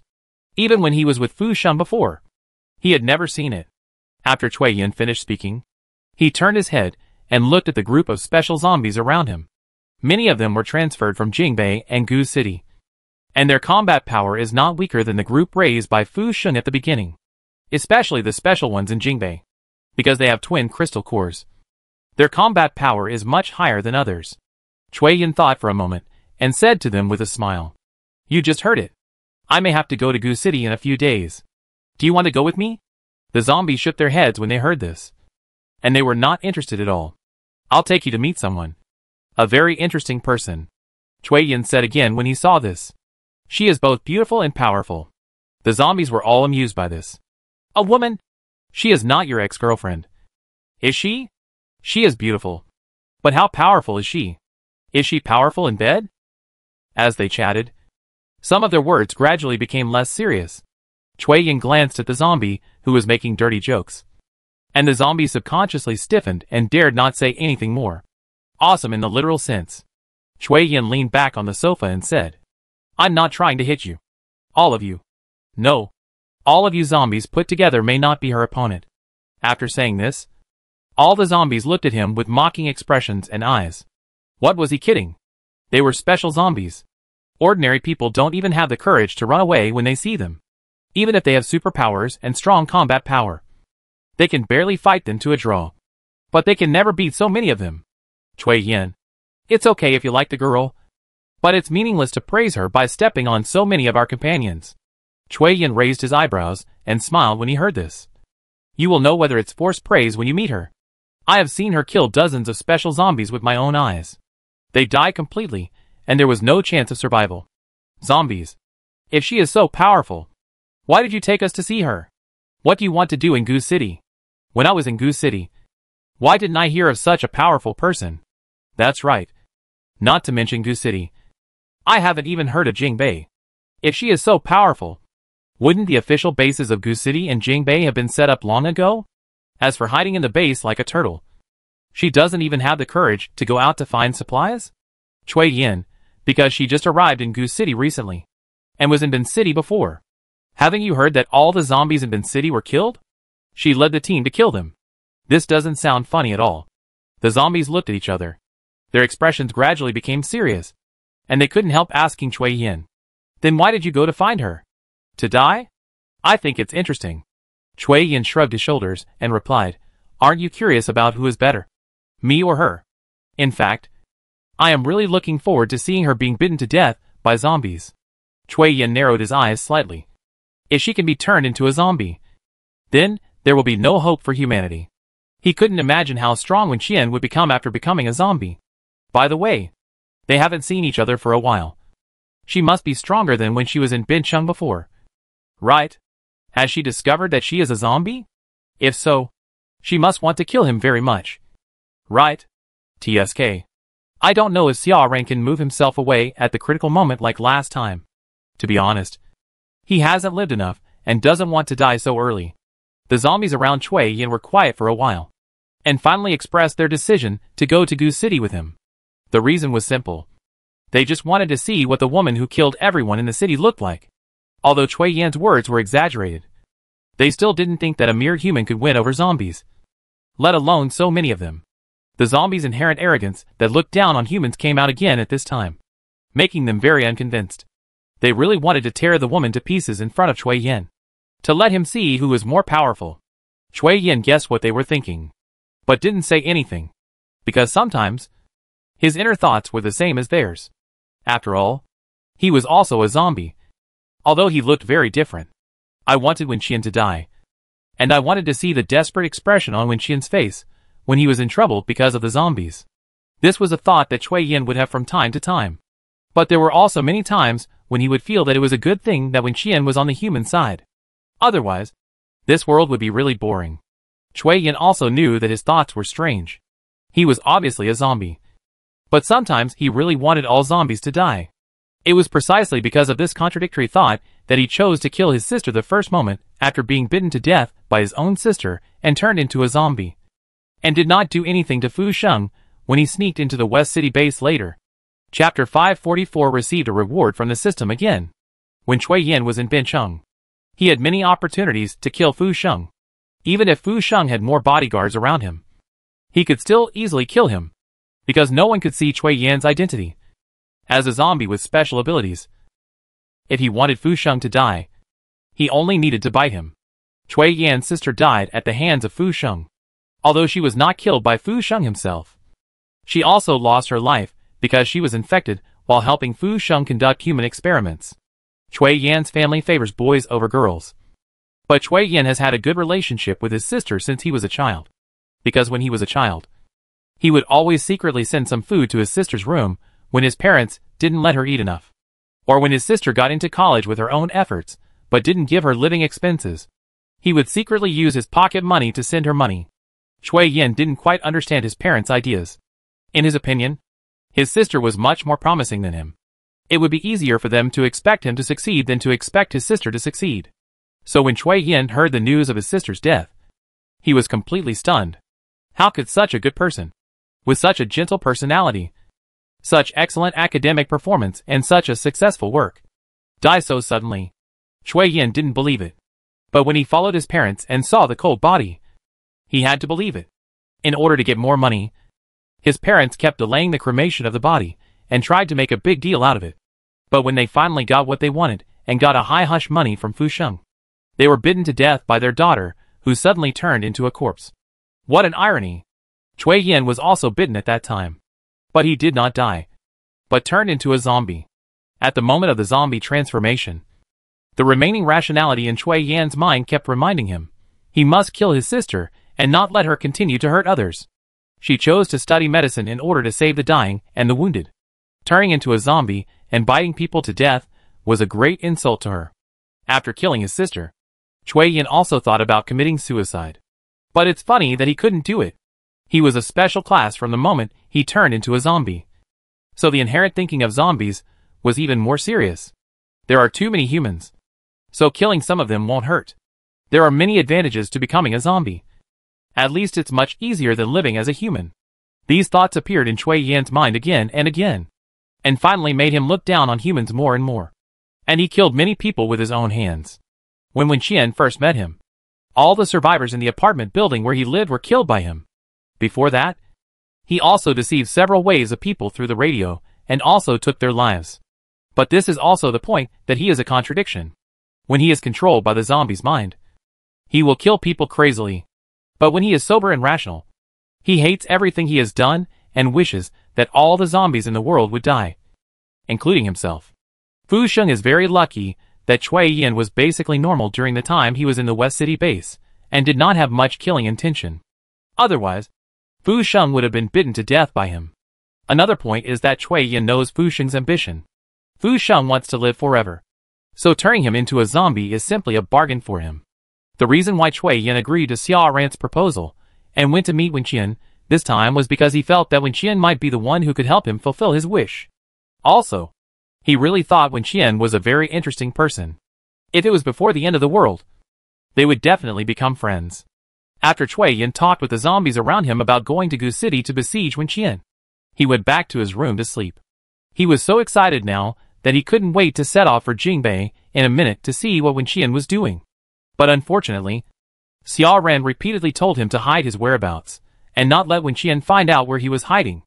I don't know how Wen Qian offended Xia Ran, which made her rack her brains and cooperate with a stinky zombie to kill Wen Qian.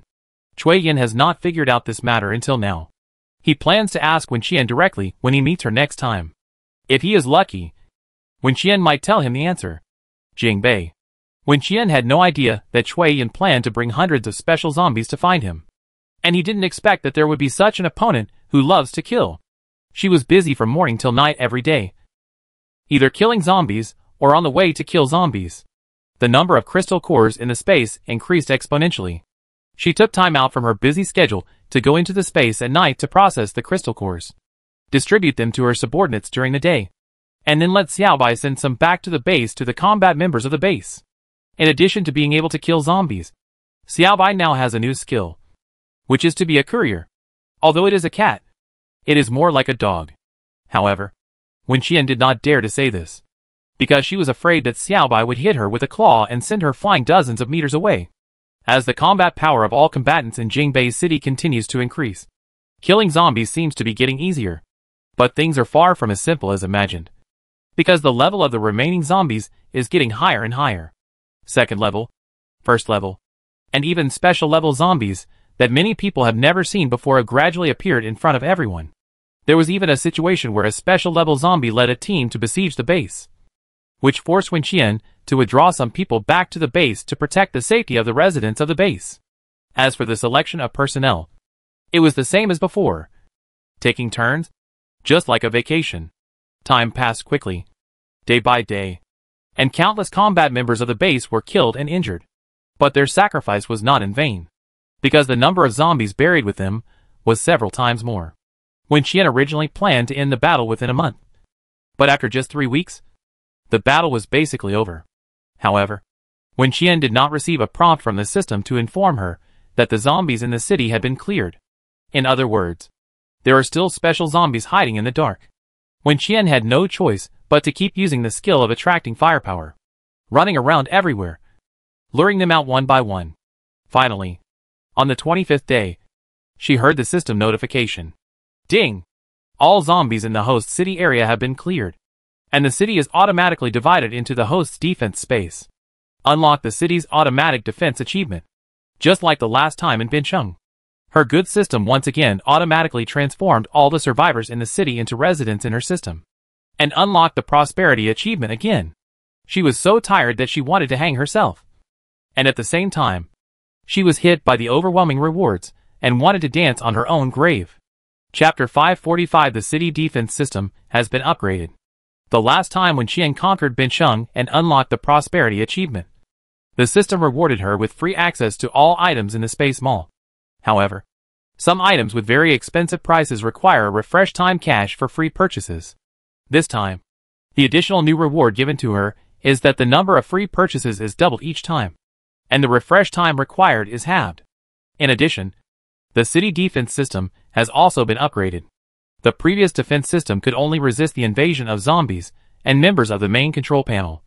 But this time, it has increased the control of mutant animals in the city, and can also optimize the air quality by 10%. Don't underestimate this mere 10%. If you follow this reward system, it means that as long as Wen Qian solves the zombies in 9 more cities, the poison gas problem in 11 cities, including Bincheng, can be completely solved, and the subsequent system will definitely add other rewards. These dozen cities together are completely enough for the survival of humans in the country, and even the world. Wen Qian leaned against the wall, and took a deep breath. After nearly a month of high-intensity combat, her nerves were finally able to relax. She felt her limbs were a little weak, and she suddenly felt sleepy. She looked at her teammates, who were covered in dust and looked miserable. Although there were no traces of living zombies in their sight, they were still patrolling around vigilantly, fearing that another special class would suddenly appear. Let's go back, Wen Qian said softly. All the zombies have been dealt with. After she finished speaking, she collected Xiaobai, the 100 war pets, and the orcs in the distance into the space. Everyone was stunned when they heard her words, especially Yang Jiabia and others who joined later, who were even more puzzled. Are you sure? There must be a reason why Wen Qian could say such a thing. But they were still a little worried. In nearly a month, these people have grown rapidly, while also losing some teammates. The team of more than a dozen people is now only half left. During this period, the remaining people also had their lives hanging by a thread several times, and they almost died at the hands of the special zombies, but were rescued by Wen Qian and her men. So they had no doubts about the strength of Wen Qian and this group of people. But they just didn't understand how Wen Qian confirmed that all the zombies were dead. Wen Qian, I'm sure. After she said that, she stood up straight, took out the bus from the space, and walked up first. Others followed her, and got on the bus. Everyone was too tired to talk, but from their expressions, it could be seen that everyone was very excited. And "We are really awesome" was written on their foreheads. A few big words. Because of the tight time and heavy tasks. Insufficient manpower. And the fact that most of the zombies in Beijing North have double crystal cores. This clearing operation is much more difficult than the previous one in Bincheng. Everyone in Wen Qian's team sleeps no more than 4 hours a day. And Wen Qian and Imo Han sleep even less. Xiong Yushuang and others have no idea when the two of them rested. In short, when others are awake, these two are killing zombies. When others are asleep, they are still killing zombies. In addition to rest, everyone had everything they wanted in terms of food and drink. But they even had limited time for meals. Basically only enough time to eat one meal a day. The car drove straight back to the Jingbei base. Lin Yan had already contacted Yi Xinghua, who stayed at the base in advance. So as soon as he got back, he saw Yi Xinghua and his men waiting at the gate of the base. Wen Qian was too lazy to get out of the car, so he simply opened the car window, leaned on the window frame, and looked at the people below. Why did you come out? Is there something urgent? Yi Xinghua glanced at Zheng Yuanchen and others beside him, and said nothing. But Wen Qian understood what was going on. When Lin Yan called back to say that all the zombies had been cleared and asked the base to send people to deal with the zombie corpses, Zheng Yuanchen and others were listening together. In just a few dozen days, the zombies in the city disappeared at an alarming rate every day. They knew this. But the battle ended so quickly that none of them could believe it. But Yi Xinghua had experience. If Wen Qian said that they had killed them all, then they must have killed them all. So he issued the post-war instructions very happily. Yi Xinghua didn't want to come out to pick them up. But Zheng Yuanchen and the others had to see Wen Qian and Imo Han as soon as possible to confirm it again. Wen Qian looked at Zheng Yuanchen and heard him ask in a trembling voice, "Are all the zombies really dead?" "Yes." Wen Qian's voice was very light, but his words were very important. "I promise that there is no zombie in Jingbei City now, and there will be no zombies in the future."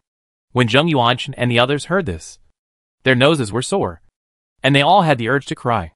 Wen Qian saw their tears welling up in their eyes and spoke quickly. "Don't cry yet. It's so hot. If you don't clean up the bodies in the city as soon as possible, you will cry later." Her persuasive skills were first-rate, so Zheng Yuanchen and others held back their tears. Indeed, the city was now full of bodies. If some kind of plague was triggered, it would be difficult to deal with. What's more, it was still raining acid outside, and the rain would corrode the bodies. While the bodies are still intact, it will be easier to clean up. If it takes a week, maybe we will have to deal with rotten meat and bones all over the ground. Wen Qian and others naturally couldn't participate in the post-war cleanup. So after she said this, she directly asked to go back and rest. The car drove into the base and drove directly to the downstairs of their residence. There were people watching along the way, and many people even shouted awesome at their car, whistled and applauded. It seems that Yi Xinghua should have informed the good news of the elimination of zombies in the entire base through the radio. Wen Qian and others had no time to celebrate because they were too tired. After returning to their residence, they first had a full meal, and then went straight back to their respective rooms without caring about whether they were dirty or not, and fell on the bed to catch up on sleep. The whole building became quiet. Fu Sheng opened the door and looked into the corridor. He took a breath when he remembered the content of the base broadcast he heard not long ago. Wen Qian and his group had been away for more than 20 days, and had not returned for a single day. He thought they had died outside. Unexpectedly, they actually killed all the zombies in Jingbei? And in such a short time? This group of people is too fucking horrible. Right? Are they really still human? Fu Sheng couldn't help cursing in his heart. This news will surely spread all over the country soon. Right? Now Wen Qian and others can be regarded as completely popular, and no one will question them anymore. After all, when they took over the first city, Bincheng, some people might say that they were lucky. But in such a short time, they turned Jingbei into the second Bincheng. This is obviously not a matter of luck, but strength. Chapter 546. The news spread all over the country. When Imo Han chose to leave Bincheng and go to Jingbei, when the news spread to other cities, basically everyone was just watching the fun, or even looked down on him, because everyone thought that this was just a tactic of his, and he wanted to use Bincheng as a stepping stone to stabilize his position in Jingbei. It is undeniable that Imo Han has certain strength. After he arrived in Jingbei, he would definitely kill some zombies symbolically. But if we want to completely solve the problem in Jingbei, it will conservatively take about 2 years, and it can't be faster. If it takes too long, Mo Han will appear incompetent. And if it is too early, it will affect his ability to consolidate his personal connections in Jingbei. So 2 to 3 years is just right. This is the real thought in almost everyone's mind. However, from 2 to 3 years to 2 to 3 months. This time span is really so long that everyone thought there was something wrong with their hearing the first moment they heard it. Even Bin Sheng was dumbfounded after hearing the news. After Wen Qian and the others returned to the base, they were almost in a coma and did not open their eyes for a whole day and night. And within 24 hours, the news that they had successfully killed all the zombies in Jingbei quickly spread to major cities across the country through radio and telephone. For a time, the contact room of the Jingbei base was about to explode. People kept coming to inquire about the authenticity of the news and Mo Han and Wen Qian's next action plan. They all hoped that they would be the next lucky goose to be picked, and wanted Mo Han to lead the team to deal with the zombies in their place. However, the bosses were still sleeping, and no one dared to make any reply for them. In the end, they could only bite the bullet and not reply to those messages, and pretend to be dead. Murong Yin and others knew that Fu Sheng followed Wen Qian and others to Jingbei. So when they heard the good news from Jingbei, they all thought without exception that Fu Sheng, this bastard, must have heard the news a long time ago. So he ran away with them? Murong Yin was so angry that his face turned blue. He went through a lot of trouble to move his family from Jingbei to Bin Sheng. As a result, Jingbei has become as safe as Bin Sheng before the transfer of materials and belongings? What on earth was he doing before? What should he do now? Should he go back to Jingbei or continue to stay here? If he goes back, what will happen to the base that was just built here? Should he just give it to the Bin Sheng government? Damn it. Even if he has money and doesn't care, this psychological gap is really a bit unbearable, making him irritable. So, Murong Yin chose to call Fu Sheng and scold him. Fu Sheng received many sarcastic calls in one day, and finally couldn't help but fight back when Murong Yin called him a black-hearted dog. I am a black-hearted dog. So what are you? A coward? At least I didn't escape from my territory at the beginning. Look at you. You are so scared that you ran from Jingbei to Bin Sheng. Are you really afraid of death? Bullshit. If you hadn't invited me repeatedly, would I have been able to get to Bin Sheng so quickly? Don't think I don't know. Don't you just want to use my Murong family's network to improve your status? You stinky drug seller. The two of them cursed each other for several minutes, and then fell silent. Cursing aside, how to plan their lives and careers in the future is still a problem they need to discuss or even cooperate on. So after the two tried to regain their composure, they changed the topic and chatted harmoniously, as if nothing had happened. All the zombies in Beijing North were eliminated. This news was not only spread to various cities, but also to the main control station.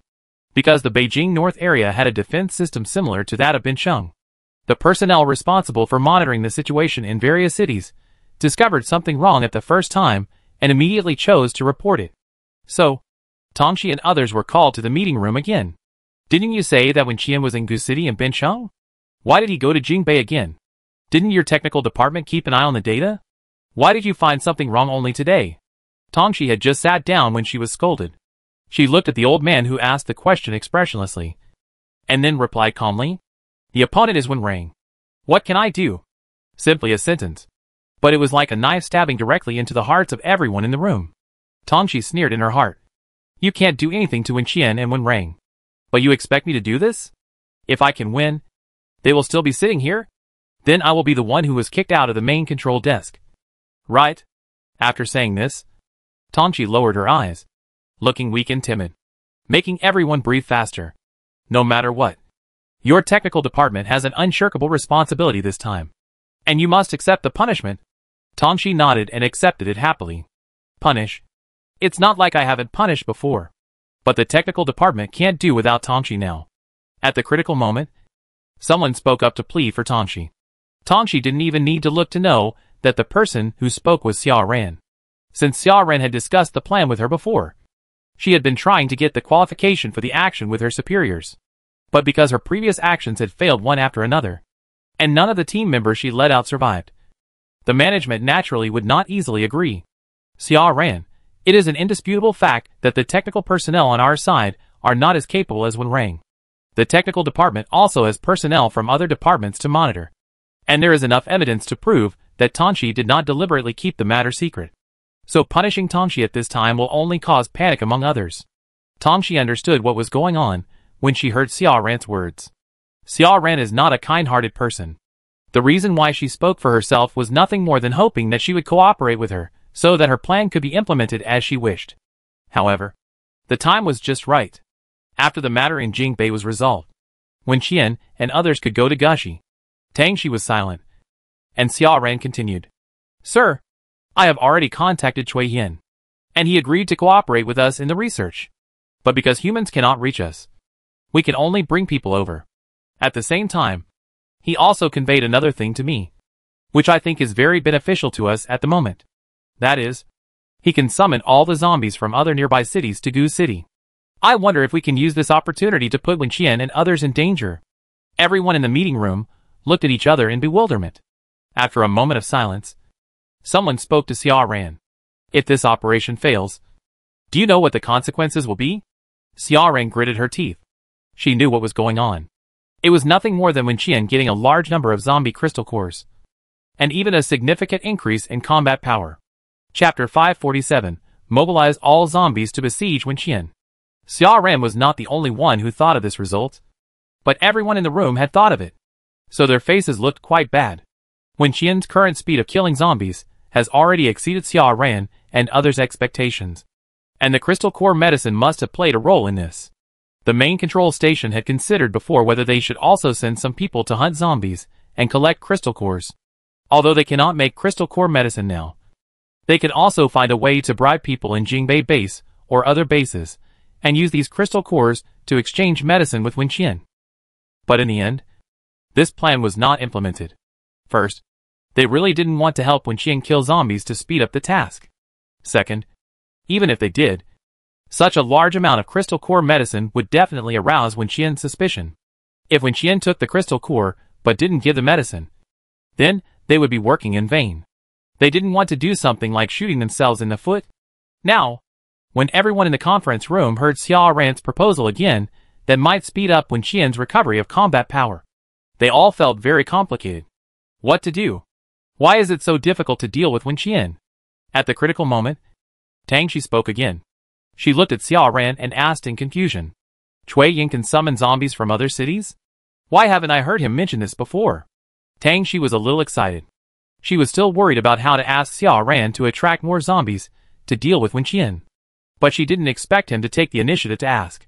Xia Ran, Cui Yin is a cunning guy, so it's normal for him to hide something from us. The purpose of his proposal this time was to find out Wen Qian's bottom line. How many zombies are needed to force Wen Qian into a desperate situation? Or to kill her? This is something Cui Yin really wants to figure out now. Tangxi nodded thoughtfully, then looked at the others and said slowly, I think this plan needs to be tried. Because even if we don't join forces with Cui Yin, these zombies will be killed by Wen Qian sooner or later. We only need to try it once to roughly know the bottom line of Wen Qian's team strength. As long as there are enough zombies. Even if we can't kill Wen Qian, we can kill some of the people around her.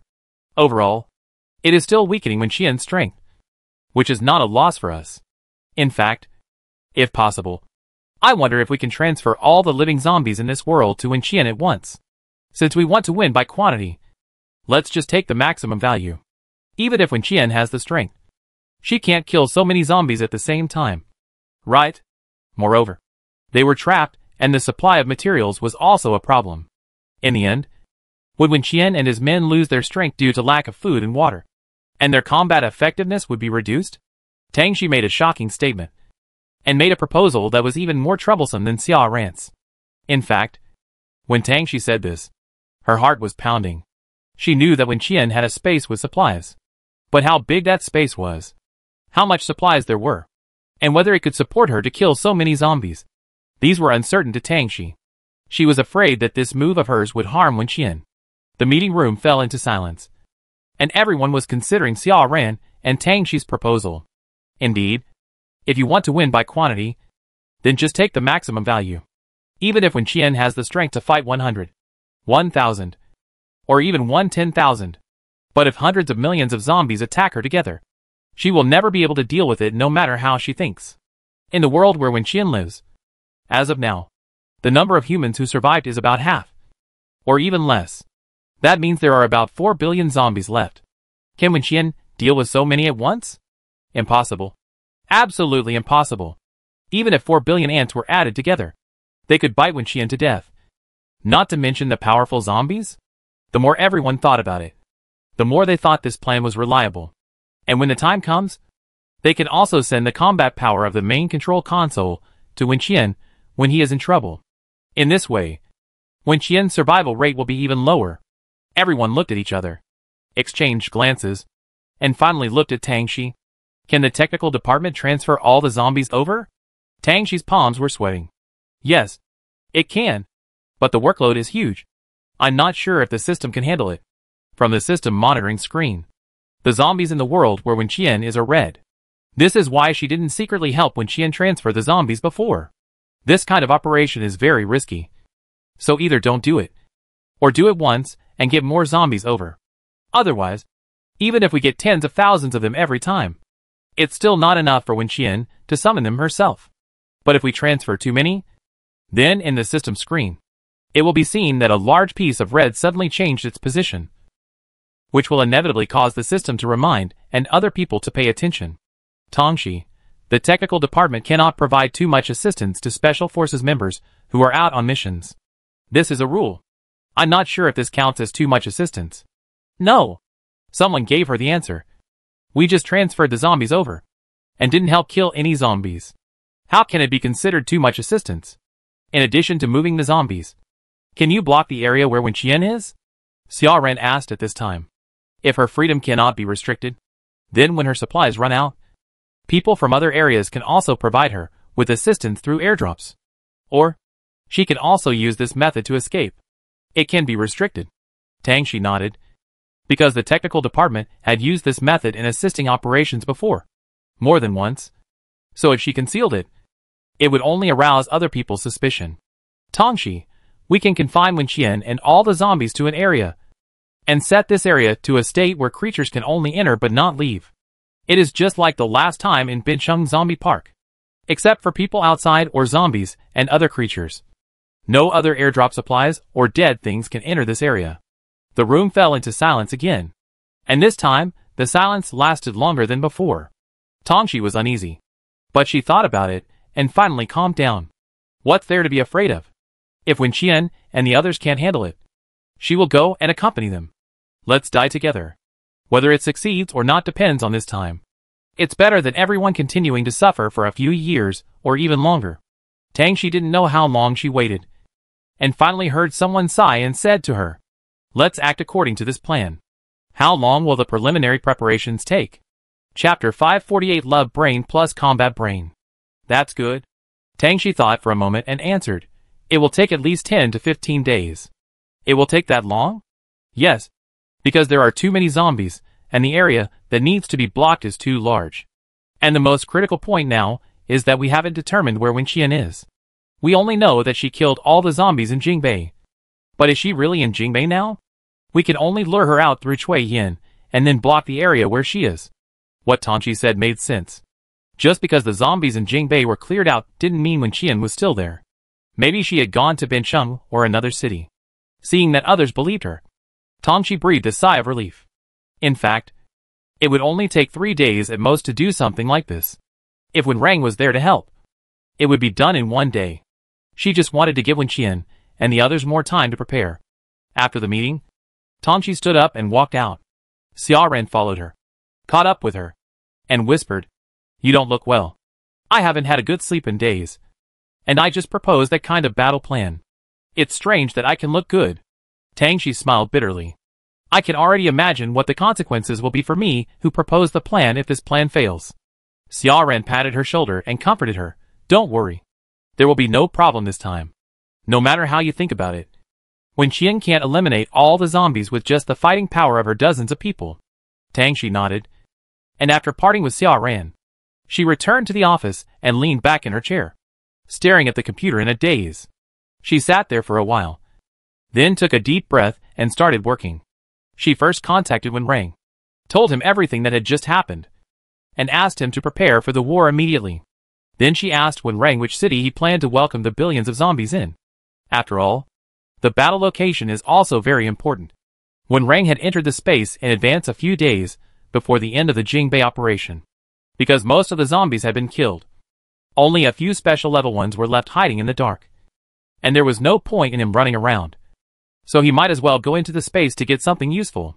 So, when Wenqian and the others were all asleep, he took a hot bath, ate an ice cream, and went to process a large number of zombie crystal cores. The crystal cores in the space are now piled up into a mountain. Fortunately, the number of free purchases in the mall has increased, and the time has been shortened. So he got a new machine as soon as possible to speed up the crystal core processing. After finishing all this, when Rang returned to the study to check if there was any new information on the computer, then after seeing the content said by Tangxi, his body suddenly froze. When Rang read the content on the screen several times over and over again, and after confirming that he had not missed any information, he quickly replied to Tangxi and then left the space. Originally, Wenqian's space was not accessible to anyone except herself. The reason why Wen Rang could enter was the result of his recent efforts. He changed a small code and fed some gold to the system. But he only got himself a quota. Wen Rang left the space and happened to be outside Wenqian's bedroom door. So he started banging on the door. Wenqian was awakened by the earth-shaking sound of the door being banged. She frowned and opened her eyes, looking at the ceiling with a confused expression. Dreaming? It doesn't seem so. Thunder? That's not right either. Earthquake? The bed didn't shake. Wenqian turned her head to look at the door, sat up and rubbed her eyes, wanting to see who was so desperate. She yawned and opened the door, and woke up immediately when she saw Wen Rang's face. Before Wen Rang could say a word, he was pressed to the ground, and he felt like his arm was about to be torn off. It hurts. It hurts. Wen Rang screamed in pain. Qi-Chen? Why would you pretend to be my brother? In the entire base, apart from himself, only Qi-Chen had the ability to change his appearance. Hack Qi-Chen. I'm your brother. Guaranteed. Bullshit. My brother is in the space. He can't get out without me. You're talking nonsense. I made the space. Can't I secretly give myself special treatment? Let go. My arm is going to break. Wen Rang roared, and then Wenqian let him go, because she saw Qi-Chen's face at the door of the house, as well as her parents, Mo Han and others who were woken up by Wen Rang. Wen Rang got up from the ground, shook his sore hands, and suddenly felt sorry for Mo Han. Wenqian must not have been serious just now. Otherwise he would be useless now. But he was so powerful in a casual move. Who could bear it? Mo Han must have been accidentally injured a lot in the past. Right? TSK. It's really hard to be mentally prepared to lose half your life at any time when you are in a relationship. When Rang looked at Mo Han sympathetically, and heard Mo Han ask him, "Why are you here to bang on the door?" Mo Han's tone sounded a little unhappy. She hasn't rested yet. Wen Rang, I really don't sympathize with you. A love-brain person. Wen Rang pulled the corners of his mouth with a fake smile and said, "Because I have something very important to tell her." Tell you. The latest news is that the main control station has decided to join forces with Shui Yin to gather all the remaining zombies together and launch a surprise attack on us. So, my dear family, are you ready to be besieged and bitten to death by billions of zombies? Wenqian? Wenqian, I love the main control desk. I apologize for 1 second for what I said before about the management being idiots. Wenqian's eyes lit up. His face was full of excitement, and there was no trace of fatigue at all. When are you coming? Today? That seems a bit urgent. I need to take a bath and have a full meal first. Wow, how did they suddenly get it? Wen Rang looked at his sister's excitement and couldn't help but remind her of the key point. Billions of zombies. Not dozens. What are you excited about? Anyone who hears this news would probably gasp and feel terrified. Right? Can she show a little respect to the zombies that are coming to take her life? At least don't act so happy? Wenqian, I don't have to look for them myself. Billions of crystal cores are delivered to my door. Why can't I be excited? Wen Rang, love brain and battle brain. You and the expressionless guy over there are really a good match. Wenqian said it. But she also knew that this number was no joke. Brother, what happened? Tell me in detail. More and more figures appeared at the door, and basically everyone living on this floor was woken up. Xiong Yushuang entered the house and was about to close the door, but he caught a glimpse of Lin Yin and others appearing at the stairs. Because of the increase in combat power, their hearing and vision are now much sharper. So Lin Yin and others also heard the knocking and howling of Wenrang just now. Chapter 549 Famous in the Zombie World. Lin Yin and the others originally thought that Fu Sheng had done something weird again and was taught a lesson by Wen Qian. But then, they thought it was not right. When they returned to the base, they happened to see Fu Sheng leaving. He said that he had something to do at Murong's house. No one knew what he was planning. Xiong Yushuang's move to close the door was completely ignored by Lin Yin and others. Led by Lin Yin, the people behind squeezed into the house through the crack of the door one after another, with a confused expression on their faces, as if they had just woken up. Wenrang saw them, and asked anxiously, "Why are you all here?" Lin Yin yawned, looked at him, and then looked at Wen Chengning beside him. "It's because you screamed so miserably. So we wanted to come up and watch the fun." "Uncle Ning, how did you beat him just now? Can you let us watch it again?" Everyone thought that Wenrang was beaten by Wen Chengning. But Wenrang's face turned black, and he denied it. "I didn't get beaten. Are you guys too nervous? If you didn't sleep well, go back to sleep." "No. We're already here. Don't chase us away." Lin Yin couldn't help but yawn again. "I just heard you say something about hundreds of millions of crystal cores? What kind of big business is this?" "Wenrang, how come this bastard has such good ears?" Wenrang hasn't figured out how to tell them. After all, it's about the main control console. And it happened suddenly. He and Wen Qian have it planned the next arrangements. But seeing that Lin Yin and his gang clearly didn't want to leave, they even cleverly saw that Wenrang didn't seem to want to tell them the truth. So after everyone exchanged glances, Lin Yin asked again, "Is it related to that master control console?" "Xia Ran?" It's hard to say why. Anyway, Lin Yin subconsciously thought of this, especially after seeing that everyone in this room seemed to be related to the master control console. He was even more certain. "Brother Rang, tell us, what exactly is the master control console? Where is the base? What exactly is the conflict between us and them?" Since it was mentioned, Lin Yin simply asked directly, although they had only heard the word main control panel from Wen Qian and others a few times before. They were not stupid, and had already seen that there was something serious going on. The reason why they had not asked before was because they had no chance, and were too busy killing zombies. Now that the zombies in Beijing North have been cleared, everyone is happy. Lin Yin wanted to take this opportunity to see if he could ask something. Wenrang didn't want them to get involved in the matter of the main control panel at all. And Wen Qian and Mo Han actually thought so too. After all, whoever gets involved in that unlucky place will be unlucky. After completing the mission in this world, Wenrang and others will go back to take revenge. And the rest of Lin Yin and his group will continue to stay here and resume their previous lives. Wenrang smiled and asked, "Talking about zombies, there is good news and bad news. Which one do you want to hear first?" Lin Yin heard that he was deliberately ignoring the question from the main control desk, so he didn't ask any more questions. Anyway, everyone is together every day, and there will be plenty of opportunities in the future. Wenrang is tight-lipped, so he will ask someone who is not tight-lipped. Lin Yin remembered that Qi Chen didn't seem to be able to drink much. When he was in Bincheng before, he was drunk directly after a few bottles of beer. I can try to find out from him later. Lin Yin, listen to the good news first. We will have a chance to kill all the remaining zombies next. Lin Yin was stunned for a moment, and the others had almost the same expression. They didn't quite understand what Wenrang meant by all the remaining zombies. "Lin Yin, haven't we killed all the zombies in Jingbei? Where are the remaining ones?" "Wenrang, I'm talking about all the zombies in other cities."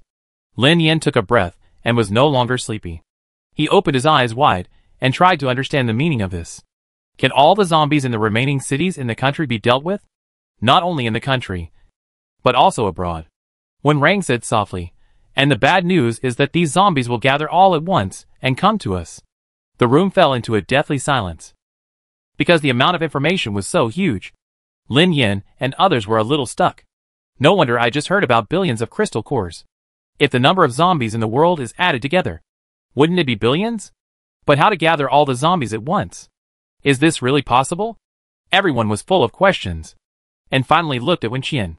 Wen Qian was wondering why they were looking at him at first, until he heard Lin Yin ask, "Qian, is your skill of summoning zombies so strong? It's so awesome that you can summon all of them?" Wen Qian, although I really want to pretend, it's obviously not my fault. Well, you can also understand it this way. We are famous in the zombie world, so they plan to gather together to deal with us. Fuck. Lin Yin was shocked. Have we become famous overseas? Yeah. Wen Qian said calmly. Isn't that normal? We have killed all the zombies in 2 cities. And this news will spread like wildfire. Everyone knew that Wen Qian's words were a bit exaggerated. But they couldn't think of any other possibilities. This news was so explosive that everyone's heart couldn't help but beat wildly.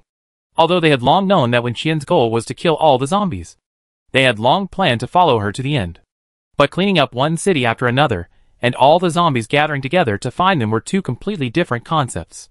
Anyone who heard it would be stunned for a while. Lin Yin was so confused that he raised his hand and slapped himself. The force was not strong enough to hurt his brain. But it was just enough to wake him up. The people around him saw it and asked, "Does it hurt?" Lin Yin nodded. And they breathed a sigh of relief. Then, he was not dreaming. Lin Yin came back to his senses and looked at Wen Rang to ask, "Are those zombies planning to come to Jingbei to find us? When will they come?" "No. Why do they really feel like they are here to challenge us to a fight? And they even let us know in advance? Shouldn't the zombie army appear suddenly and kill them by surprise?"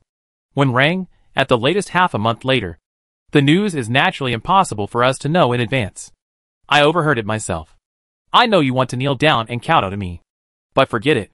Wen Rang is really awesome in terms of technology." And this did not make everyone suspicious. Wen Rang, as for the battle location, since the other party is looking for us, it is naturally decided by us. Wen Rang turned his head to look at Wen Qian and Imo Han and asked, "Where do you 2 want to start the battle?" Chapter 550 Zombies from all over the world are coming to fight us. In choosing the battle site, Wen Rang will definitely follow the opinions of Wen Qian and Imo Han. The reason is very simple. These 2 people are the main fighting force. And we must choose a place that makes them feel comfortable. Wen Qian sat on the sofa hugging a pillow, shook his head and said, "I haven't thought about it yet. Anyway, there is still time. I will look at the map and choose carefully. Anyway, it can't be in Beijing North." Wen Qian wanted to choose a smaller town, the kind where the geographical location is not too important. Because such a large number of zombies attack, it is inevitable to use hot weapons. The buildings in small cities are not too complicated. Even if they are flattened, there will not be much loss. And the later construction will be simpler and easier. And most importantly, there are fewer people in the place. If there are survivors hiding in the corners, the possibility of accidental injury is also less. Unlike international metropolises like Beijing North, there are many people in the buildings. And there may be a group of people who can really hide in any corner. Wen Qian and his team found several ways of survivors in the clearing operation a while ago and brought them back to the Beijing North base. Lin Yin and the others were shocked again when they heard this. They could actually choose the location of the final battle by themselves? Then, can't we go back to Bincheng? Lin Yin asked weakly. Bincheng has only one entrance and exit. We can just guard there and kill people. And we can go back to Xiaobai base. Everything is complete at home, and it's comfortable to live in. Wen Qian had thought about going back to Bincheng. There are many small fishing villages near Bincheng. And Ningqing is a little further away. There were no survivors in Ningqing a long time ago, because they were all transferred to Bincheng base. Wen Qian and Imo Han went there to deal with it personally. But there are too many people in Bincheng now. And they are all well-known figures, who have run over from various cities. There are even senior leaders, who have been transferred from Beijing North before. When there are so many zombies blocking the city, they will inevitably feel panic. Wen Qian doesn't want to be chased by this group of people while she is concentrating on dealing with zombies. So she wants to find a place where there are no people. This way, she doesn't have to think so much. Wen Qian told everyone her thoughts. And Lin Yin and others nodded after listening, indicating that she was right. They led back billions of zombies. And the people in Bincheng knew that they could explode on the spot. They would definitely make sarcastic remarks and sarcasm. They didn't want to listen to any nonsense from those people when they were exhausted. If they couldn't help but fight, the conflict would get bigger and bigger. But Imo Han suddenly spoke at this time. "If Bincheng is a suitable place, let the people inside withdraw and make room for us." He said this in a matter-of-fact tone, which made the room quiet again. Wen Rang looked at Imo Han speechlessly, while Wen Qian frowned in thought, wondering whether Bincheng was suitable. Xiong Yushuang and his group were not surprised by Imo Han's words, and silently complained in their hearts. Sure enough, it was still the tyrannical Chief Imo, who had not changed at all. Lin Yin and others couldn't help but applaud their boss. Only he could say that he would drive away all the people in Bincheng to make room for them. Everyone gathered together and discussed the issue of the battle location for a while, and then considered the supplies. Wen Qian, don't worry about that. Whether it's weapons or food. The stock in my space is enough to kill those zombies. So no matter where you go, you won't be hungry. Which makes everyone feel relieved. After so long in the apocalypse, some people have lived a hard life. But some people's appetites have become more and more picky. It is obvious that Lin Yin and his group belong to the latter. After following Wen Qian for a long time, the level of 3 meals a day has become higher. Now they have fully understood how Wen Qian felt when he disliked the food in the canteen of Bincheng Base. Wen Qian and a group of people were sitting in the living room chatting. When Yixinghua came back, he found that the atmosphere was not right. He thought someone called him Han and made them unhappy. Yixinghua has been very busy these 2 days. Even busier than when the zombies in Beijing North were not killed. Because too many people came to him, wanting him to help intercede and let Han and Wen Qian go to their city for rescue. Yixinghua told Han and others about these situations. He thought Han and Wen Qian would not be happy. After all, they had just finished a big battle, and their physical condition had not yet adjusted. This group of people seemed to be urging them to die, not giving them time to breathe. Unexpectedly, Wen Qian smiled and said, "It's okay. Wait another half a month, and they won't bother you anymore." Yixinghua was confused and didn't understand what was going on. Lin Yin explained to him briefly. After half a month, all the zombies on the earth will come to fight us. We are too lazy to deal with them. Yixinghua, it's better to just shut up. He was even more confused. Wen Qian, anyway, if someone comes to you again, just say we will find a way to make them hold out for at most half a month to ensure that the zombie problem can be solved. Yixinghua heard Wen Qian's certain tone and understood how serious the matter was. As expected, when she was with Han, she either didn't do anything or made a big deal. Yixinghua nodded and didn't ask any more questions. Anyway, he lived with Lin Yin and could ask Lin Yin in detail at night. Wen Qian didn't rush to prepare for the battle, even though the life and death battle was right in front of her. But she really hadn't recovered yet. So she changed the subject and invited everyone to go to the cafeteria to eat first, and then set up a mahjong game. As for the battle plan, let's talk about it tomorrow. Everyone couldn't do anything about her, and they knew that she was always erratic. So they all followed her. Wen Qian played mahjong until 2 in the morning, and then forced herself to go back to the room to adjust to the time difference. At 7 o'clock the next morning, she woke up on time, stood up and looked outside at the window. Although the air in Jingbei City has been purified by 10% with the support of the city defense system, she felt that the poisonous gas was worse than before. The whole sky turned dim yellow, and the dust and acid rain added up, and the ground was full of mud, which made people feel uncomfortable, thinking about what she would face in a dozen days. Wen Qian chuckled, turned around, took a map, and sat on the sofa to study it alone. As long as she killed all these stinky zombies, she could fight back to the main control console. When she thought of this, she couldn't help but feel happy. Wen Qian studied for a long time, and then heard a knock on the door. She responded softly, turned her head, and saw that the person who pushed the door in was Han. Han saw the map in her hand and asked, "Have you thought about it? Where do you want to go?" Chapter 551, Selecting the Battle Site. Wen Qian tilted her head and motioned Han to come over and talk. Han walked up to her, bent down and kissed her forehead, then sat down beside her, took the map from her hand and asked, "Where did you choose?" "Here. Do you remember?"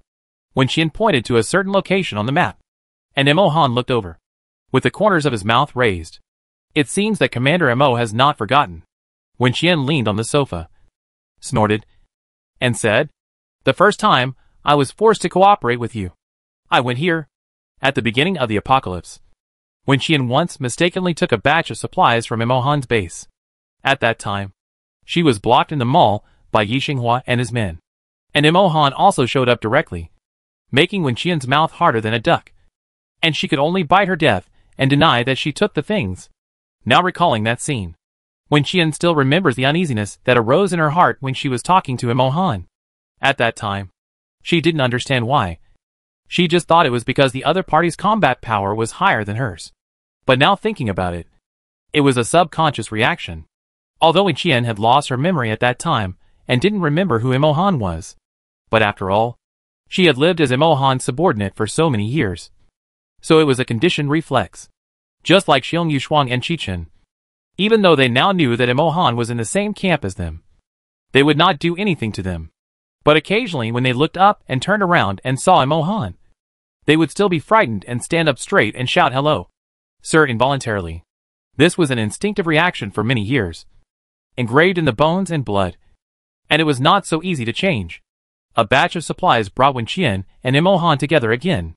Later, when Qian was called to the base by Imohan to help Yi Xinghua and others complete a mission to rescue a professor, an expert named Ouyang Yong. The place Wen Qian chose today was the island she went to. Wen Qian thought of Ouyang Yong and felt a little unhappy. So she asked Imohan, "Why did you agree to let that pervert come to Binsheng and live in your base? You even sacrificed so many people to save him. Because even if it's the same person, there will be some differences in different worlds. Before meeting you, Ouyang Yong's performance was normal, regardless of his later behavior and character. He is indeed at the top of this era in terms of academics. I can't give up any opportunity that may accelerate the demise of zombies. So in order to save him, I am willing to sacrifice some people." In Imohan's heart, Wen Qian is always the most important one. So after saving Ouyang Yong, when he found that Ouyang Yong had a strong desire to use Wen Qian for human experiments, he killed him without hesitation. Imohan looked at Wen Qian and asked softly, "Have you held a grudge? I'm not that petty." "Okay." Wen Qian leaned forward and pecked him on the lips quickly. "I'm just curious, so I asked you. What do you think of my choice of this place?" Imohan wanted to take the opportunity to deepen the kiss, but Wen Qian dodged it by tilting his head. Imohan rolled his throat, suppressed the desire in his eyes, and answered, "It's a good choice. There are villages nearby. The terrain is flat, and there is the sea around, which can limit the freedom of zombies to the greatest extent. I calculated that if all the zombies were to gather together, the area would probably be this much." Wen Qian drew a circle on the map. "We can clean up this fishing island first, and use it as a place to stay. We can also directly move the cruise ship in my space, and use it as our mobile base. 2 options. Either one is fine." The cruise ship that Wen Qian had taken over before had 3,000 guest rooms alone, and its luxury was no less than that of Xiaobai space. Fighting is hard, so we have to find ways to have fun in the midst of hardship. At least in terms of living conditions. We have to try to make ourselves more comfortable. Wen Qian and Imohan studied in the room for a while, and then went out to find others. Wen Qian called all the people in the building to the restaurant and announced the next action plan. Just like when she came to Jingbei from Binsheng before, Wen Qian still did not force everyone to participate, even though she provided them with a lot of crystal core potions, which helped them improve their combat power a lot. But that was what they exchanged for with their lives. Wen Qian would never use these as a condition to threaten them to accompany him to take risks and die. But just like when they came to Jingbei from Binsheng before, no one had any intention of leaving the team. Many people had heard some news from Lin Yin and others in advance, because only a small number of people heard the noise last night and went to find Wen Qian and others. And there were many more who were unaware. After listening to Lin Yin and others, they were also confused for a while, worried for a while, and now all they had left was excitement. I will never encounter anything more exciting than this in my life. Anyway, I have already decided to fight with Wen Qian to the end. So what does it matter where we go? What difference does it make whether the zombies are killed in batches or all at once? Danger? Where is not dangerous in this dog apocalypse? Even if they don't have to face zombies. If there is no Wen Qian, they will be like other ordinary people now. Because of the poisonous air, even the simplest breathing will be difficult. There is no such thing as a free pie in the sky. The reason why they are now so powerful and have a worry-free life is all because of the conditions provided by Wen Qian. Therefore, it was absolutely impossible to leave Wen Qian's side at a critical moment because of the so-called danger. They didn't have the face to do such a shameful thing. All the personnel were confirmed to participate in the battle, and Wen Qian didn't say anything else. Just asked them to go back and pack their luggage, prepare to leave Jingbei tomorrow, and go to the battle site in advance to familiarize themselves with the terrain there. Everyone left and returned to their respective rooms. Wen Qian also returned to his room, seeing Gu Wanwan and Fu Yuan playing in the living room. He fell into deep thought. Although Xia Ren has a plan to capture these 2 little guys, it is really dangerous to keep them with him next time. Or send them back to Binsheng? Anyway, the people at the main control station can't get in, so they can live in the Xiaobai base, with Mu Xiai and others protecting them. It will definitely be safer than staying with them. Gu Wanwan and Fu Yuan saw Wen Qian standing by and staring at them without saying anything. So they ran to her, looked up at her and asked, "Sister, what are you thinking about?" Wen Qian smiled and touched their heads, and replied, "I'm thinking about whether I should let you two live a good life." The two little guys had expressions of confusion on their faces. Seeing this, Wen Qian said again, "Do you want to go back to Bincheng? Back to the Xiaobai base?" Gu Wanwan and Fu Yuan were stunned for a moment, and nodded vigorously. Gu Wanwan, "Sister, can we go home?" "When?" "I want to go home." Chapter 552. What big moves are they going to make? "Okay, I'll send you home tomorrow," Wen Qian replied softly. Wanwan won't have to face the scary zombies anymore. This was great news for Gu Wanwan, who always hated zombies. Her little face was full of joy. But Fu Yuan frowned. Although Fu Yuan was only 2 years older than Gu Wanwan, he was more mature than his peers because of his family environment and some changes that happened later. Fu Yuan thought about what Wen Qian had just said seriously and asked in confusion. "But there are still many zombies outside. Why don't we kill them anymore?" Wen Qian didn't expect him to ask a question, and replied, "Leave the zombie problem to me, and you two can stay at home peacefully." Fu Yuan frowned even more. "So, sister, you won't go home with us?" Gu Wanwan didn't understand anything else, but she understood Fu Yuan's last sentence. She hugged Wen Qian's legs and said coquettishly, "I want my sister to go home with us. But my sister has other things to do. There are so many zombies. I have to kill them." Gu Wanwan was quiet for a few seconds, and then burst into tears. "Damn zombies. I hate zombies. I hate them the most." She wiped her tears while crying and looked up at Wen Qian. "Then I don't want to go home either. I want to be with my sister." Wen Qian didn't know whether to laugh or cry. "If you are with me, you will encounter many zombies. Aren't you afraid?" "I'm scared." Gu Wanwan was justifiably scared. "But I still want to be with my sister." She reached out and hugged Wen Qian again. "Please don't send me away." "Okay. I won't go home. I don't want to go home at all. I will be obedient and kill zombies with my sister." Wen Qian, what a troublesome little brat. Gu Wanwan cried non-stop, attracting Gu Ran, who lived next door. Seeing her own brother, Gu Wanwan rushed over to complain. "Sister doesn't want me anymore." Gu Ran. Wen Qian was accused of something and explained to Gu Ran, "I just think it's not appropriate for them to follow us. So I want to send them back to Xiaobai base first." Gu Wanwan, "I'm suitable. I'm the most suitable." Wen Qian, "Don't you dislike killing zombies?" Gu Wanwan, "I like it. I like it the most." Wen Qian was speechless. But Fu Yuan also joined in the fun at this time, holding the corner of her clothes tightly with his little hand, and said, "I won't leave. I want to stay with my sister." Wen Qian was so annoyed by them that she could only let Gu Ran persuade them, and she escaped first. As a result, when she went out to the bathroom in the middle of the night, she was startled by 2 little guys sleeping in a quilt at the door of her bedroom, and she almost stepped on them, fearing that Wen Qian would leave quietly and abandon them. Gu Wanwan and Fu Yuan simply slept outside her room. When they heard the door open, they woke up from their sleep, and their bodies sat up before they opened their eyes. Fu Yuan opened his eyes dazedly, raised his head, and met Wen Qian's eyes. Gu Wanwan was too sleepy to open her eyes, raised her little arm to touch Wen Qian's legs, hugged her directly, and whined, "Sister, you are not allowed to leave." It was the first time that Wen Qian was pestered by 2 little ghosts. She couldn't coax them or persuade them. In the end, she had no choice but to carry them back to her room. After all, she couldn't bear to see them sleeping on the floor. When she woke up the next morning, Wen Qian yawned and looked at the 2 children sitting on the sofa. They didn't know when they woke up. Now they were sitting on the sofa reading a book, staring at Wen Qian like a thief. Ever since Wen Qian said those words yesterday, they wanted to tie themselves to Wen Qian's waistband. Even when Wen Qian went to the toilet, they had to squat at the toilet door and wait. For a moment, Wen Qian regretted his bad mouth.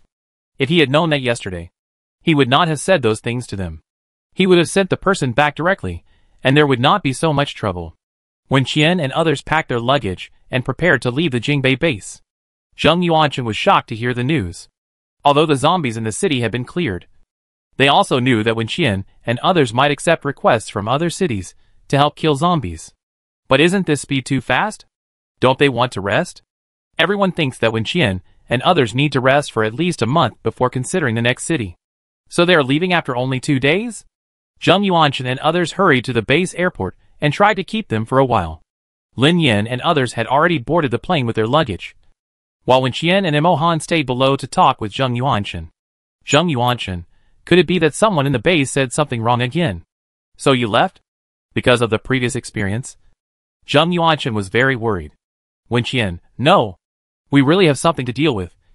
So we have to leave. Zheng Yuanshan opened his mouth, not knowing how to persuade him. In the end, Wen Qian smiled and said, all good things must come to an end. See you again in the future. This instantly made Zheng Yuanshan feel sad. He watched Wen Qian and Mo Han board the plane, which took off and gradually disappeared into the dim sky. There were dozens of people who came with Zheng Yuanshan. They were all people who had doubted the purpose of Mo Han and Wen Qian coming to Beijing North and had disputes with them and were removed from their positions. Now that Mo Han and Wen Qian have left, the base has become theirs again. But they felt an indescribable pain in their hearts. Zheng Yuanshan suddenly remembered some things that happened yesterday. He frowned and looked at the people around him and asked, didn't Yi Xinghua tell the people who came to him for help from other cities yesterday that they could hold out for another half a month, and the zombie problem would be solved? Everyone nodded. They had heard this in the liaison room at the time, and thought it was just Yi Xinghua's perfunctory refusal, in order to rest and have a quiet half a month. But now that I think about it, something seems a little wrong. Zheng Yuanshan, are they going to do something big? But there are so many zombies. What are they going to do? Everyone was confused and couldn't guess the direction of Wen Qian and others' actions. Wen Qian and others flew back to Bincheng first, because there was no airport at the destination they wanted to go to, and the plane had nowhere to land. So they could only go to Bincheng first and then take a boat. Xinjing and others went to the airport to greet them and said to them excitedly, you actually did it. And in such a short time. It's amazing. It's really amazing. Mo Han, Wen Qian, I really don't know how to thank you now. Forget about the words of gratitude. If Fu Shen asks you for help later, remember to teach him a lesson for me. Wen Qian said softly. Do you know that he went back to Bincheng? Chapter 553 Wen Qian disappears. Wen Qian originally planned to bring Fu Sheng back with him when he returned to Bincheng this time. But Fu Sheng has not shown up since he went to Murong Yan's house. Wen Qian originally thought that he went to help Murong Yan get something, but later found out that Fu Sheng was just afraid that she would arrest him and take him to the next city. So he didn't let him return to Bincheng, and took the opportunity to run away. No one dared to let him go at the Jingbei base, so he couldn't take a plane, and finally came back on Murong's private plane. Wen Qian has other things to do now, and has no time to deal with Fu Sheng. Otherwise, she would definitely go to the Xiqing base and squat at his bedside at 3 o'clock in the morning to scare him. Xinjing originally wanted to keep Mo Han and Wen Qian at the base for one night and discuss something else with them. But Mo Han refused outright. It seemed that he really had something urgent to deal with, and he took his people away directly. Xinjing didn't take it seriously, and thought they were going back to Xiaobai base. This time, the Jingbei operation was completed so quickly and perfectly. They must be very tired, and should rest for a while in Bincheng. Just look for them in 2 days. But Xinjing never expected that this group of people didn't even enter the door of Xiaobai base, and directly took a boat to leave Bincheng. Wen Qian didn't want to be so anxious, but her brother said to make some preparations in advance. So she hurried as soon as possible, in case the main control desk suddenly changed its mind and really caught them off guard. From the observations of Wen Rang and Tang Shi, Wen Qian's current combat power is no different from when she was at the main control desk before, and there is even a trend of continued improvement. Her magnetic field data was too obvious, so Wen Rang had to spend more time to prevent her from being discovered. Wen Qian took out the ultra-luxury cruise ship in the space, and after everyone got on the ship, they couldn't control their excitement and ran around on the ship, looking around. Wen Rang just held the computer and started working. He had already finished the template code in the space before, and now he just needed to modify it according to the changes in the environment. After all, the ship had always been placed in the space. The ship was equipped with a shield to avoid attacks from mutant animals in the sea and in the air. Starting from Bincheng, the cruise ship traveled for more than 3 hours to reach the destination area. Wen Rang also used this time to transform the ship into a small mobile base, making it undetectable on radar or in the system monitoring of the main control console. At the same time, all rooms in the ship are kept at a constant temperature, and water and electricity permissions are also opened. It is not known how many people can survive the last battle, and when Rang wants to maximize the living facilities as much as possible, after everyone had chosen their rooms, packed their luggage, showered and changed their clothes, they started to get busy again. The cruise ship stopped in the middle of several islands, which was very convenient for going to any battle site. Because there were fuel resources in Wenqian's space, there was no need to worry about refueling. Just floating on the sea, Wenqian took everyone to the islands and towns that would be divided into the battle area next, mainly to see if there were any survivors, so that they could take action without any worries later. But the result was the same as they thought before. They didn't see a single living person, but they harvested another wave of zombie crystal cores, including Wenqian. Everyone in the team has taken a lot of crystal core potions in the past 2 days. Now everyone carries a large bag of medicine with them, and they throw a few into their mouths like eating melon seeds. They look like a completely abnormal group, the kind that takes drugs anytime and anywhere. Time passed day by day, and soon, people from Jingbei and Binsheng found something wrong, because they couldn't contact Wenqian and Imohan at all. Shenjing originally thought they had returned to Xiaobai base, but after contacting Musiai, he found out that Musiai didn't know they had returned to Binsheng at all. Now not only can these outsiders not find Wenqian and others, but even the people in her base don't know their whereabouts. This incident made everyone start to feel uneasy. How to say it? Wenqian and Imohan are like two stabilizing forces now.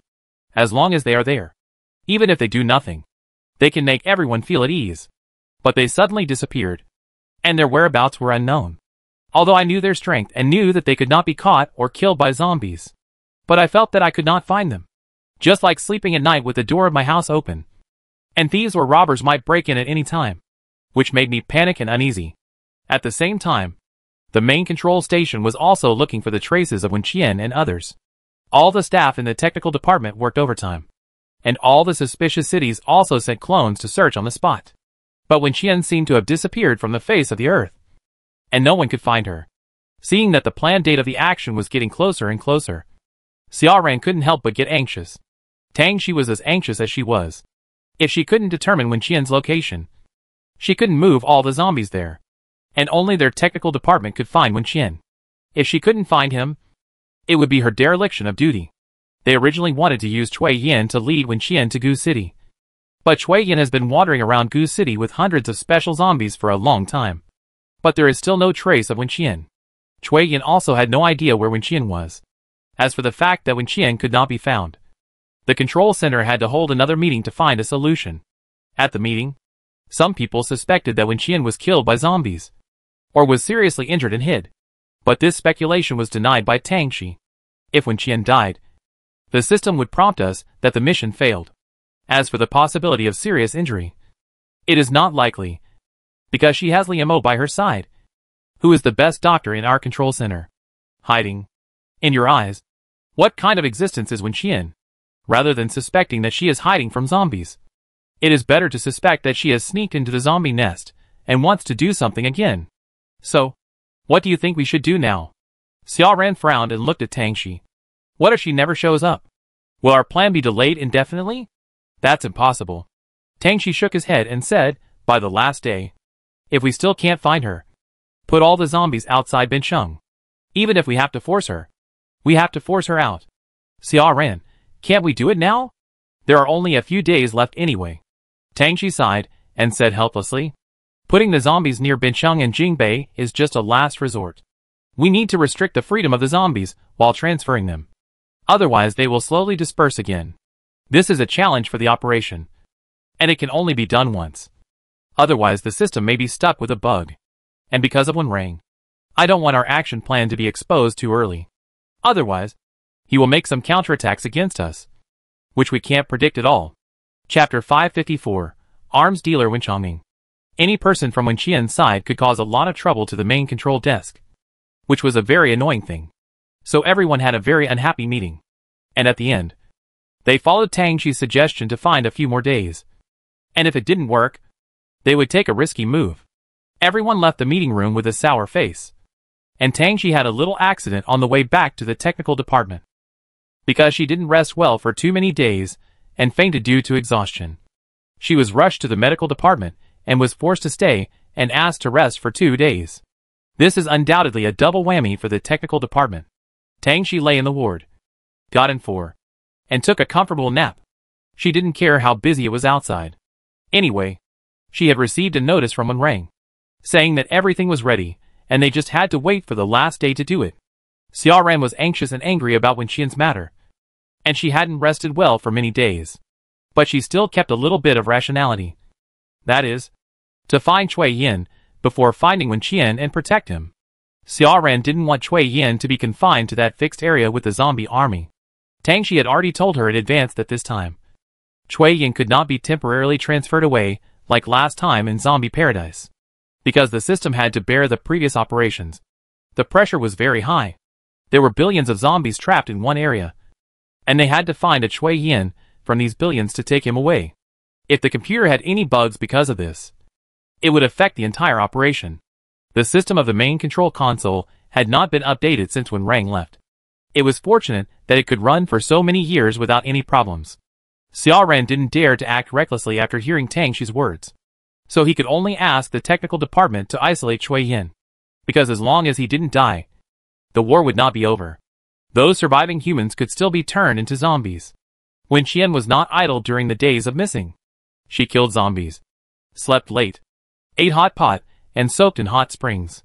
She took everyone to warm up while on vacation, and then moved out all the weapons stored in the space and distributed them to Lin Yin and others.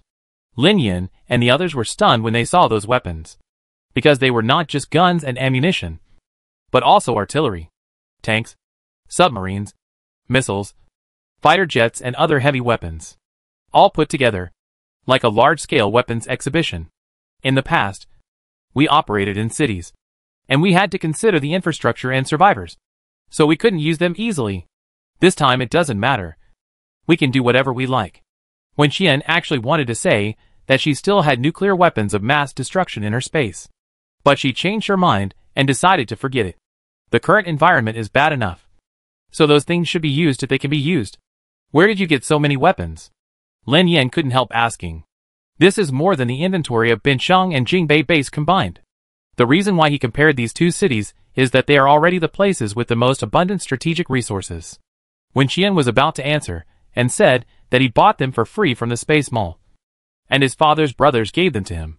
Since the Space Mall opened the reward for free purchase of supplies, Wen Qian almost went to grab the wool on time, and never wasted a bit of cash time. But before she opened her mouth, she heard Xiong Yushuang, who was squatting on the ground and picking out guns like vegetables in the market, reply, "Look at you. You look so ignorant. Don't you know what my uncle used to do?" A group of people, represented by Lin Yin, were full of questions. Wen Chongning? Isn't he a businessman? Why does this sound so wrong? It can't be that he is in the arms business? Everyone looked at each other, confused. Xiong Yushuang glanced at them and sneered.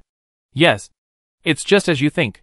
Lin Yin and the others' faces changed, and they looked around, and then saw Wen Chongning, who was fishing in the swimming pool with his butt sticking out, far away.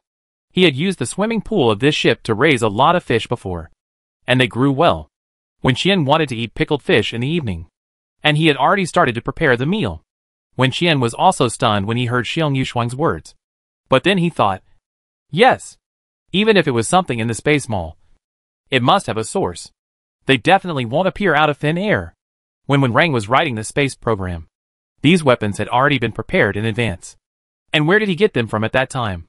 It can only be from Wen Chongning, who was the head of the material supply department of the main control center at that time, and the group of brothers under Wen Chongning. The weapons they smuggled out when they escaped also came from the main control center. Wen Chongning didn't know they were talking about him. After catching a few fish, he happily went to the kitchen. There was water and electricity on the boat, so Wen Chongning didn't enter the space, but cooked directly on the boat. Their family likes to be crowded and lively, although the space is fully equipped. Being alone sometimes makes people uncomfortable. Xiong Yushuang picked up a few handy guns and looked at the stunned reactions of Lin Yin and others, curling his lips in disdain. Lin Yin really didn't expect that Wen Chongning, who was always cheerful on weekdays, was actually a gangster who sold weapons. He was wearing an apron when he was fishing just now. It was obvious that the apron was bought by Wen Qian, because there was a photo of Ultraman and Ultraman on it. After Lin Yin came to his senses, he turned around to look for Imohan. Imohan was not here for the time being, and seemed to be studying something with Wen Rang in the study. Lin Yin was very curious, and worried about what his eldest daughter's status would be after marrying into the Wen family. Before, it was said that Imohan was a son-in-law who married into the Xiaobai base, and they were the dowry. These words were just jokes. But now, Lin Yin and others suddenly felt that they were really a dowry. It turns out that their boss is really a gigolo? When Imohan and Wen Rang came out of the room, they felt that Lin Yin and his group looked at them strangely. Some people even gave him a thumbs up. Imohan frowned slightly and walked to Wen Qian to ask her what happened. Wen Qian shook her head in confusion, and she had never thought of the little dramas in Lin Yin and others' minds. Imohan was too lazy to pursue it after hearing it, and let those people continue to think wildly. Days passed one by one, and finally, the deadline for the action arrived. On this day, all members of the main control desk were on standby. Dozens of people sat in front of the main monitoring screen of the technical department, staring at the movement on it intently. Suddenly, after seeing an obvious fluctuation in the magnetic field data, they quickly analyzed it. "It's Wen Qian," someone excitedly said. "We can move the zombies over." Chapter 555. A very strong feeling of being tricked by Wen Qian, because they have been busy looking for Wen Qian's whereabouts in recent days. Everyone was very excited when they succeeded. In addition, Tang Shi was hospitalized for 2 days a few days ago, and they were under a lot of pressure. The higher-ups issued a death order, requiring them to find Wen Qian within the final deadline and transfer all the zombies that had been locked in the system together, especially the last point, which is the most important. So, after confirming that Wen Qian really showed up, they hardly thought about it. Their bodies began to perform operations as a reflex, quickly transferring the zombies to the vicinity of Wen Qian and blocking the entire area, so that not even a mosquito could escape. After doing all this, everyone couldn't help but breathe a sigh of relief. Then, they went to see where Wen Qian was now. But this look made everyone dumbfounded. To their surprise, Wen Qian was not in Bencheng, Jingbei, or Gushi. She was floating on the sea. How could she be there? Everyone looked at each other, and suddenly felt a little uneasy. This data should be Wen Qian, right? Apart from her, there can't be such a strong magnetic field fluctuation, right? If they made a mistake and moved all the zombies to uninhabited islands and towns, they would not survive today. In the huge office, only the sound of heavy breathing and keyboard typing could be heard for a while. Everyone was in a panic, rushing to retrieve the real-time image of the fluctuation data, wanting to confirm with their own eyes whether it was Wen Qian.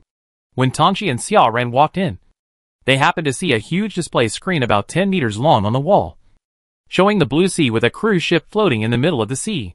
The picture continued to zoom in, and a person was standing on the deck of the cruise ship. She was looking up at the sky, and seemed to feel something, raised her hand, smiled, and gave them a middle finger. At this moment, Xiao Ran, who had just walked into the room, had a very strong feeling that he was fooled by Wen Qian.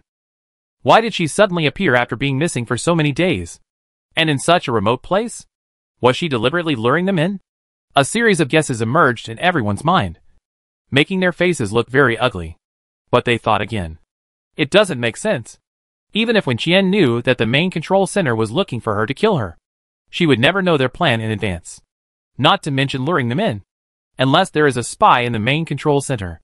But now, who in the main control center dares to have anything to do with her? Not to mention secretly helping her to tip off. In addition, all the people who participated in the operation were under strict surveillance. They couldn't even go home, and lived in dormitories full of surveillance cameras to prevent the news from leaking out. So Wen Qian must not know that there are zombies all around her. She may just feel the surveillance of the main control station and provoke them. Tang Shi saw the picture on the screen, and a smile flashed across his eyes. On the sea. Is she on vacation?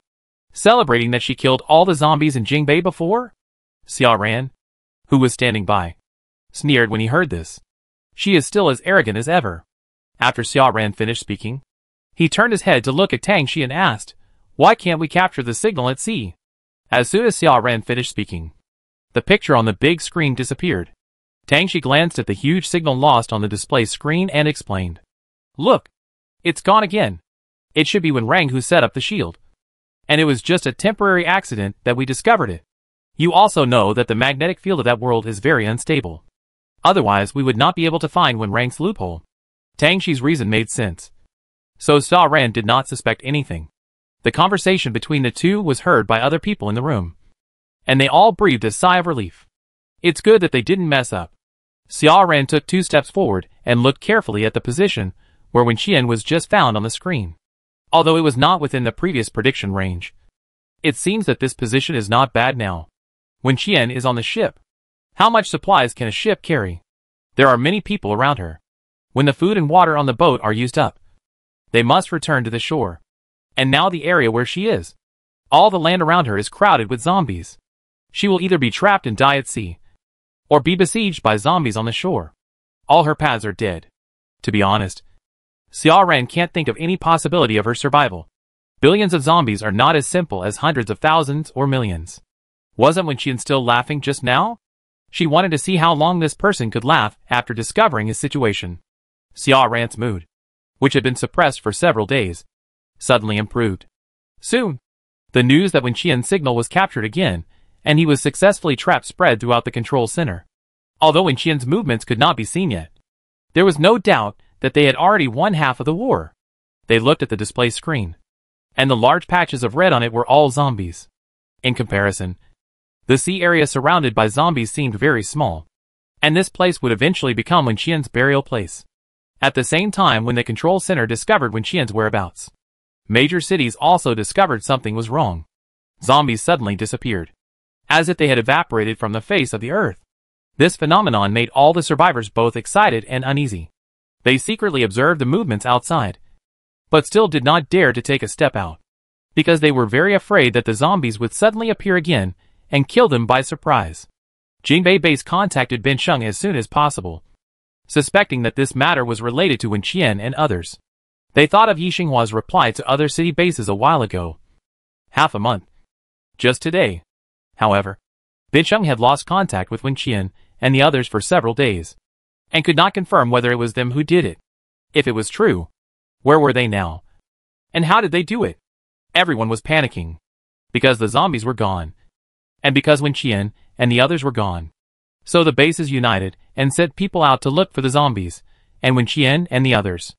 If they didn't dare to drive, they would use helicopters.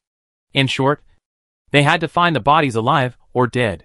They searched for several days in a row. And finally, Ben Sheng got the news first.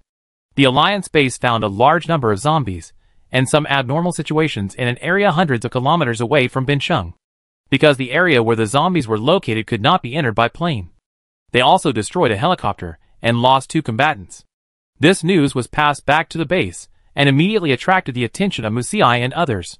In order to find Wen Qian, Mu Xi and others have been in constant contact with the Alliance base recently. Among them, there were those who followed Wen Qian to make trouble in the zombie paradise of the West City base. Chapter 556, The True Female Hades. They had all witnessed how Wen Qian had sealed off the West City base. So, when they heard the news that the zombies, which were so numerous that they made their scalps numb, seemed to be unable to leave a fixed range of activities, they immediately thought of their previous experience. Mu Xi immediately took all the remaining combatants of the Xiaobai base to the Alliance base to further confirm the details of the news with them. Shen Jing once again sent someone to fly a plane to that special area, and after confirming once again that the zombies could not escape from there, he sent the news back to the base. Shen Jing frowned, because according to the report from the front, not only the zombies were restricted there, but also the outside world seemed to be unable to enter. In this way, even if they wanted to further search for the whereabouts of Wen Qian and others, they could do nothing. Mu Xi and others looked unhappy after hearing this information. They were basically certain that Wen Qian and others did it. Judging from the current situation, the zombies in major cities have been transferred to that special area. How many people are there in total? How many people did Wen Qian bring? Can they really kill them all? Worry about the safety of Wen Qian and others, but unable to go to support them. This made Mu Xi's combat members, who were already bound to Wen Qian's system, and whose loyalty reached never betray, very tormented. Shen Jing and Mu Yin saw that they intended to go to the accident site on their own, and quickly stopped them. because it is not difficult to see from the aerial footage that the zombies locked inside are basically endless. And they have no way of estimating the number of zombies inside. Even if Musiai and his men were strong, they were outnumbered and could not withstand the siege of so many zombies. A rash action would only lead to death. What's more, when Qian and Imohan had never mentioned this matter to anyone else in the early stage, doesn't that mean they actually have a way to solve it and don't need help? When Qian didn't know that someone outside was arguing over their affairs, and she didn't have the time or energy to think about that now, because there were so many zombies. They really went crazy killing them. Dock the ship at any island or the edge of a town. When Qian teleports everyone, pets and orcs, to the ground, and goes crazy without any scruples, from day to night, until everyone feels exhausted. They return to the ship to replenish their energy. And the same thing happens the next day, when Qian has previously saved more than 100 times for the bound members in the system to stay in the space. And now it is time to use it. The first thing everyone has to do after returning to the ship is to go to the space to soak in the hot springs, and then go back to the ship to eat and sleep. The ship was docked a few kilometers away from the shore. The zombies on the land could not attack them, and the mutant creatures in the sea could not sense their presence because of the shielding device. Even if there were special zombies, they would not be able to approach the ship because of the defense device that Wen Rang had prepared. So although they were very tired during the day, they could still sleep well at night. In this way, everyone repeated this life every day, and half a month passed in a blink of an eye. In the past half month, the main control desk has been keeping an eye on the zombie data in this area all the time. They were quite happy in the first few days, but the smiles on their faces gradually disappeared as time went on, because it was obvious that the number of zombies was decreasing rapidly. There were even a few small islands where the red marks had completely disappeared. This kind of blockade method couldn't trap Wen Qian and the others? How could it be possible? Xiaoran looked at the latest data sent back by the technical department and was furious. But she soon calmed down again. It's only been half a month. No rush. There should be supplies on Wen Qian's ship now. Once the supplies are exhausted, they must return to Bincheng for supplies. Just wait and see. She knows that Wen Qian is powerful. But no matter how powerful he is, he can't kill all the zombies there without eating or drinking. Xiaoran calmed down and continued to wait for the technical department to report back the good news that Wen Qian's mission failed. However, the days passed like this one after another. After a month, there was still no news of Wen Qian's death. But the number of zombies was gradually decreasing. After killing zombies for a month, Wen Qian now sees the disgusting appearance of zombies whenever she closes her eyes. No, I need to rest for a day. In the morning, Wen Qian just finished breakfast and suddenly said something shocking. I am not interested in pig brains when eating hot pot now. This is not right. Wen Qian immediately ordered everyone to rest for a day. Anyway, they didn't need one day. No one had any objection to her order. Even Wen Qian felt tired and numb. Not to mention others. Although they had taken enough crystal core potions, they were still far behind Wen Qian in strength. Lin Yin and the others did not dare to tell Wen Qian, so they could only discuss it in private. They had felt more than once that Wen Qian was really no different from the female Yama. A month ago, those zombies would rush to Wen Qian desperately when they saw her. But now, no matter how deadly the attraction was, it was no longer effective because of the overwhelming murderous aura on Wen Qian. The only thing they had to do when they saw Wen Qian was to run away. Run away quickly. Wen Qian didn't feel that she had changed at all, but she was sure that her previously eliminated combat power had been fully restored. Some scattered and trivial memories also reappeared in her mind as her combat power returned. It was dark, and Wen Qian was lying on a beach chair under the glass roof of the deck, staring at the sea in the distance. She didn't wear a mask because the poison in the air had no effect on her. Wen Qian already had the ability to regenerate, but she didn't expect that this ability was not only useful for broken arms and legs. When she was unwilling to wear a mask, the poison gas continued to attack her respiratory system. The cells in her body that were attacked by the poison gas were constantly healing and regenerating. So Wen Qian didn't know when she became immune. She even accidentally unlocked and upgraded her regeneration ability. Wen Qian was listening to the song while thinking about tomorrow's action plan. Suddenly, the radio on the ship sounded, and she heard Wen Rang say that there was an emergency and asked her to go to his room immediately. Wen Qian got up lazily, teleported, and arrived outside Wen Rang's room accurately. After knocking on the door symbolically twice, he pushed the door open and went in. "What's wrong?" Wen Qian looked at Wen Rang, who was sitting behind the computer desk with a serious face, and asked, "Zombies will give birth. And the number has increased again?" Wen Rang frowned and shook his head. "No. Someone came in from outside." Chapter 557 Support. Wen Qian was stunned for a moment, and walked straight to Wen Rang to look at his computer. The computer screen also showed the situation in the entire blocked area, and the distribution of all zombies could be seen.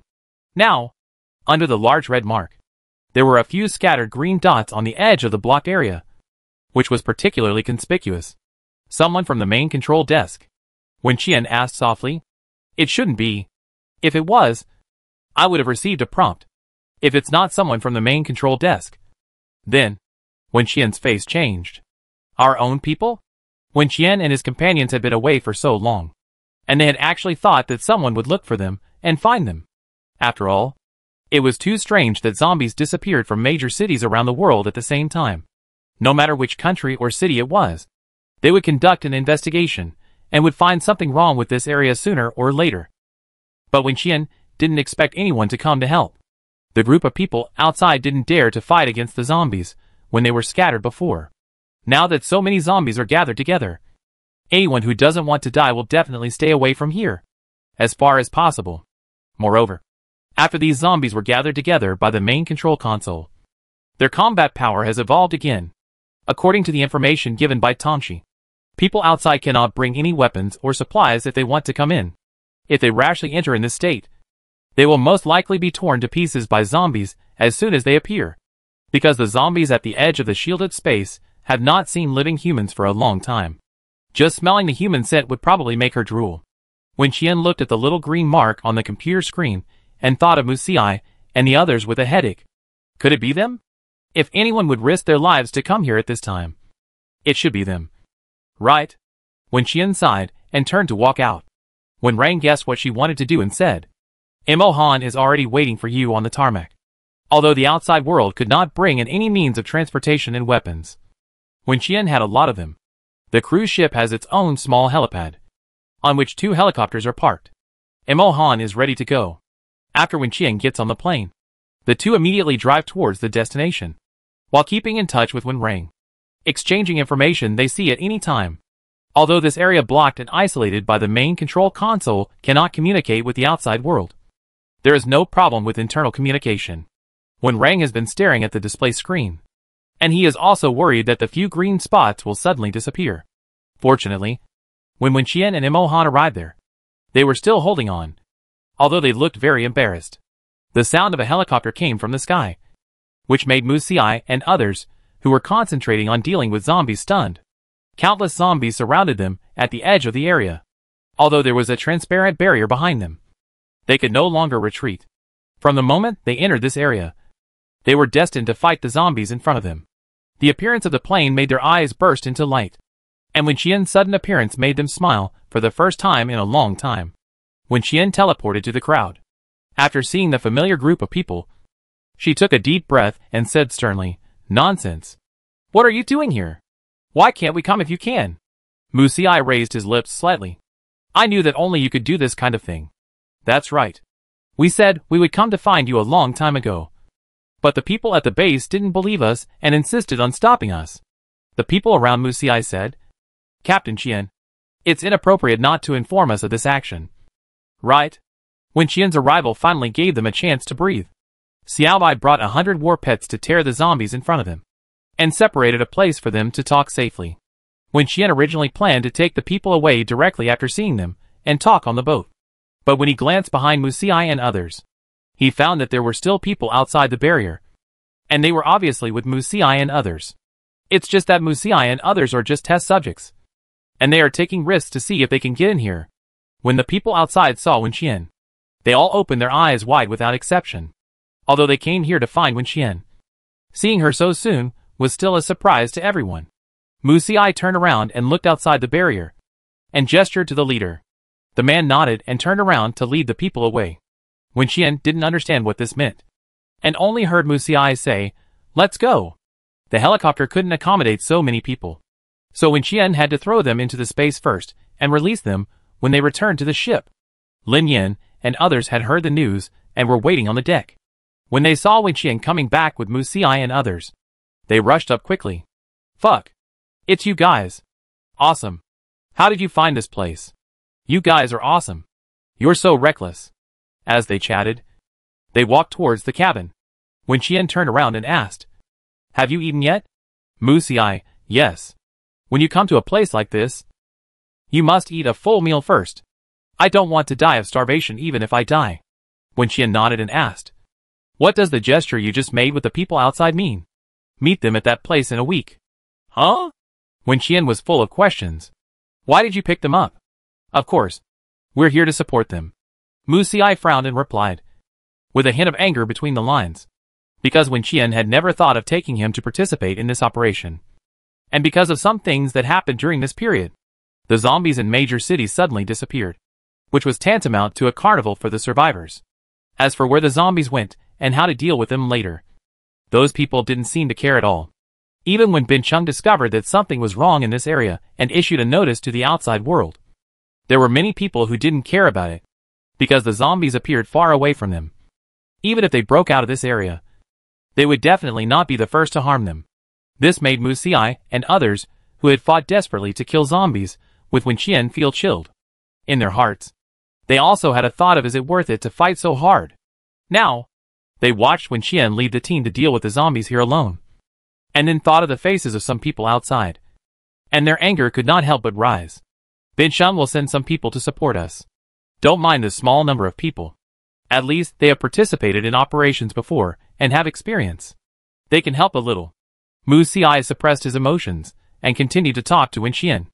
There should be more reinforcements later, but the speed may be slower. The specific arrangements will have to wait for the next batch of people to come and hear what they say. Chapter 558. Everyone she knew came. Now that it was confirmed that Wen Qian and the others were here, it would definitely give the group of people outside more confidence. Maybe more people would come by then. Mu Xiai didn't dare to tell Wen Qian about the bad things outside, for fear that she would be disappointed. But what he didn't know was that Wen Qian didn't care about the things he was worried about at all. Whether people came to help or how many people came to help were not in Wen Qian's plan, because there was no expectation. She would not have a disappointed reaction. Wen Qian took Mu Xiai and others to choose the room they were going to stay in. Mu Xiai and others knew Wen Qian's ability, and guessed that she would definitely find a good place for them to stay. But the facilities on the ship were so complete, and the environment was so comfortable that it was beyond their imagination. For a moment, they felt like they were on a sea vacation. After arranging the accommodation, everyone went to the conference room for a meeting. After dinner in the evening, Wen Qian gave each of the group of people who came later a large bag of crystal core medicine, and then went back to the room to rest. The next morning, with Mu Xiai and others, everyone set out to continue killing zombies. Mu Xiai and others had imagined that there would be many zombies here before they came. But when they really saw it with their own eyes, they couldn't help but be shocked by the huge number of zombies. They didn't dare to ask Wen Qian how many zombies there were here, but they secretly asked Lin Yin when they went back at night. Then they heard Lin Yin say calmly, "Not many. Just tens of billions." Suddenly felt a black screen in front of his eyes. When Wen Qian and others went to Jingbei before, Mu Xiai and his group were not idle either, and often took time to kill zombies outside the city. It was also because of this reason that their bodies did not become dull. And now they can still keep up with the speed of Wen Qian and others, without being dragged down. A week passed quickly, and it was the day to pick up reinforcements. Mu Xiai and them agreed to an appointment at 8 o'clock in the morning. So Wen Qian had breakfast and hurriedly set off with Mo Han, considering that there might be a little more people coming this time. Wen Qian also brought Fu Yuan with her, thinking that if things didn't work out, she could just drive back, since she still had a lot of buses in her space. But after arriving, she was still a little confused by the number of people outside. How could there be so many people outside the barrier? Wen Qian saw many familiar faces. Some were from Bincheng, and some were from Jingbei. But most of them were faces she had never seen before. Everyone was wearing combat uniforms from different bases. Before Wen Qian showed up, they were all observing the zombies inside with serious expressions, and were on alert to prevent them from rushing out. After seeing Wen Qian, the expressions of those who were familiar with her instantly relaxed. Then, before Wen Qian had time to react, They squeezed in one after another. Just like Mu Xiai and others were frightened by the number of zombies in the barrier before. Wen Qian was also frightened after all the reinforcements came in. A rough estimate shows that there should be tens of thousands of people coming this time. How can a few buses take them back? The zombies, who had been hungry for more than a month, suddenly saw so many living people and naturally lost control. But soon they calmed down and stayed away from Wen Qian as much as possible, which made everyone temporarily relieved. Wen Qian moved all the cars in the space out. At this time, don't worry about whether it is overloaded or not. Everyone should learn from Brother San and squeeze into the car. But even so, it is impossible to send everyone back at once. Wen Qian wanted to cry, but had no tears, and asked them, "Why did you all come in? Can't you wait outside? It's impossible to wait. What if you suddenly get scared and want to run away while waiting?" Mu Beichuan smiled at Wen Qian and answered, "Although they are the death squad, they are all afraid of death." Wen Qian looked at him and Xinyu beside him, and really didn't expect that the two of them would come here, especially someone who is afraid of death like Mu Beichuan. There was really no other way. So in the end, Mo Han and Fu Yuan could only send a group of people back, and the rest followed Wen Qian to wait on the spot. The first group of people who left were those who were unfamiliar to Wen Qian and had weaker combat power. Wen Qian watched the car drive away, and then looked at the familiar people around her. In addition to Mo Han's former subordinates, there were also people from the first, second and third teams of the Jingbei base, all of whom were present. She even saw the female bodyguard she had met in Jingbei before, which surprised Wen Qian again. When Wen Qian left the Jingbei base, he did not notify Yang Jiabu and others. When they found out, Wen Qian had already lost contact. Wen Qian could not help but whisper to Xinyu, "What's going on? Why are there so many people?" "Xinyu, it was an order from the top, but many of them came voluntarily." "The top?" "Yes." Xinyu nodded. "Didn't you and Mo Han send those big leaders to Bincheng before? If you sent them in person, so no matter how reluctant some cities were, they still sent people to Bincheng to participate in this rescue operation." Wen Qian nodded thoughtfully, not expecting things to turn out like this. She was in a daze for a while, then felt bored. So she suggested, "We're just sitting around doing nothing. How about killing some?" Everyone was standing there like they were being punished, which was a bit inappropriate. Wen Qian noticed that many people showed expressions of fear on their faces after hearing what she said, and she didn't say anything else, but just started to fight. The appearance of Xiaobai, the battle pet, and the orcs made everyone who saw them for the first time gasp. Wen Qian, Mu Beichuan, Xinyu and others joined the battle, which almost stunned the group of people. They had heard of Wen Qian's name a long time ago, and they knew that the one who dared to come here alone and lock himself with the zombies must be a ruthless person. But the ruthless person scared the zombies so much that they ran away. This scene was something they had not expected before. Wen Qian felt that the only bad point after her combat power was restored was this: the zombies were too afraid of her. So when fighting, she had to use the skill of attracting firepower all the time to force them to her side. But she looked at the group of people around her and finally gave up, choosing to chase the zombies in a more troublesome way. The electric net was set up. The water prison was rolled up. The wind blew, and the fireball was thrown. Wen Qian used a set of skills, and there were many more zombie corpses on the ground. Mu Beichuan hid behind her and couldn't help applauding. "I haven't seen you for many days. You really look less and less like a human being." Wen Qian, "Brother, what are you doing here?" Mu Beichuan, "Just eating and drinking. Everyone knows that there is no shortage of food and drink where you are." Greedy girl, "What are you going to eat for us tonight?" Chapter 559, What kind of accommodation is this? I want to eat human meat stew. Can you sponsor me? The greedy girl Wen Qian answered expressionlessly, causing Mu Beichuan to escape from behind her and hide behind Xinyu. Wen Qian continued to kill zombies to kill time. The two groups of people from Bincheng and Jingbei were already familiar with her fighting style, so they cooperated with her, which was also a warm-up before the official battle. The rest of the people who came from other cities to support and saw Wen Qian for the first time caught up with such a big scene. They were a little panicked at first. After all, there were too many zombies. But as more and more zombies fell to the ground, they became more and more courageous, especially after seeing Wen Qian scare the zombies and make them run around. They couldn't help but feel that this operation is not as dangerous as imagined. Then one after another, they began to try to kill the zombies. It took almost a day to transport tens of thousands of people back to the ship. When Qian moved out all the transportation tools into space, and bought some more from the mall. She even set her eyes on the electric bicycles in the mall, but gave up after calculating the distance. Riding this thing back, the wheels would spin off. When Qian and Imo Han were busy transporting people here, and the rest of Xiong Yushuang and Lin Yan were not idle either. They led the team to kill zombies, and returned only after dark. When Qian was the last to return to the ship with the most familiar group of people, including Mu Beichuan and Xinyu. At this time, the other people who arrived early had already chosen the room they would stay in next, and were stunned by Wen Qian's place of stay, not knowing what to say. What kind of heavenly accommodation conditions are these? The whole ship was brightly lit, and the air conditioning was turned on so high that people could not feel the slightest bit of stuffiness. The annoying gas problem did not seem to bother here, and even if the gas mask was taken off, they could breathe smoothly and freely. Mu Beichuan glanced around after getting on the ship and joked. If you had told us earlier that the conditions here are so good, we would have been able to gather people faster. The 3,000 rooms on the ship were fully occupied within a day. After everyone chose their rooms, when Rang used the ship's broadcast to notify them to go to the restaurant for dinner. Since they couldn't bring supplies in from outside, this group of people definitely didn't bring any food with them. So they had the meal they had before coming here this morning. Fortunately, this cruise ship is really big, with 15 restaurants alone, which can accommodate so many people to dine together at the same time. As for what to eat at night, it was even simpler. Hot pot. When Changning was dumbfounded when he saw the people coming. What kind of food could feed so many people? Even if he swung the spatula to make sparks, he couldn't cook so many people's meals. So he just took out all the vegetables in the space, and let them cook whatever they wanted.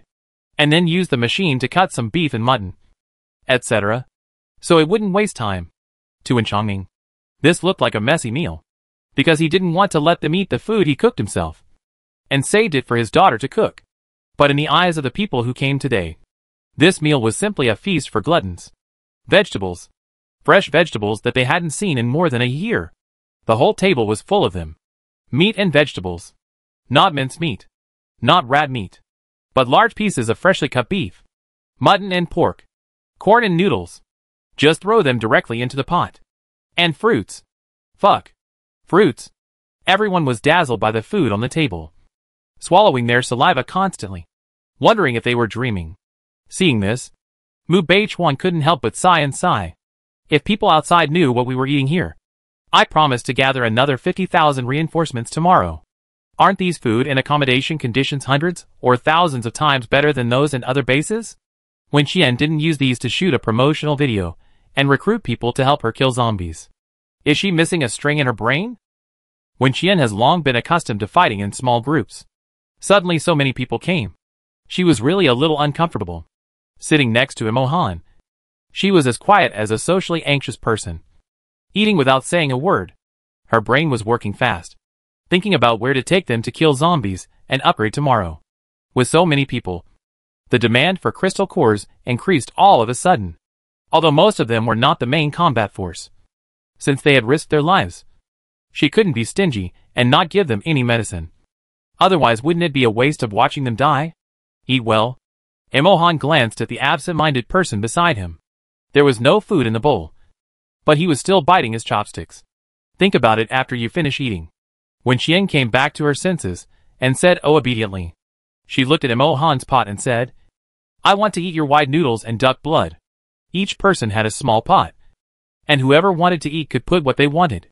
But it was obvious that Wen Qian and Imo Han's pots were all filled with Wen Qian's favorite food. Imo Han took out the food she wanted and put it on a plate, pushed it in front of her, and then cooked some dishes that she should want to eat next. After doing all this, he took away the empty soda bottle next to her hand, opened a new one and put it there. Then he continued to eat his meal. The people sitting at this table were all familiar with each other, and Lin Yenya and Xinghua were already used to their interactions. Therefore, they did not know how complicated the feelings of Xiong Yushuang and Qichen, who were sitting at the same table, were. As for the relationship between Wen Qian and Imo Han, they did know the truth a long time ago and forced themselves to accept it. Before in Bincheng and later in Jingbei, they did not feel anything wrong. But since they entered this blocked area, they felt a strong sense of disharmony when they saw the two people getting along. Because Imo Han's daily words and deeds are more and more like when he was at the main control desk. If it weren't for the missing clothes, he would really be no different from the executive in their memory. In the past, when he was in Bincheng and Jingbei, Imo Han would sometimes chat with Lin Yin and his group, and occasionally smile at them. But now, he really rarely talks except to Wen Qian and Wen Rang. Even if he does talk, it's in a cold tone. Xiong Yuxuang doesn't know what others think.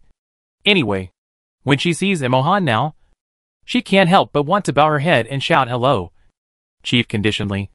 And the feeling of being suppressed by Imo Han at the main control desk many years ago has completely returned. Xiong Yuxuang secretly went to see Imo Han and Wen Qian. One of them had a cold face, while the other was smiling because she had eaten something delicious. Xiong Yuxuang secretly decided to bravely break into Wen Qian's room tonight to complain to her and give her some suggestions. If nothing else, at least let Chief Imo stop having a stern face, otherwise it would be really scary. Chapter 560 Keep Your Distance. Xiong Yuxuang felt that after being with Imo Han for a long time, the zombies looked cute and adorable. She peeked at Imo Han and complained in her heart. It was not until Imo Han glanced at her seemingly inadvertently that she was so scared that she dared not even raise her head and concentrated on eating. Everyone ate and drank enough, and some people stayed in the restaurant to wash the dishes, while the rest went back to rest.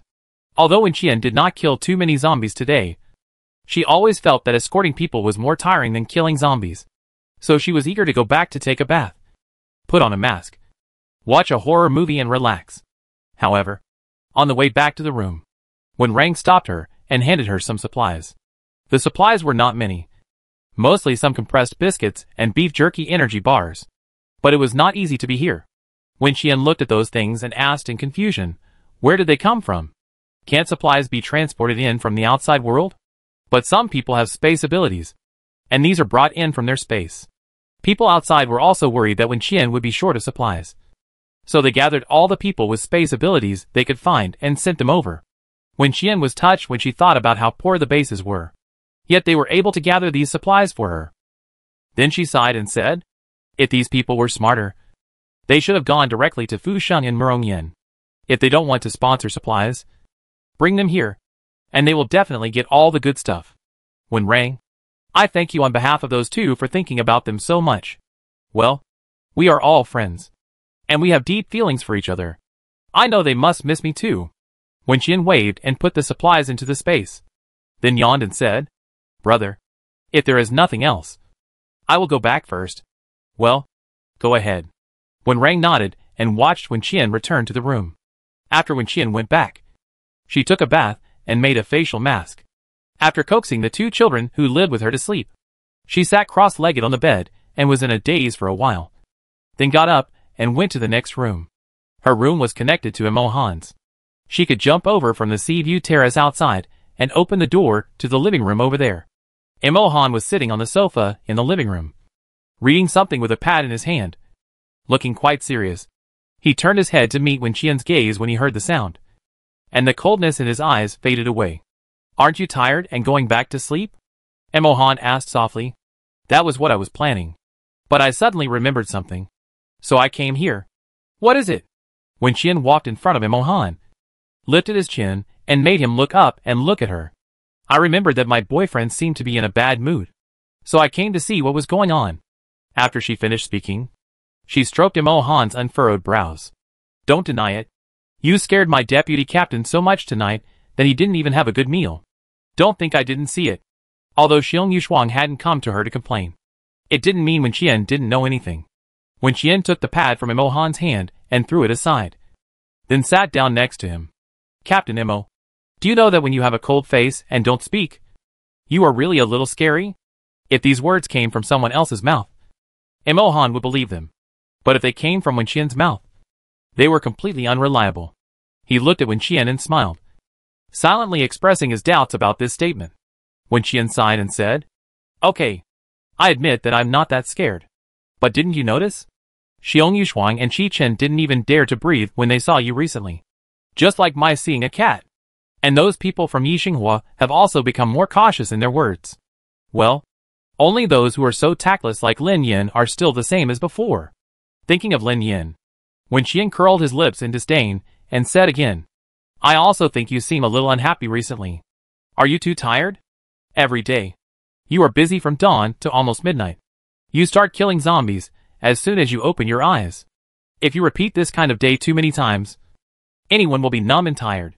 When Qian is also holding on now, relying on the idea of killing zombies, and then going back to the main control console to brainwash herself every day. I'm not tired, nor unhappy. Emohan was silent for a few seconds, and said slowly, I just feel that the mission is about to end, so I want to keep some distance from them. When Qian was stunned for a moment, and immediately understood the meaning of his words. As soon as the mission is over, they will return to the main control station. As for familiar friends like Lin Yin, they will continue to stay in this world. There will be no chance to see each other again in the future. This kind of thing may not have much impact on other people in the main control station. After all, the main control station does not allow them to have personal feelings. But people like Wen Qian who have long become outliers. Every time they finish a mission in a world, they have to adjust themselves for a period of time after returning. She originally thought that Emohan had strong self-control and would not be like her. But she did not expect that one day she would hear such words from the heartless executive. When Wen Qian thought about parting with Lin Yin and others, she suddenly felt a little uncomfortable. This was the most difficult mission she had ever carried out. And Lin Yin and others were also the group of people she had spent the longest time with during the mission. When Qian leaned against Emohan and wailed, I am also depressed. What should I do? Emohan took the opportunity to hug her in his arms, thought for a while, and said again, actually, I'm still a little unhappy. When Qian turned her head to look at him. Why? Because some people recruit people without knowing it. Emohan lowered his eyes to look at her. It's okay for Mu Beichuan's group of people who came later. But you and I both know what kind of risks Mu Si's group took to come here. They couldn't bring in any supplies from the outside world. Even if they had space abilities, their space couldn't hold much stuff.